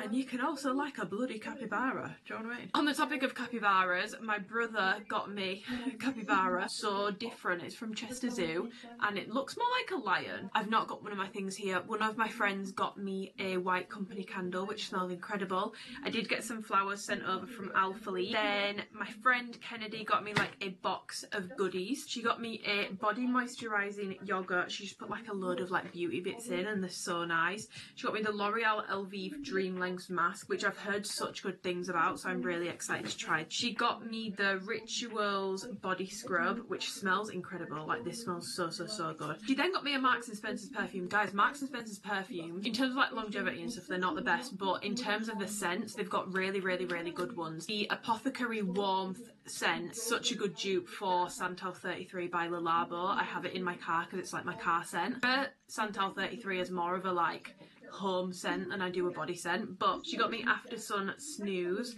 from Marks and Spencer's, which smells like, I don't even know how to describe it, it just smells like a holiday scent, but like a nighttime holiday scent. Then got me a lavender and chamomile candle, so that's going to be really nice and smelly. She then got me a little gift set for holiday, which has just got SPF 50s in and some After Sun from Nuxe, N-U-X-E, I don't know how to say this. Their lip balm, I don't know if they still do it, but like the really thick one, that is one of the best lip balms you can ever get. And the body oil is also incredible. I feel like I never see anyone talking about this brand. The products are really nice. Everyone knows I love smelly stuff. So then she also got me a mango scented body mist, which smells unreal, like ripe juicy mangoes. It smells absolutely incredible. Like, this is going to be so nice on holiday and through summer. And then she got me the Lemon Tree Lush body spray, which smells so lemony, like so lemony. If you're a big lemon fan, like fresh lemon, you will really like this. It's very lemony. So that's what I got from Kennedy. I feel like Kennedy's so good at doing like sentimental stuff. She always gets me something sentimental. So she's then got me a little framed picture of us at my sister's wedding, which is about a year ago. So yeah, I'm very grateful to have the best possible friends in the world. That for when I move out and I actually have somewhere to put all my pictures. But I love this picture of us and we've been friends since we were like 5. So then my other brother got me a couple of things. So they got me a capybara colouring book, which is actually downstairs, with some pencils, and it's, guys, why is it the best fucking gift ever? I did not realise how badly I needed that in my life, because I feel like recently my issue is I'll go, like my downtime, I'll want to watch something long form, but if there's nothing to watch, I then just end up sitting and scrolling on TikTok, and I don't feel good after I've done it. It's not that I'm seeing bad stuff or anything like that. It just, I feel like it's frying my brain a little bit. Now, if there's nothing I want to watch, I've been doing my capybara colouring, because I actually opened that on Saturday, and it's so fun. Like, so fun. I've then got a like chain belt, like western looking belt that they got me that I can wear to Beyonce, so I will show you that probably when I show you my Beyonce fit, because I'm 99% sure I'm going to wear it. Fleur Peach Skin. I really want to try Beach Skin as well, but they got me Peach Skin, and I am shocked by what this smells like. I was not actually like that bothered about Peach Skin because I just expected it to smell like a fruity shampoo, so it didn't really interest me at all. This does not smell like just straight up peach. This is like a musky, woody peach, and it's so strong. Like when I sprayed this yesterday, it was all I could smell. Like, it was very strong for a body spray. It really reminds me of Vanilla Skin in that sense. It's like a fruity version of Vanilla Skin in my opinion, and I was not expecting to like this anywhere near as much as I do. but I think this is really, really nice. Then from Twinkle Toes, I got a picture frame. He's got me like a little mini vintage camera, but it's not here yet. Got me so much stuff, like I feel really, really spoiled. So first of all, he got me disappointing affirmations, which I keep looking at every time I go into, I think it's called Scribble. You know, like how people will have the scenic background and then like a really inspiring quote over it, but the quotes are like not inspiring at all. So you can do it, but you probably won't. Don't get caught up in other people's lives. You can barely handle your own bullshit. Everyone else is disappointed in you too. They just really make me laugh, and it's just a funny little book. And again, just attention to detail, because he's been in that shop with me when I keep picking it up and reading it. So nice when people get you things that show that they know you and they listen. So shocked. I was not expecting this. Guys, he got me 2 perfumes. It actually completely ran out of. I've not had Baccarat Rouge for such a long time. I have about this much left, like, I don't know, 10 sprays left in my bottle that I've had for about 3 years now. Because I've been buying so many perfumes, I've not replenished it, but I still love that scent, and I'm so sorry. Like, I know that people will say it's basic now, it's so heavily duped, it's everywhere. It will never not be a nice scent to me. Some people hate it, but on me, I really like it, and when I smell it on other people, I really like it on them. And I do find it quite funny, because some of the people that I've seen saying how much they hate this scent and it smells like a dentist's office, and I've been with them in person, they've said to me, oh, you smell really nice, what have you got on? And I'm like, it's Baccarat Rouge. So yeah, he got me a fucking bottle of Baccarat Rouge, which is so kind. And then he got me another bottle of Herba Pura, because I've also ran out of that one. Like, I ran out of like my heavy hitters at the same time. I've also run out of Delina exclusive, but I thought I might get 1 perfume, not 2. I was genuinely like, what the fuck, like, you spent so much money, and I feel really bad, but I'm so grateful. I feel like such a spoiled little cow. But yeah, I got both, and it's one of those things again where, again, it shows that he knows me and he listens to me. Yeah, I've got my Herba Pura as well, this is the strongest scent I've ever owned. I will wash clothes and they come out and I can still vaguely smell this on it. Like, it's absolutely beast mode. Tropical, but very musky, like tropical muskiness basically is what this smells like. Very unisex, but for me personally, I think it's a bit more feminine than manly. I prefer it on women to men, but that's what I got for my birthday. And I had the best day, like I said earlier. So again, I know I'm flogging a dead horse here because I keep saying it, but genuinely, if you wish me a happy birthday, thank you so much. I hope everyone knows that I have, not that, I don't know if anyone cares, I hope you guys know I had the best day, and your messages have made my day yesterday, but also today. It's been so nice going through them and reading them. I hope that didn't come off crass at all. I just really like seeing what other people get for their birthdays, and also I have been asked a couple of times on Instagram what Twinkle Toes got me, so I didn't just want to show what he got me, because then that feels, and I feel bad about everyone else's presents, so I wanted to make sure I showed everything. Got a bit more work to do now, my dudes, so I'll be on my merry way, and I will catch you guys in a bit. Also, just a little skin update. We're still not healed, but guys, night and day difference. This was very highly suggested to me, and I think it's massively helping. I love my Inculus salicylic acid cleanser, but apparently it could be making things worse, so I'm just not using that at the moment anymore. I started using this on Sunday. It's so calming, doesn't dry my skin out at all, and it's a bit weird because I feel like I'm having to get used to a very different feeling after cleansing my skin, but this and my Pro Top It seem to be working wonders, because it looked so bad the other day and it's a lot better. Guys, I'm far too impatient. In a few hours, and it is solidly frozen, so I'm gonna give it a go. I have no idea what I'm doing, but I'm so excited. This is the Ninja Creami. This is what it looks like. So I've got top, full, bottom, no idea what that means. Frap. Oh, so you can, so these are all scoopable and these are all drinkable, right? So you can do frozen yogurt, gelato, sorbet, light ice cream, which I'm assuming is like soft scoop, ice cream, frap, frozen drink, slushy, milkshake. It's so exciting. I literally have no idea what I'm doing right now. Straight back towards you to remove bowl. Okay, we've removed the bowl. Okay, so I'm assuming I now put, guys, I've got no idea what I'm doing. I'm assuming I now put this in here. She's locked in place. Oh, okay. So then I think I have to bring it up and like twist it. Install? What does that mean? Install what? Oh, now it needs me to go like that. So now we're installed. I think I might need to read the instructions manual. It was a real blonde moment. It literally wasn't doing anything, and then I realised I didn't realise you had to install the actual like blender bit to it. So I don't know why I'm telling you, like I know what I'm fucking doing because I ain't got a fucking Scooby. I got ice cream. I'm gonna do ice cream. Apparently this is really noisy, so oh my god, I'm scared. Oh my god, it's so loud. This is so loud. Oh no, it is doing something.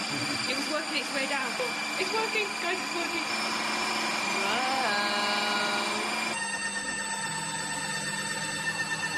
Whoa. Made protein, coffee, ice cream. The moment of truth. But it won't be ice cream. Ooh. It doesn't have time to freeze. That looks yummy. Well, do you know what? I got impatient and I go to London tomorrow. Yeah, you are meant to leave for like 12 to 24. Oh my god, guys. This is the texture. It's definitely a little bit soupy, but I did only leave it in there for like 4 hours.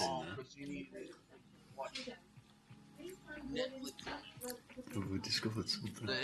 Yeah, we are. Would you like to try some?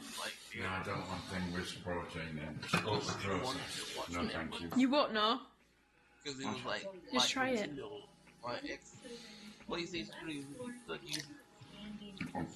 Tastes like protein.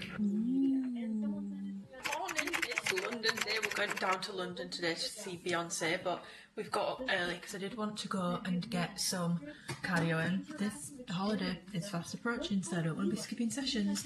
But I'm testing espresso today. When I say testing, I'm just going to wear it and see how it feels. I've not done colour comparisons yet, but if I had to, I think this is very much like chocolate. I've got the push tank on. They sent me in a small. I need a medium. These are very, very tight. Very small. But this is how it looks. Push tank, pump shorts, and then that's the pump shorts from the back. I feel like you can probably see how wide the... Yeah, that's what your man said right there, dog. Your man's right with there, like dog. warmth and sweat, it really goes in there a little bit more, but Twinkle Toes likes them today. The other day, I don't know if it was just the colourway, it was very visible, but it sat on you instead of in you. A load of peach skin. I really like this. It's just like such a more interesting fruity scent. So, yes.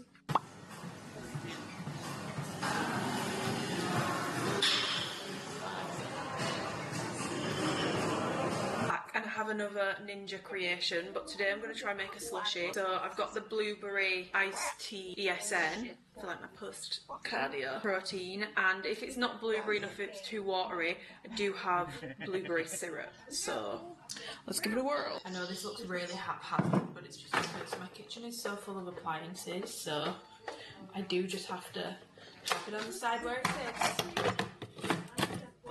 Bang. Slide it in, slide it up, slide it.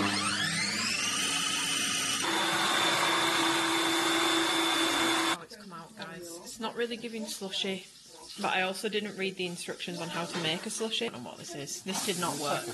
But it tastes nice. Bit of good soup inside. Mind the hair, it's going crazy, but we're in London, we've made it. Guys, if you need a budget hotel for London in a really good location, so it's near Kensington Palace. Like, Kensington Palace is literally there. It's literally over the road.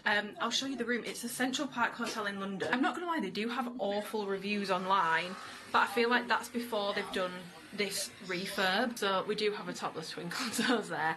But like, for context, we stayed in the Strand Palace last time and it was nice, but the room, I'm not joking, there was basically only room for the bed. I feel like it's a lot more spacious, it's clean, it's obviously newly refurbished, it's very like nice and bright. I feel like some London hotels don't have windows when they're cheaper, so that's a win. And then the bathroom scared me because this is like, the door is so small for it, but it's really nice. Like, this is probably a nicer bathroom than some of the really expensive hotels I've stayed in. So Central Park Hotel London. We're gonna go and walk through the park, do a little bit of sightseeing, walk through, because at the other side of the park it's Knightsbridge, so it's like Harrods and stuff, and just meander around there, change into jeans, but I'm not putting makeup on because I really want to just let this pro topic do its thing. We're just going to chill tonight. I think we might go to Attis for food because it's just so reasonably priced. It's healthy and it's not boring, it's actually really nice, so we'll probably get the tube to there after we're done meandering. But this was such a good find, and I was like, it did have pretty bad reviews. It was like a 6 out of 10 on booking.com, but I mean, I'm only here for 2 nights, so I wasn't looking to spend like £400–500, which I know that even like 200–300 is a lot for 2 nights, but in London it's really not. Because I did consider getting an Airbnb, but then the issue is on Friday we're going home a little bit later in the day. There's nowhere to leave your bags if you do an Airbnb, like you can't keep your bags there, so far so good. But we're gonna go. Come to Attis. I love it here. And the plate was really good last time. Did we both get this one? Yeah. We do this. Oh, have garlic butter steak. Oh no, wait, it's already garlic butter steak. I'm gonna add some avocado. These are the salads you could get. This one, the green goddess, and then I added like the lemony chicken. We've been waiting for 10 minutes. Oh no. We've done lots of walking.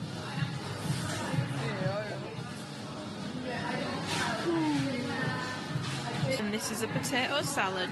You got chicken and steak on yours, and I just got steak, but I added avocado.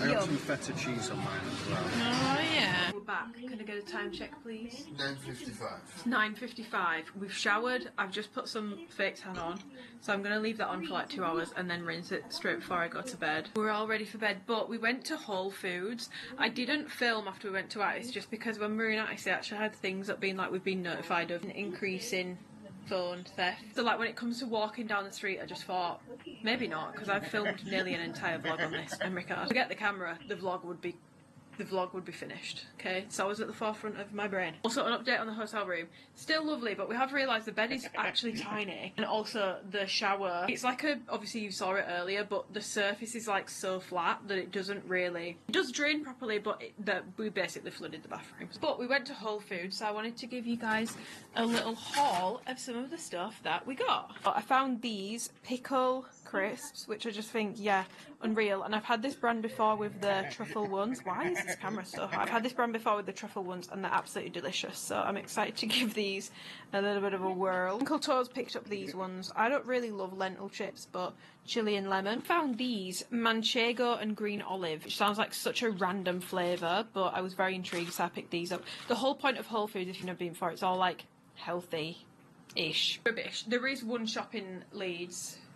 It's just by the market. I'll take you next time.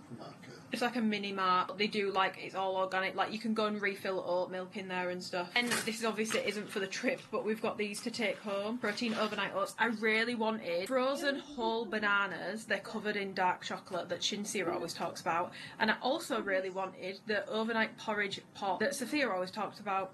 They had neither, so that was a flop. And then we've got just some water. So, oh god, I want one of these, guys. Whole food cookies. If you know, you know. I just feel like these look unreal. I'll do a little taste test for you in a second. In fact, I'm going to leave these out. I also got Hip Pop naturally refreshing tropical peach drink. We don't have like Poppy and Ollie over here, so this is our version. We then got some juices for the morning, just like fresh juices, and some candy kittens. Got a vanilla and pineapple infused water from Harrods. It's so weird, when you put it in your mouth it tastes like pineapple, like you get like that, then as soon as you swallow it all you can taste is vanilla. But I got a melon and pineapple smoothie and it was delicious. It really tasted like how melon ice cream tastes in Italy. Don't even laugh right now. It tastes like pineapple. And melon. No, it tastes like melon ice cream. That's exactly what it tasted like. Melon ice cream. Oh, it's so good. And I'm not talking about sorbet. Every time I say melon ice cream, people go, you mean sorbet? No, I mean ice cream. Ice cream? Yes. I thought straight away you meant sorbet. No, I mean ice cream. If you know, you know. First thing we're going to taste test. Have you tried this before? No, No, it's stronger than fizzy water. I feel like I can taste that it's got prebiotic in it though. Probiotic, whatever it is. It tastes a little bit yeasty. I think the same about all of these sort of sodas. They taste a little yeasty. And the brown butter chocolate cookies. They have matcha and white chocolate as well. Theirs look really good. We did also get a Blank Street today. I'll be honest, I'm not jumping. I feel like everyone's ragging on Blank Street now because people have moved on from it. It's not my favourite matcha place anymore, but it'll always have a special place in my heart. It got me into matcha. I don't understand how you can knock it. I feel like as soon as something's popular, people don't like it anymore. The cookies. I feel like it looks so God, bloody well. It's been in the fridge.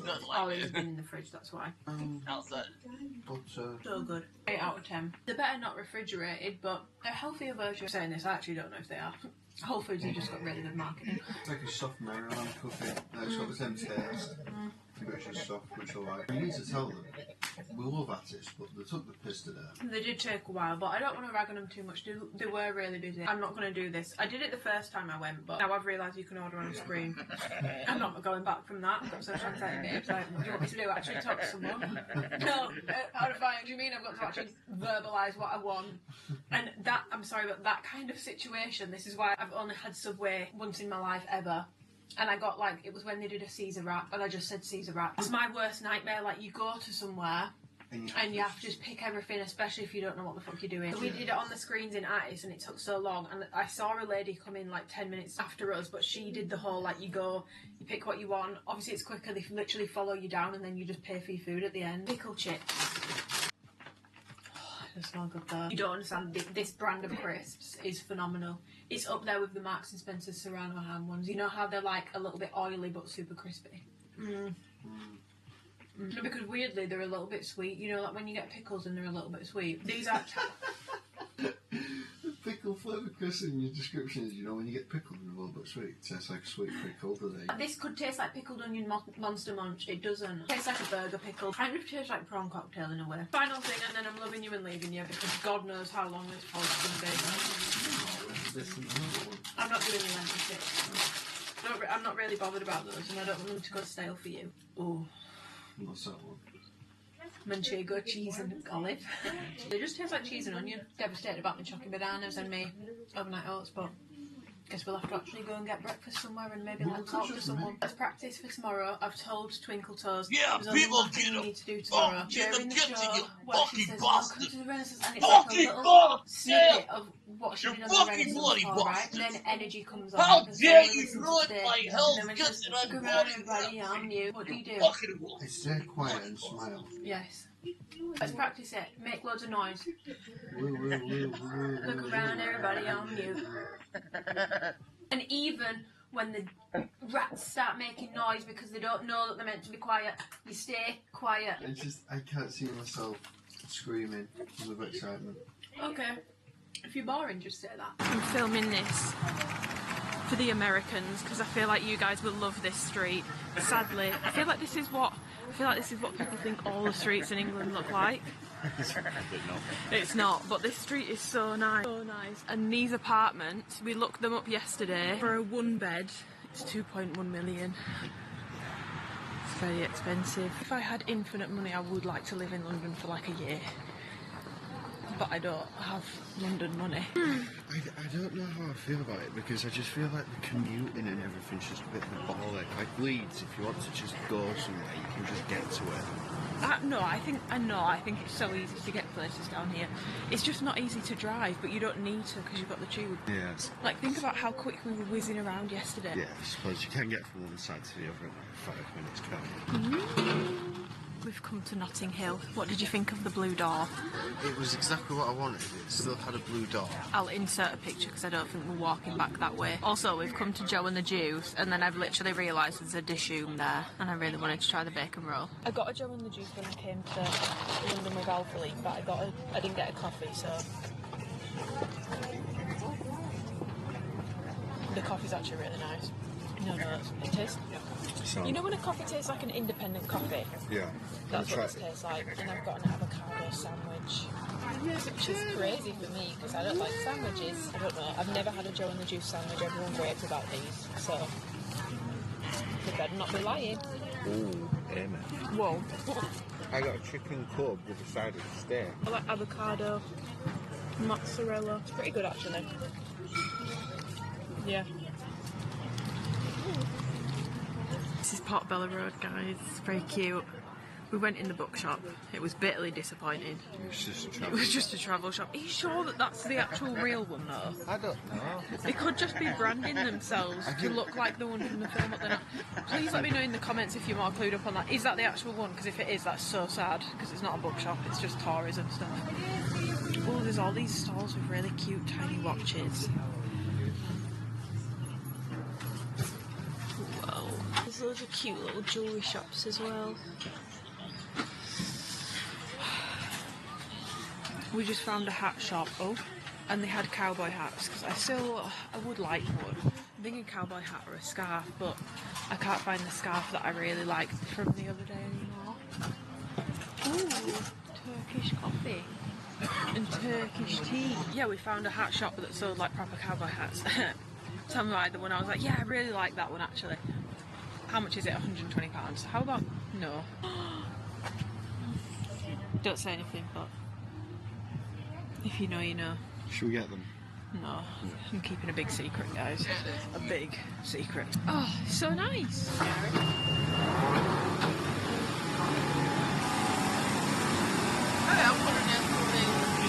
Okay guys, we're back in the room. We came back, we meandered, we did like 12,000 steps this morning. I think we may regret that now that we've got to go and be standing up for like hours and walking around, and we've got to get to Tottenham, which is like 45 minutes on the tube. I'm nearly ready. I was gonna vlog getting ready, and then to be honest, we came back to the hotel later than I thought we would. I didn't end up finding a cowboy hat, but I did find this, which even if I don't want it in my hair, I'm gonna tie it around my Prada bag because I feel like it's gonna look really cute. Found a couple cowboy hats, like I said earlier, but they were £120, and I just don't think this is something I'm probably gonna wear again. And you can resell it, but I feel like I might struggle. I bought a wide tooth comb because I don't know what's in the air in London, but it gets so sticky, and when you're on the tube, the knots that I experience in my hair is actually batshit crazy. So I bought one of those as well.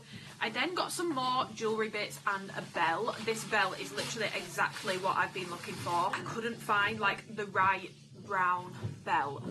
And I'm thinking, sorry if you can hear like background noise, the hotel is being refurbed again. 6 stars rating is making a little bit more sense, but I just think this is perfect for my outfit. I'll show you my outfit. I'm going to get dressed in a second, and then I'll come back and show you. I just wanted to show you the little attention to detail bits. I don't normally do stuff like this. Like when I went to Renaissance, I literally wore a denim corset, which I already had, and I ordered a silver skirt, and that was it. I just used stuff that I already had, but I just feel like this tour is so fun, and the theme is so fun, and I wanna enjoy. I wanna be in on it, you know. These earrings, which I just feel like match my outfit so well, and they're very different. I feel like a lot of the jewellery I've seen people wearing is like the classic like Western turquoisey sort of stuff. I do have a belt of, which I think I am gonna wear, but I just feel like these are so pretty, and I've held them up to my ear, and I feel like they really suited me, and I will wear them a lot. Like on holiday and stuff, these will be absolutely perfect. I did also pick up this like stacked necklace in Zara, so it has like a long, and this is brown, which I've been looking for because I don't really love the look of the black one. You'll know if you've seen them. And then it sort of like stacks, so there's this that goes with it, which is pearl and gold, and then there's also a choker, but I'm not really a massive choker girl, so I don't know if I'm going to use this, but we shall see. I'm going to get dressed, and I will come back to you when I'm dressed, because I'm still not quite fully decided how I'm wearing, what I'm wearing, or what I'm styling it with, so BRB. I'm ready. I've not brushed my curls out yet, just because I feel like I should probably actually brush them out. They've gone very, very, very, very curly. Outfit, I've gone with like a lot of jewellery stacking. I've put some bangles on. I've got my rings that I found in. Some of these are old, these two are old, these are both little stories, and then this one and this one are both from Lavisa. The necklaces are Zara. Tank top, I've changed tank tops like 5 different times. Don't just ignore the mess in the background. I know that I've been on full length top tirade, but I've got low rise shorts on, so full length top was really weird, and I was trying to roll them up, and then it just looked really chunky. So I've got my Aritzia tank top on with medical colours. Perfume, I've done Xerjoff's Herba Pura. These bangles I found in Urban Outfitters for literally like £10, and then This is the shorts, Hollister shorts, New Look belt, Anthropology belt, and then I've got my Dia Studios boots on. Cause these boots are made for walking, and that's what they're gonna do when you walk all over I'm gonna go and try Let's to take go, some pictures, boys! and then we'll be on our merry little way. Here, probably not gonna be able to hear much, but we're in the pit. Have you seen that meme where it's like, I'm gonna be in the pit? Let's get boys! That you love so much. I actually did like it. I didn't like it on the first sip. It's very strong. I feel like it's because the ginger beer's got a hit to it as well. But it's, what was it called? The Texas Pumpkin. At that one. It is a rip-off though. It was £15 and they gave me basically half a whole. We've got like 2 hours to wait, but Just 2 hours. fine. These boots are made for walking, and that's what Beyonce gonna do when she walks all over you. Yeah, let's go Beyonce! Let's go Beyonce! Yeah, you know the white man can't stand Beyonce. Now it's Beyonce, Kendrick Lamar, and now Bad Bunny. I'm gonna say poor man is a pussy. He's a y'all maggots on pussy ass bitches. Y'all the SJW don't call them less, man. Let's go Beyonce. Beyonce. BB Beyonce. What's up, BB? I heard that your man is supporting Bad Bunny at the football game tonight. Let's go! Let's go, BB! Guys, I've had to take the audio off this clip, otherwise I'm going to get done for copyright. But for people that don't have Instagram, obviously I've posted quite a bit of this on Instagram or TikTok. If you don't have it, I just wanted to share some clips here. Favourite songs of the night were probably Daughter, Yaya and Flamenco. I feel like they are all really underrated songs. Maybe not Yaya, but definitely Daughter and Flamenco are so underrated. Beyonce is, in my opinion, the artist of our lifetime, and I think this tour in particular is very political, in my opinion. There is a heavy focus on black culture, black history, and the fact that a lot of genres actually have fundamentally black roots that are just often forgotten, and a lot of genres get completely whitewashed. So if you're not familiar with Beyonce and like her current trilogies that she's doing, that is basically the underpinnings of it. There's a lot of rumours and thoughts that Act 3 will be rock. Obviously she did house dance for Renaissance, then she did country music for Cowboy Carter, which does have black roots in its genre, which is often forgotten about. And then Act 3 people are thinking is going to be rock because that also has black roots. It's a very political and very poignant show. It was absolutely incredible. The only thing I would say is if you have pit tickets, Sweet Honey or booking tickets, do not stand near the front. You want to stand as far back as possible. I was stood about middle of the stage, middle of the crowd, and I had a really good view. If I'd have been any closer, I would have basically seen her from boobs up. So I would highly recommend, actually for once, standing a little bit further back. Yeah, me.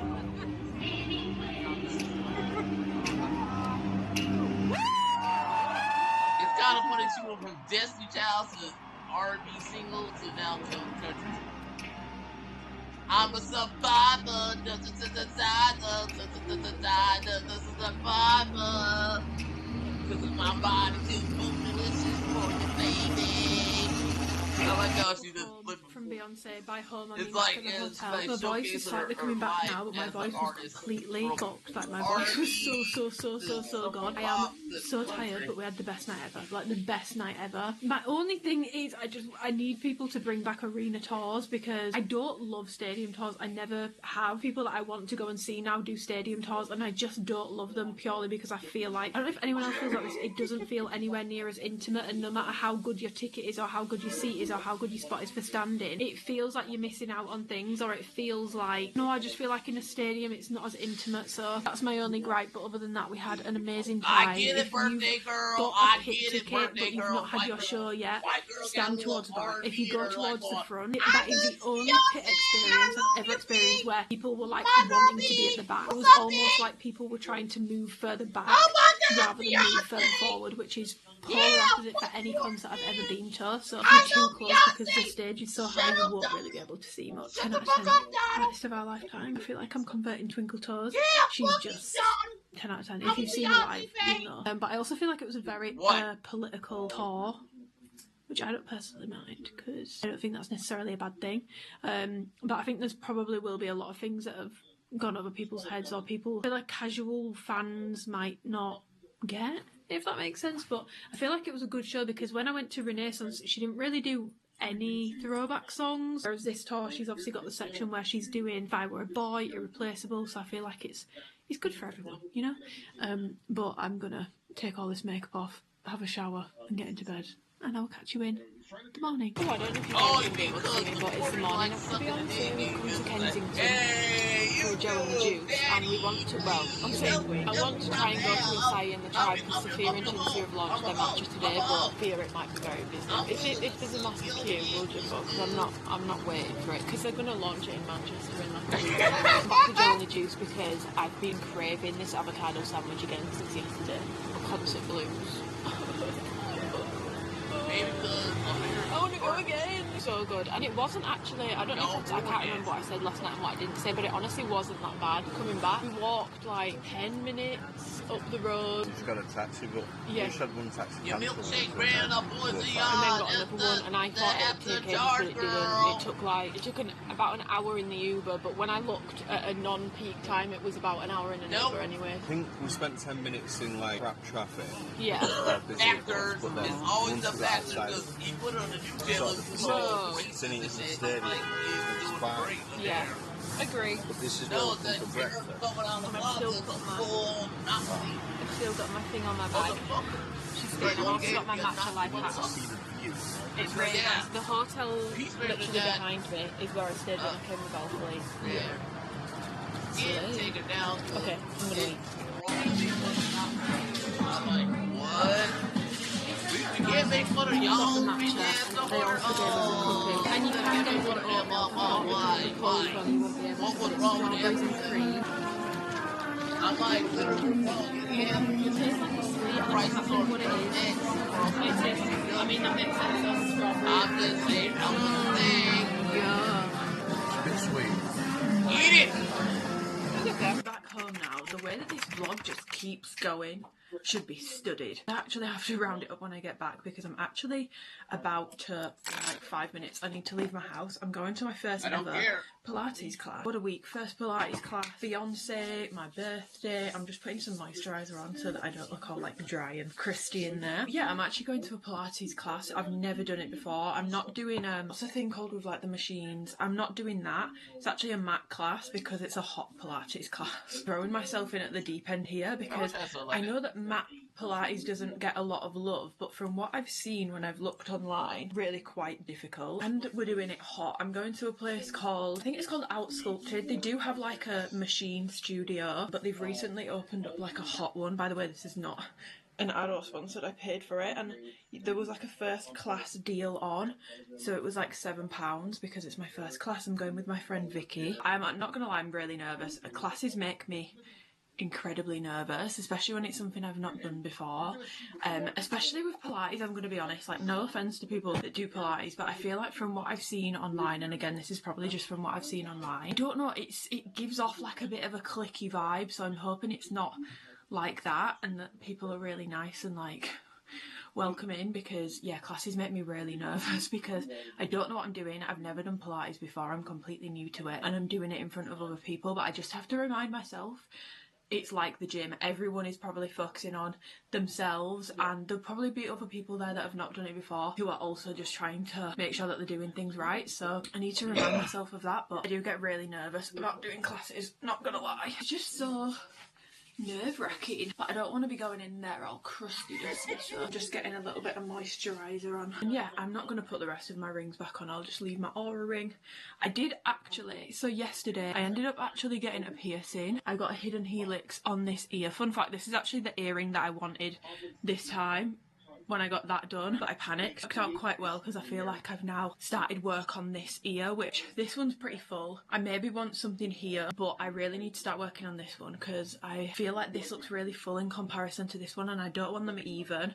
I like uneven ears when it comes to piercings, but I got this done yesterday and then we came back and then I was just editing this vlog all night. I'm gonna try my best to get it up for tomorrow so that we're not missing an upload. In terms of my outfit, I've just put on my aura strappy bra and I've actually got the Tenacity underwear line shorts on just because I feel like they're very comfortable in terms of Tenacity. I just feel like sometimes the waist on these is a little bit more flattering than Aura sometimes, and I don't know why I love my Aura, but I just feel like these are going to be good. I'm not doing seamless or contour, I'm not doing plump, that's for sure. But yeah, I'm going to go to my Pilates class and I will see you guys when I get back. I'm not going to film the class because, like I said, I've never been before, and also I'm a bit iffy about filming classes, to be honest. I think unless you're filming in a way that gets no one in the background, I feel like it's quite an intimate space, although I suppose some people probably feel that way about the gym. But no, classes just feels very intimate, so I won't be filming, but I'll see you guys when I get back.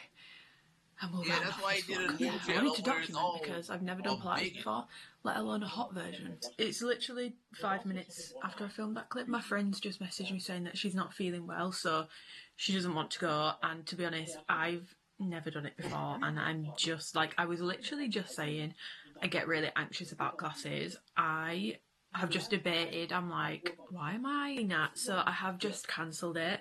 Obviously I've not been able to get like a refund or anything because it's such a last minute cancellation, but I really can't think of anything more anxiety inducing, to be honest, than going on my own. So I've cancelled it and I'm now going to be going, which means I've just freed up a lot of more of my time today. So I'm going to crack on with editing this vlog now. I'm kind of sad, I really wanted to go and I wish I wasn't such an anxious person so I could just go, but I've been sat here for like a solid 5 minutes just staring at the thing being like, do I click cancel or do I not? But I've cancelled it. But I feel slightly better about it because when I looked there was only people in the class anyway, so it wasn't full. It's not like I've taken a spot that someone really wanted and now they've not been able to go because it's such a last minute cancellation. So I'm gonna actually round up this vlog here.